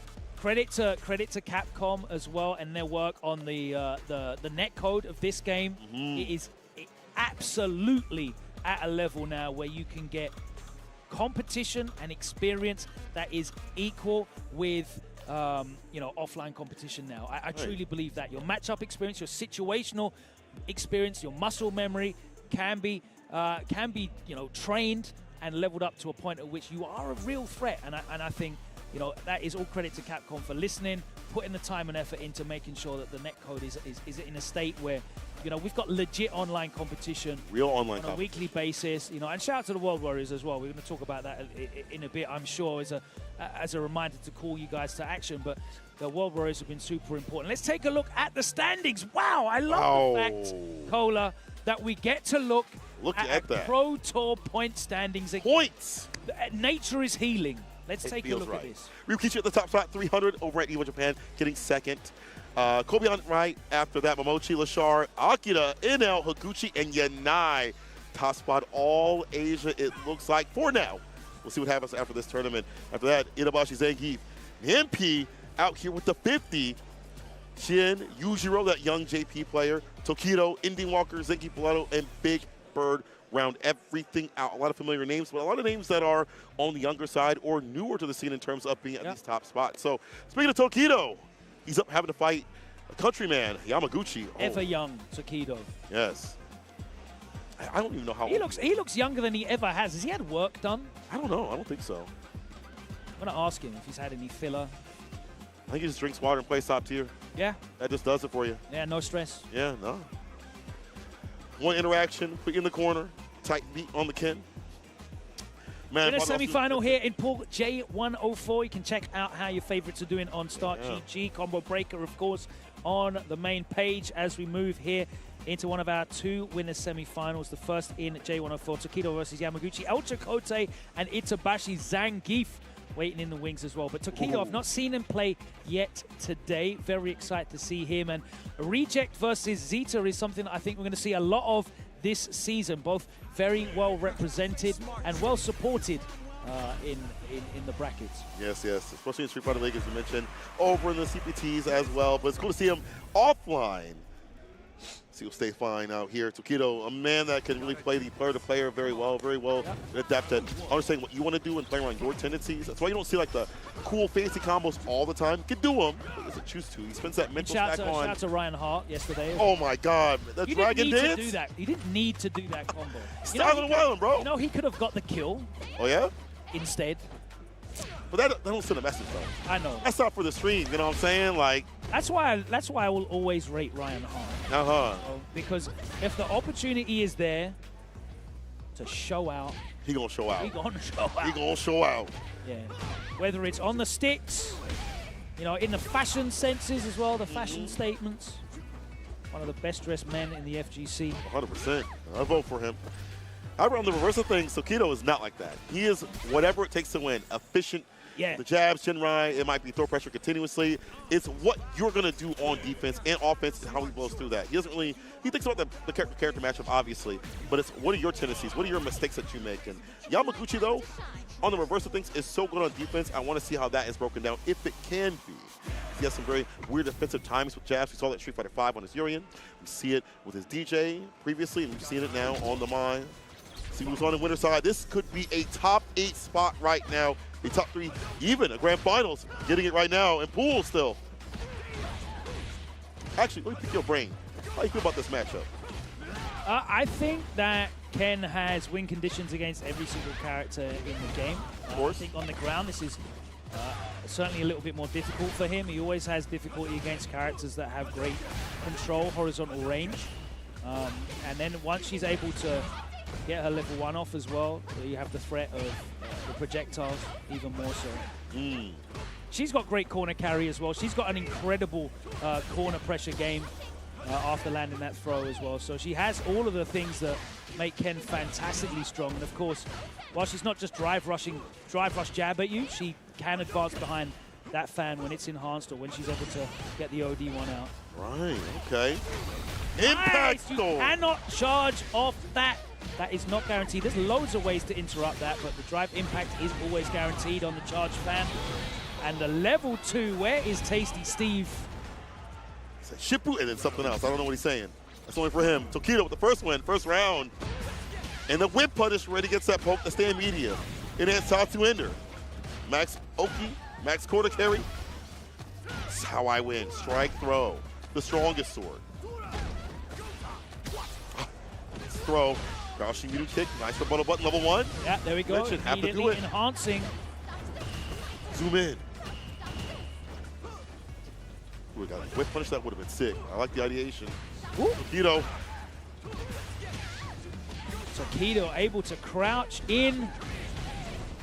Creep in, sorry, into the crouch and medium kick range, and he dumps all of his gauge on the drive rush extensions into the super to close out game number 1. Great patience here from Takido when he needs to, but also, you know, those bursts of explosive pressure that make Ken so dangerous. One of the most effective tournament characters in Street Fighter 6 right now. Not an Oki thinks he can get right after a knockdown in many situations, even mid-screen. Pretty insane for the character. Takido, one of the best again, routing that back heavy against that Stand Fears. Oh, so with the DP follow-up, that was sick. Plus on the crouching medium punch drive rush. Perfect timing on the height, making them drop into the Stand Fears, so the Tatsu side switch. Alex work. Whiff punish just too far away there. Yamaguchi didn't have the awareness to try and poke back. Counter hit conversion there from Takido. The leg crouching medium punch off the drive rush. You see a lot more players hunting for that option. Significant reward. Set point. Takido with the quickness. Too close. And stand jab still able to hit, even though it's a little bit shorter than others. Still worked out right there. The punish. We're out of there. Take that time to jump on out. Stand fierce. Chin right. Wow, the pickup in the air. I love the awareness there. That was fantastic. Again, the leg crouching unit punch to catch some heavier buttons possibly. We're out. Her Oki, meterless, is pretty damn good, to be honest. Finals conversion. Nice, the walk back into the Jinrai buffer. Able to confirm the level 3. One touch scenario. Bar almost back in the green. OD fireball sneeze. A breeze will kill. Anything at all, you can bump into him, he'll die. Yamaguchi, can you survive? With these buttons in the night. And fierce. Patient play here from Takido because he doesn't need to overextend, and the light kick gets it done. He doesn't look comfortable. He certainly looks a little bit awkward there, but I feel it was a very comfortable performance from Takido, making it look like it was the most stressful experience for him, but it just looked very clean, didn't it? Yeah, the game plan was solid, pristine, got the lead, prevented him from getting the OD stocks off continuously or OD fireballs into stocks right after. Yeah, we see that game plan you typically see from Mai. Yeah, he really lent into the situations that are beneficial for Ken, namely trying to vary your timing up on like walk forward, low forward, and drive rush, change your button timing. Because if you start becoming predictable with drive rush jab, you're susceptible to like perfect parry. Of course, a tap parry will beat that drive rush jab. You can do that on reaction. It's very difficult to beat a drive rush jab with a button, but perfect parry, that can get the job done. But if you start, as you pointed out, drive rush, let it roll a little bit longer and go for the crouch strong, trying to get those counter hit opens. We saw a few people, I think it was Yuri Violora, do drive rush low forward actually. Yeah, slight delay on that So when you start varying your timing up, it becomes very difficult to deal with Ken. And of course, any hit he gets, to the corner. You know where we're going. Great stuff there. And on the other side, really mitigated Yamaguchi being able to get anything off. We very rarely saw OD fans, like charged fans. I think we only saw one level 1 with the enhanced. Didn't even work out so much at all. Didn't work out at all. And the one time that he tried to steal a stand fierce into a charged fan in the corner, drive impact. I'm ready for you. Yes. Fantastic stuff from Takido. Obviously drilled that matchup a lot, which is understandable if you're playing online in Japan right now. Yeah. But yeah, fantastic control from Takido. And he might have looked stressed out, but that was a professional performance from one of the most experienced players in the game. Let's move on though, because we have one of the youngest in charge. Higuchi is one of the youngest, most experienced players in the world, and it's another. I said we're going to see a lot of this sponsor this season. Zeta top spots. Reject, but let's talk about Harms, Cola. Tell me about Harms, because what a run he's on at the moment. So I was going to point out, first of all, shout out to Music City, excuse me. Shout out to Harms. You say Magic City. Music City. I think you said Magic City. I did on accident. Yeah. Music City. We know where you've been. Okay. Yeah. Wrong place, but Harms in the right place right now. We've seen him do an amazing job over in DreamHack Atlanta. It was the first time I saw him in the first year of Street Fighter 6. Took down Idom. That was his first like standout moment, put him in losers. Sorry, Idom, if you're listening to this, you don't have to hold that. And from there has been competing in TNS and tournaments and things like that in the collegiate scene. So he's from the collegiate Street Fighter scene. They've been putting on. What an awesome program that is, but I know you've amazing. been involved in seeing that grow and come to fruition. Mm-hmm. Good to see like the younger generation really be invested. They could be invested in like FPSs and other games that maybe have like bigger things or at least quote unquote bigger screens and bigger stages. However, like to see people like grind out this game and find the fun in fighting games is fantastic. And Harms, man, it's just good to see him out here. Did you know that this game actually had a button check in character select? I don't know if you're aware. I know, you know, see, I don't want to point it out, but can y'all just do that there? Maybe it's just like a force of habit or something like that. Or also, I don't know. I think it's a force of habit. Either way, whatever gets you right. Guile on the Honda. We'll see if Higuchi. We got these American Hondas running riot somewhere in the world. Mike Ross is sitting, swelling with pride. I hope. Ultra David as well. Ultra David's definitely out there right now. So let's go. Nintendo booth. Let's go. All right, let's see if Higuchi can stop the march of Harms. Perfect parries the Sonic Boom. The OD is there, though. Stylistically, traditionally, this matchup, very awkward for Honda, but that's there's a lot of different tools in Street Fighter 6 that make this a different proposition. Yeah, you can enter with crouch fears, air throw if you want to, if you're really on point. Keep up the Sonic Booms. Makes it difficult for them to come through without taking some damage, taking some risk. You can see Higuchi staying outside of Footsie's range because that's what you have to look forward to. Plus, hard to interact with that +3 OD tempo step. Yeah, you see a lot of OD from Higuchi, not going for the normal Sonic Booms, especially when he wants a knockdown. Belay. Boy, no impact with a perfect parry. Nice. Take even more drive gauge. That impact. Give that to me. It's mine. Oh, and the tap parry doesn't pay off. The big gamble from Harms. You covered a lot of options, right? Like the OD headbutt and such. Yeah.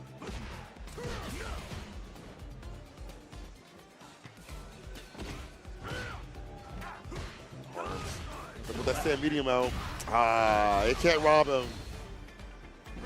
It's typical of Higuchi to get like a level 2 off first. Trying to finish things with like a level 1. Get a big lead with the march of the baby booms. Impact. What a perfect parry. We're out of there. No, not with the damage. That's all corrected. Delay a little bit. No way.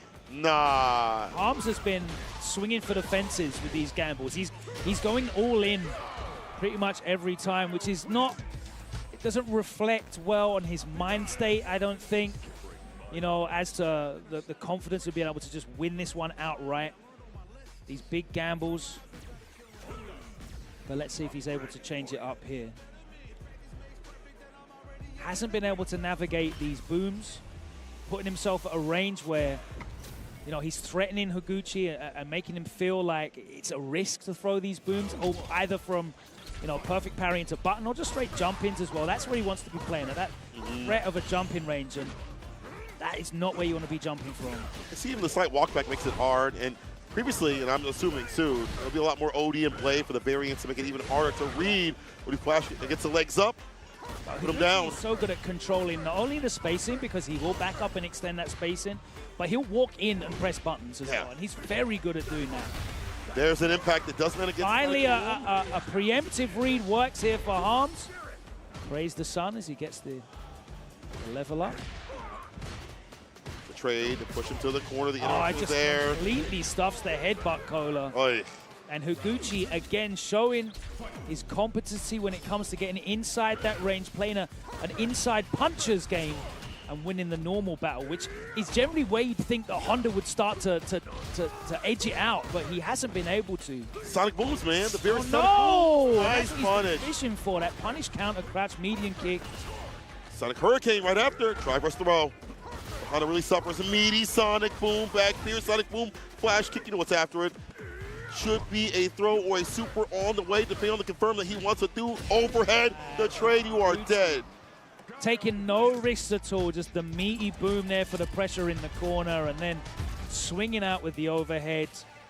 a very, very solid job done there by Higuchi, who will march on into the next round, makes it out of this pool J103. I can confirm as well, Itazan, he did get revenge, unfortunately. Ultra Koji goes down 2-0, and we'll have to fight it out in loser's bracket. Takedo, we saw already advance, beating Yamaguchi. And I believe we may have one more winners semi-final to play. Let's find out. Could possibly be Berimbolo. I hope we get to see Berimbolo. I hope so. Seen some gourmet games, as you would say, all the way through this block, brother. It's been fantastic to see the variety, the switch-ups, the upsets, and the downfall, too. That's the beauty of, you know, being back offline for these premier events. It's attracting the big names. We're getting them all here on stage. Some points on it. Feel a little different, right? Yeah, a beautiful, beautiful thing. I want to see these players traveling month on month on month, hitting up the spots on this Pro Tour, and we just get to watch them play and swing it out, and the meta develop, rivalries develop as well, the head-to-heads. But we're going to go down into losers bracket now, and we've got White Black out of France, who's, you know, normally known for playing other titles, but he has been a threat in Street Fighter here and there across the years. Rave, on the other hand of things, mid-Bessener once again on the JP. Again, y'all doing this on purpose. To send him up to me like this is great. But we'll see what happens. Rave has been on a streak recently of doing well against top-level players over in TNS, over in other tournaments and things like that. Hard grinding, continuously online and offline. It was even recently that he started playing more online. Played at our locals at Ignite Gaming bi-weekly on the Fridays, and has been just, what's the best way to put this? Continuously in any bracket he can find, getting even more and more powerful on the JP. Button check now. So is this a character bait and switch? You know, I hope he doesn't do Bison. I think I've seen him tamper with Bison, but his real deal is JP. His real deal is seen him tamper with Bison. Listen, a lot of people, okay. You see that? But real though, I think it's gonna be the JP. Maybe he does have that for like a matchup or so. Like, it's not a good matchup. JP, so he does have the Bison. Okay, so it's real deal. Okay, never mind, Rave. Didn't know you were ready to put this out for a tournament. This matchup is super dependent on how you are able to deal with Akuma's air game. Yes, Are you able to maintain your charge and use Psycho Crusher? Are you able to early air to air? And it's still a mix either way. I mean, I get it, because JP, Akuma, horrible for JP. Air approach is difficult to deal with. Air TK fireball is nasty, so even the ground game, kind of hard to deal with. So, can I make him explode or make me explode? We'll see. White back with the drive rush, scissor kick. Wow! I'll bust out right after it. Okay, that woke me up. So I'll put it all on black. Big bet. Good reward here so far. All right, we know what White Black's looking for now after that drive rush scissor kick. Yes. 3 neutral jumps in a row. There's a crouch strong. Drive rush cancel, and he gets into the safe jump. Delay dive kick, as you were talking about. A lot of variance. Frames, and Rave just gets hit. I'm not sure if they were looking to try and jump out of that. Possibly backdashing. Don't know these days. Wow, okay. What a jab, confirmed. Drive rush right after. Button. Yikes. What a button that is. That standing light punch, and White Black immediately ready with the drive rush cancel. Got that, stand line kick at that range. People deal with shimmy, the finesse of less stand fear starter. Double dash up. Yes. Nice, the walk back, just controlling that corner. Allowing this character to throw right after. Akuma can really work delay. Nice. Oh, only no. the drop. Dropped the combo. Didn't get the OD Adamant Flame for the extension. Just completely missed the normal.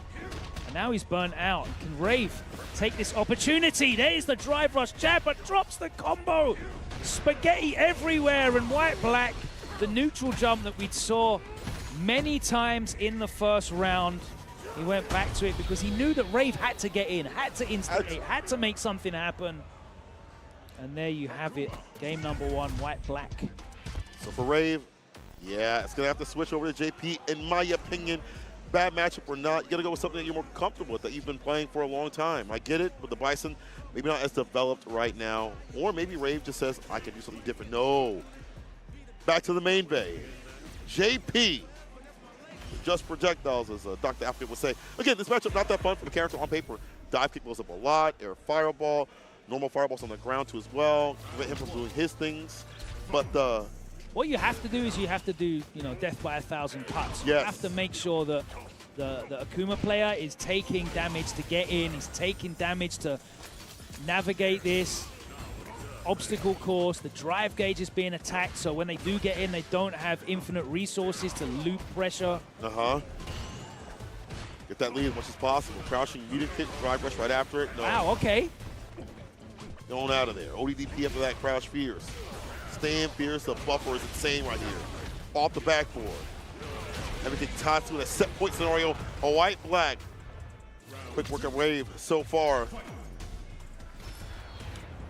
And it's very unfortunate when you're, both of your characters effectively have no reversal answer to this kind of pressure. You can just start buffering normals into drive rush cancel and pressure over and over and over again, and you're forcing your opponent to make big, big guesses on defense. It's going to help, though. Side switch got the burnout.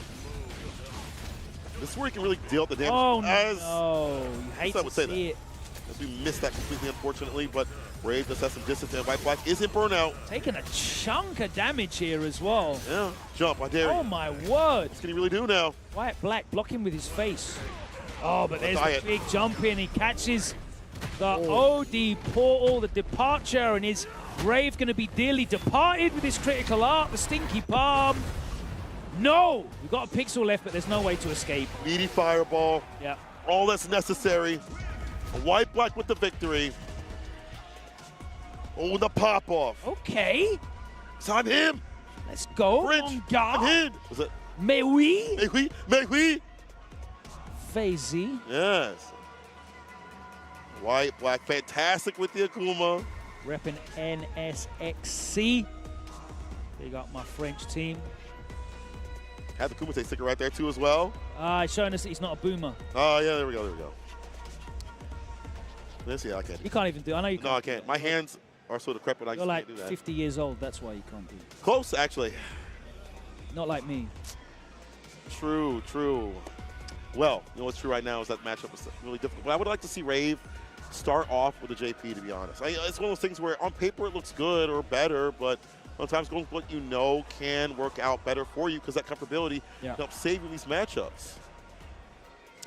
We have got one more match here in this block coming up. Let's find out who that is as we await for them to take to the stage. But it's been an exciting start to round two.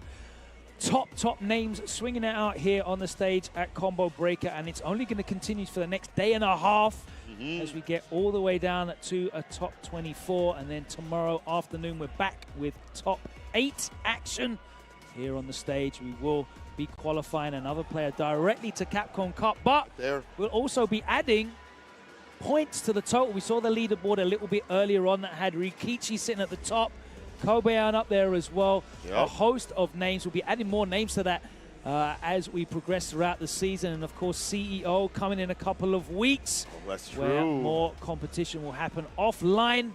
Cannot wait for that. But now we have, in Losers Round 5, Shine versus Chris G. A matchup that looks very familiar if you've been following Street Fighter in North America for a number of years. Chris G entering a number of titles here at Combo Breaker, but you said he's been using this modern Mai. Yes, modern Mai has been his choice to play that very lane style. You know, being able to backdash fireball, keep them outside of distance. If they try to drive rush up, easily check and challenge. They jump your DP. If they drive rush dash, crouching meter pick is the answer for him, and very annoying to have to play against him. He did work over at Level Up with this character. Even beforehand, he played modern Chun-Li in the first season and got second over Level Up there. Right. He don't really travel a ton if it's like somewhat local, if he's already going out. Play the other 20 games, excuse me. He'll play some Street Fighter 6, but I feel like he's found something with mine. The style is very annoying. Shine, though, we'll see what he picks. Probably Kimberly, I would assume. That's been the main go-to so far for this tournament. Yeah, very good at, making sure that you can't run away, you can't back off, you can't play a hit-and-run style because she's so hyper-mobile. Fantastic character in this version. I think they've done a really, really good job of making Kimberly a legitimate threat without pushing her over the threshold. Yeah. Really exciting to watch the Kimberly character specialists, flow with her. She's a very difficult character to unlock her maximum potential because, she does have to make some big bets on offense with the mechanics that are in play in this game, the likes of drive parry. But very exciting when she does get it running and the offense. Step Fierce is better, so the shimmy game is better. The game is way better. The reward is obviously better too as well. Her run cancel pressure is slightly more reliable when it comes to linking some of her normals as well. More consistency. Some issues with that. So she can apply with the lighter buttons too as well. Crouching light punch, crouching light kick. We saw that previously to catch walk back. So more on countering conversion. So she isn't just like hoping that you don't mash a crouching medium punch after like a 2-piece on block. So those things help her be more consistent on offense. On defense, still the same problem. Well, her level 1's better now, so she can actually use that as an option. Drastically better. It's enough to it's an answer. Before it just you could say it was too slow. Very, very difficult to use as a wake-up option. I mean, you could always use it in strings, for example. But she really, when she was on her back, that was very difficult for her to wake up. Nothing you have to worry about at all. Yeah. At least this is like, I think, 10 frames around that at least. Quicker is the real deal. We'll see. Can you get in against the lamest one in the business? Having something to think about on Wake Up really changes. I wish I had that as Bison. I do if I have Super, but still. All right, Chime. Chris G on the this is a sick colorway for Maya as well. Oh, yeah, the white. The eggshell? Giving Emma Frost. Oh, all right. The thighs. I don't know what the heck you just said. Huh? Chris G. Trying to push Shine to the corner. Well spaced. Let's find the anti right there. Late on that up kicks. It's going to be good against the elbow drop.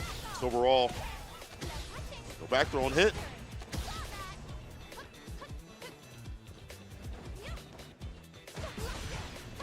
Burn out. Doesn't matter. There's a lot of room to maneuver. Just don't get back thrown. Actually delayed that jab after the rounds. Get Overextend.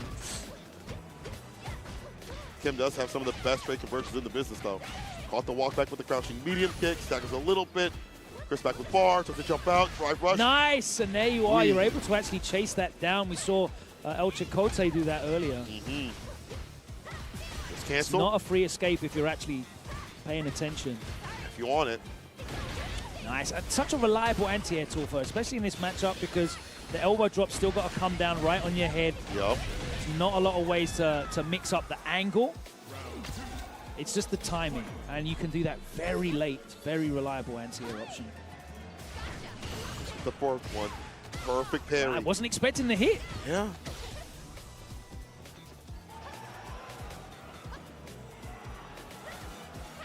Use that stand fierce. Is that a slide? I'm not sure.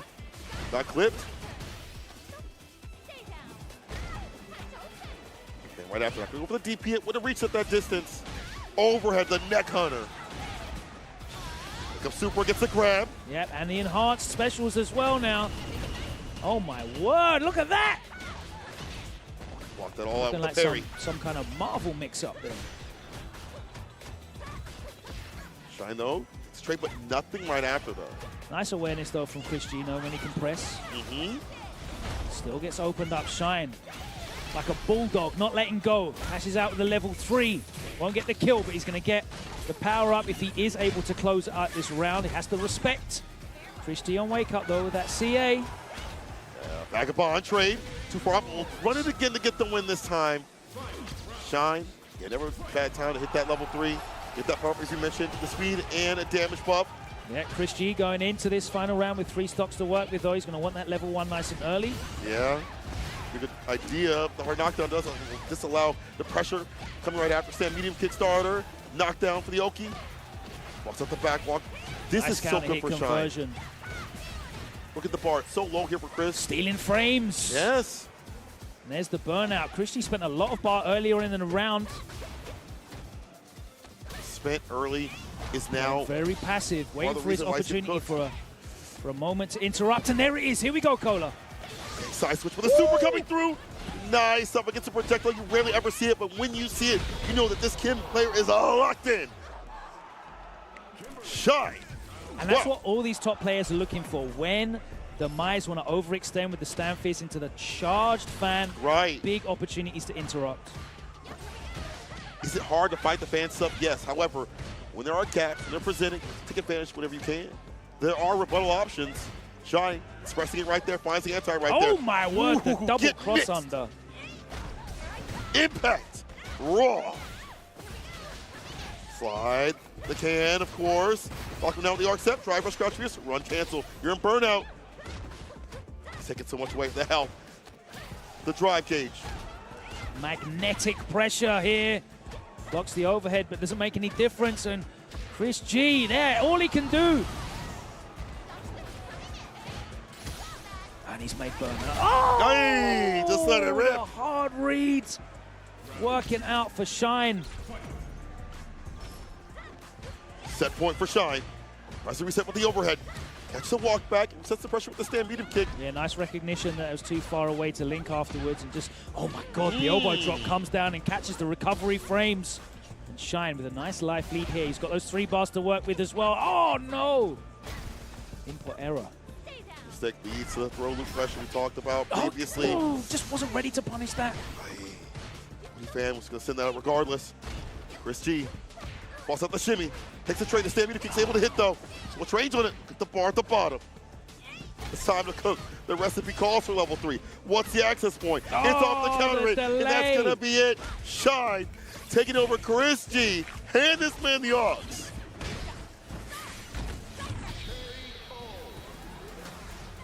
And he was making his own mixtape in the corner with that pressure. My word, Shine. Going to town, taking advantage of that burnout, an absolute peppering of pressure. And Chris G, to his credit, he maintained his composure.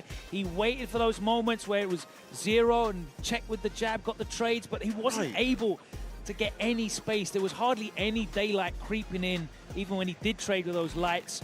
Didn't mean that he was able to escape the corner, and Shine did such a good job of just bulldogging him down and not getting put off and going straight back in. Fantastic display. It's a matter of just like you lack some of the buttons that you usually do, like in Classic, to be able to capitalize or have more affix trade I'm conversions. going to hold my hands up. I have no idea what it's like she loses. I'm posing up No the air. idea what she Don't know loses. if that is one of the reasons, or maybe just Shine had the proper spacing. I know her pressure and burnout, or even trade conversions, is just really good in the first place. So I have the advantage on that. But regardless, either way, Shine does move on to lose status. Chris G out of the tournament, unfortunately, at such a low position, in the pools right now. However, that being said, that goes to show how many killers are out here. No filler in these brackets. Again, CPT points, qualification, money on the line. There's a lot to think about, so you better stay fine out here. Thank you so much to some of our partners who have supported us here on the journey. Big up 10-0, officially licensed Street Fighter merch from 10-0. It's designed by the FGC for the FGC designers on the roster. Definitely part of the community. Discover some of their latest drops releasing for the first time during Combo Breaker weekend alongside many of your returning favorites at merch.10-0.gg. As you can see, I'm rocking that Cherry Blossom Turbo, the classic Street Fighter 2 Turbo design, and there's many more there. I do like that Genbu Temple Deathmatch, the Street Fighter 6 Ryu stage. Beautiful stuff. I need y'all to hit up capcom.us/WW25 to register for your World Warrior, for your region. It's open right now. Go do it. If you want to be a part of this and join up in the CPT finale, well, here's your shot.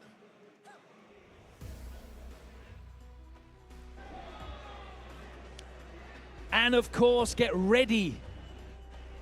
The award-winning Turtle Beach Stealth 700 wireless headsets. You know me, I don't like a wired headset. And I've actually personally switched to the Stealth 700 on my own setup. And I have to say it's been delivering incredible performance for me on the PC, but obviously it works dual system. 80 hours of battery life means even when I forget to plug that in, I've got days worth of use out of this, and I love my Stealth 700. That's not even an ad read. That is my personal endorsement. I'm loving this. Head over to turtlebeach.com and you can enjoy 10% off when you sign up as a new customer. So, pick up that Stealth 700, upgrade your home setup, whether that's PC or PS. Crossplay is there. The wireless audio system, 80 hours of battery life. For people like myself that You know, the ADHD makes us forget to charge that thing up overnight. You're still good to go for a couple of days. I love my Stealth 700. Big up the people at Turtle Beach. Big ups to them, all the supporters out here for the Capcom Cup, for the Pro Tour up to the Capcom Cup, I should be saying, and everything in between. Shouts out to all of you watching, participating, playing Street Fighter 6. All the players out here, I know y'all can see us and hear us. Thanks for coming through and providing such a beautiful combo for a 10th anniversary. To be back on the CPT, couldn't ask for anything better. Well, I guess I could. I could ask for more matches. You're going to get more matches, and it's going to be even better. We've got another couple of round 2 blocks to come after this short break. You've seen the caliber of the world-class players competing. Some big names have already fallen by the wayside, and we're going to have even more showdowns here on the stage as we progress through all the way down to top 24 by the end of today. We'll see you back here. Well, we won't see you back here, but you'll see Street Fighter 6 right back here after a short break with more action, more top quality commentary talent here on the broadcast as we celebrate 10 years of Combo Breaker. We'll be back right after this. Don't you go anywhere.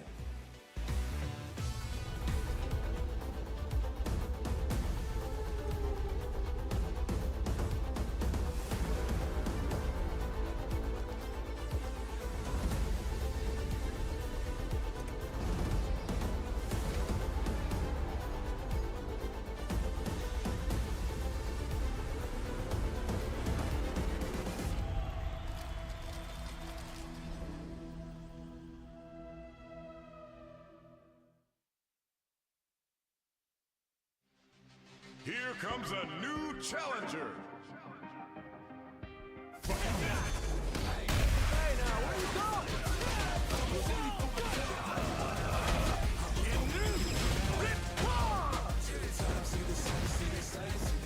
World Tour. Fighting ground.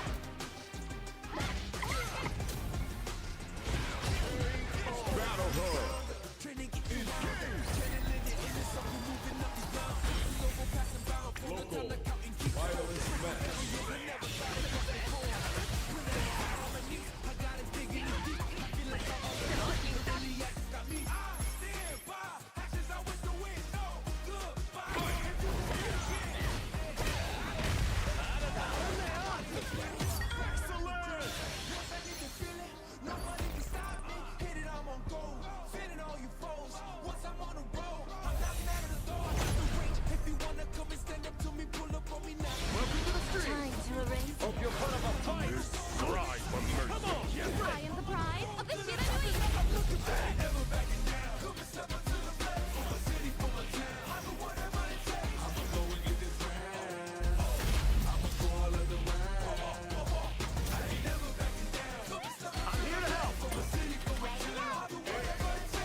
blast. Unity. Repulsor blast. Yes.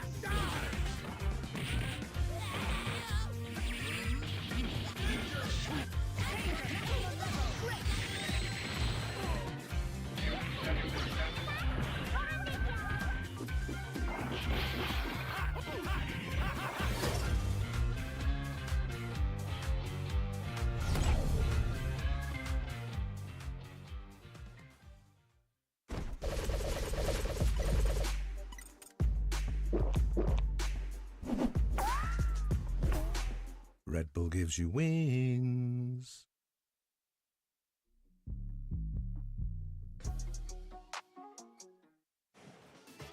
What's good, everybody? Welcome back, of course. Combo Breaker 2025, the 10-year anniversary of this tournament happening. We got Street Fighter action. It's round 2 outside of pools. A lot of good matches coming. Mia Yai's holding it down, chilling this whole time. It's going to be a good match. We were just out in the crowd watching all the good matches, and there's some good ones. Chime especially versus Chris G we just saw. Riddles, Fudo was sick. It was cool to see the Hondas out here putting hands and butts on people. I was like, damn, they're going crazy. It's cool to see. Just finished enjoying some chicken tenders as well. That's true. We did have some chicken tenders. They were great. That's what we're respecting the food handshake. Showed up at 6 p.m. We're working at 6 p.m.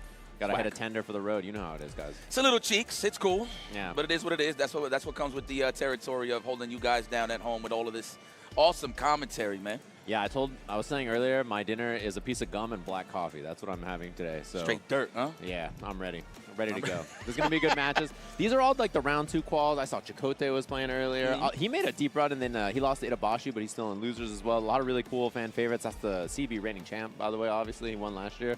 Cool to see. There's a lot of good players still in this bracket, and we got a lot of good ones coming up. All I'm saying is I just peeked through the blinders and stuff like that when I'm like looking at the matches, and I don't even notice that Tokido was here. I didn't even notice Fudo was here. Yamaguchi's here. I seen Higuchi definitely is in the round 2 mix of things. I didn't know if he won his match or not, but yeah, he beat Harms Honda in the last match that I saw, and Harms was making a run. He beat Shine, and then there was a lot of really good matches. That's why Shine was in losers against Chris. That was losers. That we just saw now. Yeah, that was elimination match.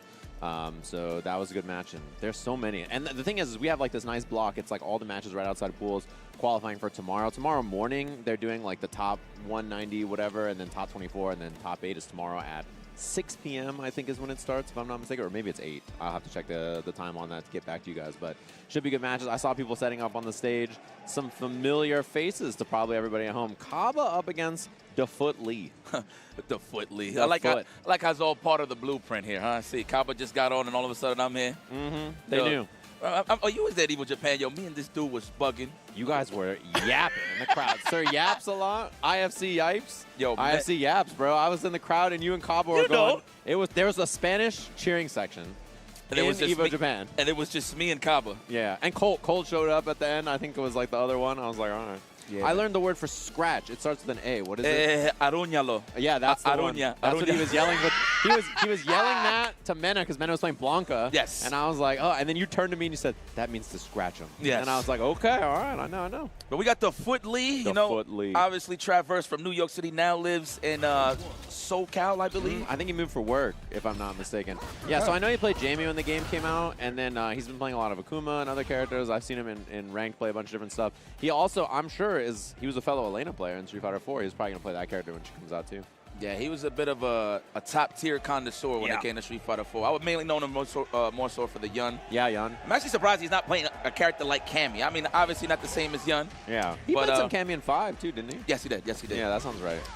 Yeah, man, let's see what's in store. Yo, I kind of feel, let me not say I feel bad for Kappa, right? So I know Mena's in the building as well, right? So I'm not too sure, how serious he's going to take the tournament, not to discredit this event, of course. But, he just qualified for the Cup, right? Right, yeah. But, Mena's just trying to be the dream killer. He don't want nobody, some of his personal favorites, maybe personal enemies, who knows, that he don't want to make it into the top 8. But then, obviously, as the road moves forward, he's going to end up bumping into Kaba some way, somehow. Yeah. That's what happened in the last tournament that it was just in. It was like a Asian tournament. I believe it was in China. The Chinese one, yeah. Yeah, so, no, man, this is pretty tough. Good looking out production, holding us down with some refreshing beverages and all that. But, yeah, man, like, how do you feel about that? Now, mind you, the guy that is capable the most of, like, washing Mena is Kappa. You know what I mean, at the end of the day. Yeah, because they play it together the most. Yeah, the way I feel about it, and I'm sure they both feel about it, is like, if you go against your training partner in a tournament and they need to qualify for Capcom Cup, they got to beat you. They got to kill you. It's not the same if they don't do it, you know what I mean? So it's one of those things, like, it's just got to happen. classic matchup, hey? I didn't even know Feebs had a Bison. Now, it's crazy. I have seen his Bison as well. It's That good? does Is it make good? sense. Yeah, Solid? he's solid on Bison. He's good. You know how he is. He knows, he picks cheap stuff, and he's solid. He knows what he's doing. But this is a different level of opponent, right? This is a dangerous individual to run into. Let me tell you something. What's so funny about this is the matchup that Kaba Mena play the most. Yeah, I can believe that. Yeah, anytime you see him play casuals in the back warming up, this is literally the matchup that I always see. Especially, I think it was Red Bull Paris, Red Bull Kumite. Yeah. Here we go. Feebs already planted the bomb. The bomb has been planted. Oh, I like the Psycho Crusher there. Beat not only the boom, but it was a pretty solid option because the bomb was on. Yes. Nice. That is matchup experience right there. You see the heavy punch parried on reaction. Yeah. A lot of people are just so worried about walking forward and getting hit with a scissor kick that they tend to respect the stand fierce from Bison. Yeah, you gotta just tap parry it on reaction. You gotta train yourself to do it. It's really hard, but important to learn. We got gaps. All right, this is tough. Usually it's a standing medium kick there to trade clean with the double reverse. Double reverse is still good, but it's kind of wonky now in terms of the hitbox extended. Right, yeah. On launch, it was pretty wild, and they adjusted it a little bit. Darn it. Yes. Shucks. It was good. It was. Chuck that plasma. Look at that. He's not even trying to give him an easy OD Cycle Crusher, right? Just kicking back. Yeah, only throw the boom when he's walking. Nice. Clean stuff. You only want to throw booms when he's not holding down back, right? So that the crusher is not easy to get. Yeah. Yeah, that's guaranteed. Guess her drive rush stands short. Yeah. Which is right in that throw range always. You hold up, you get hit by stand medium punch. That's the button I want to see the Feebs. Walk up, stand jab. Forget the specials. It's not really going to work out. That's something Mena does a lot. You Yes. mentioned him earlier. This is going to be, he has to get burnt out there, drive reversal, so he does it at least with a knockdown. But Guile level 2 is so good for that. It's one of the best things about this character. Guarantees burnout in situations like that. Trying to bait a throw, doesn't find it. Oh, nice. I thought he got it in time. Me too, Guile. You know what? That's a good jump in. I'll take a flash kick. As long as I'm not getting mauled in the corner, I'm good. Knockdown. This isn't that bad, actually. Defeatly lives here, and he's got a lot of meter. Now he can play the game again. He can use his options. Oh, my God. Oh, multiple hits, Dan. Yeah, matchup experience. Nice. Then his back heavy punch afterwards. Defeatly was going to have to guess after if there's a drive rush, mix up, all that kind of stuff. Clean. I mean, Kaba, clinical, man. I would switch. Yeah, I wonder. Oh, he didn't even think about it. All right. So I think more than I want to see from Feebs is the size that was standing medium kick. I think he's giving Kaba too much freedom, a little too much room to breathe. Right. Even if he's blocking, that's okay. At least you're building up to it. Ooh, that was expensive. He's low on drive gauge now. At least the bomb means that he gets to chill for a bit, build back some drive gauge, get the throw. Now he's chilling. Oh, the backdash and the side swap. It's because there's sand on the stage. I get it. Nah, useless information. No, you got to know. Oh, man. Okay. No, all right. Time it out, time it. Oh, come on. You can still get the hell attack. It's okay. You still got the juggle properties. Uh-oh. Pixel, burnout against Guile. As long as he don't get back thrown, he's good. Yeah, I'll take that. And medium kick, you were bringing that up earlier. It's a good check. And also the jab, too. You brought that up, and that's something I see a lot from Mena's Bison, right? You like walk down, stand jab, fishing for counter hit confirms, crouching medium punch, stuff like that. I think that's a really good choice, too. Yep. The go-to meter list is stand short into jab back fist. Right. For sure. Here we go, the vinyl records. Chuck the booms, as always. Yeah, it's a classic. That Yeah, makes you sense. gotta. Here we go. Especially in this outfit. Yes. Oh, that a throw? Absolutely. You know what? I agree with that. I concur to Feebs. Your only reversal, really. Yeah, and he's going to build a level 2. So if he hits him again, and he needs to dump the damage, that's an option. Throw. Kaba's going to respect it. Yeah. Now this is when you're going to have to guess right in between. I like that. Takes as much drive gauge as he can get there. All right, and he burns him out in the process, so EX Crusher a little scary here. Oh, close? No! The shoulder lean. And he's not going to let you do that again. Bait, easy peasy kill here. Defeat Lee. What a piece. Sorry, I wasn't familiar with your Bison Defeat Lee, okay? Yeah, it's pretty solid. Yeah, I must admit. I wonder if he's been playing more the local side of SoCal. SoCal is very strong. Yeah. When they want to go outside, I see him in ranked quite a lot, too. He's always playing. And, I like we could both claim him. He's yours, he's mine. If he wins. If he loses, he's yours.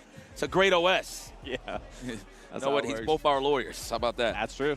That's true. We might need that. That man said, listen, I passed the bar. Now I'm raising the bar against Kaba. That's bars. Thank you. 2 of them. Appreciate it. I take a lot of great pride in those bars. Full connection, no Wi-Fi. Yeah. All right, let me stop. Poetry session featuring Sage and Knives to Yipes. Okay, let's go to it. One apiece breadsticks. Defeat Lee. I am impressed. Yeah. One thing that I want to highlight is he hasn't been mauled in the corner. That is pretty much a highlight of Kaba's offense. Yeah. He can oppress somebody with that Sonic Boom Prison. He hasn't got there yet, but it looks like he's close to home. And he hasn't cracked. You know, I think a lot of people, they lose the first game and they kind of like, they start playing some kind of way. Like, Defeatly's played a lot of world-class players. You know, he's chilling. Ooh, what a way to sneak that out there. He's out, yeah. He's got the corner now, and Kabalo on drive gauge, not pressing. Like, Defeatly's chilling, right? He's taking, like, the brakes are on, he's playing it slow, he's not overcommitting just yet. He's playing that crouching strong range and standing fierce range, mostly. Bomb on, but he's low on drive gauge, and he's willing to risk it, probably because Defeatly didn't have that much drive gauge to punish. I wonder if Kaba's coaching himself right now. Okay. I can only imagine. He got like an angel and a devil. That's kind of crazy. I step back and relax. He got the lead. Kaba does not have to engage, but he is wailing on the drive gauge. Yeah, and burnout is such a big problem. That's a punish, yeah. Right in main. Spending the level 1 to get the kill. Nicely done from Kaba there. I wouldn't mind seeing some checks here from the Defeatly, meaning like just raw drive rush scissor kicks. Yeah. Try to check the check. He did that in the other round a little bit more. Okay, I like that too. He was willing to do a little bit drive rush, crouch light kick, drive rush, like that kind of stuff to try to throw him off. And I like that he's fighting in this range a little bit more now. But okay, Kaba ready. Predictable. Let's go for the Yorfist. Nice. Wow. Damn, really? Back jump? Already had the charge off for the whiff throw. Amazing. Yeah. Oh, he had the hit, but he didn't want to cancel on anything. Yeah, punish. I didn't think that was going to reach. I ain't going front. Like, it's hard against Guile to space it out, you know. And this is just stripping the drive gauge, force the burnout. Wait, he's out. That's big. Wasn't delayed enough. Oh, back throw is big here now, too. Defeatly's in trouble. I don't even think he needs to drive impact him, right? Just string him up, make a panic, and there's the DI. Just don't know. Yeah. Clean as ever. That was really, really good from Kaba. Good set from Defeatly, but Kaba showing like that kind of tournament prowess, right? Not giving away too much. Every single time Defeatly got an opportunity, he had to fight like tooth and nail to get one hit. Good job Defeatly, though, staying in that mid-range because Kaba was just respecting that OD Cycle Crusher the whole time. That's how he was just grinding it out with Defeatly. Yeah. If he got his offense off, he gets it popping. That was a stressful set for Kaba to play. I'm sure he was just like, damn, it was that close already? I got to fight like this? I'm not even in top whatever yet. It's top 200 and such and such, and I got to deal with this? Man, who's next is the question. Yeah, I got to take a look at the bracket. I'll pop it over in a second. Start GG. If you go to Start GG, on that page, there's just like combo breakers right in the front. You can click, and then under events, Street Fighter's there. You can see the brackets. And they're by section. It tells you what time they start. It's pretty easy peasy to follow along. See if your favorite player's still in there as well. Oh, this is going to be fantastic. I want to know. Everything is just a piñata surprise for me. I don't know who's here. There's a lot of good players. I mean, because it's Capcom Pro Tour qualifier now, so many of the players have come out. Like last year, it was like it was like the week of Akuma or whatever, and it was not CPT, right? So there wasn't as much international players, but this year everybody's here, right? Like all the top players from all over the world are here trying to play. So it's like a back-to-back-to-back. You have the nice qualifier from EVA Japan here and then CEO. Everybody trying to get in those points, and everybody's here. A lot of the players who are on top 8 of Capcom Cup are here too, so and EVA Japan are here too, so. Yeah, Ryukichi. I know he's like at the top of the leaderboard right now. I like how Mena's not even in the equation because he already qualified. You don't see no numbers. It's a W. You know who Ryukichi's first round match after pools is? Who? Alex Jabali. Get out of here. Jabali told me, he's like, I have to play against Ryukichi, and I I was like, bro. I can only imagine Alex. Ryu something now? Ryukichi? You know that guy? And I'm like, Alex, you know that guy, man. Oh, I commentated this pools block yesterday, the C block, that had Fuyukaki and Bonchan in it. Yeah, great names. Yeah, it is a great name. Bonchan looked clean yesterday. I saw his matches, looking good as ever. I like him on the Akuma. He has the fireball that he could throw like Sagat. You know what I mean? Like just sit there and just throw fireballs in your face. Play solid mid-range gameplay. I think it fits him a lot more than Luke. He won Brussels, didn't he? He did win Brussels, yeah. Man, the OG still got it, man. It was that weekend. It was he won Brussels, Tokido won China. It was like, look at them. Look at that, right back at it. I mean, it was looking good. You know what? Like, that was the turning point, like the midpoint when I knew they were still sharp was in Red Bull Kumite Paris. Yeah. That's when I really know. I was like, okay, these guys ain't faking jacks. They actually playing the game, you know? Tokido, I don't know, man. I'm starting to see him in a lot of commercials and stuff. I feel like we're going to lose him soon, man. I hope not. He's becoming too famous for us. Man, seriously. Yeah. I'm like looking at this guy. I'm like, man, I remember when you was looking like gothic. Yeah. Running around, I'm saying, with the flare pants and all that. Now this guy's a professional athlete. I've seen him driving Ferraris. He was shirtless in a commercial. That's crazy. That's what I'm saying. I'm like, bro, he's like that now? So what's my man's name right here? Fukukaki? Is it Fukaki? Is it? No, I'm serious. Yeah. Hold on. It'll come up again, and then you can hit it. You got that. I got you. Yeah, you got that. Let me see. Fuyukaki. Yeah, okay, my man. Thank you. On the Mano. I thought I definitely made that mistake, for sure. All right, Boncha staying away from that stand roundhouse range as always, huh? Well, more so the stand strong. Low forward, no threat. Yeah. All those buttons. Her buttons are really good, actually. The thing is, not a lot of them lead to a ton, and she's a little drive meter hungry, but yeah, she's dangerous in that range. Trade combo, nicely done. Okay, he got his plays intact. Oh, and he was ready for that jump immediately. Drive gauge gets a little low. You feel the antsiness to jump.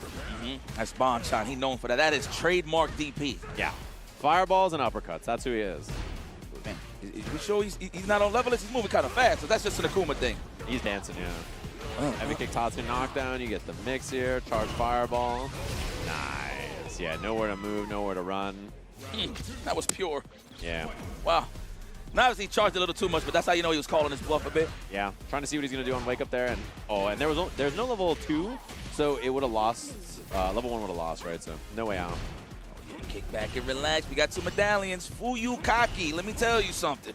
He gets like the rest of them. Just get close. That's why he's playing so solid. He's trying to slow it down. And yeah, there's the jump again twice. Bonchan's been ready. I want to hit him. Come on, give me that. Oh, I know he's sizing him up. Yeah, I was like, here's it is. Jab, jab, a little command drive action, but nothing yet. Playing slow. I like the solid slow play, though. Not overcommitting, not going for anything too wild. Oh, drive gauge really low from Manon here. This is scary. Yeah, next hit definitely is going to spend that cash for the burnout. That's a drop, but not a big punish. Oh, into the corner, has the hit, double drive rush. No, spends the EX instead. DP level 3. Hell yeah. Keep it traditional, Bonchan. Now, I'm pretty sure he's not. Wait, can he kill him? He's dead? No, absolutely not. Overhead, don't do it to him. Just walk up overhead. Okay. He didn't want to be obvious. He wanted to be special. He wanted to be different from the rest. I like that the first hit of that burnt him out and the second hit chipped him. That is optimal. That's how you know he's ready. Checkmate. Okay, fool you. Listen, I was liking the game, a slow, steady pace, right? Yeah, big jump. Oh, but no completion. And I saw the head shake in the monitor. I saw it. There's the hand grab, though. Do it again. Do it again. You just got to put the fear in there. I mean, I'm going to be honest. He's low on the drive gauge, so I'll go and try to bait out the DPOS at this point. Yeah. Yeah, that's a good point. Oh, punish. A little crouch medium kick, nothing too big. Nice. Hit him. Yes. Put your hand in his pockets if he has any. And even if you lose now, 3 medals is pretty good. This is one of those rounds, even if things go bad, 3 medals is a lot. Yes. 4 and 5 really hurt against Akuma. Let's go. All you need, I think he just needs one more command, though. He can finish the job here. Being aggressive right here is Bonchan. The mix. We holding up. I knew it, and he sized them up. The perfect DP. I like the EX Fireball meaty, too. Also beats level 1 on Wake Up, so pretty smart. Oh. And the throw. That was scary, though. If that throw doesn't work and you're in burnout against Manon, pretty rough spot, but well played from Bonchan there. Just really solid. Okay, I like aggro. Round start just says, I'm sending it now. Yeah, I think he's giving him a little too much respect. Oh, that could have been a command, though. That could have been your 5th medallion right there. Has the hit. Doesn't commit to anything too big. He's getting a little active. I like this. You gotta kind of bring the fight to Bonchan a little bit more. Exactly. A good adjustment from Fuyukaki here. Oh, punish. I agree with that. Okay. We want to see more days here in the set, huh? Yeah, get the drive gauge low. Not quite burnout, but pretty close. There we go. Get in that range. Stand roundhouse can do it. Or even low forward.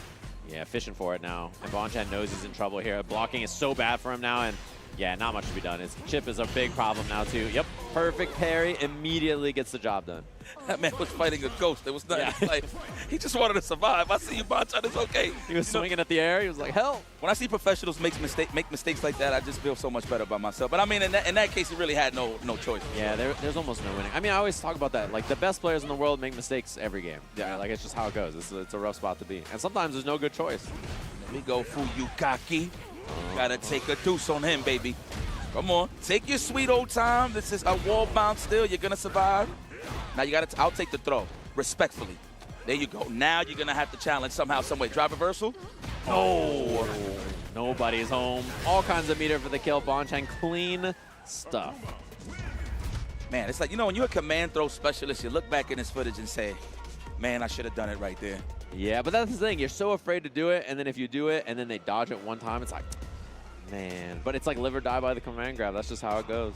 Man, if I played Manon, I would be more. I will definitely, yes, I would be that disrespectful. He has to make me believe that he's going to mash backdash DP or he's going to hold up, you know? Yeah. It wasn't no real scenarios, but credit to Bonchan. His spacing was so immaculate. We didn't get those rock, paper, scissors scenarios anyway. So yeah, he played it super, super solid. He's one of those players you can just always count on to be solid, do all the right stuff, studious. Yeah. Not going to make a lot of bad mistakes. He's just pretty good at the game. Studious indeed. That's Bonchan. He got twins. Wow, first shot. Lucky man. Two back-to-back. He's like, all right. Man. You know, I'm aiming for a son down the pipeline, AJ. So that's in your future. Credit to Manchan, though, man. One of the legends, Red Bull's finest. Yeah. Still kicking it fresh off of a win from Brussels, so I'm pretty sure that momentum and that happiness of getting the dub, starting the season up, is pretty much lifting his spirits, if you will. Yeah, and that was a sick tournament. Goichi got second there with Chun-Li. Third place was Kane with Jamie. Oh, I wasn't lying, see? You know, Jabali right now saying, oh, crap, it's Ryukichi. It's that Ryukichi. This guy, look at everybody, telling everybody to sign up for CEO. Oh, man, he got a big old head. That guy got a big noggin. Look at this. He got a big, in real life and, you know, like, mentally. Oh. And that's what makes them so lovable or hateable, you know, depending on the person. Right. This guy. Jabali. He works hard, man. I can't lie.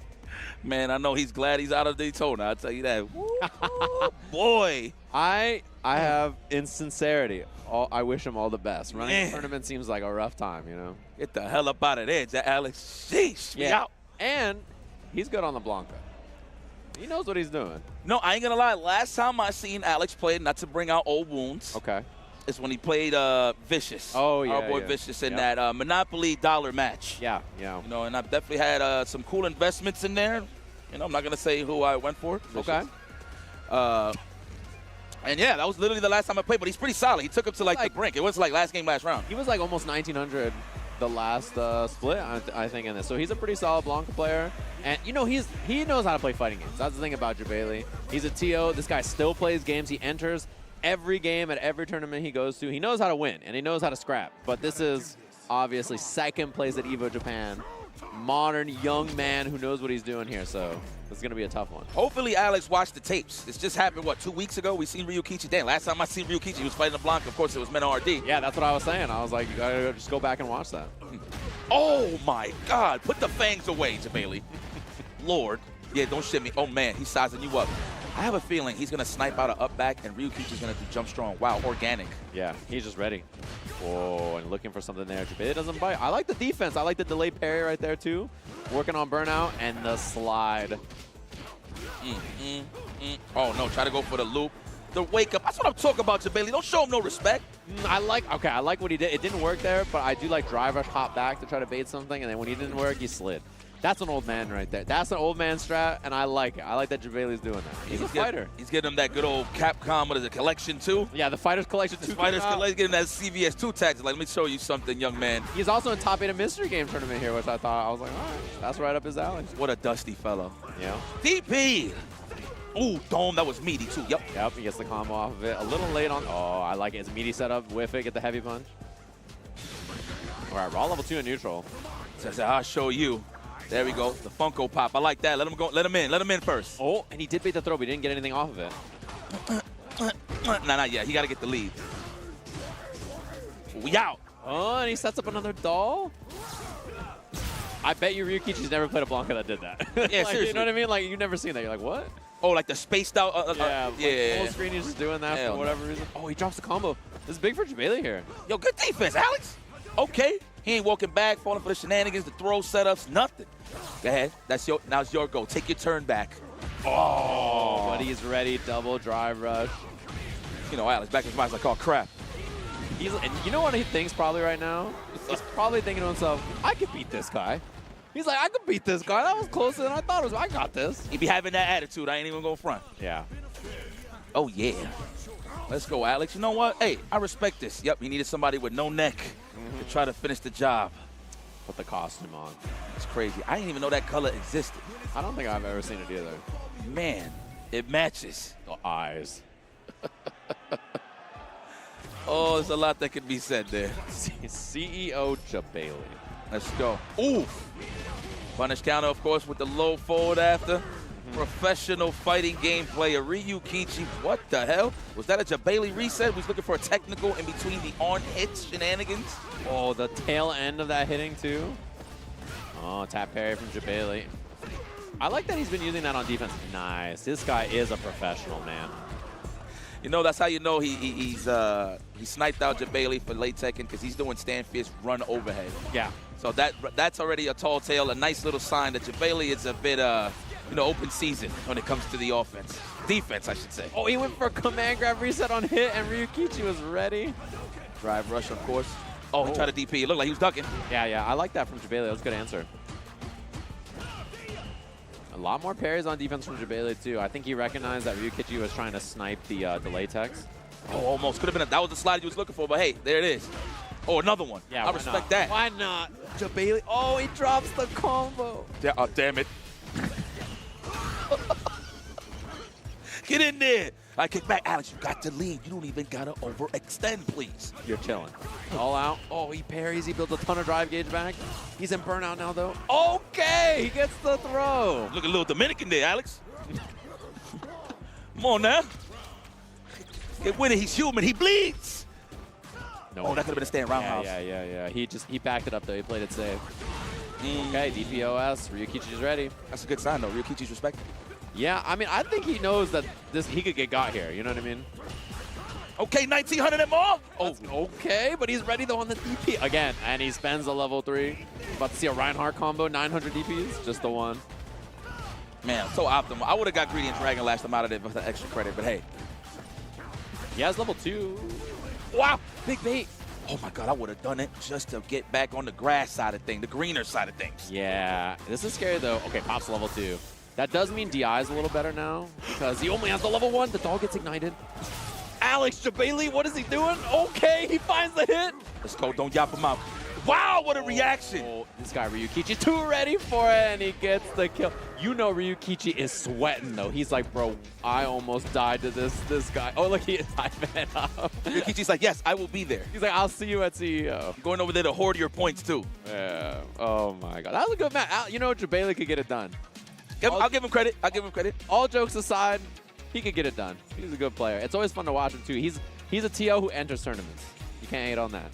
Damn, I can't believe you got that energy for that. But that's how you know the passion don't go anywhere, man, when it comes to fighting games. He plays many of them. I'll give him credit, man. He played that very well. Yeah, and he's in top 8 of a bunch of old Street Fighter games this weekend and other stuff, too. He's always playing CVS, too. He's all playing all kinds of stuff, so it's cool to see him out here. I like that. I think the thing that held him back is he didn't believe in himself enough, which is usually not his problem. Listen, one thing that you got to be worried about when it comes to Alex Jabali, he's not really aiming for the win. Sure, he wants to make it far, and if he wins, hell, he wins. But he's trying to stop you from getting top 8. Yeah, that's true. Oh my God, we are getting some lore updates. So I was looking at the brackets earlier to see which part we have. So our next match is Mena versus Samurai. Samurai beat Daigo Umahara to get here. So just a little heads up for those of you keeping track at home. This guy liked my name. I played Samurai in Ranked, and he tweeted a picture of my name. What was your name that time? I was playing Ed. My name was Kendrick Lashar. That's a good one. You like that one? Shake my hand. Yeah. That was a good one. Like okay, that? okay. I'll give you... He was a fan, too, yeah. I'll give you high praise for that one. So, man, so it's Samurai's fault that we are not seeing the... Mena versus Daigo? Yeah. That would have been ill. But you know what? I like that. That's more of a tease for down the road. But I agree. It's actually better that they don't. Yeah. I don't want to see it. I don't want to see it until it's time. I don't want to eat no appetizers. Yeah, you're so right. Give me the main course. Seriously. But now, all jokes aside, Samurai is one of the most deadliest fighting game players I have seen in quite some time. I've actually seen his rise in terms of how good he's gotten. Yeah. It's just the more time goes on, the more polish he's getting. Yeah. And he's paying attention. Yeah, he's a student of the game, man. He reads sports books and stuff like that as well, so he can like try to get into that mentality. Bro. This guy's serious about it. He played Denka Diaz in tournament online. What happened? And after he beat him, he told him, you know why I won? And Denka Diaz said, how? He said, I could tell your breathing was off. Huh? In an online tournament. So you could see frames of oxygen? He could tell how you were breathing through the internet. What? So he said your breathing was off. That's the problem. Wow, this guy's he's a professional. Yeah, he's a professional. What? That's how you beat Daigo Umahara. That's a true story.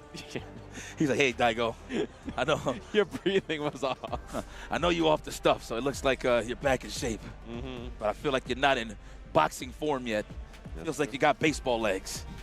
You're not in boxing form yet. No, not yet. That's what he told him. He said your breathing. That's not a joke.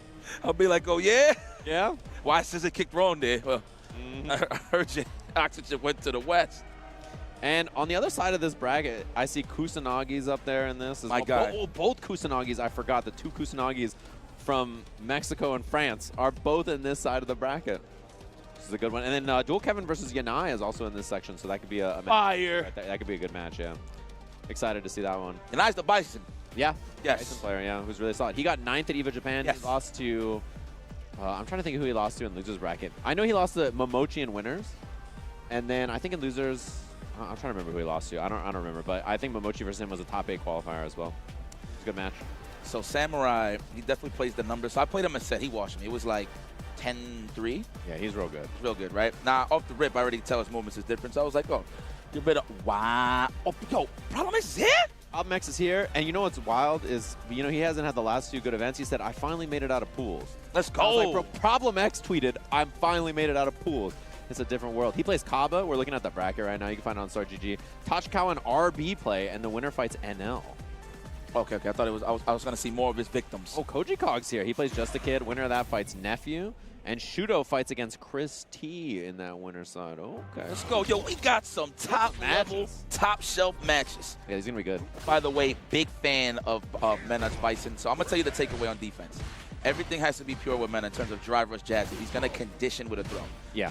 Samurai doesn't fall for that I've noticed. You can't just do raw, like, croucher jabs into throws. He always checks it. So you always have to condition him with, like, the triple jabs and stuff like that. Yeah. That's, like, one of the key openers to, like, open up Samurai. But in terms of defense, he's great. You're going to see it. You're going to see it.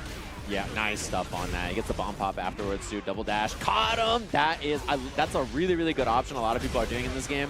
You don't have to do a real frame trap. You do, like, a delayed button to beat delayed tech or delay something like that, right? So it's really, really good. I use that a lot. Yeah, it's a really smart idea because it naturally messes with people's timing.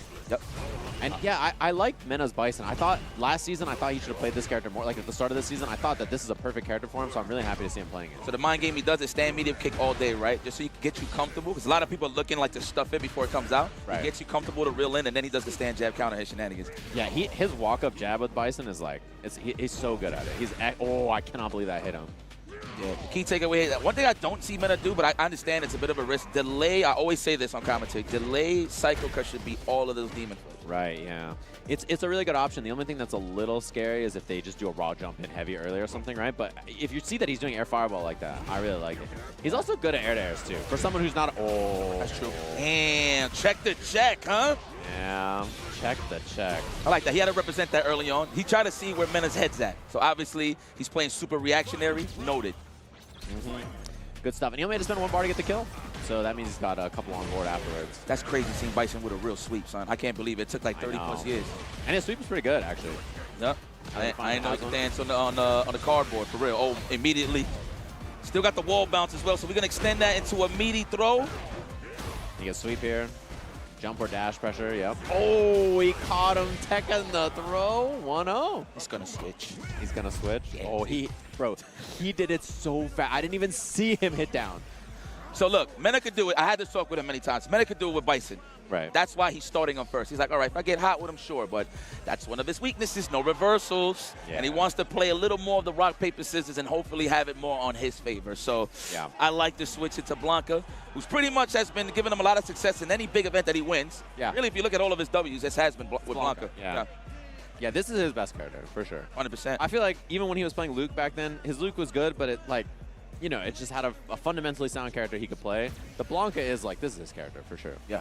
And also, the nice thing is this season no one plays him anymore, so, like, you kind of have the surprise factor as well. Okay, I can see that. That's true. Yeah. That's true, actually. And this character's still pretty good. He lost some stuff, but, oh, no punish? Oh, you'll take those. Let's go. His breathing was wrong on that punish. Is that why he does that little cough every time? Sometimes he's like, ugh. Probably, that makes sense. Let me find out. You're giving me some law, son.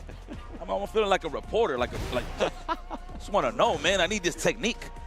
Yeah, I swear, he's like one of the best Blancas that spaces out that fish. Forward heavy punch? Yeah, it's so good. The way he does it. I was saying the same thing the last time I saw him play. Like, I feel like nobody else uses forward heavy punch like he does. And he uses forward medium kick a lot, too, because it goes over lows. So it's really good against characters like this for that. Oh, that's character specific. Mid-screen, Akuma gets light Tatsu, heavy Tatsu against I Blanca. did not know that. That's only on Blanca? On like 3 characters. I think it's okay, Blanca, Zangief, and someone else big. That looks so cool. I've never seen that. Yeah. It's a nice little optimization that you get. He was ready? Man was churning butter. He said, if there's no string here, I'm going to just cut through the wind in those gaps with that DP. Very nice Samurai. Close to closing it out. Oh, big jump in, though. This should be the kill with the double rush. A little ahead of himself maybe on that one. So jealous, man. So composed, man. Yeah. See, Samurai, he's one of those guys, like when he prowls on you, he knows how you're feeling already. He's just going to maul you all day. But Mena, it's just taking a sweet old time. Yeah, you get such a good knockdown because you get light Tatsu, heavy Tatsu on Blanca. It gives you such better pressure everywhere on the screen. It's really nice to have. Oh, I like that offense. He's not going to risk the reversal. Not now. Maybe this time? I think he would this time. No, not even. Wow, he was ready for that, and then he jumps in, finds a low, double drive rush, level 1. Set point Samurai? And that man got a day job. Damn. Wait, if he beats Daigo and then he beats Mena, then he's got to get involved. He's like, Team 9 to 5, suckers. Let me talk to you. I know you heard a guy said 9 to 5 is for suckers, but I'm not that guy. Let's go.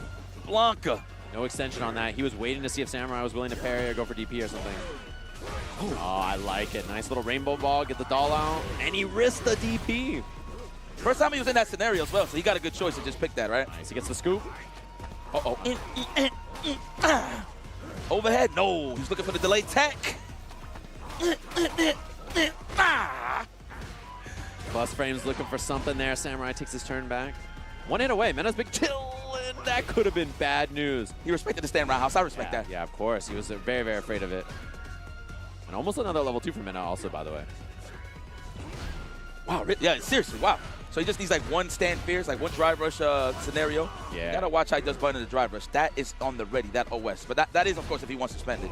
Yeah. Oh, he's so ready for. Okay, that's just a read. When you see a jump and you jump, you know that they're throwing the fireball. Like he knows you're gonna commit to it. So I like that. I wonder if there's gonna be an adjustment from Samurai, like early jump fierce, knock him down air to air, right? Start to mix things up a bit. I mean, to be honest, like what can he really get hit in the air, right? As well, or maybe dive kick, and like a trade or something. He gets something. Who knows? I like it. I like the idea of him just going like raw air to air like that when he sees the jump. It's a good idea. Yeah, I was breathing wrong there. Let me hold my breath next time I block.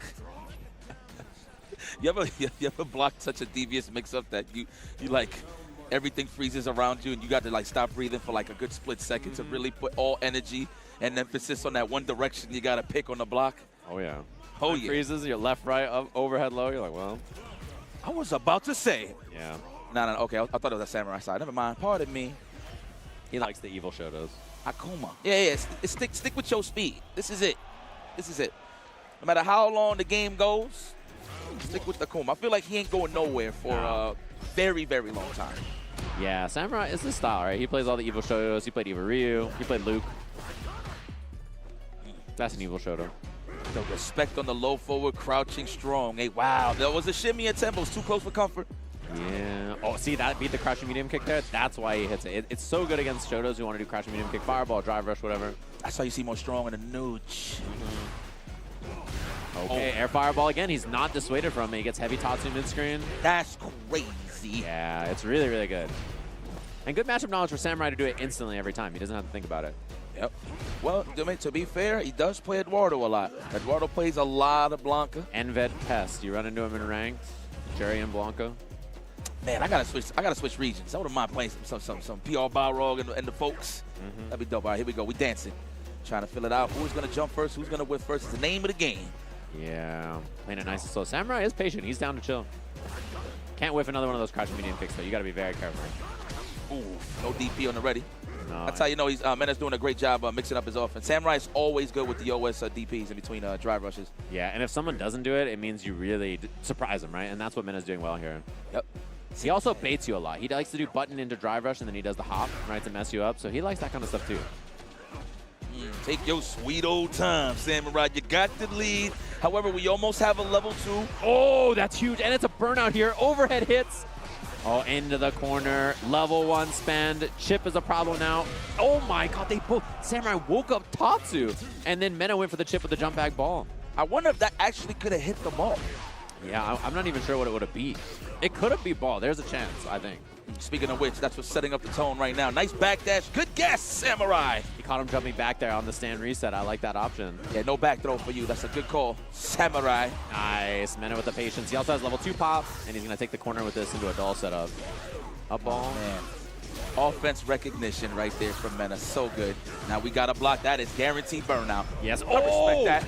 Just pops it right away here, and not going to be out of burnout, but it does help quite a bit. Yep.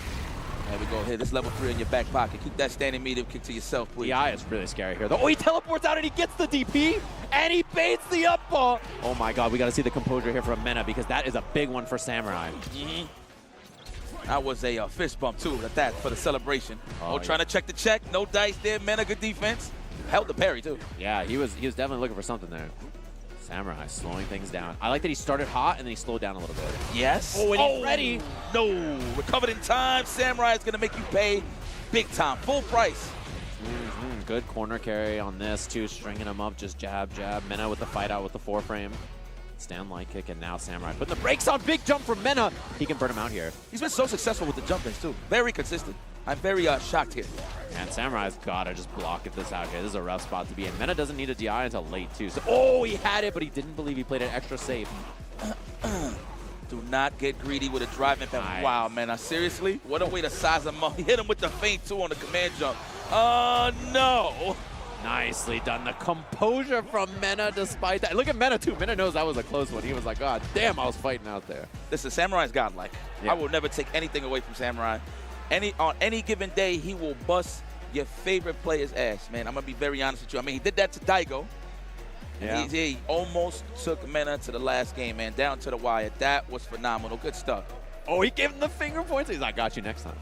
He hit him with the I got you next time. They're having a chat up there. Man, imagine if he beat Daigo and then sent Mena to losers to fight Daigo.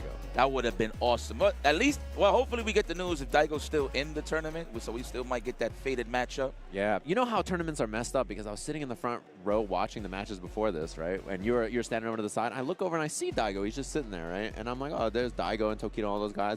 And they walk away. I didn't even see what happened. And then I just hear, oh, Daigo's in losers now. You see someone, and they're just a human, and then 5 seconds later, oh, they're in losers. And you don't even see what happened. It's a brutal place out here. It is what it is, man. Street Fighter 6. Yeah, you see someone, oh, nice to see you, hey, man, and then just like, I'm out. Like 5 minutes later, you're like, what happened? Like, everything was fine. Everything was okay. My, how the times have changed, man. It's a good thing. I'm going to be honest. It's been a while. Like, look, back in the old dusty days when you would see some of your favorites like Daigo, the Bonchans, the Magos even, you know, the Tokidos. Those are the same names you've seen over and over again. Unless, of course, you had somebody interrupting that from time to time with Ryan Hart, which I think he's in the building. Hopefully he's still in the tournament. That would be fire. But all in all, man, it's just the level of competition has arose so much that at any given day, a dark horse could beat some of your favorite players, man. And that's not even to be like no disrespect or nothing like that. And this is like beating your favorite player and actually winning the tournament is definitely possible. Yeah. So, it's only a matter of time, man. I kind of see that in guys like Enzo the Hokage's future. You know what I'm saying? Noah the Prodigy already represented that. Right, yeah. So it's just, wow, speaking of Mago, I didn't even know he was up next. Yeah, and we got Lashar up here. You know, Lashar looked like he baked some great cookies. That's, you know, I was saying there's like a meme that I think looks just like Lashar. I'm a big Lashar fan, and I think he's off Ed for real. Like, I think he's not playing the character anymore. Riddles told me. Terry Mai, huh? Yeah, he asked him for Ed matches, I think like during EVO Japan, and he said, oh, I don't play Ed anymore. You got to ask someone else. Wow. So, like, I think he is all on Mai and Terry now. So that's why Riddles lost. Lashar ain't bless him with the set. You might be onto something. And to be honest with you, I think Ed, he's a really good character, but I think he's hard to play in tournament, right? Like, bad stuff happens to him. Sometimes he just dies.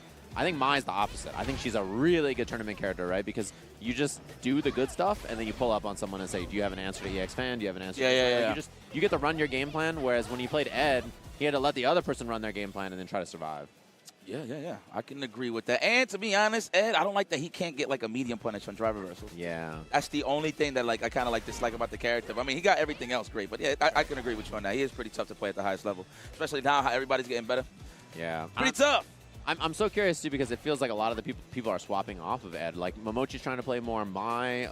What's it called? He's obviously switching off as well. Lashar is. And Any Walker obviously playing Ryu in this version, True. too. It seems like a lot less people are playing him in tournament. But there is still people like Fudo, who we just saw earlier, went to... That's right. He's like, yeah, you get off of Ed, frauds. Fudo's still in there. Funny enough, that's the only Ed I've seen in the building this weekend, I think. Yeah, I saw one in pools that was pretty solid. He was somebody I didn't recognize that was good. But in terms of like all the top players, he's the only one I've seen too. Let's go, Mago. I'll be like, hey, you ready for this tournament? He'd be like, okay. Yep, that's the Mago classic. That's Mago. Let's go, man. Is this, wait, blonde-haired Mago? Oh, he's changing it up. Man, he has not stopped playing. He has not let the foot off the gas with this character, man. I think he did dabble with Ryu at one point, but he was just like, nah. Yeah. Everybody watches like one Blaz match, and then you're like, I'm going to try Ryu. It's time. I know I did. Yeah. I went home. I was that guy. Oh, me too. I was LeBlanc James. That was me for a little bit. Well, you CFN, that was the day? Yeah, I had to do it. Oh, no, Ryu, of course, classic. Yeah, had to be done. Nice little counter hit combo there from Lashar as well. Stagger low. Mago blocks it out correctly. And I know Nephew's in this block of matches as well, too, so we got both Jerry players that I expect to make it pretty far in this tournament. So Nephew still plays Mai, yeah? yeah, he plays Mai and Jerry. I think it depends on the matchup. Okay. And then I think Just the Kid's in this section, too, actually. We might have all three of the Jerry players. Let's go. Somebody got to get out of here. Nice. Oh, drop from Mago, though. His perfect parry saved his drive gauge right before that, though. I wonder if he just tried to drive rush again and try to do an EX and just ran out. Pretty sure that was just the case here. Oh, I respect that. Yeah, no, I still got cash. Thank you very much. It's not in a friendly color of green. Oh, my God. Mad damage on that. Let's go. That is Mago. Mago. Sunshine. I know that guy. The mayor of Earth. We're talking about Steve guy. Yeah, we just walked by. That counter hit, no? You know, I hear a lot of, a couple of jury players online said, hey, man, I don't got like a move that like bodies lows and stuff. I'm like, hey, but you got plus frame normals on drive rush, so. Yeah, and her crouching medium kick is absurdly good. She has a wild crouching medium kick. Respect the throw, respect that. He respects his cash. He let go of that parry immediately. Yeah. Oh, DBA is ready in time. And Lashar ready for it, too. He baited it out. This is really a rough spot for Mago now. Yeah, just eats the meaty jab, trying to get out of there. Doesn't want to deal with blocking anything. And Lashar, nice confirm. I want to be biased here a little bit, but I just can't. But I'm a big fan of Mago. I'm not going to lie. I would like to see him get that big win. You know, see all the other OGs play, getting good results. Nice DP. Lashar not trying to take no offense here. Mago trying to be on the ready on the knockdown. And spaced out heavy kick after. Oh, he had the hit, but his drive gauge was low. He didn't want to drive rush there. He burns himself out. And, man, another whip punish from Lashar. EX dive into the level 2. Gorgeous. A lot of damage. Stuff. Okay. And we close to the burn. I'm pretty sure it's going to be big buttons here. No, he's just still trying to snipe out Mago. He's trying to mash backdash or something. Everything had a purpose. The check with the jabs has pretty much been the highlight for this game. Yeah, and my jab's real good too. Her stand jab actually on counter hit links to crouching medium kick also, which is really far. So you can like walk in, walk you down with stand jab, and then do that crouching medium kick after. Ah. Yeah, this character, she's pretty hard to deal with in neutral. Really good. Yeah, she is real good. She just came out of a portal, and here we are. Yeah, she just appeared. She's like, what up? Let's go. Throw range? No. Man, Mago, I don't feel like he's not that sharp on his offense, to be honest with you. Already whipping buttons. Drive rush throw from the Lashar trying to bait something out there. Mago doesn't bite. Here we go. Kick back. Kick back. Mago's like, I'm going to wait. Not even in range for the throw, so I'm just going to chill. I like that he uses Ryunbu like that, the fire, just to get a little bit of space in neutral. A lot of the other mines don't do that too much. Fan. No flow chart offense either. I'm not seeing the charge fans and nothing. Right. Lashar is real solid. Oh, speaking of which, and then he's got the counter hit combo ready to go on punish counter. Level 2 for the kill. Lashar. He's an expert. Can't even get mad at it, man. Just a big fan of Mago. I know he's better than this. Yeah. Let's go. Mouse some offense. Can I get a low forward? You know what I love about Lashar, though, that's making it more confusing? He's like fuzzy guarding as he's walking back and forth. So yeah, he has like the jittery movement. Yeah. Exactly. So you don't even really see blocks done like a low forward anything. Yeah, I think when people play like that, it's way harder to like twitch, see if they did something or not because they're so jittery on the screen, you know? It's that ASWD? Yeah, he has like the sideways keyboard layout. Yeah. Ooh, that button is pure. I love that one. Let's go. Score a knockdown. Condition him early. Looking for a shimmy or the jab for the whiff punish. Don't even matter, but Lashar, they're ready. And Mago with the challenge, seeing the overhead there. Little interrupt, level 1 for the kill. Nicely done. Let's go, man. You gotta talk to these kids, Mago. I'm a big fan, man. I got your poster on my wall. No, I do not. Barrel Mago with a chance to tie this up. You got the old Mad Cats Mago poster. That's what you got. I definitely do. Funny that you say that, buddy. It's not on the wall no more, but man, how do you know these things? The scratch on it, yeah. Arun yellow. Oh yeah. That's the one. I learned that one. Thought he was gonna tech. Nice counter hit confirm. You get the dive, corner push. I ain't gonna front. The animation of Mai's low forward looks like a sweep. It's pretty confusing, low key. Yeah. Out of time. A lot of people said that when she came out. I heard that from like everybody was like, "What is this move?" Oh, respect the roundhouse. That would have been a beautiful whip punish with a stand fist there from Mago, but he still scores. Gets a free stock at least. I like the backdash on the EX fan too. Get the spacing. Oh, that's big. Level 3 available. Just only spends the level 1 because it wouldn't have killed, and now has the charge fan. Stock, good block. He ducked too. That was a last-minute block. See you, Mago. I'm impressed. He's waking up. Oh my God, he got the level 3 on the backdash. Burnout too. Not a finish, but we definitely have a little bit of advantageous situations here. This is a lot of damage. We'll have to see what Lashar has here. Crouching medium kick level 2. It's sudden off the gambling, man. He's just ready for it, and Mago's like, brother, no way. Not only he you know what? Not only he gambled it, but he delayed it on top of that. Yeah, and he got the counter hit. Mago was waiting a second to see if he woke up or something, and when he didn't see the wake up super or anything, he was like, oh, I should hit a button, and it was already too late. I gotta do that more as a Street Fighter 6 MR Goblin. I have to do that more. So there's scenarios. I'll say, obviously I play Bison, no reversal, right? But there's scenarios when I'm about to feel like I'm gonna get thrown for the game or whatever. Obviously I'm gonna attack, but yeah, one of the better options is to wake up with a low forward because it's always at that range where people are trying to shimmy you. So I just gotta add that to my game. I do from time to time, but I usually do it with like a CA. Then I'll commit to like a low forward Psycho Crusher and just go for it.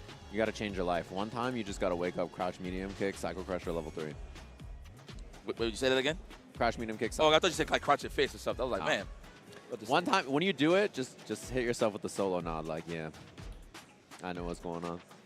But yeah, awesome matches that we got so far here. Obviously, these are working towards the qualifiers, and of course, everybody's going to be trying to qualify. Over at CEO, we saw Jabali on the screen earlier. Our offline events are back here, of course. This is Combo Breaker, part of the Capcom Pro Tour. You guys watched EVO Japan just a couple of weeks ago, and you can still register for CEO over in Orlando, Florida. It's going to be happening June 13th to the 15th. What's sick about this tournament is that the Elena patch is June 5th, right? So June 5th, it's going to be coming out, and then less than 10 days later, we have a sick tournament to watch with all the new changes, the new character. It's going to be really fun. And she's legal there as well, is my understanding. So that should be really fun to watch.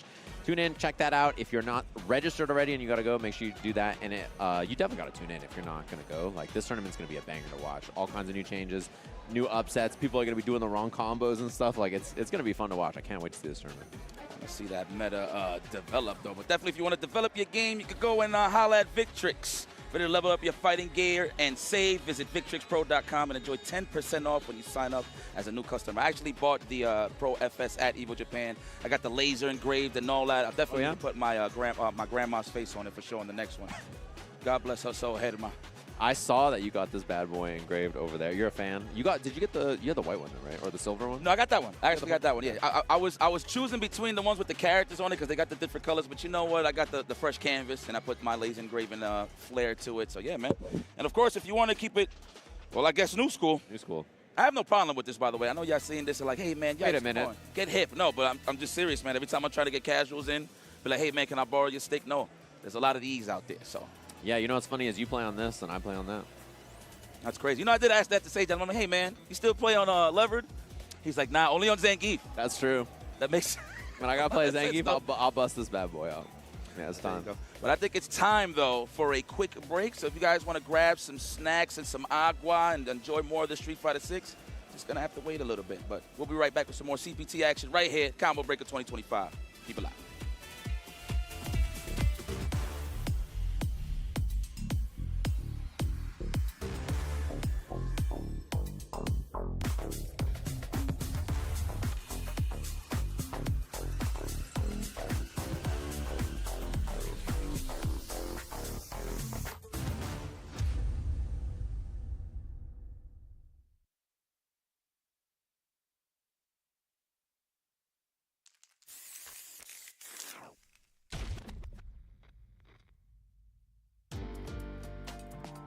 Taking a life and giving life?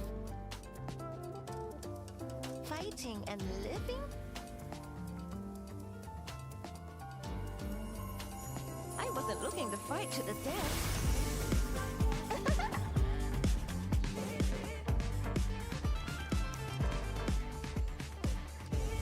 Time for us to dance! Round one. Fight.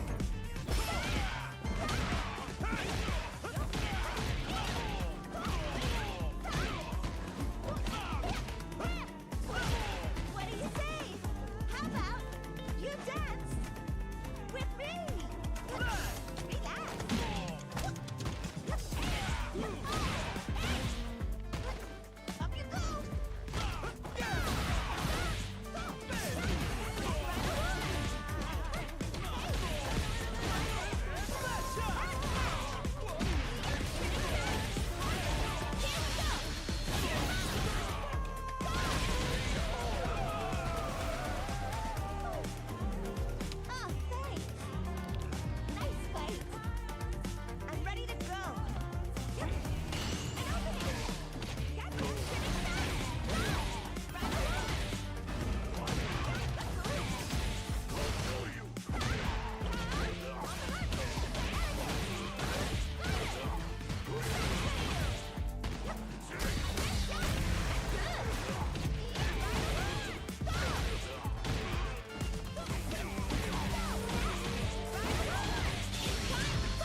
Eagle gives you wings.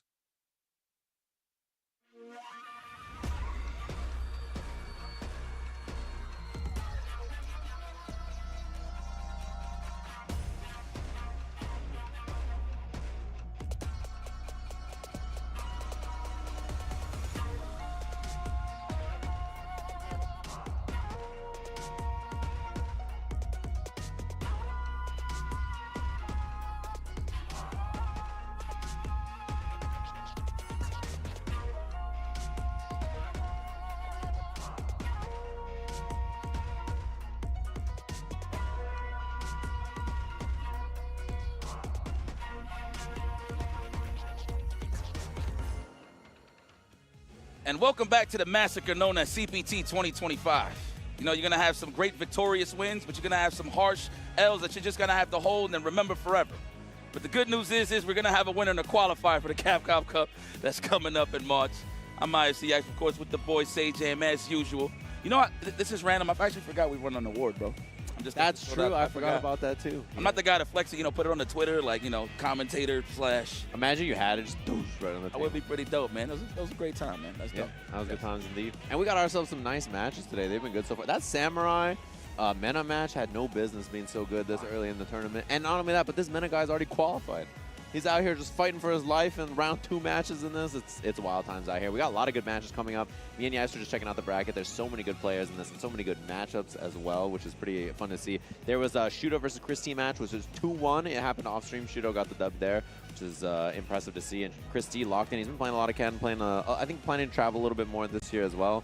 We have Dual Kevin in this section. We have a lot of really strong players. Ooh, this is going to be, oh my God, this is a match? Yes, it's a match. Serious? Yes. Knuckle-Doo versus Blaz. When Knuckle-Doo started coming to tournaments, he was the same age as the kid sitting right next to him, and now he is a father with a chair. You think about that? Mm-hmm. Knuckle-Doo's like, when you going to have kids, Yas? Oh, my God. That's my guy. That would break me. I can't have Knuckle-Doo, the little kid, saying that to me, although he's not that much younger than me, to be fair. Man, God bless. Knuckle-Doo is here with us, still representing that skill that he's known for, man. And he has so many comfortable characters that he can choose from. Yeah. He's very efficient with the DJ, of course, known for the guy, known for the Cammy. Those pretty much has been his bread and butters for years in many games. Yeah. Right? But it's pretty cool that he's representing that. I know he's looking for that one good command throw character, but I'm pretty sure he's going to let the game develop. But that's here nor there. We know Knuckle-Doo and his accomplishments. Blaz, however, our finalist at Capcom Cup. And this guy's a hot commodity. Check this out. I'll give you a little lore just so y'all know a little bit of BTS footage. So as soon as Blaz won, everybody was looking for the next SFL. That's like, yo, man, obviously I speak Spanish, so they was hitting me up. Hey, man, you think you can hit him up for us? We definitely would love to put him on our team. I'm not going to say no names, but just know some of all your favorites from all regions was trying to get Blaz as the hot free agent to get him involved in SFL. He probably is in there right now with a team. We don't know who, but I promise you everybody was trying to shop for this lad. This guy is amazing. Yeah, incredibly good. And there's a lot of really good players out from Chile as well, right? There's a Chime as well, who's like a 13-year-old who was in that same top 8 from Blink last year that he was in as well. Chile has tons of world-class fighting game players in a bunch of different games, and Blaz is super, super solid. I think most people knew because he qualified last year through the World Warrior on Ed, and he's playing a lot of Ed, and then in this version of the game he's been playing Ryu instead. He got 2nd place at Capcom Cup, and there's a lot of, oh my God, that's how Knuckle-Doo feels. I wonder if he thought that was a drive rush, and he went for the DP or the flash kick anyway, but early punish, positioning looks good for Blaz here. He lost a lot of life. You want to get Blaz comfortable that early? I mean, he can regain it, sure, but one thing I know about Blaz, he knows how to hold the lead when he needs to. Yeah, and now he's attacking the drive gauge here, trying to strip that drive gauge. Nice jump from Knuckle-Doo. And Blaz's been in Japan for a while now. He's been out there training. I think he's like ranked 2 or 3 legend overall. That's a punish 5-framer from Ryu from that far.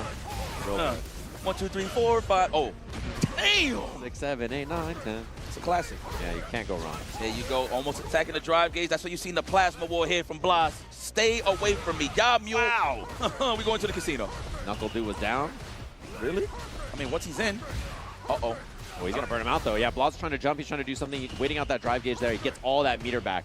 Did you see how he walked up and did it? Yeah, I like that a lot because he didn't want the boom to take up more space than it already did. Plus, he absorbed all the hits, so he got all the drive gauge he needs. Speaking of drive gauge, Knuckle-Doo back on the grass. Do it again. Immediately spends it too, a little too far out of range. And the Paper Mario flash kick, he just 180s to get it.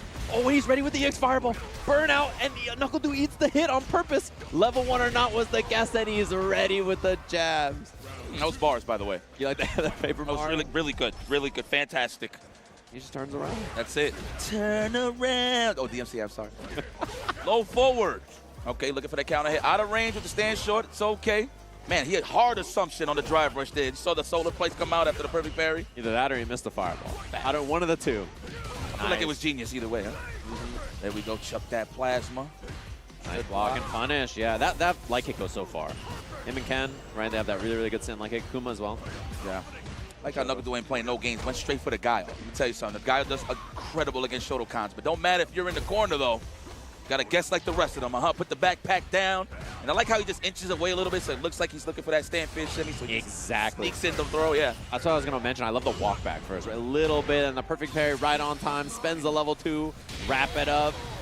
Nicely done from Blas there. His management of drive gauge is like one of the most impressive things about him. I think he's so good at spending his own drive gauge and barely living with just a little bit of drive gauge, but also stripping your drive gauge, which is one of the things that Ryu's the best at, I think, in this game, because he can size you up with like the EX Hoshogeki and then put you in that point blank scenario after where he's plus, strip the drive gauge even more. He's real good at it. That punch in the mouth, bro. That stand fist. I know my drive gauge is gone. Yeah. Every time I see it, and of course with the Denjin powered up too. Yep.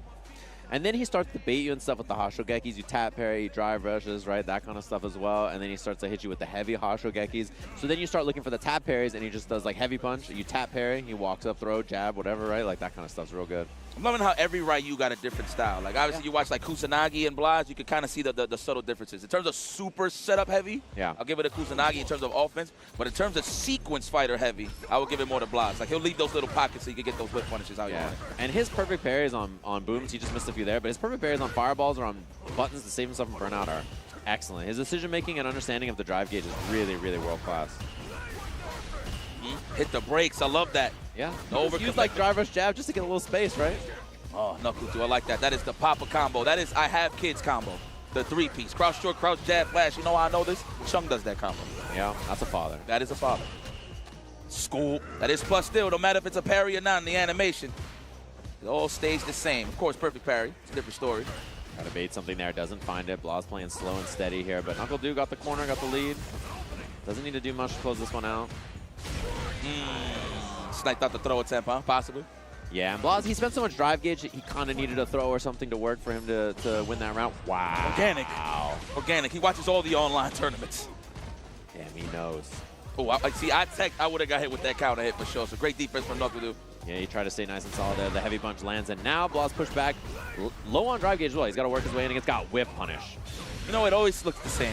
It hurts. Yeah. I look away like it's violence, which it kind of is. So I like takes out the legs.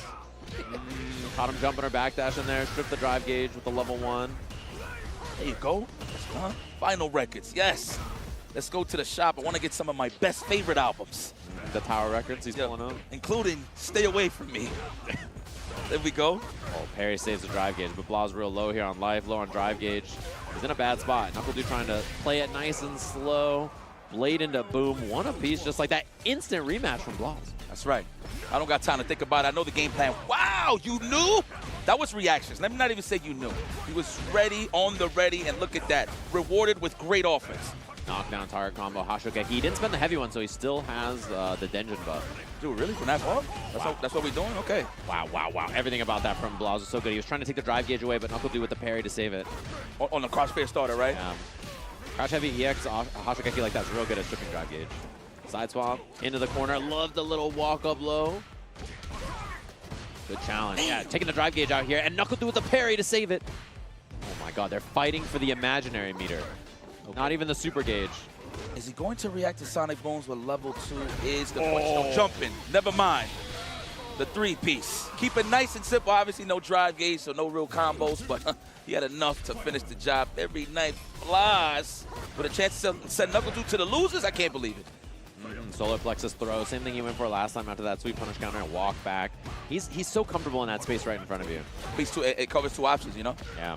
And mind you, no worry about a low forward for real. You can't even 2-1 it. So that's perfect gameplay right here from Blas. Oh, he risks it all. That was the round right there. Walking in with a perfect parry, 2 in a row. Nagoo being a little cautious about some kind of EX fireball, something like that. His drive gauge is low. Nice whip punish. Oh my God, he's getting a press in this corner. Yo, dude, get out of there. He's walking him out. Okay, he made it out. Finally. Yeah, space, and he has the drive gauge advantage here, which is a big deal in this matchup. You're getting close. I know Nagoo is salivating to get him in a burn. And the find from Blas just walks in there, crouching medium punch. That dual sense is already disconnected. Clean as ever. Pretty fast. Nagoo did that so fast, he knew. Your winner. Blas. Blaze without the E. Blas. Sorry, let me not disrespect. I like that you point out the little things. That's what I look for. Yeah, you got to check. Got to see how everybody's feeling. How's everybody doing out there, you know? He said, whip. It was gone. It was gone so fast. I don't know how he did that. Woo! Tournaments, baby. That's what you got to deal with, man. They can only be one, and Blas is getting closer and closer. That was a winners match, correct? Yeah, winners match. Okay, That was a good one. I can check on the second. I have the bracket on my phone here and see who is going up against who in those matches next. But sick ones so far. They're super good. If you want to follow along Star GG, just look at the matches that are happening right now. Combo Breaker's on the front page there. If it's not, you just hit the little search icon, type Combo Breaker 2025. You'll find it. Street Fighter action. Easy peasy. I always keep it up on my phone so that I can keep track of all the matches coming up. And the matches right now, round 2, are really good. I think there's one more block after us, if I'm not mistaken, for some more Street Fighter matches. So should be good stuff. And then tomorrow, it's round 3 in the morning, and then top 24 after that, which I'll be tuned into. Can't wait to see it. What a lovely year to be a fighting game competitor, man. Let me tell you.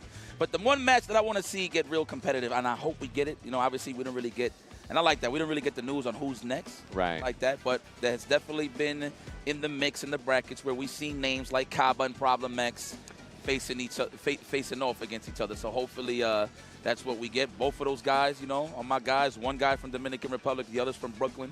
That is correct. Yeah. So this is going to be an exciting match. Hopefully we get to see that. Maybe you know, we could ruffle some feathers for it. No, but I'll take this. This is Kusanagi. This is the Mexican Kusanagi right here. That is correct. Yeah. And I saw there was a picture together of the Kusanagi from Mexico and the Kusanagi from France. And there is a chance, if they both keep winning, that the two Kusanagis got to fight each other. You're no match for real, Kusanagi. I would be so hyped if they fought each other. That would be so good. It's a manga episode in the making right here versus Duo Kevin, criminally unsponsored. I mean, come on. This guy's one of the most consistent players to date right now in Street Fighter 6. Yeah, and he's a world-class player, right? Obviously fighting and scrapping for that Capcom Cup qualification last year throughout all the different events, and then he's going to be fighting for it this year. Tons of offline events for everybody to head out to on the CPT this year. Should be a good one. Rockin', the Rashid. Him and JB are the Rashids to look out for in the U.S., obviously. Very, very strong players. I think they're both here as well. I'm not Different takes on the character, too. Yeah. Love it, man. You know, again, the blueprint's the same when it comes to combo routes, et cetera, but in terms of how people open people up, right? In terms of the offense, it's definitely a lot different. You know, I did not know, what's the hop over move that Rashid does? That's the roundhouse, right? Forward heavy kick? Yeah, forward heavy kick. That goes on, over lows? Yeah. I've seen it on Jury, but I've never seen it that consistent before where people actually use it. It's usually on like a knockdown drive rush after throw, something like that. But in neutral, like I didn't know that worked. Yeah, it's an option that you can go for against certain moves. And yeah, the Jury low fireball is one that you can do over it as well. It's really good on drive rush, like you just mentioned. Like that's where you see it all the time. You know, it's like certain animations that look like they could be in the air, but they're not, kind of thing. Yeah. Okay. Well, moving forward, never backwards. All right. I know, Kev. You know what? This is actually one of his best matchups from what I've seen. Consistently, he does pretty well against Akuma. Yeah. Nice, perfect parry. You're already representing that. You cannot get caught. Damn, okay, you know what? Just testing the waters a little too hard. You're made out of paper, my friend. And Dual Kevin beat Yanai to get here, by the way. So he beat the Bison from Japan. He's really solid on that. It's my boy. And Kusanagi, by the way, is having a really good run as well. So I'm excited to watch this. The other Kusanagi is against Mena. So Kusanagi, in parentheses, France, is going to be fighting Mena. And we'll see if Kusanagi, in parentheses, Mexico can beat Dual Kevin here. There's that forward heavy kick. There it is, trying to get the plus frames, but we alleviate that with the perfect parry. Oh, all right. Dual Kevin didn't go for the counter DI, but yeah, he's too solid, right? That's one thing about Dual Kevin. His background is in more violent, faster games, so his defense in this game, it feels like he's fighting everything in slow motion, right? He's just really, really good at surviving stuff like that. That's how I look at it. That man was anti-airing in UNVC3 with arrows in the air. Yeah. If he could do that. Yeah, the DP is nothing at this point. You know what I'm saying? Nice mixer. See, as soon as we speak. Beating every demon flip jump-in option known to man right here. Dual Kevin is just staying solid as ever. Kusanagi, though, still on his feet. He's not down and out yet. This is the first game. Nice counter hit confirmed. Crouching jab. Crouching medium kick. Standard Rashid stuff. Spacing him out with the cyclone as well. Dive kick beats the heavy mixer. There you go. Show him some respect, please. Show him some respect, please. He's willing to do it, and he has a level 3, so he just needs a throw or knockdown of any sorts. Another anti-air will set that level 2 very nice here for Dual Kevin. No, didn't activate. Oh, it takes the plus frame. Now he's going to do it. Absolutely. He's got to pop it, yeah. And it's one hit for Kusanagi. This spot is real rough to win in. Low throw, overhead, that's the guess there. Guesses correctly, but you got to guess like 2 or 3 times to win out against that level 2, which is a tough spot to be. Oh, I love when they squirm. They're all in that corner trying to find out. It was looking cool at first. Yeah. He parried at the right moment. He didn't crack, but then that throw, dude, the tick throw is what sets the tone. Yeah, and Dual Kevin, he anti-aired like 7 jump-ins in that round just to survive and get that level 2 out there. So really consistent. I kind of like that Kusanagi just kept trying to force with it. You know what I mean? He was like, I'm not going to be dissuaded that easily. But you know what? Hey, credit to Kusanagi. He's, representing his reversals early. Yeah. Now he could probably, call Dual Kevin's bluff. Maybe catch him on a walk back on his wake up. We'll see. Right, exactly. And if you get him to fear some option, you can represent something new, right? Which is a big deal. Ooh. Oh my, the whip punish. Man. Dual Kevin is looking real good right now. There you go. Both even on the drive gauge, though. See, again, I like that. Don't be shy. Keep him honest. He's one of the cleanest players in the business, though, Dual Kevin. It's not like he's random. No, he's hard to beat. Hard combo in a mixer. It's plus frame into the corner.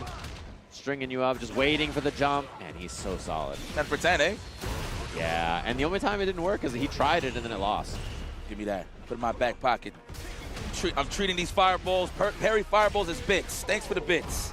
And I like the jab after the DI there. DI is +1 on block when you're in burnout. So that's a pretty smart little check there from Dual Kevin. Very nice. Dual Kevin. Barrios, I think. Kevin Barrios. Oh, he gets the combo. Man, that is very, very specific on which characters you get in which situations. Good awareness from Kevin.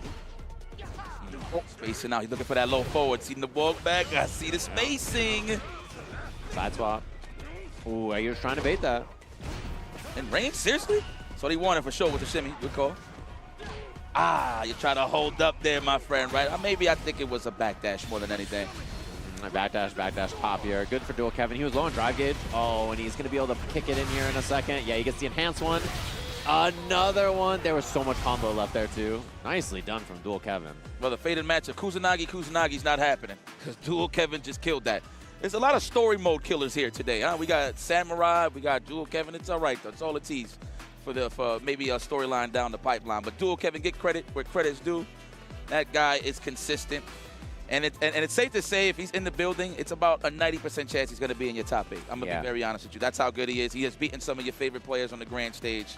It is what it is. Dual Kevin moves forward. Yeah, he's one of the best players in the US for sure. Very impressive. And I guess if the other Kusanagi also loses, maybe they could fight in loser's bracket. The bad thing is we're not going to see it on stream, though. Yeah. That's the only thing. Man, can we control like the stream matches? No, let's not be that extra. Let's just go with the flow, man. If it happens, it's going to be too funny. Kusanagi, the faded duel. Okay, but I'm definitely salivating still. Can I actually peek through the blinders here? Peek out there and see who's fighting. We can see the stage from here. It's literally right next to us. It's right there. Yo, can we just get Cowboy versus Problem X? The only reason why I want to see it so bad, obviously they're the homies. Shout out to both of them. But I like seeing different takes on how to fight Guile with Bison. Right, yeah. And vice versa. We saw that matchup earlier, right? So that was something we saw with Defeatly. And then Kaba, who you mentioned earlier, he plays with Mena all the time. Yes. Right? So that would be an interesting one to see them. I want to see that, though. But many matches, though. Again, this is a piñata surprise for me. I want to see who steps up to the plate every single time. Damn, it's crazy. That's such a stupid question. Like, we're in the Midwest, and I didn't even realize that Dual Kevin was here. Like, are you serious? That's how many killers. What, we got 1,300 for Street Fighter 6, right? Yeah, tons of people here for this bracket. It's a huge bracket. It's the biggest bracket here at Combo Breaker. Tons of good players as well. And all the matches have been sick so far. I've been enjoying watching it. There's going to be one more round, I think, after this to check out as well. Noah. Oh, that's right. Wait.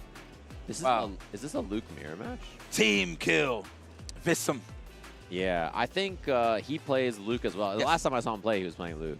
Yeah, no, absolutely. He's really good. And he's also really young. I think he's like 17, 18, 19, something like that as well. Really, they're both young players.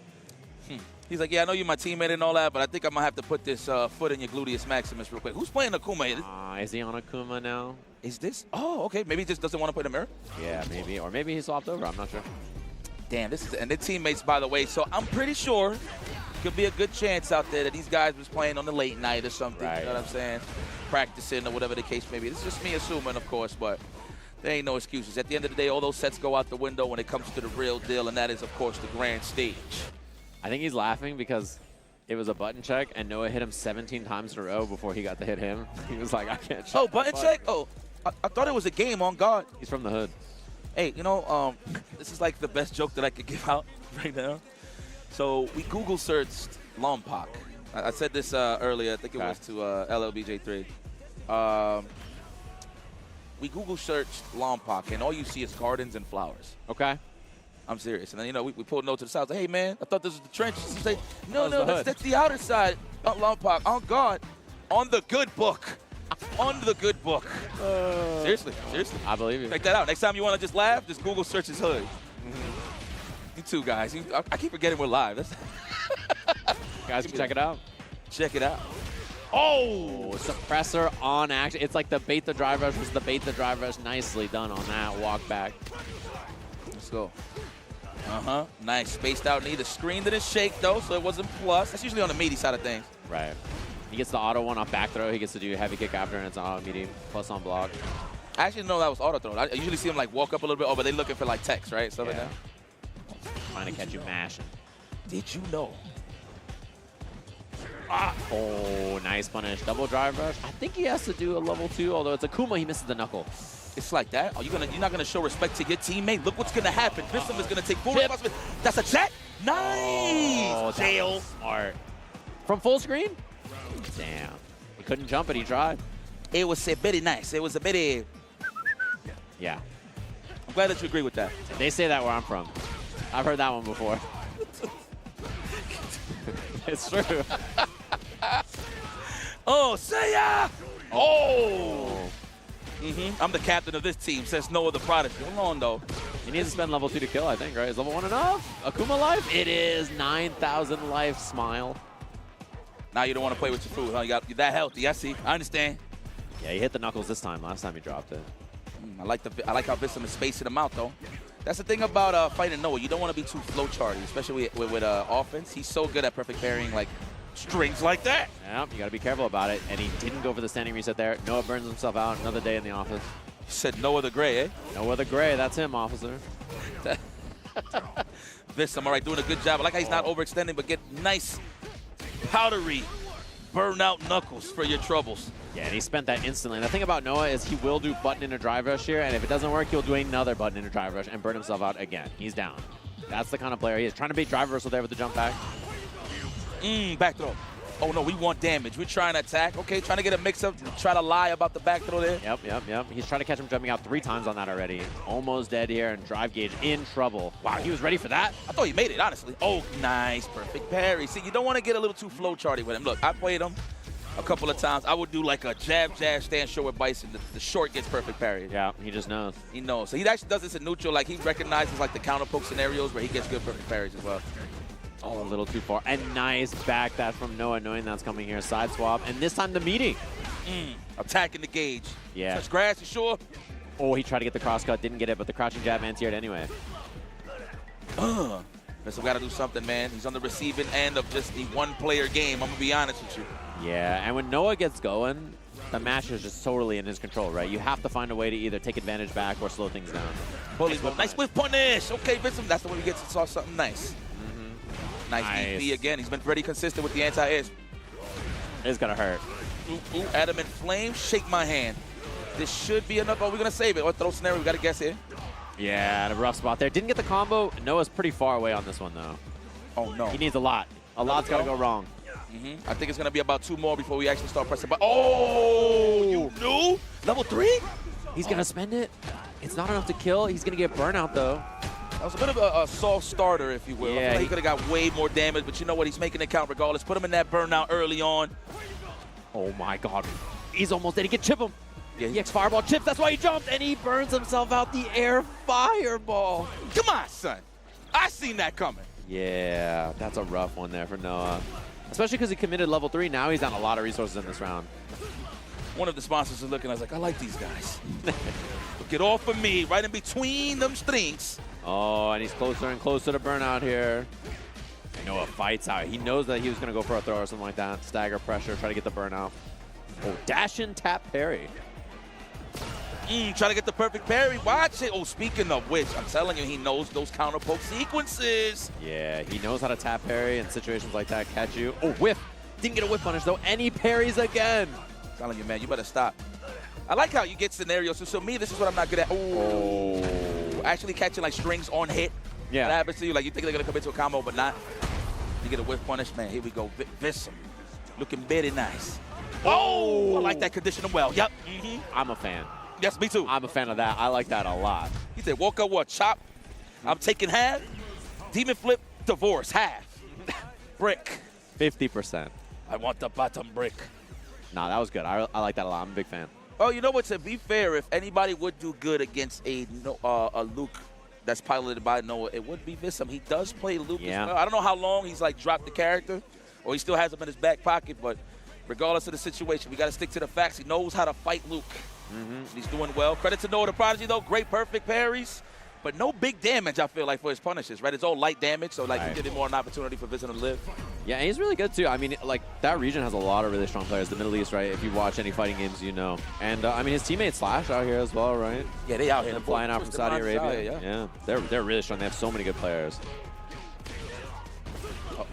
Already getting opened up. Yeah, mash on the back dash or jump. Either or. He's getting closer to the corner. That is what he's trying to avoid. Ow! Double light kick. Trying to bait a throw there. Doesn't see it. Tap parry. Gets the punish counter throw. One more for the round here for Noah. Looking good here. A lot more controlled. He just pulls up on you, and he's so tough to slow down. See, it's crazy, right? He gets throw loose, but what you're really respecting is the crouch strong. Yep. It's plus. Yeah, even if you block, he's still plus. One of the few characters that has that. Get off of me. You think he's just going to play? It's my turn. DPOS, and then Noah just down to burn himself out. He doesn't care. This is how he plays the game. His reactions and ability to scramble mean that it doesn't matter if he gets burnt out. As long as he don't get back thrown, he's good. Yep. Unhand me, please. And it's like he's the one that has you in burnout, right? This is how he plays. Look at that. He eats the jump in. Level 2 on this. Not enough to kill. I think. 9,000 life? Oh, my God. It was so close. Oh, parry. He saves himself. And Noah, the threat of EXCP there made him chilled. Oh, this is big. Back dash. And it was a punish. The spacing, Noah knowing it was going to be a punish there. Nicely done on that. Punish counter for him. So he moves on 2-1 in a close set. That's right. You know, he's one of those guys. I think I wonder if CEO still does intros. I mean, obviously they do. What am I talking about? They did it last year. But they need to give Noah the Goldberg intro, man. Like, we got to follow him from like his hotel room all the way to the They got to follow him from the hood. Yes. Just start there and there's all the way. Beautiful flowers and grass.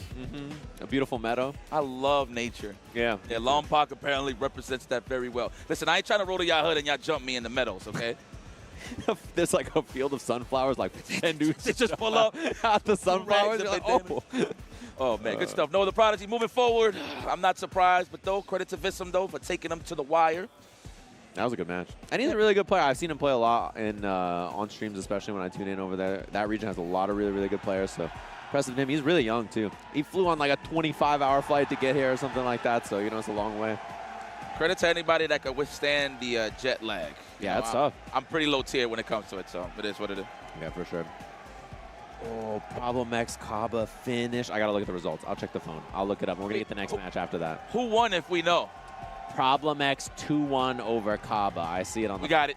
So Problem X playing up against Tachikawa now. And that's the qualifier match out here. So that's going to be that. And then Koji Cog versus Shuto is on the other side of this for the Star GG. So, damn, that's going to be a good match. In loser's bracket, I see RB versus Nephew and then NL versus the winner of Kaba and Just a Kid. RB is here? Yeah. That's one of my Urian heroes right there. Yeah, me too. Yeah, the first Red Bull Battlegrounds he pulled up with Urian, like showing everybody back then. I was like, who is this guy? He's a beast. Oh, speaking of which, okay, match. All right, we get this. Interesting to see what Tachikawa picks. From what I've seen from his last couple of matches, he's been playing a lot of Manon. Yeah. I haven't seen him play Ed in a while, but definitely Manon has been pretty much the ace in the hole for him. And that is the perfect character against Bison. Me personally, I hate command throw characters if I don't have a reversal, anything to threat somebody from staying away from me. Right. So Manon definitely has the ability just to creep up on Bison. But what I love about Problem X, he knows how to space out. He knows a lot of sequences as well when it comes to the flowchart side of things of fighting the character. Yeah, he plays two characters you mentioned. He plays classic Manon, and then he plays modern Ed, Med. And he's locked in on the Med right now. Med. Med. He's an up. He's an apothecary. He's going to bring a bag of med for you. The thing about Modern Ed is that he does have some good things, actually. So he loses crouching medium kick, he loses jumping medium kick. Those are important. But one button DP with this character is really good because his anti-airs are so slow that having Modern, it makes it like the normal speed of a DP, right? Which is pretty nice. And one other thing about Ed is, you know when he does the heavy punch and he does the kill rush upper? Okay. That's an auto combo. You can't drop it. So we're punished all day with that. Yeah, so like the heavy punch into kill rush into upper, like I see Momochi drops it sometimes, Lashara drops it, they'll miss it. Modern Ed can't miss it. It's his heavy auto combo. And obviously a little scaled, right? Just a little bit. Well, not even with the auto combo, he just does it. It's full damage if he's not doing that's supers, right. So yeah, it's really good. And I think having one button reactions like that are really good, and it's hard to bait his DP even with stuff like Devil's Reverse. And I think this, to be honest, this matchup I think is pretty good for Ed actually. I think it's slightly in his favor. Yeah. Just slightly. Not, if we want to throw numbers, 5.5, I would say. Right? Yeah, I think being able to punish scissor kick at like every range with crouching light kick is really good, and his anti-air stuff is so solid. You got to respect the standing medium kick as well, dude. Yeah. That's the one that he whips across, right? Yeah. That is so good against Bison. It beats out standing medium kick, but let me mind that. Ooh, Problema X is looking very good right now from Brooklyn. The double drive rush, and then I like the little juggle into the level 1 at the end there. Good stuff. Toshikawa did not get to hold it down. Okay. He banked on it again. That's what Problem X did the previous round. Yeah, he noticed. Yeah, for real. Hell yeah. Nice bait on that one. He was ready for it. The drive rush plus frames made that possible to get the backsway. So good stuff there from Toshikawa. That was pretty good. Get safe jump here, empty jump, and then Problem X back throws him. I feel like that was a bit of a delayed tech there, so that was good for Problem X. There we go. The back fist dash up throw. Oh! Hey. He's not dead, right? Oh, yeah, especially with that drop. That was a big one, although he is burnt. It's Modern, so the thing about being burnt here, not as bad, right? You have access to one-button supers. Gonna have the level 3 for the conversion there. Problem X. Back. Oh, not today, he says. It's M. That was pretty instant. I'm not gonna, that was like 1 minute Mac. 1 minute Mac. Let me tell you something. Usually you see like the drive impact linger a little bit, then they react. No, that was right on cue when he turned orange. Yeah, and that's the strength. That's why you play Modern, right? You have access to that. It's really strong. So Toshikawa, that's why he plays Modern Ed, and Modern Ed decently popular as well. I think a lot of people like it. So.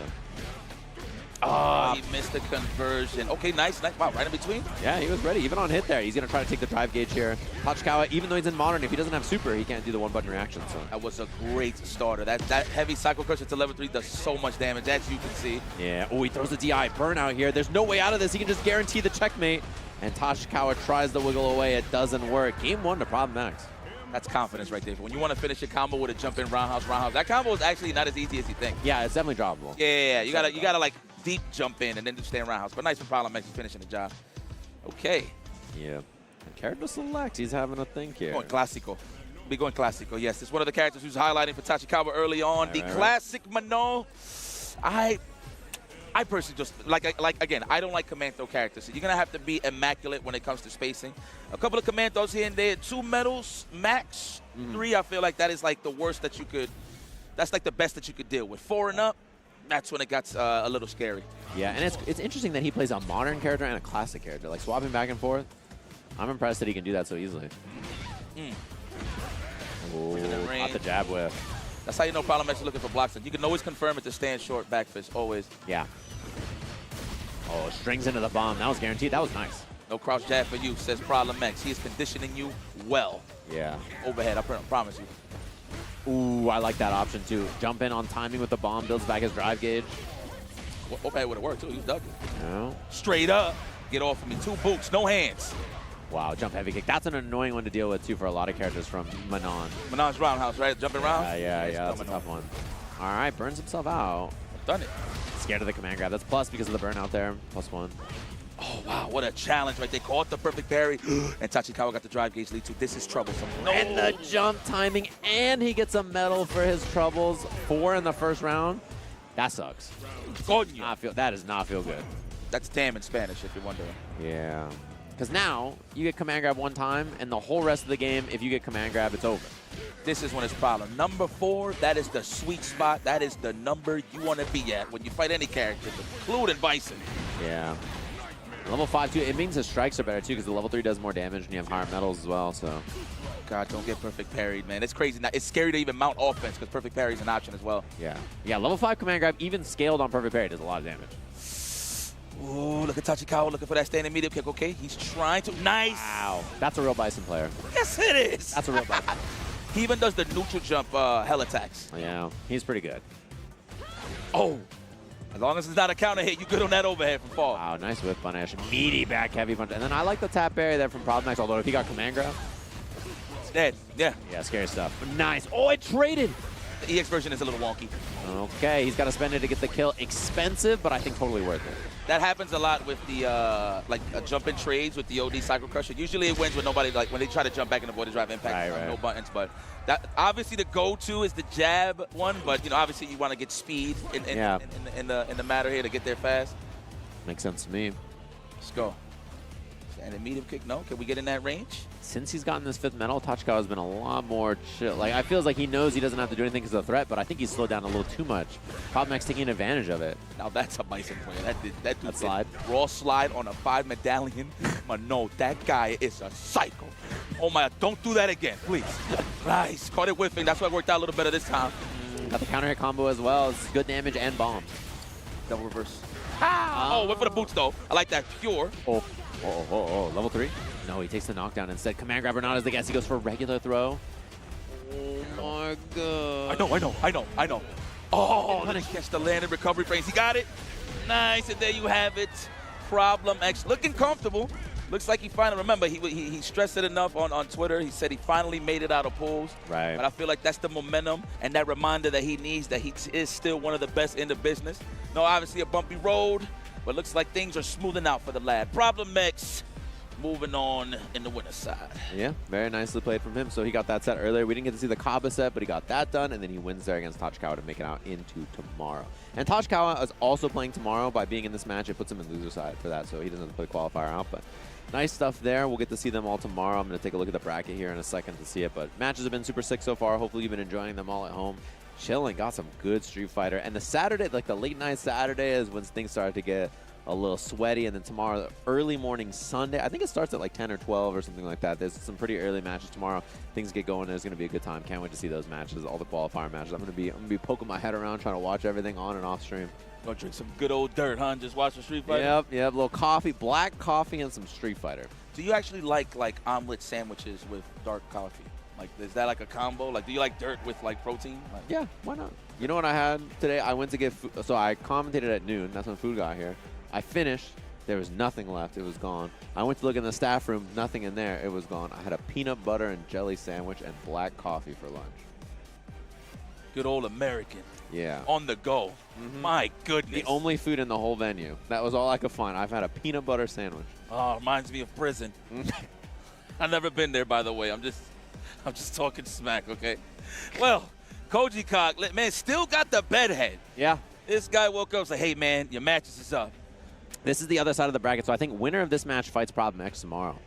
Okay. Yeah, bright and early. That's going to be a good one. That would be a great. So if I was Problem X, I'd rather fight Koji Cog off of the strength that he plays Lily. And tomorrow in the qualifiers for top 24, we got Higuchi Fudo, Bonchan, and he's waiting for his opponent Itabashi Zengi versus Tokido, and Problem X versus the winner of this match.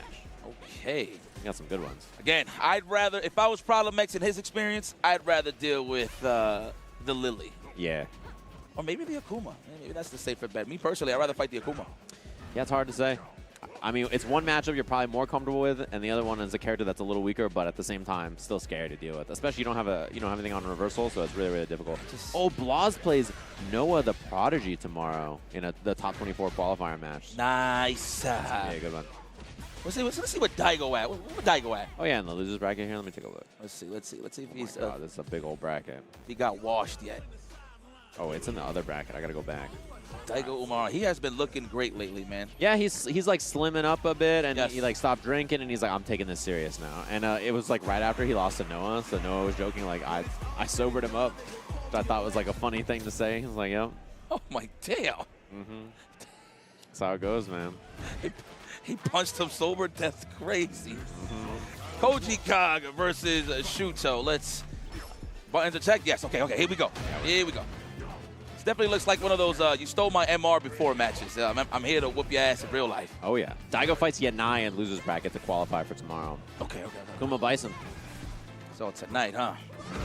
I can't wait. I'm going to actually kick back after I block this out and just watch the matches. Yeah, me too. Let's go. Getting close. There's the command throw. That takes such a chunk of life when you try to parry. Yeah. Lily. That's actually like her greatest strength. The fact that she has a command throw, you don't want to parry on her. Yeah, I think her pressure too when she burns you out is so good. Wow, he risked it like that and it actually caught the jump out, looking for the burnout here. And no defense on Koji Cog. He had to be buffering the super right away there. Back, No roundhouse? Okay. Level 1 for the kill. You're the professional. I'm gonna sit here and be a casual. Yeah, he's pretty good at the game, it turns out. Qualified at Capcom Cup last year by winning the event in Singapore, I think it was, right? Where Nephew got second place to him. Ow! That was on. That hurts. That was on punish counter. The fact that he's on Akuma, too, on top of that. Good block, right on time. That was last second defense. Finds a counter hit, reset on hit into the command grab. Stocking up. No, he just goes for the drive rush and a little whiff. I promise you, it looks like it's never going to reach the command throw. There it is, the finish. Koji Cog. All right, I see you. I wonder if he removed the word Koji. I don't know. I'm just throwing it out there, but that's the full name. Yeah. The T-Hawk specialist in Street Fighter 4. Still with the lineage. Yeah, him playing Lily makes sense. It's crazy. So he really likes T-Hawk. The Thunder Boys. Let's go. Okay, we had some win stocks, so we had some plus range. Sniped it out. Shuto with the perfect parry. Reset, of course. Unscale a little bit of that damage. Yeah. Stringing him up now, and then backs up, plays the fireball game again. Without Windsock, she's pretty weak to fireballs. Although that was a great response at neutral jump into the dive, although he's going to be out of drive gauge very quickly here. Spend some bar. Yeah, you want to get the burnout. And we still got the wall splat. Yeah, extra juggle afterwards. Sweep. Dash or jump in a mix. Oh, plus frames on that. He has level 1 to try to get the kill. He doesn't want to spend it. I think he's going to chip him out, jail him first. He's swimming. Hell of a gamble on the wake up. You know what? Are we out? We got options? Did he get chased? He get chased? Still a punish, right? Oh, I like the idea, though. That was a good try. He was milking his life, literally. He was like, you know what? Everything to not block this. I like it, too. And Shuto, very smart. Drive reversal, immediate level 1, try to force the chip out. Seasoned. Yo, can y'all, like, slow down? I want to, like, enjoy the matches. Like, yeah, they've been fast. Oh, seriously. A little out of range. Nice. Does he take the drive gauge damage is my question. Looks like he's just going to take Tatsu instead. Hell yeah, killer. You just got to do it, man. She's just so elusive, dude. Annoying. Like, you want to always stay in that range with it. Always want to stay in that range where they can't get win stock. And Shuto is just representing that so well. Oh, that is a throw and a half if I ever seen one. Jail. Oh, no, chip out sequences all day. Dang. Oh, man, he was so professional. He didn't want to give him an opportunity at all. No buttons. All specials. Damn. And he was target comboing him, too, obviously. Yeah, he could have, like, you know, maybe tried to just do DP or something after that. Nope, professional. No risk. Spend the bar. Keep it safe. I hate that button, by the way. Help! Do you get clapped with that button? Yeah, everybody does. Okay, I was about to say, I can't be the only one. I hate that button. And then I mash again, and it hits me again, and I'm like, bro, committed. No way out with the DI there. He's celebrating, but you're down a game. What to be celebrating here, especially against Shuto? He's doing good, though. It hasn't been, like, really a wash. Yeah, I think Shuto kind of, he ran into everything that whole round after looking so strong. I think that's kind of how it happens. Oh, wake up buttons. Wait a minute. Sniped out the delayed throw. Ooh, I thought he was going to walk up command grab on the parry. Yeah. I see why Shuto ain't going crazy with like drive rushes. He wants to keep it for the drive reversals in case that he does get that win stock for the Spire. Level 3, I like it. He kind of, I can't lie, Shuto got a little fidgety there in the last couple of rounds. The Koji Cog took a big advantage. Yo, man, a reminder, guys, that everybody bleeds. It's a reminder. Shuto's godlike, but good God almighty, I love to see somebody else suffer to some command throws. It's great. It's great. He kind of got punched in the mouth over and over and over. He really just, he ran into everything. And I think that's how you lose to this character a lot of the times, to be honest with you. That's sort of what she wants. Oh, man. Okay, there you go. Back throw? No, not this time. Oh, couldn't get the punish, but he still had the chase down. Oh, there's the sweep. Wow, no, see, the second roundhouse didn't come out. Unfortunate. Launcher on that. He can try to strip the drive gauge here. Immediate fireball. Oh, he went for empty demon flip. Looking for that parry. Yeah, now Koji, he has such a good spot here. He can win in one hit here if he gets a good one. Oh my, he risked it on the command grab. One more for Shuto here. Everybody gets one. Oh, it breaks the armor. 3 hits. Crouch heavies 1. EX fireballs 2. Yep. Took about a checkmate. Looked like he was going to do it anyway regardless for block stun, but it just worked out that way. So credit to Shuto for having that layered offense. His plans have plans. I like that. That was smooth. Quote that. We've heard it before, but it just sounded smoother when you said it. Looking for that jab or that. That button is annoying as well. Great anti-air. That is enough. Let's stop being analytical here. It's over. We know what's going to happen. And that's Shuto taking this W, put it in his back pocket, and moving on the, this was winners or? Side, yeah. Winners side, okay. He did not take his foot off the brake. He was just full sending it that whole set. And he kind of ran into everything in the second game, but it still worked out. Third game, I think just the smothering was too much to deal with. Lily on defense, pretty whack. I think it's more so, you know what, now that you mention it, that he was getting socked in the face trying to get in. Obviously, you always want to get in that range fight and Lily where you don't want her, let her get comfortable trying to get those win stocks. So I credit to Shuto for keeping that game plan. Because sometimes I want to play too much of the whiff punish game, like wait for the button or something, but then they score that one knockdown, command throw, free win stock, and now you're back to the same situation. One thing I do give credit to Lily players, they are pretty good at pacing the drive gauge. Because, you know, obviously you can force them to drive reversal on the spiral, on a spire. Yeah. And then you'll have more opportunities, you know, on the neutral to get them to burn out quicker, if you will. So. Yeah, and that's one of the things, when you burn out against her, it's so hard to deal with everything, right? Because the regular wind spires become really hard to deal with. They become more plus at a lot of different ranges. Her crouching heavy, like, mind game becomes really annoying when you don't have drive gauge. You don't have tap parry, you don't have DI. It sucks to deal with, so.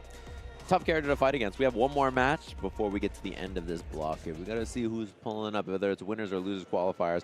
Take a look at the bracket and let you guys know. Again, you can check the bracket over on StarGG. Look up Combo Breaker, or right in the front there it says Combo Breaker when I load it, so I'm assuming it probably says that for you as well. I'm about to get this surprise. I'm still trying to look through the curtains. Take a look out there and see who's coming up. Get our next match. Get our opponents up here. These are the qualifiers for tomorrow in this. It's going to be a good one. Losers bracket. It's Yanai Bison from Japan up against Daigo Umehara. What a way to end it. I love this guy's Bison, by the way. Yanai, big fan. Daigo, what can I say? Man, you're looking great, buddy. Yeah, he does look good. He actually, you can tell he slimmed up already from cutting down a little bit. So Street Fighter 6 had him so oppressed, he said, all right, I got to do something about this. I can't let young lads like Noah the Prodigy, who I spanked before, get W's and just talk smack. I feel like it was after that L. He had that conversation with Z on the bar. Yeah. And I think that was the turning point. He's like, I'm going to take this serious now. It's over. I mean, he is in that insane, like, it looks like a fan fiction SFL team, the reject team, which is Tokido, Daigo, Lashar, and Fudo. That commercial was fire. Yeah, yeah. I was watching it, and I felt like I saw the Avengers assemble, bro. I was like, what is happening?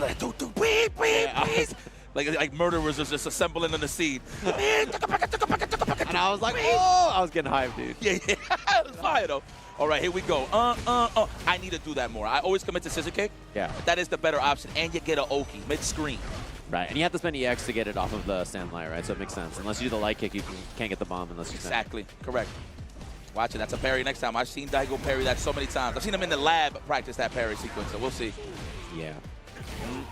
Knockdown in the corner here. Daigo with the mash out. He's ready with the crouching jab, knowing Yanai is going to fish for something bigger. Yeah, he's seen the killed frames. We just gave him that go to the pressing buttons there. Wise choice, Daigo. Already gets the lead, doesn't end up kick back. He's at that scissor kick. Wow, son, the cassavas on these Bison players, bro. CPT roll slides, I can understand online. Wow. Had the hit, didn't believe. Back throw is big here. Daigo just needs one more. DI scared though. Oh, the reaction. What is he using, leverless? I don't even know. Yeah. What is he using? That was a wild reaction. Wow. He jittered, and then he saw it immediately and did it, even on the first buy. He was ready for it. Wow. I mean, obviously you can do it on levered as well, but it happens so fast. It's like, you know, sometimes you got to let the first fireball come in to get used to the flow, and then you react to it. But he did it on the first try.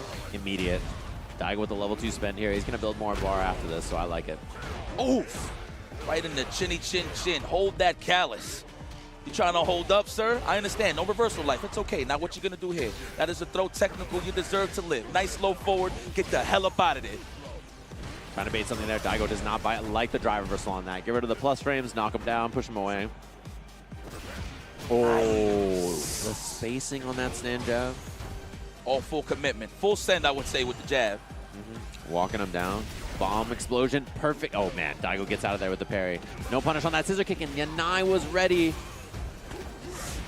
It's a burn. Damn, the trade. If that wasn't a trade, he was going to pop and die from the explosion. Chip from Daigo is big here. He's going to spend the bar. Very smart. I don't want to mess around with the round or anything like that. Commit the bar. Get the kill. Yanai. Do or die, Yanai. He's got so much meter, though. He does. Gotcha. Already, that's classic Bison tactics right there. One low forward land, they don't even do damage. It just gives you the lead to size them up. Speaking of which, already anticipating scissor kicks. That's why you see the stand fierce so easily like that from Daigo. Oh, put himself in the corner there. Uh-oh, a chance. He didn't keep it in a true block string. Now he gets back thrown. He's down on drive gauge. Nice, space that out. Oh, what? Big punish. Daigo was ready for it. I like the heavy kick too. He knew the situation. He knows how minus it is. Minus 5 billion. Shoot, man. You know, Bisons naturally think this is Street Fighter 5 Bison. They actually forget mid-match, and they try to think it's plus frames on the EX. It's kind of funny, if you ask me. Oh, no commit on the level 3 either. You got to eat 2 throws here. Oh. Looking for that counter. Daigo's like, I can take one more throw. It's okay. As long as it's not a punish counter, he can live. He just needs one, too. He's got... Oh, this is so scary. Ah! The spend on that. Daigo has critical art. Easy confirm. And that's the problem. He knows, like, oh, I have bomb on. I can take 2 throws. He blocks it out, no problem. Yanai trying to find that one hit. Can't make it happen. What a wake condition. Okay, blocking a standing medium kick all day. Obviously, you've seen Yanai fully commit to that, right? So to meet him halfway on that slow button, he walked up and crouching strong just to get the counter hit. This guy's a genius. Alfred! Alfred! Give me the frame data. You know who that is? That's prep time. Oh yeah. Oh, he's getting ready for someone. It's not Alfred. It's a Giuna. Giuna, what is he saying? Giuna, translate. Throw him. No, the DB. We're in there. Oh man, what a sly dog you are, Daigo. Top level, top shelf. Let me tell you. Get off of me. Oh, okay, yeah, you already saw. I like that he's prepping for the double reverse. Like, are you going to do it? Okay, you better not. He reacts to those. Yanai, though, still alive. Got to watch the drive gauge, respect the life bar, which is the drive gauge in this point. Yeah, that's the more important meter for him now. We'll jump in just out of range. Daigo, he's jumping a lot. He actually took the air like 3 or 4 times in a row in this round. Does he do it again is the question. One more. Translate. Translate, Daigo. Translate for him. Light kick finds the hit.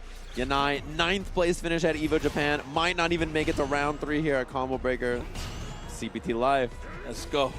Running into Mena, Daigo, whoever. You're like, well. Watch the low fold. I seen the animations real back. Stop it, Daigo. This is where you need to be. Oh, nice. And he finds a light kick, sees the twitch, gets the counter hit on it. One more hit for Daigo here. He's meeting the standing medium kick or low forward halfway every time you see those counter hits. Daigo pretty much got this in the bag. I'm going to be honest with you. As long as he keeps it spaced out, there's not much that Yanai can do. He has to score a low forward OD scissors. There you go. Speaking of low forward. And Daigo's jumped like 6 times in a row from full screen. I think he's trying to bait Yanai into something. Seeing if he'll take the bite. Oh, bomb timing was good there for Yanai. He got the throw off of it. Daigo just blocking it out. Try to meet him halfway. We'll talk about reverse psychology there. Yanai. Okay, I'll meet you halfway this time, buddy. Didn't want to repeat of that other round. I like that a lot. Expensive kill with the level 2, though. I'll take it. You know, there is point in time where you can't just level 1, but you just got to make sure. It's like, it's just instinctive. So like, yo, I got to make sure, you know. Oh, speaking of which, I'm going to make sure I make this drive impact count. Bomb on into the corner. Does Daigo risk it? Blocks it out this time, and he gets out of there with a stand light kick fireball, too. You knew the data. Good stuff. We lost our feed. I can still hear it, though. Help! Fireballs. Daigo gets air to air this time. Yes! Back heavy kick, counter hit, crouching medium punch confirmed for Yanai.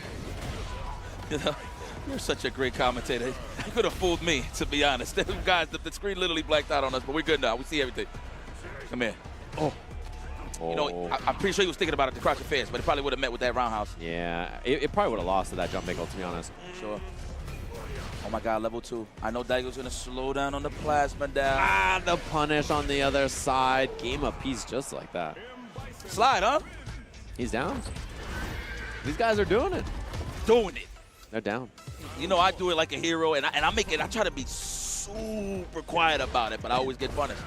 I don't know. You hit the button nice and quiet, just tap it. Uh-oh. Okay, first perfection parry on that stand fierce. I seen them in training mode myself. What a way to take your turn back. It wasn't a throw. It was a low forward. Daigo, double reverse. You can do it. Oh, even better. I like that sequence. It's a chip away at the drive gauge. So the most potent sequence you can get with a double reverse mix-up is after you set the bomb and you drive rush. If you catch a punish counter back throw, that's when you can get the pure 50-50. To the left, right? Okay. Yeah. He gets the buffer, but look at his drive gauge here. Hard to make a lot of offense happen. He's got to play it slow. And now that the bomb's popping, he can make a little offense go. Not going to be a punish. That was really deep. Oh, he didn't get the punish, though. Speaking of deep, walked in deep with that stand fist. Good God, Daigo.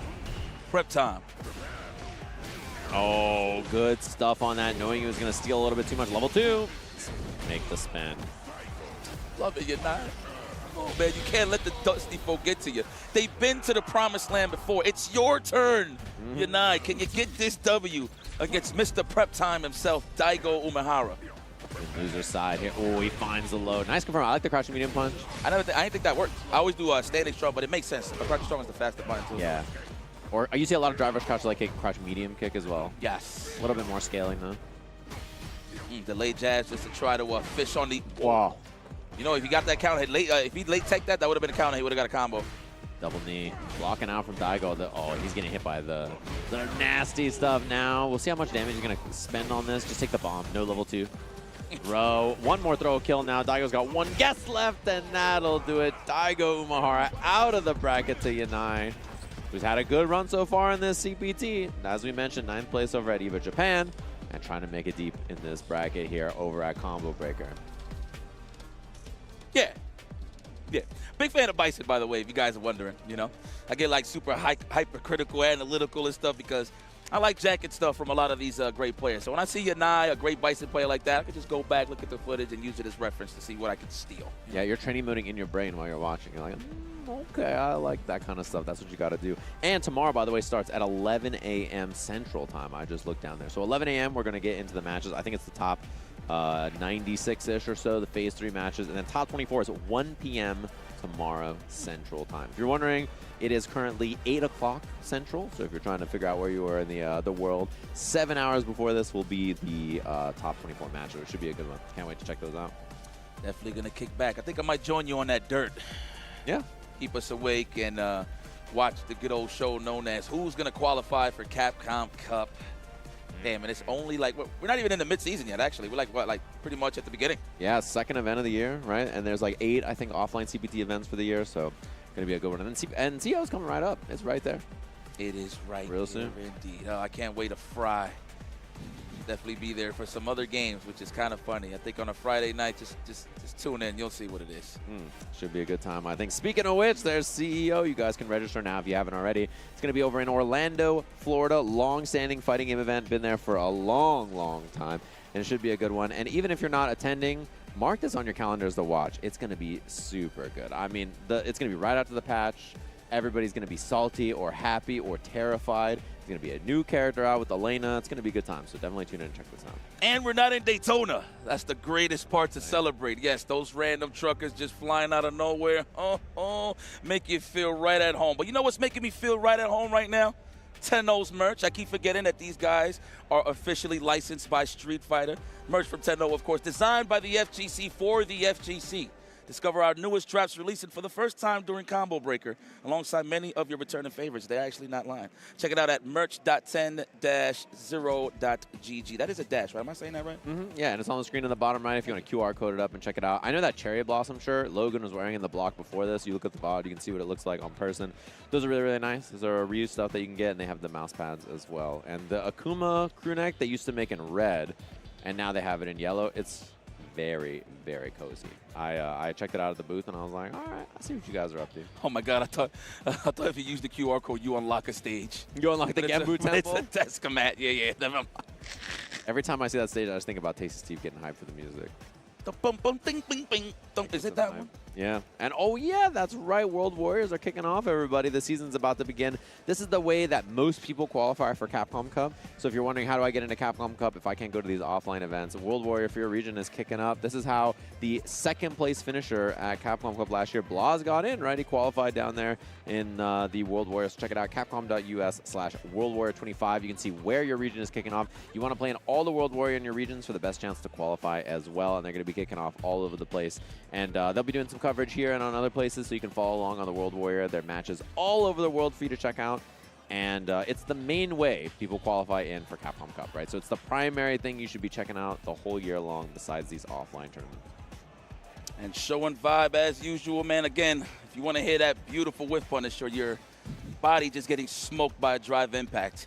Go and show some love to some of the stealth series, excuse me. I like to call this the espionage package, yeah?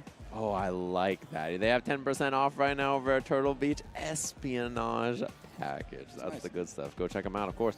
They're also supporting Turtle Beach and Victrix, right? The umbrella there. So they have the headset covered. They have the controllers covered. Awesome to see from them. And they're working hard to do some cool stuff for fighting games, of course. So thanks to all of you for tuning in, checking out all the matches already. And the Turtle Beaches, he's got the espionage package himself. You can hear them when they're plating up. Get this bad boy right here. They can't get away with you. No, they can't get away with it. Nah, you got to hear that drive impact. That's how it goes. That's what removing my plates. Yo, shout outs, man, to the Stealth Series Fire. Turtle Beach, of course, holding it down here for the CPT 2025 season, excuse me. Yeah, and is there one more block after this? Does production know? They can give us a head nod on it. There's one more block for the night. So there's one more block for tonight, and then tomorrow there's going to be 11 a.m. matches and 1 p.m. matches here at Central Time. So final block of qualifier matches for tomorrow coming up after this. We're going to take a short break. We'll catch you guys right after that.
This is gonna be a match to remember. Fight!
challenger. Here comes a new challenger. Here comes a new challenger.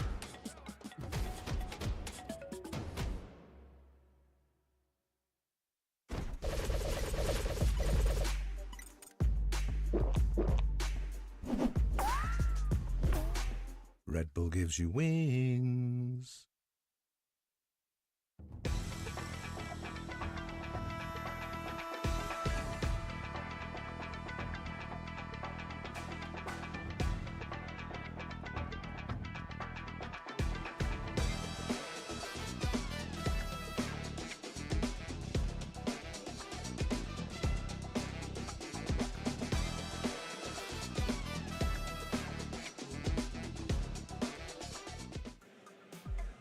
And we are back with CPT 2025.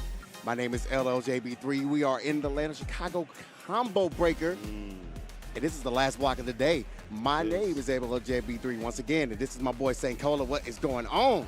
Brother, watching these matches off screen, watch them on screen with all of you two as well, has been nothing short of almost giving me a stroke. I'm not going to lie. Just a little bit. Seeing some of these players go to the wayside and losers, or seeing them fall out of the tournament has been insane. But you know what? Yeah. We're back, baby. We are back. Just like before the pandemic, offline is back, and it's ridiculous. And speaking of ridiculous matches, we are not going to stop till we get to the top 24, all the way to the top 8 tomorrow, especially. Let's get that established right here, all right now, before we close out the night. And, you know, in terms of matches that have been going on, I mean, there's a long list you can check, estart.gg. But in winner's side, people like Dual Kevin are in there. Looks like Problem X and Shuto have made it in there. Loser side, Tachikawa as well. Minardi's also winner's side. Kusanagi, both of them are in loser side. The list goes on, and more people to be eliminated as we go along. And we got some crazy matches coming up here. No we got way. Go Ichi going up against Brian F. And I'm going to have so much fun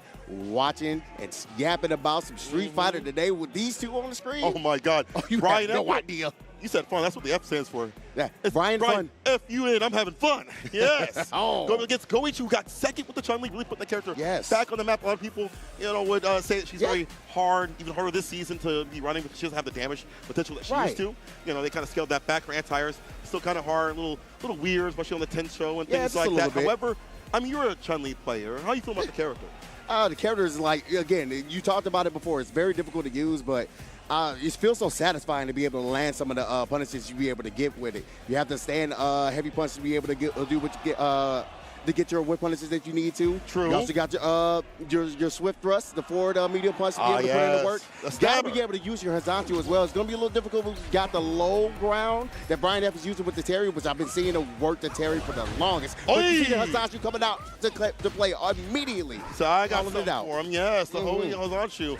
It's that fireball at the 10 show. I had to back up a little bit to make sure that was on point. But Koji has him up the corner. Brian, I've seen him out here deep in these brackets. It's crazy because I haven't seen him grind that much. But I mean, he's been a prominent figure in the FGC in content and combat. Oh, very much. One of the bright spots of the Midwest that you see right now. Get things started. Try to get TV. Try to go in and get a little bit of pressure and immediately getting stuff with the overhead as well. Just getting that, and that meters are looking a little unhealthy. Yeah, same with the health. Not too good. I mean, Koji has the ability to throw out like OD Fireball, even though like normal Fireball still really good. So dog walk him in the corner, holding parry. Watch that stand jab. Watch that stand jab. Finds that counter here. You know he's going to go into it. Never mind, we're getting the low forward as well. To be able to close it out. Nice and clean Goichi. Dropping low with a crouching kick first round to him. Goichi walking up a lot of fireballs. Not something typical in this matchup usually, right? Yeah, just a little bit. All right, here we go. Once again, he's really getting a lot of mileage of the low forward. Then this is what I talked about when I was working with the last time I saw Goichi on stream here, and I was commentating this. That punish where you get that back heavy punch. Yeah. Okay. That's what they call it. Might be good night crouching. He's going to stop that for now. One of the longest reaching ones in the business. Overhead. Not meaty enough, obviously, for a follow-up. That's fine. Brian attacking on the damage. Oh, my God. Get it done. That's one game. Lockout City. He's so hard to approach. Koichi has been known to be a defensive player no matter what game that he's in. And I feel like even in Street Fighter 6, that's even more prevalent. Being able to get outside the danger zone for a lot of buttons continuously. You see Brian to be able to kind of navigate that, be able to try to see if he can find his way in, but he is getting completely clipped. He's got to find a way to get away from that range of that low forward. It's hard, so much mileage that Koichi's getting right now. Yeah, it's very hard. That's definitely the button that is making Chun-Li right now still viable. The money button. Knockdown, drive rush, the fake out. Oh, see, there we go. That's what I'm talking about. Maybe could come through with the punish counter, DP ender. Koichi, again, you cannot escape. You get to get the side switch. I love the side switch to be able to get that, yeah. Yeah, get that positioning. That advantage. One thing he has not shown yet. Oh! Another Hazansu coming out. Give it overhead. Oh, get blessed. This man is an overhead orator. Koichi on set point. Well, the defense continuously, and also being really good about these fireballs. Spacing has been fantastic. We haven't seen one get jumped in on just yet. Yeah, he's been completely ready. And there's that swift thrust. Forward punch, be able to get that. He's definitely going to send it to the corner with the spinning curve big. I agree. How much more he didn't use for that, too, as well. I like that he used the spinning bird kick to get that Oki on. Medium fierce. Empty low. Oh, yeah. God, I love that combo with OD fireball? Yes. It's sick. It's sick. So it's good. Up. It's godlike. The back. Brian has a lot of work to do. Those you're currently working on the perfect. Trying to see things going. He does have a... He can build on another level 2 if he wants to go ahead and be a security kid, but I don't even think he needs it. You use level 1, maybe not even that. I don't even need it. Get to counter it. Nope, he's building level 2. Oh, he's going to send it off with that. But to finish at level 1 instead. Yeah, there we go. I like Perfect KO. You know what? And you know what? I've been talking to a lot of different Chun-Li players over the years and everything about that. And it comes to like it's a little more damage that you can actually get out of that combo if you just go for the 3 stomps into the level 1. Oh, yeah. Okay, so it's optimization right there. A little bit more optimization out of that. So yeah, that was really good stuff by Goichi. All right, knowing the situation, I mean, this cat has been running this character for a long time. I've seen him play Chun-Li and then maybe pick Cammy and do well enough, but he always goes back to her. I feel. It fits the style that he wants to play in Street Fighter 6, and it fits him very well. We see him do work in Street Fighter League, in tournaments recently, obviously at Brussels, and here on this stage trying to move on and get as many points as possible. I mean, like, now we're looking for points. Yeah. Obviously, in the qualification side. Yeah, there is a qualification for the first place, but yeah, those points are also very, very important. It's going to go a long way to get yourself to Capcom Cup 12, so. Yeah, as long as you keep traveling, too. I mean, that's one of the things about the points that's something I really like to see. These players have to keep traveling, keep going out to tournaments, keep grinding. They can't just, I did like 3rd or 4th at one tournament and just. Yeah, but now they're like fully enticed to go for it. They gotta travel. You gotta come to my area. Ding Walker. Oh, going up against Scarecrow. That's the homie right there. Right? That's mid-best. What up? That's a good mid-besterner Luke player. Yeah. And there's Ending Walker, of course. Played that Ryu. Yeah. We definitely switched to the Ryu pick. He's been feeling the character a lot. And the conversation that I had with him at Assault Mine, the Assault Mine Finals of Season 3. That's what that? Oh, my goodness. Assault Mine? Shout out to Ritas. Yeah. Yo, he finally got himself a Assault Mine win as well. Makes things a little bit more familiar for him. That was one thing that's kind of elusive to him, like in his very illustrious career, was Salt Mine. The Salt Mine. He was missing Salt Mine. He was missing Salt Mine of everything. He's like, man, I've tried every restaurant in the world, but I haven't tried this burger place right here. That's the one I forgot to get. They would not allow this man in. To be fair, he's been so busy sometimes. He's been traveling, so he hasn't been able to participate this season Yeah. all the time to keep up the points. So he's like, I had to get one more W before he went out here to Combo Breaker in Chicago. Now, on the other side of things, that's Scarecrow. And that's a man of magic. Magic Force, shouts out to them. You know, he's been grinding a lot with the Midwestern scene. So hopefully he knows how to stay clean against the likes of Ryu. We have GLB, you know, we have him in the cut. Yeah, he wants to play. But not Ryu players besides Calibri, obviously. Yeah, Calibri. Amazing. But EV Walk's going to present a very different look.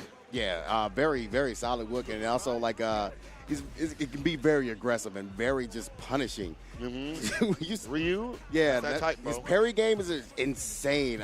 Probably out of all the Ryus. Like, maybe all the players, actually. Might be top 10 in parrying. Yeah. Honestly, on defense, I think. Yes. I mean, you had this moment that you pointed out where, and you've done it multiple times, where he is so good about parrying things like even Bison's bomb. Yes. So I think throwing up fireballs are going to be problematic, especially at certain ranges where Ryu wants to drive rush and stand fierce right after, or stand medium or light, whatever it may be.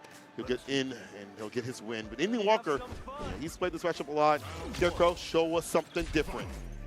Yeah, you're going to need a lot different when you come to this guy, Ending Walker. Cannot believe he was like, what, 9 when Street Fighter 5 came out? That's crazy. Now look at him Street Fighter 6 top-level player right here. No longer the troll that people saw him as before. A real deal player. No perfect parry right there. Scarecrow has him up the corner. Oh my God, Yeah, the no. jab. That's not real. Yeah, it's definitely not real. Even though like one of the things that Luke has received over the patch and everything, but More fierce. yeah, that's something that you definitely Endwalker's going to be known as. He has some Lukes on his end and be able to kind of challenge. Scarecrow. Perfect parry, the back though. Yeah, for a lot of these knockdowns, you're looking for that advantage on the plus frames, but Endwalker knew what to do, as you mentioned. With the perfect parries, the punish is incoming. I agree. Shin Hasho Keki. Charge it up. Charge it up. Get the knockdown and follow up. Agreed. Endwalker with first blood. There we go. First round to him. Spin that bar. You know, Endwalker definitely universal with the bar. And great with the whip punish. It seems to be the check on the drive rush. That crouching meter punch. Slight little disjoint, as many do. Gonna tap parry, try to get in the middle with it. Socks up with the digit on the knockdown. I think Scarecrow is like is trying to play a little bit of a poke game with the Sandblast. Oh, give me the suppressor. Trying to run in. Nothing. You can't do that against Endwalker. He's gonna be ready for those kind of situations. Could have a little bit more. Could have actually almost even punished out or burnt out Scarecrow. Yeah, you can't DI right back. Scarecrow might go for level 3. See what he does. Expect the turn. Crouching meter kick able to hit. This should not be it. Said overhead, excuse me. Just a casual overhead. Yeah, he said, I'll just keep with the brief stuff. Something light. Ending Walker. First game to him, but Scarecrow, I like the ideation, some of these situations. Going for the suppressor, as you saw. As you mentioned. The fireballs were nice and close. You know, they weren't getting perfect parried and drive rush punish right after. Still, got to keep it calm, cool, collected against the likes of Ending Walker. You kind of see him like, again, he's playing like in this space where he wants to go ahead and try to see if he can kill a fireball and try to see if he can call something out, but Endwalker's always ready with the DP as well on the anti-air. Foot's game is immaculate. Damn. Speaking of. What a whip punch. Sweet. A whip. Janitorial dudes are being done right now. Clean up. Aisle 5. Oh my Counter goodness. Hit. What right after it? Get back. You don't know me back. Speaking of. But also, yeah, not looking too good, man. Sitting in Kansas right now. Oh, my goodness, so close. Good donkey kick right up. Said something's going to hit you. Yeah. Something is going to hit you. Crosscut DP can't leave for free. Meaty fireball, OD addition. Now listen, this is set point here for Ending Walker, Scarecrow. You got to turn up my volume, my boy. Usually when the Scarecrow's in this situation, he likes to go ahead and start using the drive rush a little bit more to be able to try to close the pressure. So initiate. Close range as well as DI. Back fist going to hit. Yes, sir. No, it's the same jump and set up the perfect parry. Oh, you tried it. I understand. Yeah, they might look for a throw or a button right after. Take like the turn. Oh, he's roll still DP. So I'm not playing that ball. He said, I'm putting my savings. Oh, my goodness. I'm going to hold on to that. Perfect parry. It was a bait the entire time. Last time he committed, this time he goes for the perfect parry in between the string. Oh, life lead is there. Had the DP to get off him. Get some pressure. No overhead for you. He's got another one. He's almost getting in. I do it again. Back throw. Drop impact. Oh. Get DI'd and DIE'd. Scarecrow's trying to stay alive here. Yeah, that is surprised that Endwalker didn't go for the cancel. Crouching kicking like a super, but you know that you got to be super ready for. Maybe didn't want to spin that bar. I'm not sure. Stand like in a donkey kick, kitchen right after it. We'll see if he uses that for like a combo or if he uses it for the fireball. I definitely want to see Scarecrow mix it up when they going for those drive rushes down. Yeah, different buttons. Yeah. I get you. I get you. Careful the drive gauge, so Scarecrow. I think he sees he might get a little bit because he's trying to see if he can get the timing off. A little dangerous low. I think if he finds a hit, he's going to definitely go into it. Never mind. We're going to go ahead and get the burnout on the end for Ending Walker. It's going to help him out a lot in this situation. Wide a bit. Burnout definitely hella scary here for Scarecrow. He's got bar. Can he find a time to bust out? You trying to walk up into this man's face like that? No fear. Oh, that's number 3. Let it rip. Bar back. I don't think it's bar back in time. But still, open up. Daddy's home. Oh, Scarecrow. my goodness. You know the damage right now. Jumped in. No, he's ready. Goes to the corner. The walk back. OD. Not the full conversion. Oh, he got thrust in the corner. The tap up is already there before the combo was even finished. Ending Walker moving on the bracket. Oh, hey, yo, Scarecrow, you had some good stuff on that, but the Ending Walker is just too well prepared. Yeah, prepped up and hungry for a victory. We haven't seen him get that huge win, you know, in a terms while, of like a Kumite, like he was second place at. In terms of like these terms, he's like at top 8. He's due for it. He's definitely due for it. Yeah, he's definitely due, and it's looking pretty promising, staying on the winner side, I believe, right? So of course. It's looking pretty good. Move on to the next round. But man, I'm telling you, these matches. Yeah, how many heart attacks have you had? Like so far? A lot. They keep bringing me back to the hospital, bro. They keep being like, here we go. Hey, man, don't come back here. All right? Don't come back here. But anyway, it's definitely worth it, considering the pedigree and the power that is out here. These players, people I haven't seen in person, people I haven't seen travel, especially post-pandemic. It has been absolutely insane in terms of the quality. And it's hard to call them upsets because I feel like, as Logan had mentioned previously, people have been grinding with a good net code, have been traveling even when they can to even non-tournaments, or keeping themselves up in tournaments that we see online continuously. Can Open over here, Tampa Never Sleeps, Casa is running, Salt Mine, as you mentioned. Over in Japan, they have these tournaments too as well, like Topanga be going on and things like that. So there's a lot of things to grind with. And speaking of a real deal grinder, Momochi, who spends hours upon hours in training mode. Cannot forget Reinhardt. Always want to throw down no matter where he's at. Absolutely. Definitely a product from the UK, but coming in, he's still currently living over in Germany. He's been putting in the work over there. It was always a pleasure to see him. And it was a big pleasure to talk to him over at Capcom Cup. Yeah, he's a cool dude. Reinhardt is like, this man has done everything, and now his life is just doing side quests. Like the DP combo that he had yesterday, you didn't have to do all that. You could have killed. But he's like, you know what? I'm going to start a wild profile. You know what I'm saying? I'm out here. Show y'all what to do. And he's also a lion mine. You know, I feel like people forget that Reinhardt's amazing, and then he took down Idom. Sorry, Idom. I know you listen here. Sorry, bro. But Reinhardt put Idom down to losers. Forcing him to have one of the hardest runs through EVO. Last year, Street Fighter 5.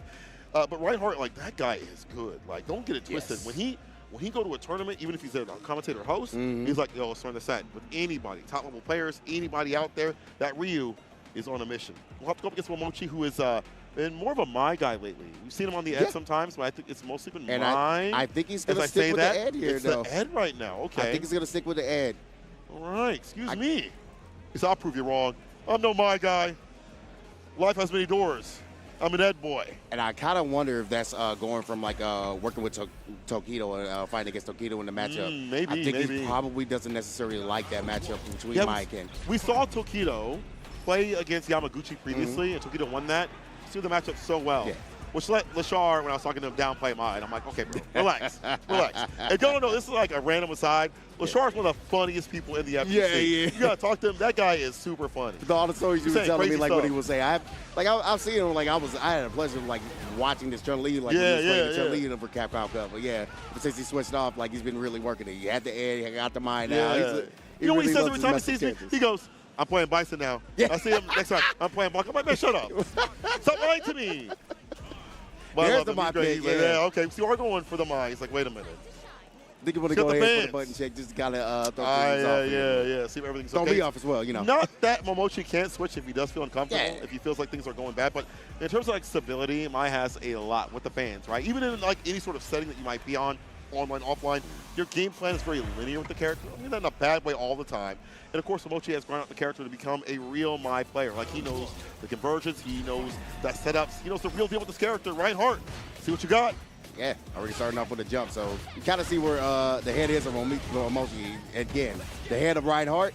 Anytime you see that OD fan and you want to try to get the mix up, the bounce, we're going to at least attempt the OD DP. We're going to go ahead and show you something. Man was ready though. See?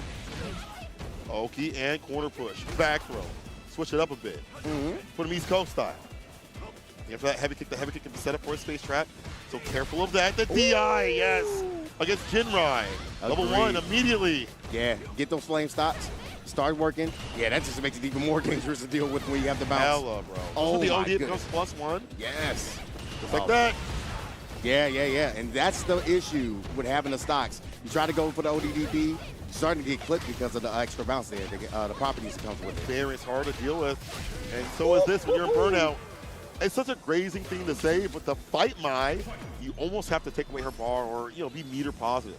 If she's in the orange, you can't really spell out the OD, which becomes a big problem. So you have to do like close range firewall, stay closer to prevent her from throwing out the fans and starting with that game plan.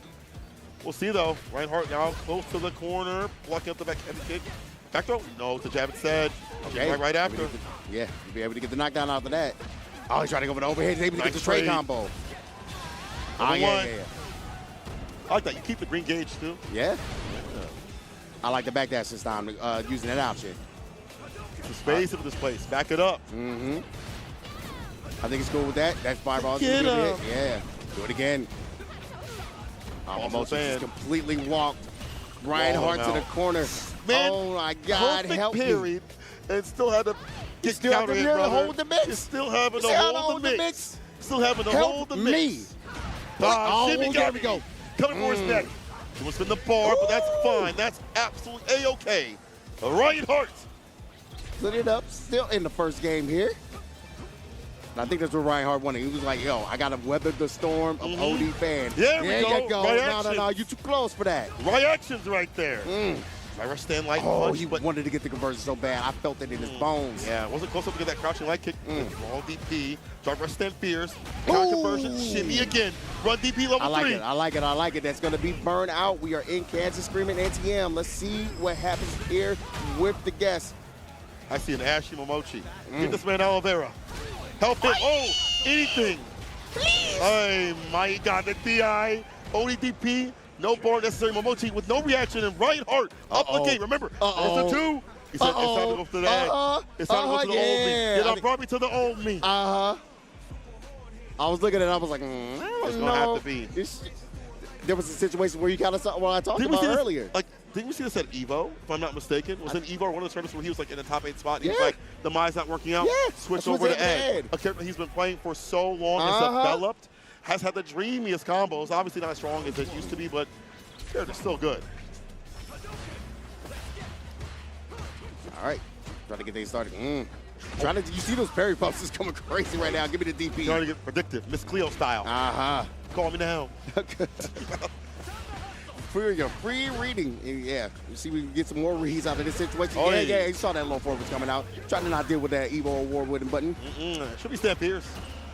That button's so good. Agreed. True. Agreed.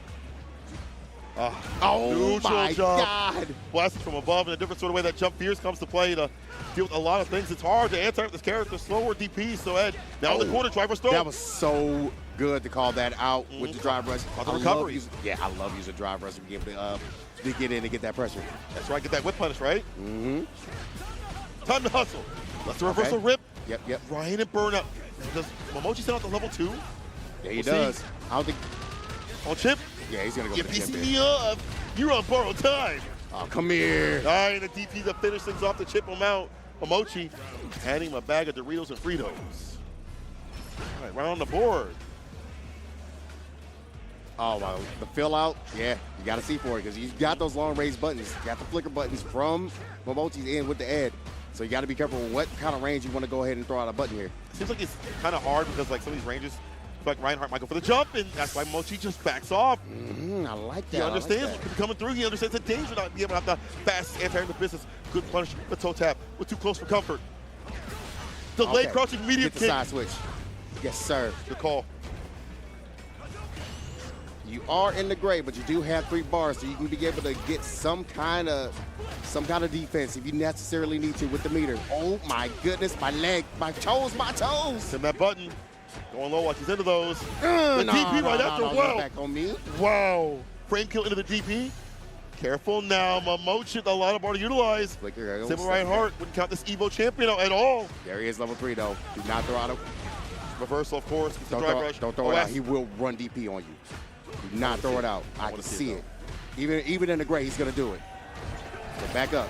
Chill out with the flicker. Again. That's again. Another level 2. Safe and solid. Safe and solid, as you mentioned. Don't want to have to overextend too much. Learn about fireball. Be a flicker for too much in the stance and get clipped and hits. I mean, we've seen some players trying to like do the kill rush back and get the enhanced Tatsu. That's a Tokido, and I'm pretty sure I've seen Reinhardt do that too. So don't give him the opportunity. Now, game to game. Final game. All right.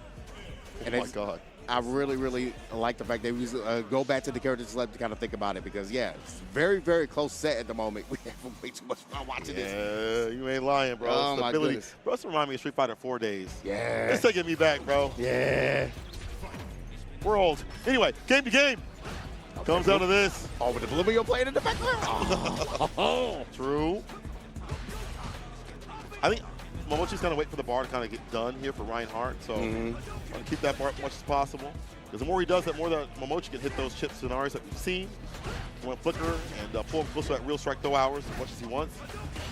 Perfect parry. Swat that away. And I really love that he's using the flicker buttons to make sure that meter completely stays down. We are ready for the red. Baited. Can't pierce DP. Come here. Come here. Yeah, immediately. We're my at the level back. 1. It makes sense. Oh, broke my back. All right, get the safe jump. We'll box it out. Try to stab. Gonna throw right after. Yeah. All right, step back. I like the kill rush just in case he wanted to go ahead and see if he try something with a run DP or something like that. Possibly. You're right. Yeah. He's backing up again.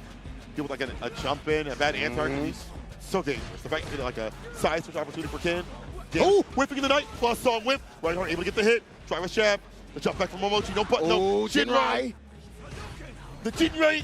Jinrai. Only a little bit of meter left.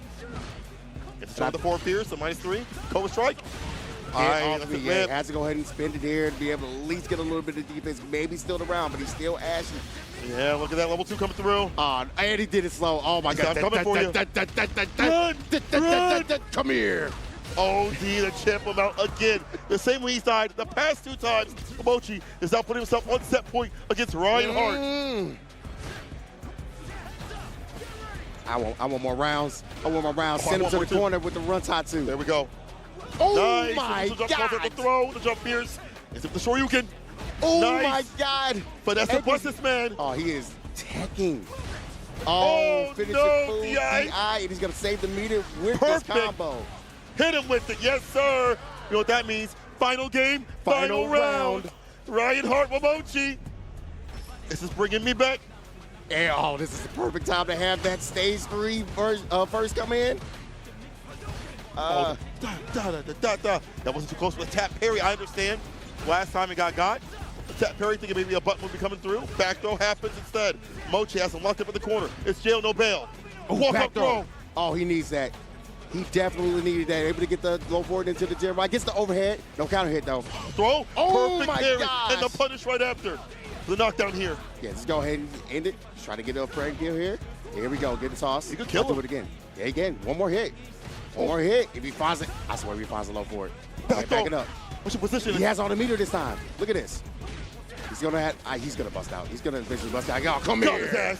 Level 3 immediately. I like that. He More wants than to get the life equalize. lead. Get that lead. Get that lead. You are absolutely right. He's doing strings. Momochi now has a fat lead. However, as you mentioned, Reinhardt has a lot of bar to play with. CA to cook. Oh, please. Please don't throw another flicker. That run DP is coming. You saw it. You were 100% right. But the timing wasn't proper. The spacing wasn't proper. The counter. Oh, DP. He lets it rip. Oh, my God. He's fireable to lock him down. Go entire. Burnout. Reinhardt. You're ashy. Get this man some lotion. Oh, no. He set on the fireball. My God. Oh, and the real back. What a set. Momochi's going to be able to take it over Reinhardt. Oh, my God. What year are we in to see these cats play at this pinnacle and Reinhardt taking it that far? Y'all got to give it up for Reinhardt for that one. Yes, but Momochi please. What a moving set. on in the bracket. That is so great to see him be like, okay, this isn't working. Let me switch over to the edge. Fire, baby. I'm telling you, offline, baby. Offline's the real deal. I'm telling you, when it comes to really feeling like these players from around the world coming to fight each other, seeing the evolution of the meta for the final couple of weeks before we get to the new patch, you couldn't ask for better. You could, and we're not going to stop. It's not even stop being hot on some real stuff. Y'all tweet out, let people know. Look at him, the start.gg up in the chat, see what's going on in terms of like what's been happening, who's been losing, who's been really salty. I can't even see. I don't look at my phone right now. I'm going to leave it off to the side. I'm going to wait until after to be like, what? I want that real reaction of, yeah. He's out? So did I see him like, excuse me? Huh? I mean, you can probably see it on their faces. They'll be like, no. And he was like, okay, I don't want to talk to you. All right, man. You got it. I'll see you tomorrow. All right.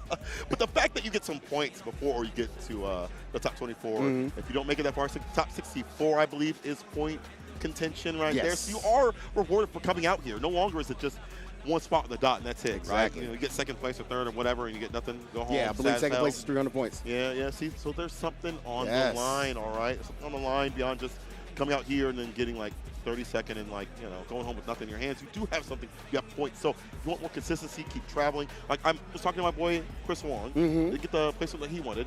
However, he plans to go to CEO. Yes. And because he has points now, those all add up to later on. They it can add up. It can add up. And he might have a really good weekend that week. You know what I'm saying? You never know. You never know. That's why y'all need to travel out these tournaments. Yeah, absolutely. Oh, no way. Is that? That's Big Boost right there versus Kosa. Oh, my goodness. Boosting 10.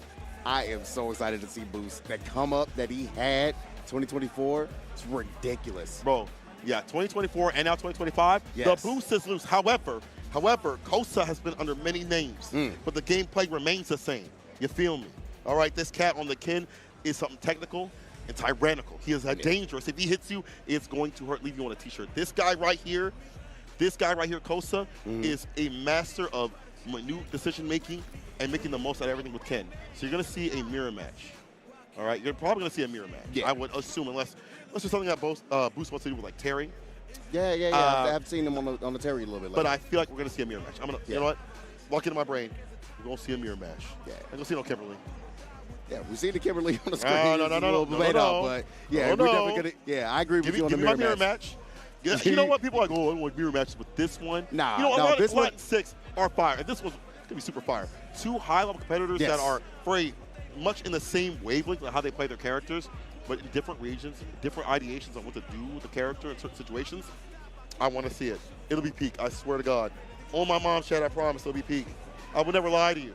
But if we do get the classic CBS Yasuda, Yeah, you that'd know. be fun. But Boost's been working on it. Come on now. Boost come all this way. Run the mirror match. The big Boost, though, as you mentioned, has been a big come up. Yes. Taking down the likes of like Knuckle doing things like that. These top level tournaments, we've been seeing him win tournaments. It's now a rotation of Punk, Dual Kevin, and now Boost winning tournaments too. I think the most standout moment for him last year was like him beating Mina RD. Yeah. On the CPT World Warriors, right? So those World Warriors are very important, and I cannot wait for that new season to start. Yeah. Yo. Oh my God, it's gonna be crazy right now. I'm just doing a button check. There's Yeah, no we're way you're gonna be playing these we're characters. definitely. Don't waste my time. Exactly. We're gonna have fun with it. Do your little button check. I don't know if I do a button check with Sim. Button's kind of slow, you know. Mr. Fantastic. A little bit of No, time. that's probably why you do a button check with Sims. You'd be like, okay, is it coming out? Is it coming out? I don't know, man. Yeah. See? I don't know. Look at that lanky ass button. Right there. My goodness. I would like to see the Ken versus cook. Ken. Well, we have seen some since we saw some on stream, a few here and there. Well, most have gotten cooked. Might be a character that they will change up a little bit in the new patch, possibly. Who knows? I feel like this game's already pretty balanced, and even the sim players that are out there around the world, I don't think it's too bad. Just have some bad matchups every so often. But however, I suspect Ken versus Ken. One side Ken. Other side gotta be Ken. We see you locked in already. Give me Ken. Yes. There he yes. is. 2 There top it level is. Kens. These are 2 of the top 5 Kens in the world. We're seeing gourmet games, as Logan would say. Put your bibs on. Wipe your mouth off. This will be gaming. All right, getting right into the match, the mirror match. yeah. It's gonna be interesting to see like where the different styles is. Because I'm very familiar with how the Boost has been playing. Yeah, man. You gotta Scooby a little bit of Kosa though. Kosa, I think is very similar to as well in the way that Boost wants to play. Very technical. Space traps and things like that. Jab, Jinrai, ends it with a light one. Stand fierce, trying to find something off the shimmy. No commitment off the crouch and medium kick though. Does get the punish counter combo. All right, I like the willingness to go ahead and use the DP just be able to get away from the corner, but still. The will of DP. Locked in. Try to use that stand fierce to harass. Yeah, get that drive gauge, right? Yeah. That bar back on your side too. Too close for comfort with that fireball. Stand medium kick. Great punish against Ken. Walking by the Ken. Another Ken. Oh. All right, trying to get the J-Rod to get some more pressure. Getting close. He's looking for that low four. He's trying to fish. Yeah. Oh, sweet. Kosa goes for it. Back throw. Tumbleweed effect. Walk up throw. Look at the confidence. He's like, I'm in there. I'm in there. And the bait on the walk up. He walked up to easy bait up in him. Oh my goodness. Eat him up. Oh my God, Kosa. You gonna walk up on a kid? Yeah. You're a kid player. You know what they do? Crouch and kick in the side switch, right? He just don't care. He's like, no, I'm gonna go ahead and test him and see. That was a test. Are you that guy? Are you like that? Nah, you're not like that. Run DP. I want my Oki crouching medium punch. No, it's a throw instead. No button, a toss instead. A walk up. The will to walk up and do stand fierce. He's like, look, I'm gonna see if you're willing to check me now. Are you on the same level as me right now? Are you the same wavelength? Nah, I don't think so, Say. He said, brother, I didn't spend 3 bands to come out here on a plane. You jet lagged to go to losers. Not at all. Parry, fireball right after. Really keeping their meter close to the chest. I don't think it's dropped to 5 bars in like, what, 20, 30 seconds? I don't think so. Here we go. Okay, driver's jab. Switching it up instead of the fireballs as a poke. With that reversal rip. Perfect parry. The walk back this time from Kosa. Not just standing one spot. Just waits. Oh, that's stand fierce.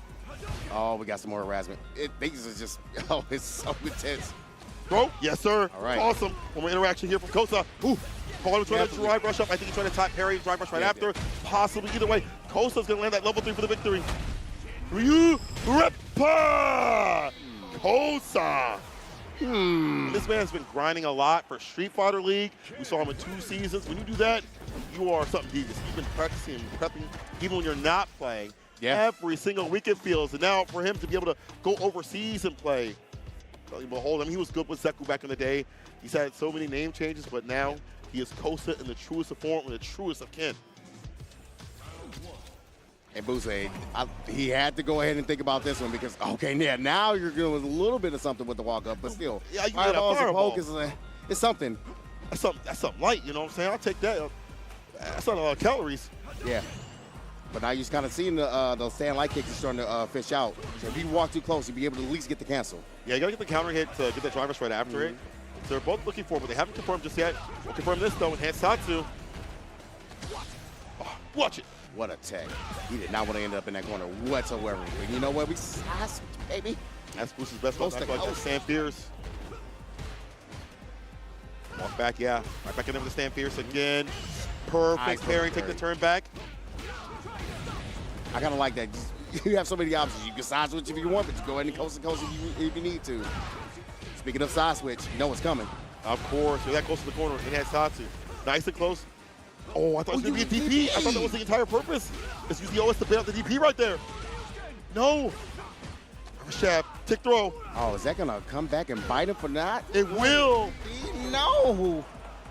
And Kosa, I'm sure, has studied so much of what Boost has done over in the U.S. As prominent as he has come. Oh, but the stand alike kicks to the whip punish. Talked about, don't walk up too close. Yeah, stand light kick now. Might be the better button right there in that range. Oh, I thought it was a whip punish. Oh, no. Side switch. It's a very simple walk under to be able to get the side switch that's needed. Nice meaty on the jab to be able to get the 3-piece combo going to the 8-piece biscuit. Delicious. 8-piece biscuit. Uh-oh. Little drag right down the health. Gonna spin that level 3 real soon, I bet. Yes, sir. Off the heavy Jinrai. Yeah. Kosa. I don't call it. Rippa. In a mirror match that, again, people don't understand. The thing is, you can train for a character that takes a lot of easier work, but when it comes to a player-to-player mindset for the mirror match, it's something different. Two players have studied each other so much. Kosa, a little bit more prepared. Yeah, and it was a meticulous gameplay too. You saw where they were really trying to fill each other out in the beginning to see if they can go ahead and go for let me see if I can get my low forward. Let me see if I can go ahead and get my stand fierce. See more poking out of Boost. I feel like it kind of costed. Kosa was really picking the spots, waiting for him to throw out an air button, to be able to get that whip punish that he needed to get the corner. You saw it a lot in that game 2. So much confidence. You're walking forward on somebody in a modern fighting game, and you do nothing about it. He got in your head immediately after that one. He's like, hey, he said, zoom in. Look at me. Yeah, zoom in. Look at me. Yeah, look at me. Yeah. Bam, stand fierce. Stand light kick. Or you walk back after that, too, as well. Exactly. He played around that range very well, and that kind of confidence is kind of crazy considering when I talked to him, he was like, no, I'm nervous about fighting Boost. I'm like, hello? Players say all the time, man, I'm nervous. That's how you know they're about to win. They're like, man, I'm shaking, bro. I'm shaking. Like, okay, bro. All right, you got something for him. That's why. But Boost has something. Unfortunately, we'll have to have something, I should say, in loser side. Did not have something enough for Kosa. Right. Kosa, in return, though, did a fantastic job in the mirror match. We'll see how he does with other matchups that are not that as he moves on in the bracket. So do we.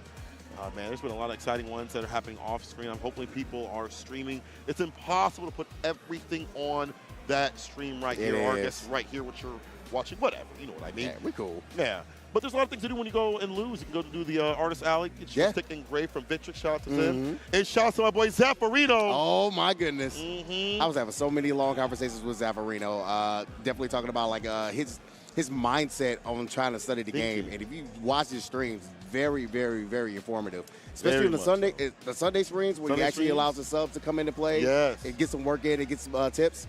It's always great stuff. But Shin. That's the Evo champion, my boy. Yes. That's the Evo champion on the DJ. top spot. Remember at the Capcom Cup, yes. people forget that this guy is a killer.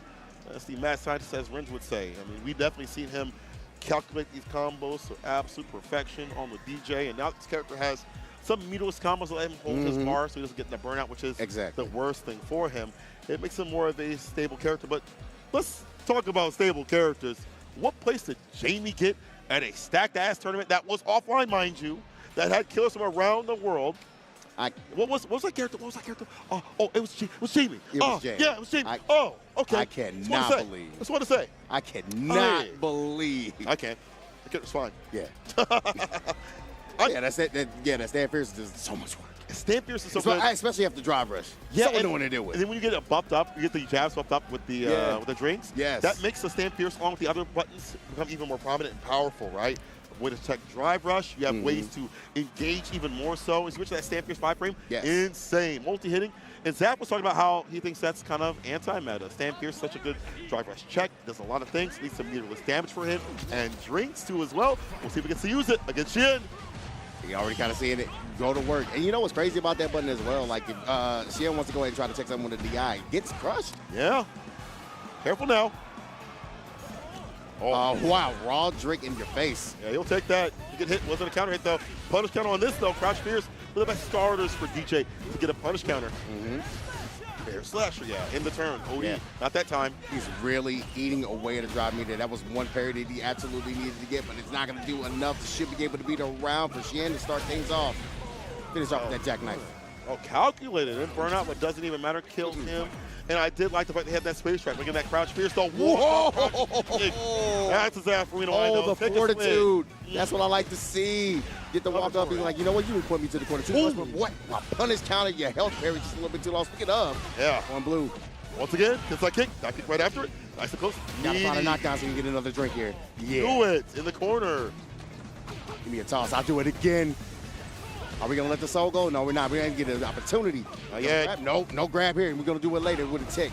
Yeah, hoping for him to go for the parry right there. He's going to get it. He's looking for an opening. He's Oh, my gosh. Let's scale. You know what it's time for? It's a CA version, too? Oh, yes, a massage parlor. Extra addition from the back. And then hit it from the front. Shin going to take that win the first game. Body massage machine go. Do it all out here. Body full service. Shin. I mean, he's just such a devious person to deal with. He doesn't even let you get started. He knows the problems that can come from that jab that you were talking about. The Stan Fierce as well. Interrupt with the fireball right there against the palm, and then drive rush jab nice and close where it's hard to react.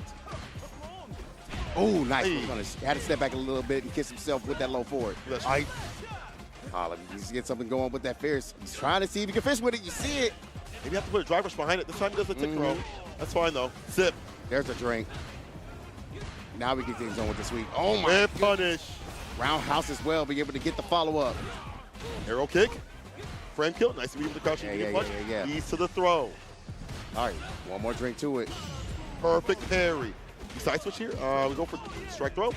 Yeah, I like that challenge. Yeah. He was going for the throw after that. You know he was. He was like waiting it out, see if he's going to throw. Was able to get it, though. Was able to switch positions. Oh, yeah. Lean on him.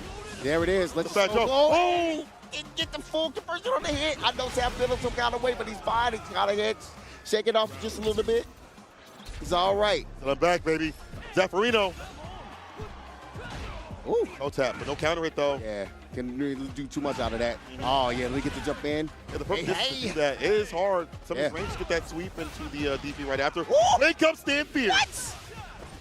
I like that. I mean, it's a quick button. Why not? We talked about it. It makes sense. Sip that sauce. Walk up a little too confident, though. He's getting too many walk-ups. He's getting too close, man. Meaty. The Stand medium. Let's go right after. We missed the fireball. You know what? That was a bait, bro. That was a bait. Shin. Set point. You know, it kind of worked out. It's like, I missed the fireball. Yeah. Try to go for the parry, and Shin's like, cool, I'll just get that throw right after. Set point scenario. I really love seeing people do that, too, like to really throw you off. So you're holding that tap parry. He's like, yep, that's extra 3,000 for me. I'm a victim to that all the time. Sucks. Oh, my goodness. Is he going to spin here to be able to get his 3 meter back? Yeah. See, I saw that coming. I was like, that meter's kind of low. What's got to do? Get the lead, too. Not a bad idea. I don't mind this at all. I'm with you. It's when he fire I feel like the lead isn't that much. Because you see, there's one little combo. He might be able to spin the level 3 himself if he decides to go ahead and take the lead right back. You're right, but the knee hop's going to get in there. Yes, Punch right. as well, so extra damage. jab, crouch fierce, swipe play. Yeah. I want to deal with GeF Cool here. Taking with the fireballs now. Every soft in the air right there. Plus, the fake out. He delayed a little bit. Yeah. That throw gets a parry. I definitely got hit. One touch, thing on the bar, the super. I really like this. It actually protects his meter. He's at level 2. He pops raw. Oh, the jump back medium. Too clutch to back away from any sort of like level 2 activation. Avoiding a bad situation. Is Shin moving on in the bracket, but well fought by Zafran. I like the same fierce that we saw. Wake up makes sense. It's a very quick button. A lot of reward on it too as well. So, you know, you got to give congrats over to Shin to fight back against that ideation. And that's not a character you get to play a lot. To have that game plan against that character overall, it's a mad scientist for a reason. If he doesn't have the character to play against or people to play around, he's like, I'll go to the lab and figure it out myself. Yeah, does a really good job with that. You saw like where he was able to get the ranges, able to go for the sweep, able to go into the jackknife to get things going. It's like really didn't allow Zaf to be able to take to the skies. Barely saw any dive kick harassment. Like he just really kind of messed around with Zaf Arena's Was game. it able to happen? No swigs, you know? Yeah. Man was looking a little too sober right now, but you know. I wouldn't say he wasn't too sober. He definitely got to level 4 a couple of times. Yeah, like, but you know, still, by that time you were just damn near it dead. was just like, okay, yeah. Listen, if you think you can do better than these players out here, sign up, join up. We have some offlines coming through. Y'all need to pull up. In fact, CEO is just on the horizon. There's even more offline stops, so you better register right now. Orlando, Florida is the next one, June 13th to the 15th. Reg right now. Listen, you can win your ticket to Capcom Cup Japan by simply winning. Go reg right now for CEO. Yes, indeedy. And brought to you by Victrix, creators of the award-winning Pro BFG controller, the Pro KOS leverless, and the Pro FS arcade fight stick. I have that one. All designed for gamers who put victory above anything. Yeah, let's go ahead and put the camera on that. Yeah, you might see, as well showcase here, but these. we got this right here. Yeah, you see this right here? Purple's my Mm-hmm. favorite color too. And so, it's fire. I have this at home. You have that so one? sick. I have this one with the engraving on it, but I haven't got this one engraved, so I have this one I just got yesterday. Yeah. I'm going to get Odin engraved on that right at the bottom right here. So if you're here, you can get your engraving. Go do it right now, or maybe don't, so I can get mine and then come back a little bit later on. But okay. I guess go while I'm commentating and go get your engraving. That's so cool that they let you put on whatever you want right here, so you can put your little emblems and things like that. The quality's super fire. I got to play with it recently, and the rare chance that I got to play a little bit of casuals. This is great. The quality's really good. They're made really well. Yeah. They're very shiny too as well, and they're not super heavy. I really love the spring of this thing. Like it actually spring of the step right there. Yeah, and the buttons too as well. And also on the side right there, they got the little holder at the very end. Now, my boy Jobber, he holds it like this. He sets it down when he's ready to, just take a break from things. Right. So these are really well made. Go pick one up right now. Go pick the Victrix. They got 10% off right now. So go do that. As we do that, in terms of looking for more matches, scouting them out, we're going to take a quick break, return, or fighting games coming right at you. Don't go nowhere.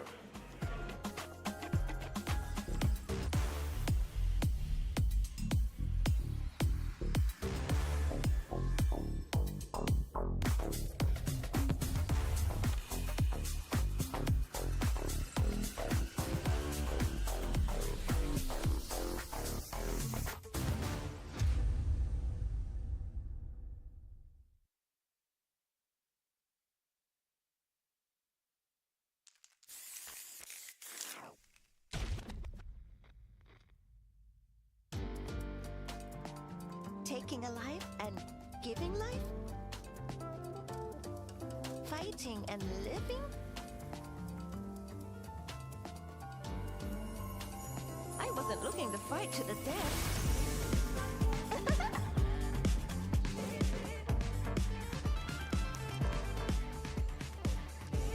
Time for us to dance! Round one. Fight.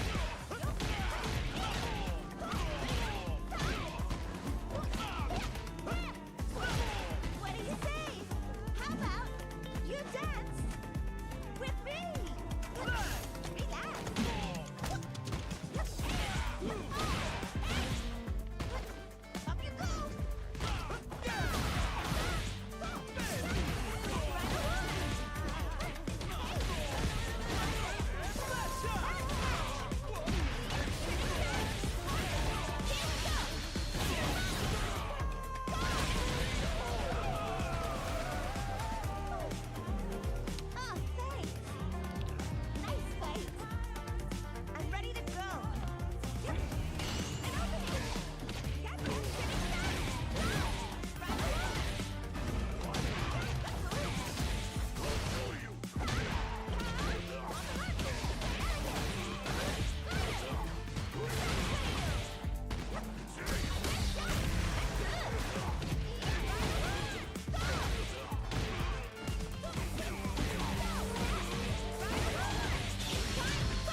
challenger. Here comes a new challenger.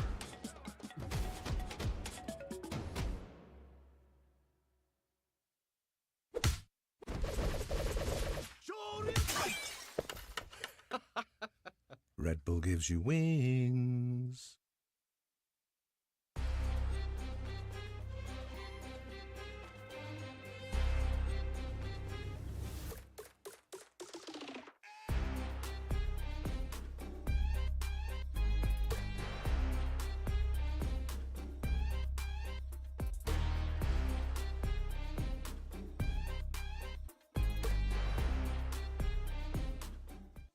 And I told you we would be back, and your reward is some good ass Street Fighter 6. My name is Seco. I'm joined with my boy LLJB3, my dog. Have these matches not been absolute flames?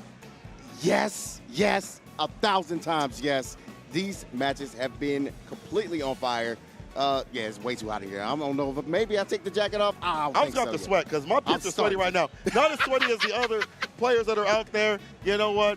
All I see is the funk right now of people being upset and being knocked out.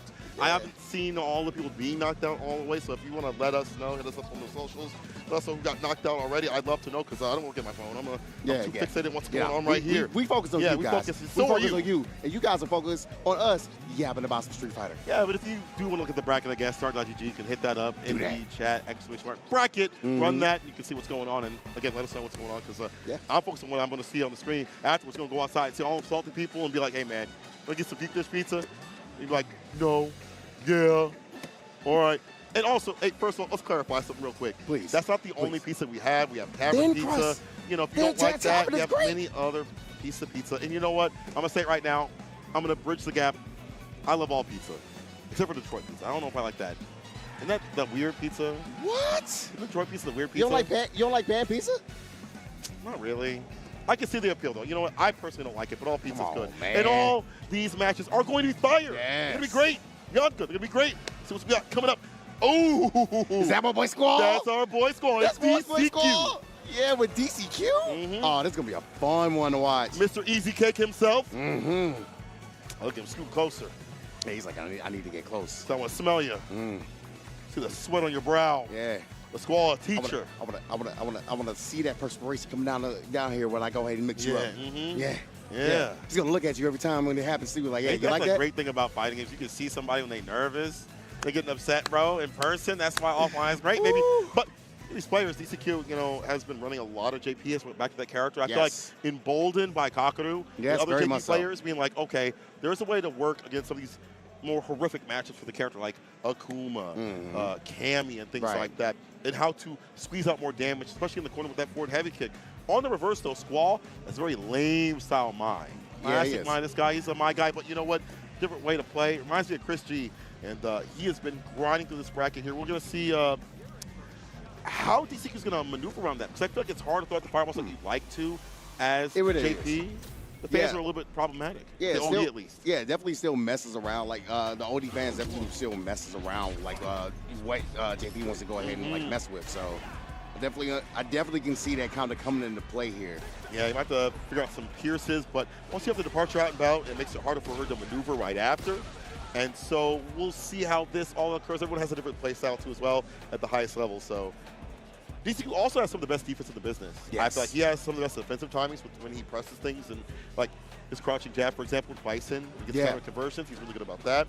He also, I feel, knows what to use with certain characters more so, and will stick to a certain game plan of I'll just use these 4 strong options for the character and just run that. When JP was really strong, we used to use that, and JP's still strong, right? But he's not like the best character now. But DCQ still remains the same in terms of like the game plan. He's got the Bison, he's got the JP. We'll see what he chooses. It's the Bison this time. All right. You know, I guess his reversal for JP's reversal is like, doesn't really matter. Just throwing a fan to interrupt that. So you can't really hit amnesia. So we just want all offense right now. All points in offense. And damage if you get the bomb on. Yeah, and I kind of, I think in the last time we talked about like Mai, when it comes in with the jump ins, like there's a couple of jump ins that she kind of has like can mess around with a character like Bison. That's one of his biggest weaknesses. Yeah, that's so dive kick. Oh, as a Bison player, I hate it. Yeah. But one thing that's good in this matchup, it's hard for her to punish scissor kicks. You can run that a little bit more raw like you'd like to. Yeah, you pretty much just like doing, the only thing you do is maybe check with the medium punch. You have to be super, super close. Interrupt on the overhead. So I'm talking about defensive timing right there is picture perfect. All right, speaking of defense, using a little bit of the meter, at least trying to see if they find a way out the corner, using the charge fan as well to get the mix up. Step back a little bit. Looking for any sort of space trap shenanigans, roll, nice. sweep off the feet, dash up throw. All right, gets up close. Yeah, and I love that DCQ was waiting for him to do the back dash. He's like, I'm not going to go for a second one. Now I'm going to go ahead and make a tech. Get the explosive finish off with the OD Psycho Crusher. So you know they're a good Bison player when they finish with that Psycho Crusher, dumping up the damage right after, brother. That is like some unscaled. Good. With there's that medium punch. Walk you back that proper distance to kind of guide that out. Now with punishes the throw. Level 1, yes, I agree. Yeah, of course. Go ahead and get the flame size to really start messing around. So you see, you want DCQ to use it. You saw that double dash as well. He's like, I need to get back to the big screen as much as possible. Away from this corner while you have 2 stocks, 1-out-1. Jab. Oh, the pushback too much. Plus, you pressed the button. You pressed the button. Oh my goodness. You have students that are watching this. You know that, right? I feel like Squall could have spent for the OD to be able to get to level 2 to get the closeout, at least spin the reader. You might be right here. But he still gets it with the fan. Wait, I get the charge up. Imagine.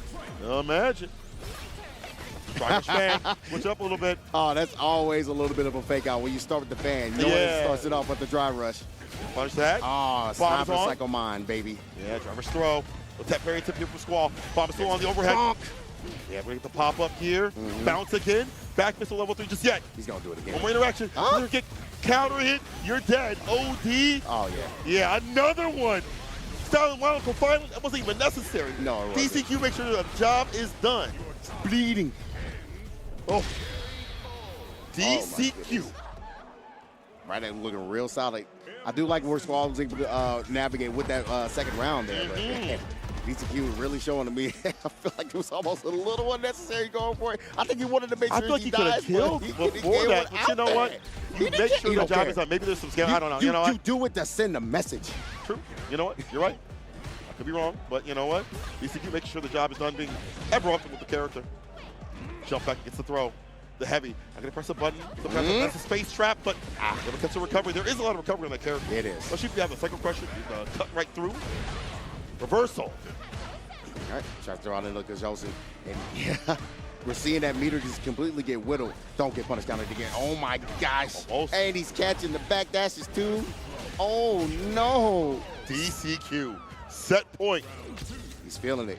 He's doing a good job of like chasing down Squall, whether it be like walk back with him, walk in with him, I should say, or catch on like some of these charge fans and then go to town and disallow any room for Squall to have that dash back fireball. Wait for him to come to him and get a DP or a crouch. What a perfect parry. And the perfect parry. And that's right with the PP. Oh my goodness. Just be glad that was not punish counter hit. My gosh, that was damage incoming. Counter there. Not the stand light kick, right? What is that? Still got the mine on. There's a toss. He waits. Squall right now. Oh yeah, there's the bonk. He's trying to go for it. We're going to go ahead and get the close out with the level 3. DCQ will be able to move on very quickly 2-0. I like the confidence that's coming out of him as he moves on. I believe they're top 64, right? If you're in Asia, you are playing a million mines a minute. Yes. All right. You pop on CFN, there's a mine. You go outside, there's a mine. Go to the store, there's a mine. When I was in Japan, like working on the mine to get her up. Yeah. That's nothing. I have fought so many mirror matches, it's ridiculous. So yeah, you see DCQ is completely ready for the matchup. Easy cake. It's an easy cake. Yeah. I see you, DCQ. Yeah. Yeah. Yeah. Yeah. All right. DCQ moving on. That again has had obvious ideations against that character. We saw if you charge up the stand fierce and like the charge up fan, he was ready to counter that. Perfect parry, the punish right after, and then chasing down, hunting down Squall as he tried to backdash, try to escape. You know, Squall, even though he's the type to from the lamer side, he was ready to study that and say, I know how to counter that. And it was definitely like to his disadvantage as well. Because that's what it comes to with a character like Bison, where he really, really overwhelm you and swarm you. So playing on that lamer side, especially when you have like basically the skip neutral.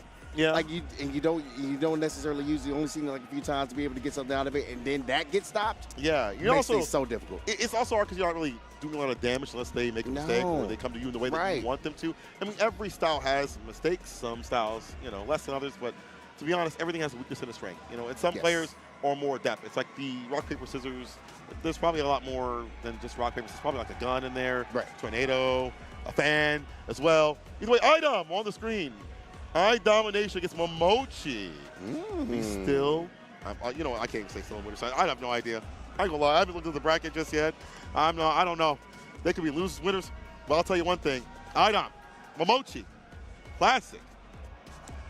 It's gonna be wild times. And Idom, man, he definitely likes to use like the mechanics to his advantage. Yes. Like all the matches that I've like watched him up to this point, like he would definitely go ahead and try to use a DI. He will call you out every single time. Yeah, he's a DIer. He's a DIer. He's addicted to DI. Like you remember when he DI'd, it was Daigo over at ECT? Yeah. Were you commentating that match? No, I wasn't. Oh, no, It was Cream City. No, it was Cream City. And it was against Samurai. Oh, Samurai. I was like, what a cool player got. Oh, yeah, it was Samurai. Unfortunately. I'm sorry, Samurai. It just be like that. He's a serial DI. These are not the kids who are going to play, obviously. And Idom, that man loves to control, puppeteer his opponents. You know, that's why I feel like it's hard to tell him to, like, go in the lab because, like, his style doesn't really require that. It's more about, I know how you're going to play, and I'm going to react upon that within the moment, right? He's a man of the moment. Yeah, I agree with that. And you know the name of the game when it comes to that character. I think he's like probably still at this point the best Manon on the planet. He has the best results. I agree. He does. I mean, in terms of like top spots, ECT did second last year. Yeah. At World Warrior finales and things like that, and qualifying for regional finals and stuff like that. Even in other tournaments that are not CPT, constantly getting top 8s, if not getting like top 3 and things like that. This guy's good. This guy's really good, and a character that people really didn't believe in. And you know, even for him, he believes in quite a bit more than people think. Yeah, but again, going up against Momochi, very, very, very solid, and like extremely solid. Like probably the scariest Ed I've seen. I think one of the things about Momochi's Ed that is really good is that he's such a good all-arounder. That confirms our fantastic round start DI. You know, you're supposed to do it against Ed, especially if he goes for flicker, but he really just lets that round start. Is he listening? I mean, we talked about it. He said he's going to do it. He did. He's going to go for it. He didn't get it, though. But you know what it is. I always like to say with Manon, the name of the game, 3 medals in the first round. You make sure you get that. You are looking pretty. Even if it's a loss, you still have an opportunity to be able to get that comeback in the game. That's true. As the medals get juiced up, so is the damage at the bar at the bottom for the level 3 and things like that. So it definitely helps her. As she gets more medals, every command grab builds up even more bar for her. So either positive, but too close for that heavy kick to punish. Momochi going in. Yeah. Get ready. And you kind of see he's trying to go for the kill because, again, like when you get to that 3 medal, you go into the next round. That opportunity for that grab, even the hit grab, like the damage starts scaling up. And it makes things scary. It changes your game completely. Oh, got the jab on the other side of things, got the recovery. Should do Level it. 1, Yes. it does. You were right. Good call. Yeah, absolutely agree with that. Got that one hit and confirm, and it does so much damage. That's so important. The fake outs every so often. Kill rush back. Yeah. And you trying to see, avoid like the heavy, right? Yeah, you kind of saw the movement that Momochi is doing right now. It's because you don't have to worry about the fact that he's at 3 medals. Uh-oh. Making Idom have to hunt. Right. Oh, my goodness. Punish of the whip sort. The blitz. Knocked out for the opening back walk. He delayed his button. He got the whip punish. Hit him with the level 3. I like this. He wants to get that meter as much back. He gets his drop meter back, but he gets Momochi very low. That Black Swan. Is he going to go to that roundhouse? Oh, he's going for the jump in. Try to go for the grab. Level 2 to jail him out if he wants to. Momochi goes in. Oh, careful. On a drop gauge. He has to hold that, and that's more chip on the meter. Trying to get you to join me in He Kansas. it hits. It actually hit. You jerk is not going to kill here. No, not yet. Going over it. Ah, the jump in. He got to get it. Oh, he just barely got it back. That's so unfortunate. He just got it back. It hurts. Momochi. Listen, I was talking to Idom yesterday. He was like, if you see these situations, it's for maximum excitement. Sure. All right. But Momochi able to stay alive and thrive. First game up to him. Pull up close. Real strike throw hours right there once you're holding parry. Time to hustle. That cycle muscle. All right. Get it in with the kill rush as well. Yeah, bring it in for the real thing. Yeah, no guessing game. Nah. No, we got a reversal, right? Yeah. All right, give me a toss. All right, goes for the flicker. Yeah, I like that. I was ready. American it was base. a straight Mexican standoff. You love to see it. But yeah, Momochi is going to go ahead and put this on set point. As you mentioned, the medals haven't been doing enough. He hasn't been able to get enough medals. So that game of having to avoid those hasn't even started. And then when those medals do come through, like, the damage doesn't be dumped out. He just have 2 right now. That helps out. Caught on the recovery. Purple Stillskin.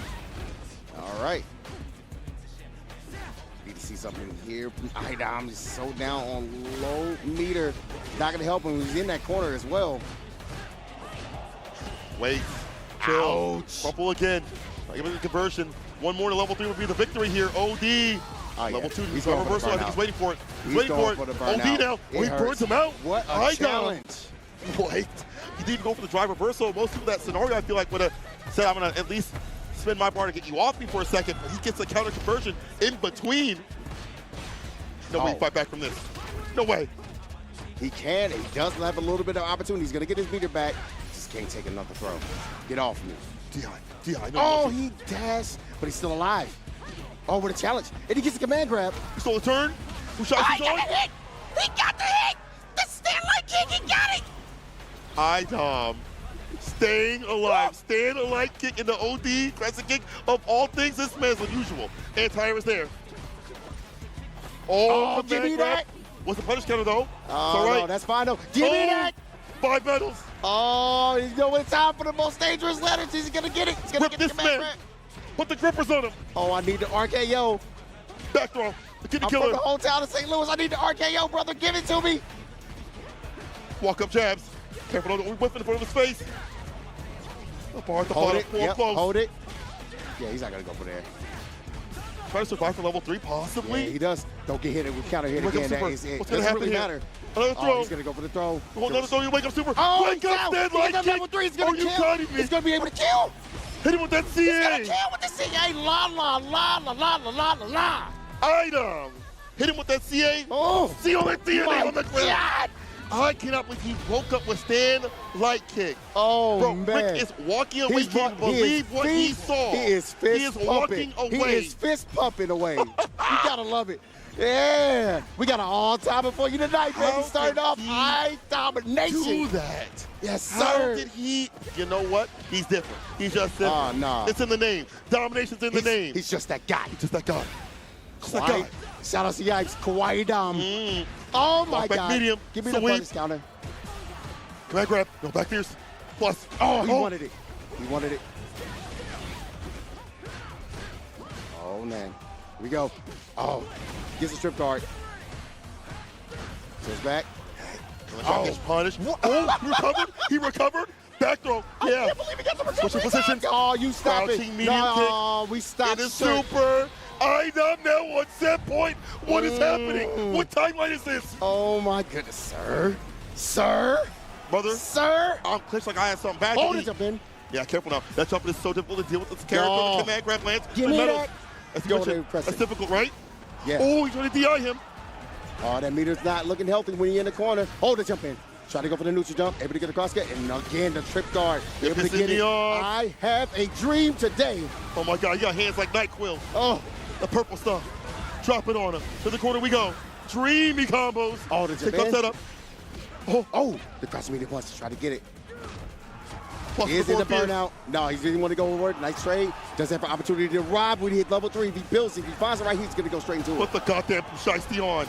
Idom, put the Pusheisty on. Oh, so close to getting the meter back. He said, And "What's in Idom's your walking wallet?" forward. He wants to get that meter back so bad. Look at this. Oh, he's in the green. Yes. Gauge, but he's it hit. doesn't matter. Been level 2. Once again, I have a dream. Today we are going to go to the final round. Brother, it's not February. Final game, final round. This is what we talking about. This is Street Fighter 6, baby. Mm-hmm. All right, has 3 bars at the bottom.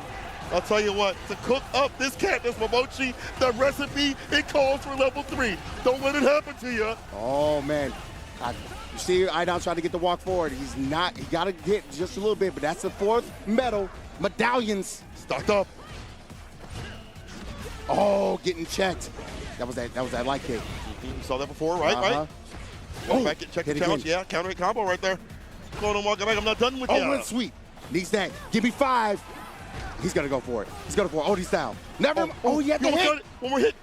He needs it. Level 3. Jump in. Cross up. He's checking. He's not going to go for the command grab. He does not want to go ahead and take the risk. He has 3 medals, 3 meters. He wants to go ahead and get all the damage. What's the distance? It's not you, it's me. What's the space? All right. Goes it in. We got the corner. Try front. Got it. Oh, I could have been in. I could have been in. DI! You're Oh, my God. I jump! Taking down Momochi from the brink. As we said, he delivers with the DI. Bow! I do you believe in turning red? Domination taking down Momochi. He's already off the stage. And I cannot believe we were off the races with that match. Oh my God. Oh my God, what do you mean? Did you know we were back there? Did you know he was back? I think he was listening. He said, IPI? Oh yeah, back. To end the game as we preface. This man, I domination. Come on. Exclamation mark, game is good. Ida moves on to the bracket. Oh my God. I love Street Fighter 6. I love fighting games. And I love offline, baby. We are so back. We are so goddamn back. Oh, what a set.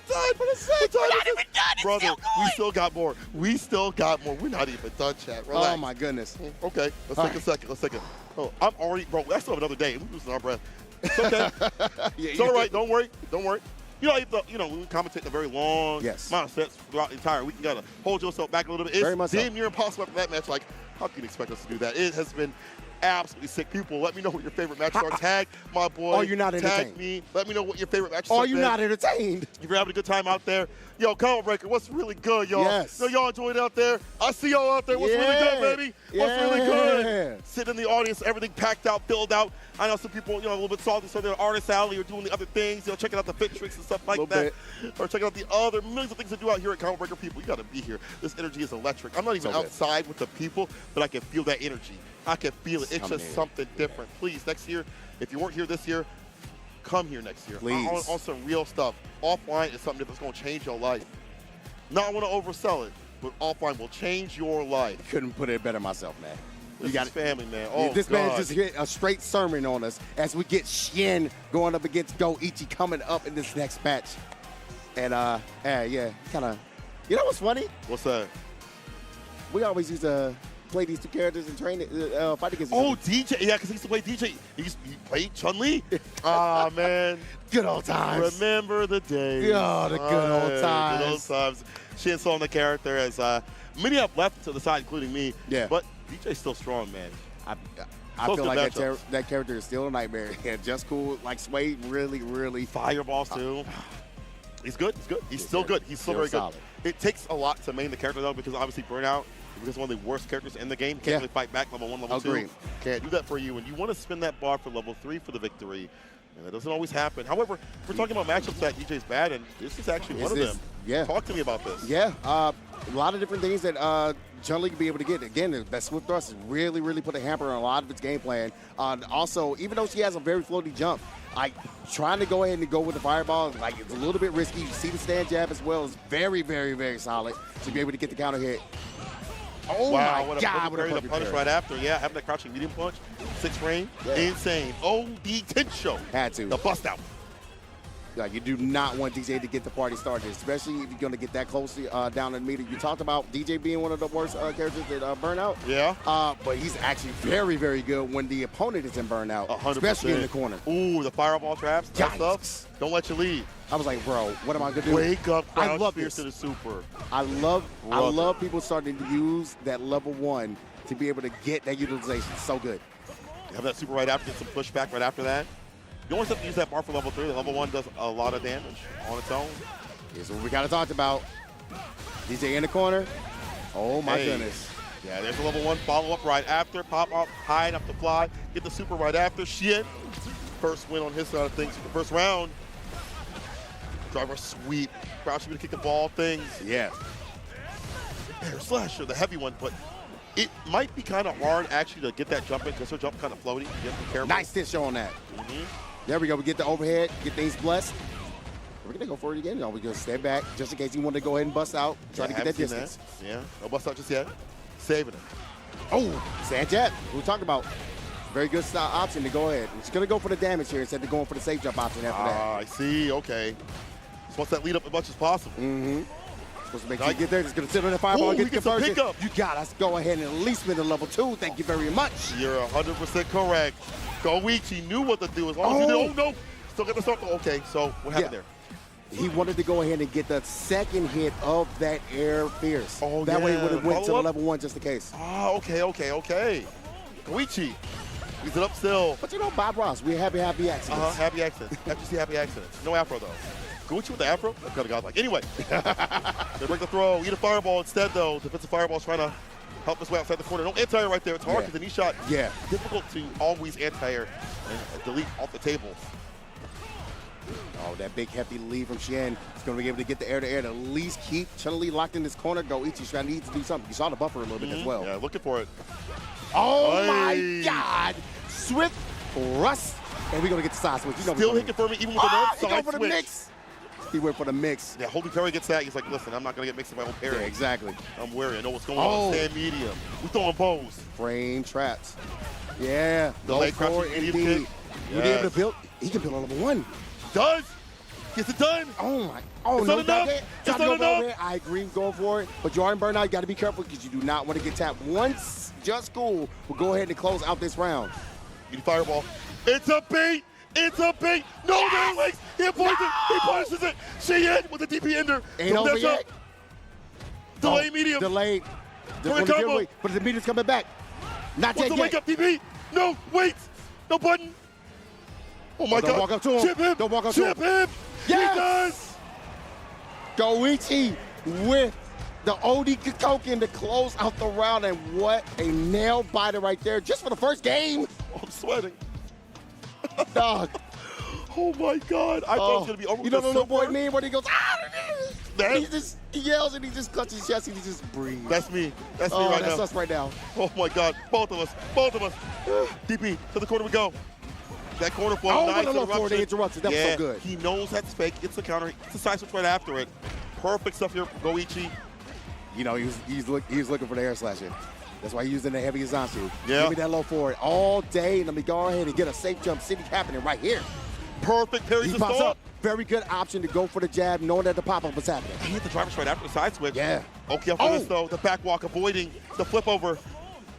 Come on. All right. Oh, yeah, he was trying to see if he can check that. It wasn't in time, but he does get the burnout. That's so important, especially he's trying to see if he can get that corner.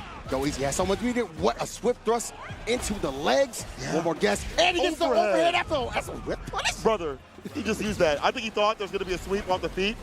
Unfortunately, it was not like that. Oh, misses the stand fierce. Light, and the drive rush right after this. Going for Oki. Okay. Jump medium instead. Uh-huh. Oh, perfect spacing on the medium. So bot, right? Mm-hmm. Things going. Oh, no anti-air there. He tried it. Yeah, he tried. He tried. Tried to go for it. Wasn't able to get it. Low forward. Wake up. Hello. Get the Eyes side weren't even switch. open, brother. Eyes weren't even open. Cover's still on. Yeah, I think he was just standing there. He was like, yeah, I guess I'm just not going to block low. I guess he's going to so. get it again. Safe. He's going to go for the save. Trying to go for the overhead. Yeah, blocks it out. Gets the fireball. Shin, drive rush. Tried again. Oh, he blocks out the overhead. Oh, my Gets it gosh. back, though, Shin. So Trying much. to stay in.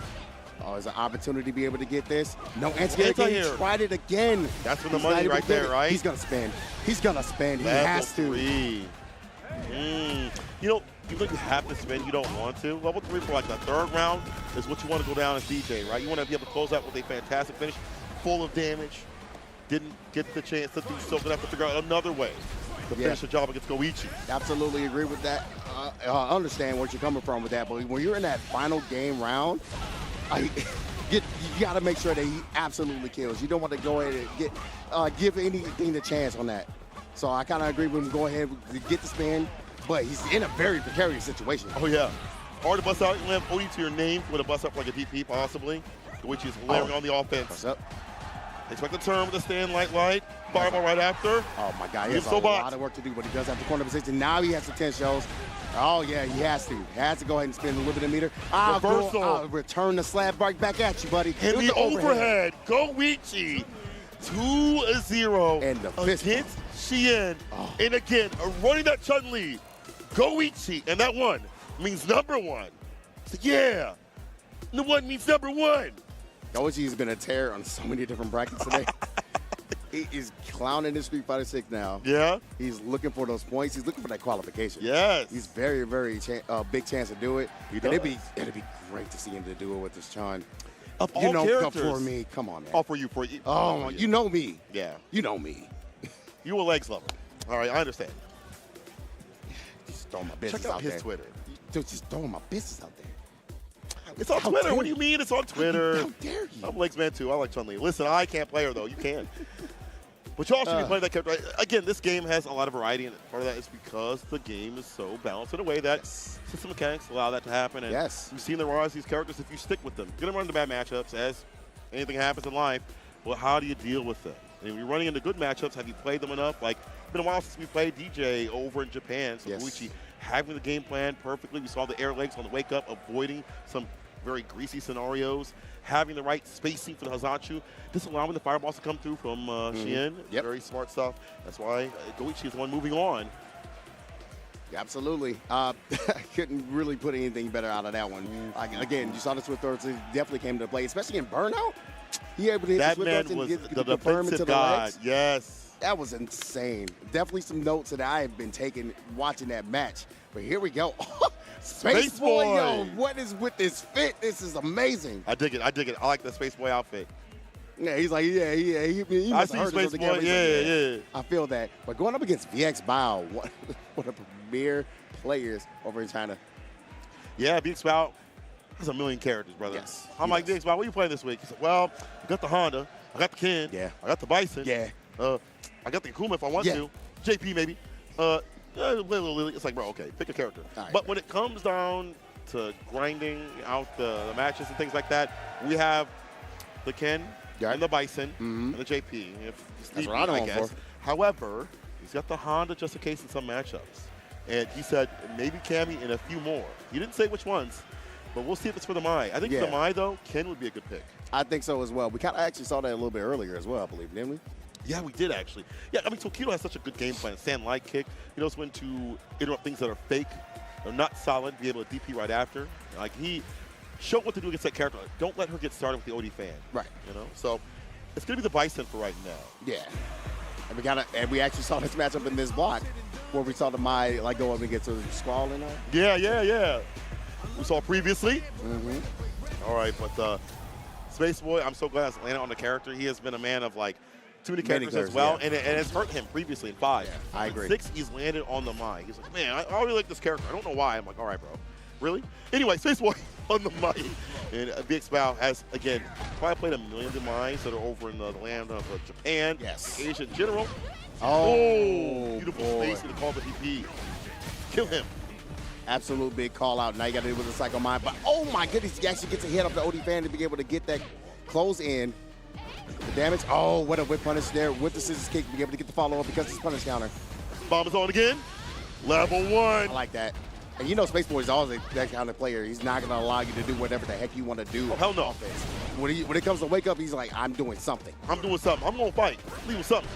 That means that he can get aggressive with the fans if he like to, but the jumping is there a little too obvious with that game plan, and that lands him. That does for VX Bao with the jump in. There we go. That's first blood for VX Bao.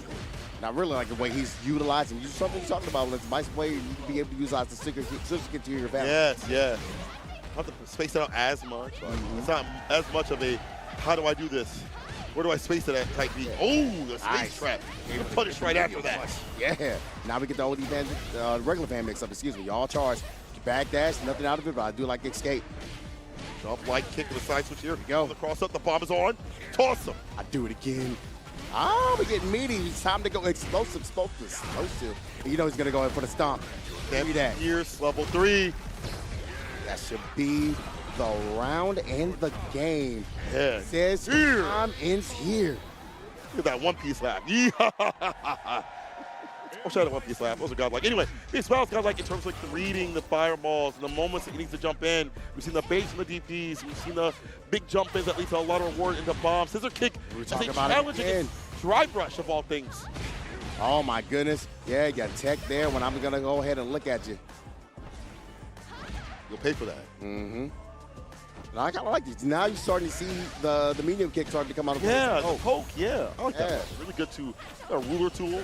Kind of back up. Oh my God, explosive, explosive, explosive. Overhead, back to Cinder. Blocks it out. Attacks right after. I'm still locked in. Brother, it's jail, no bail. Yes. Help. This man's the warden. You don't get to leave. No. EX, bow. Set point right here. All right, Charles OB fan able to get the hit. Able to follow up with that jumping heavy punch as well. That's one of the jump ins that I talked about. A little underrated. Yeah, people don't notice. Like, oh yeah, that's the thing you really. It's pretty damn good, right? Get off me. That reversal. That's plus. Yes. Don't press the button. VX bow. Tempting fate. Yeah, he got away with that one. That was punish. With a double jab. Oh my goodness, toss. Meter is not looking healthy. He had woke up Stamp Beers. Now if that would have hit a genius, my boy. Oh my goodness. Careful now. Drive gauge not looking so good. Save forward, the leg crouching medium kick. Definitely calling out the shimmy. It's gonna do a rip of damage to the CA. Show the movie. Can't press now down we the got skip. the CA on the side of this. No, don't do it. I just said don't do it. Don't do it. A fan's gonna land him a loss. You know what's about to happen? Big ultimate Psycho Crusher incoming. Word. Word. This is a word. BX bow. Oh my Dominant. You told this man, don't throw it into consumption. Don't do it. Look at him. Yeah. Look at that. Oh, the buttons. Too many buttons, brother. He's got one to take out the trash. Yeah. The taxes as well. You know, whatever it takes to be able to be already and prepared against someone like Space Boy, which he was. Yeah. Jumping in when need be against some of these fireballs. Having the perfect spacing to call the DPs. That also makes Space Boy be like, well, can I not anti-air? No. Am I not allowed a succulent anti-air? Can't do anything. No. He's not allowed to play. He played that footsie game so well. Scissors kick. Scissors kick. That punish counter, scissors kick, that combo conversion. That's a punish counter and a counter hit. Was so good.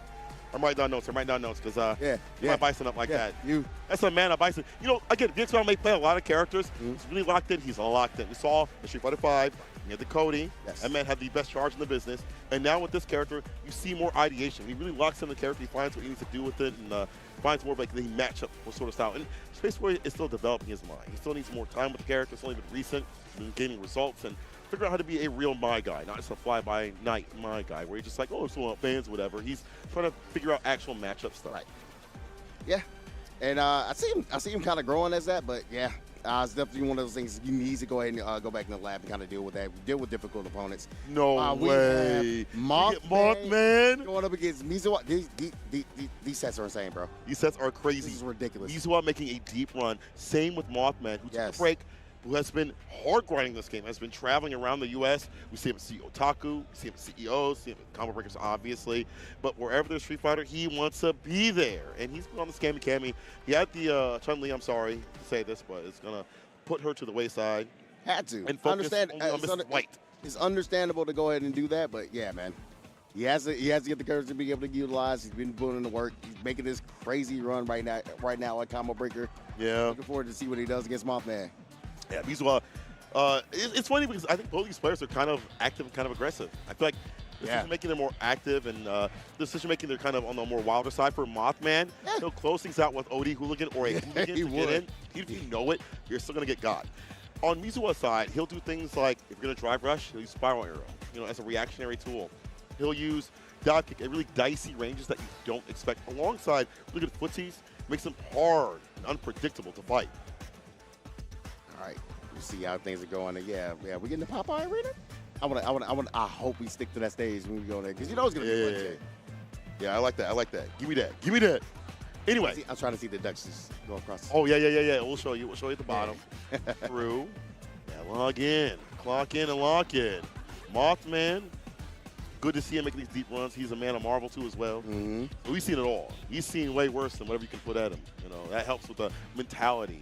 But someone from a different region. Have you played people from different regions like that? I mean, he has one of the CEOs and got a taste of that. But this is a deeper bracket of people from the EU area, the Asian regions, and things like that, even from Australia too as well. So it's a different sort of environment right now. He's prepped to prepare. It's going to be white on white right now. My favorite type. The great mirror match of Kemi is coming into play. And the name of the game is like how different am I gonna be with my Cammy? I'm not gonna be able to use my low force and be able to use my dive kicks and be able to harass you. Okay, Mothman. Momentum. He's got the hood on. Up in the corner right now, dive kick. Back to right after it though. Mizuha switching positions. Oh, both sharing that brain cell. Mm-hmm. Oh, it's the dive kick. Me too. Like dive kick's so fun. Yeah, this was good. Look, dive kick. I love dive kick. I love dive kick too. Oh, it's fun. Let's see if I can try it again. No DP. Cross up. He ended up getting perfect parried there. Nice. Yeah, went to the well just a little bit too much on that one. I'm jumping out. I like that. Don't overextend. Don't press a bad button. You might get counter hit. I try to see if we can get a low for it. There's a dive kick coming out of Mizuha's end to be able to close out this round. Oh, yeah. Mizuha taking back the lead. I mean, that's the thing about this matchup. It's like, you know that both sides, that dive kick just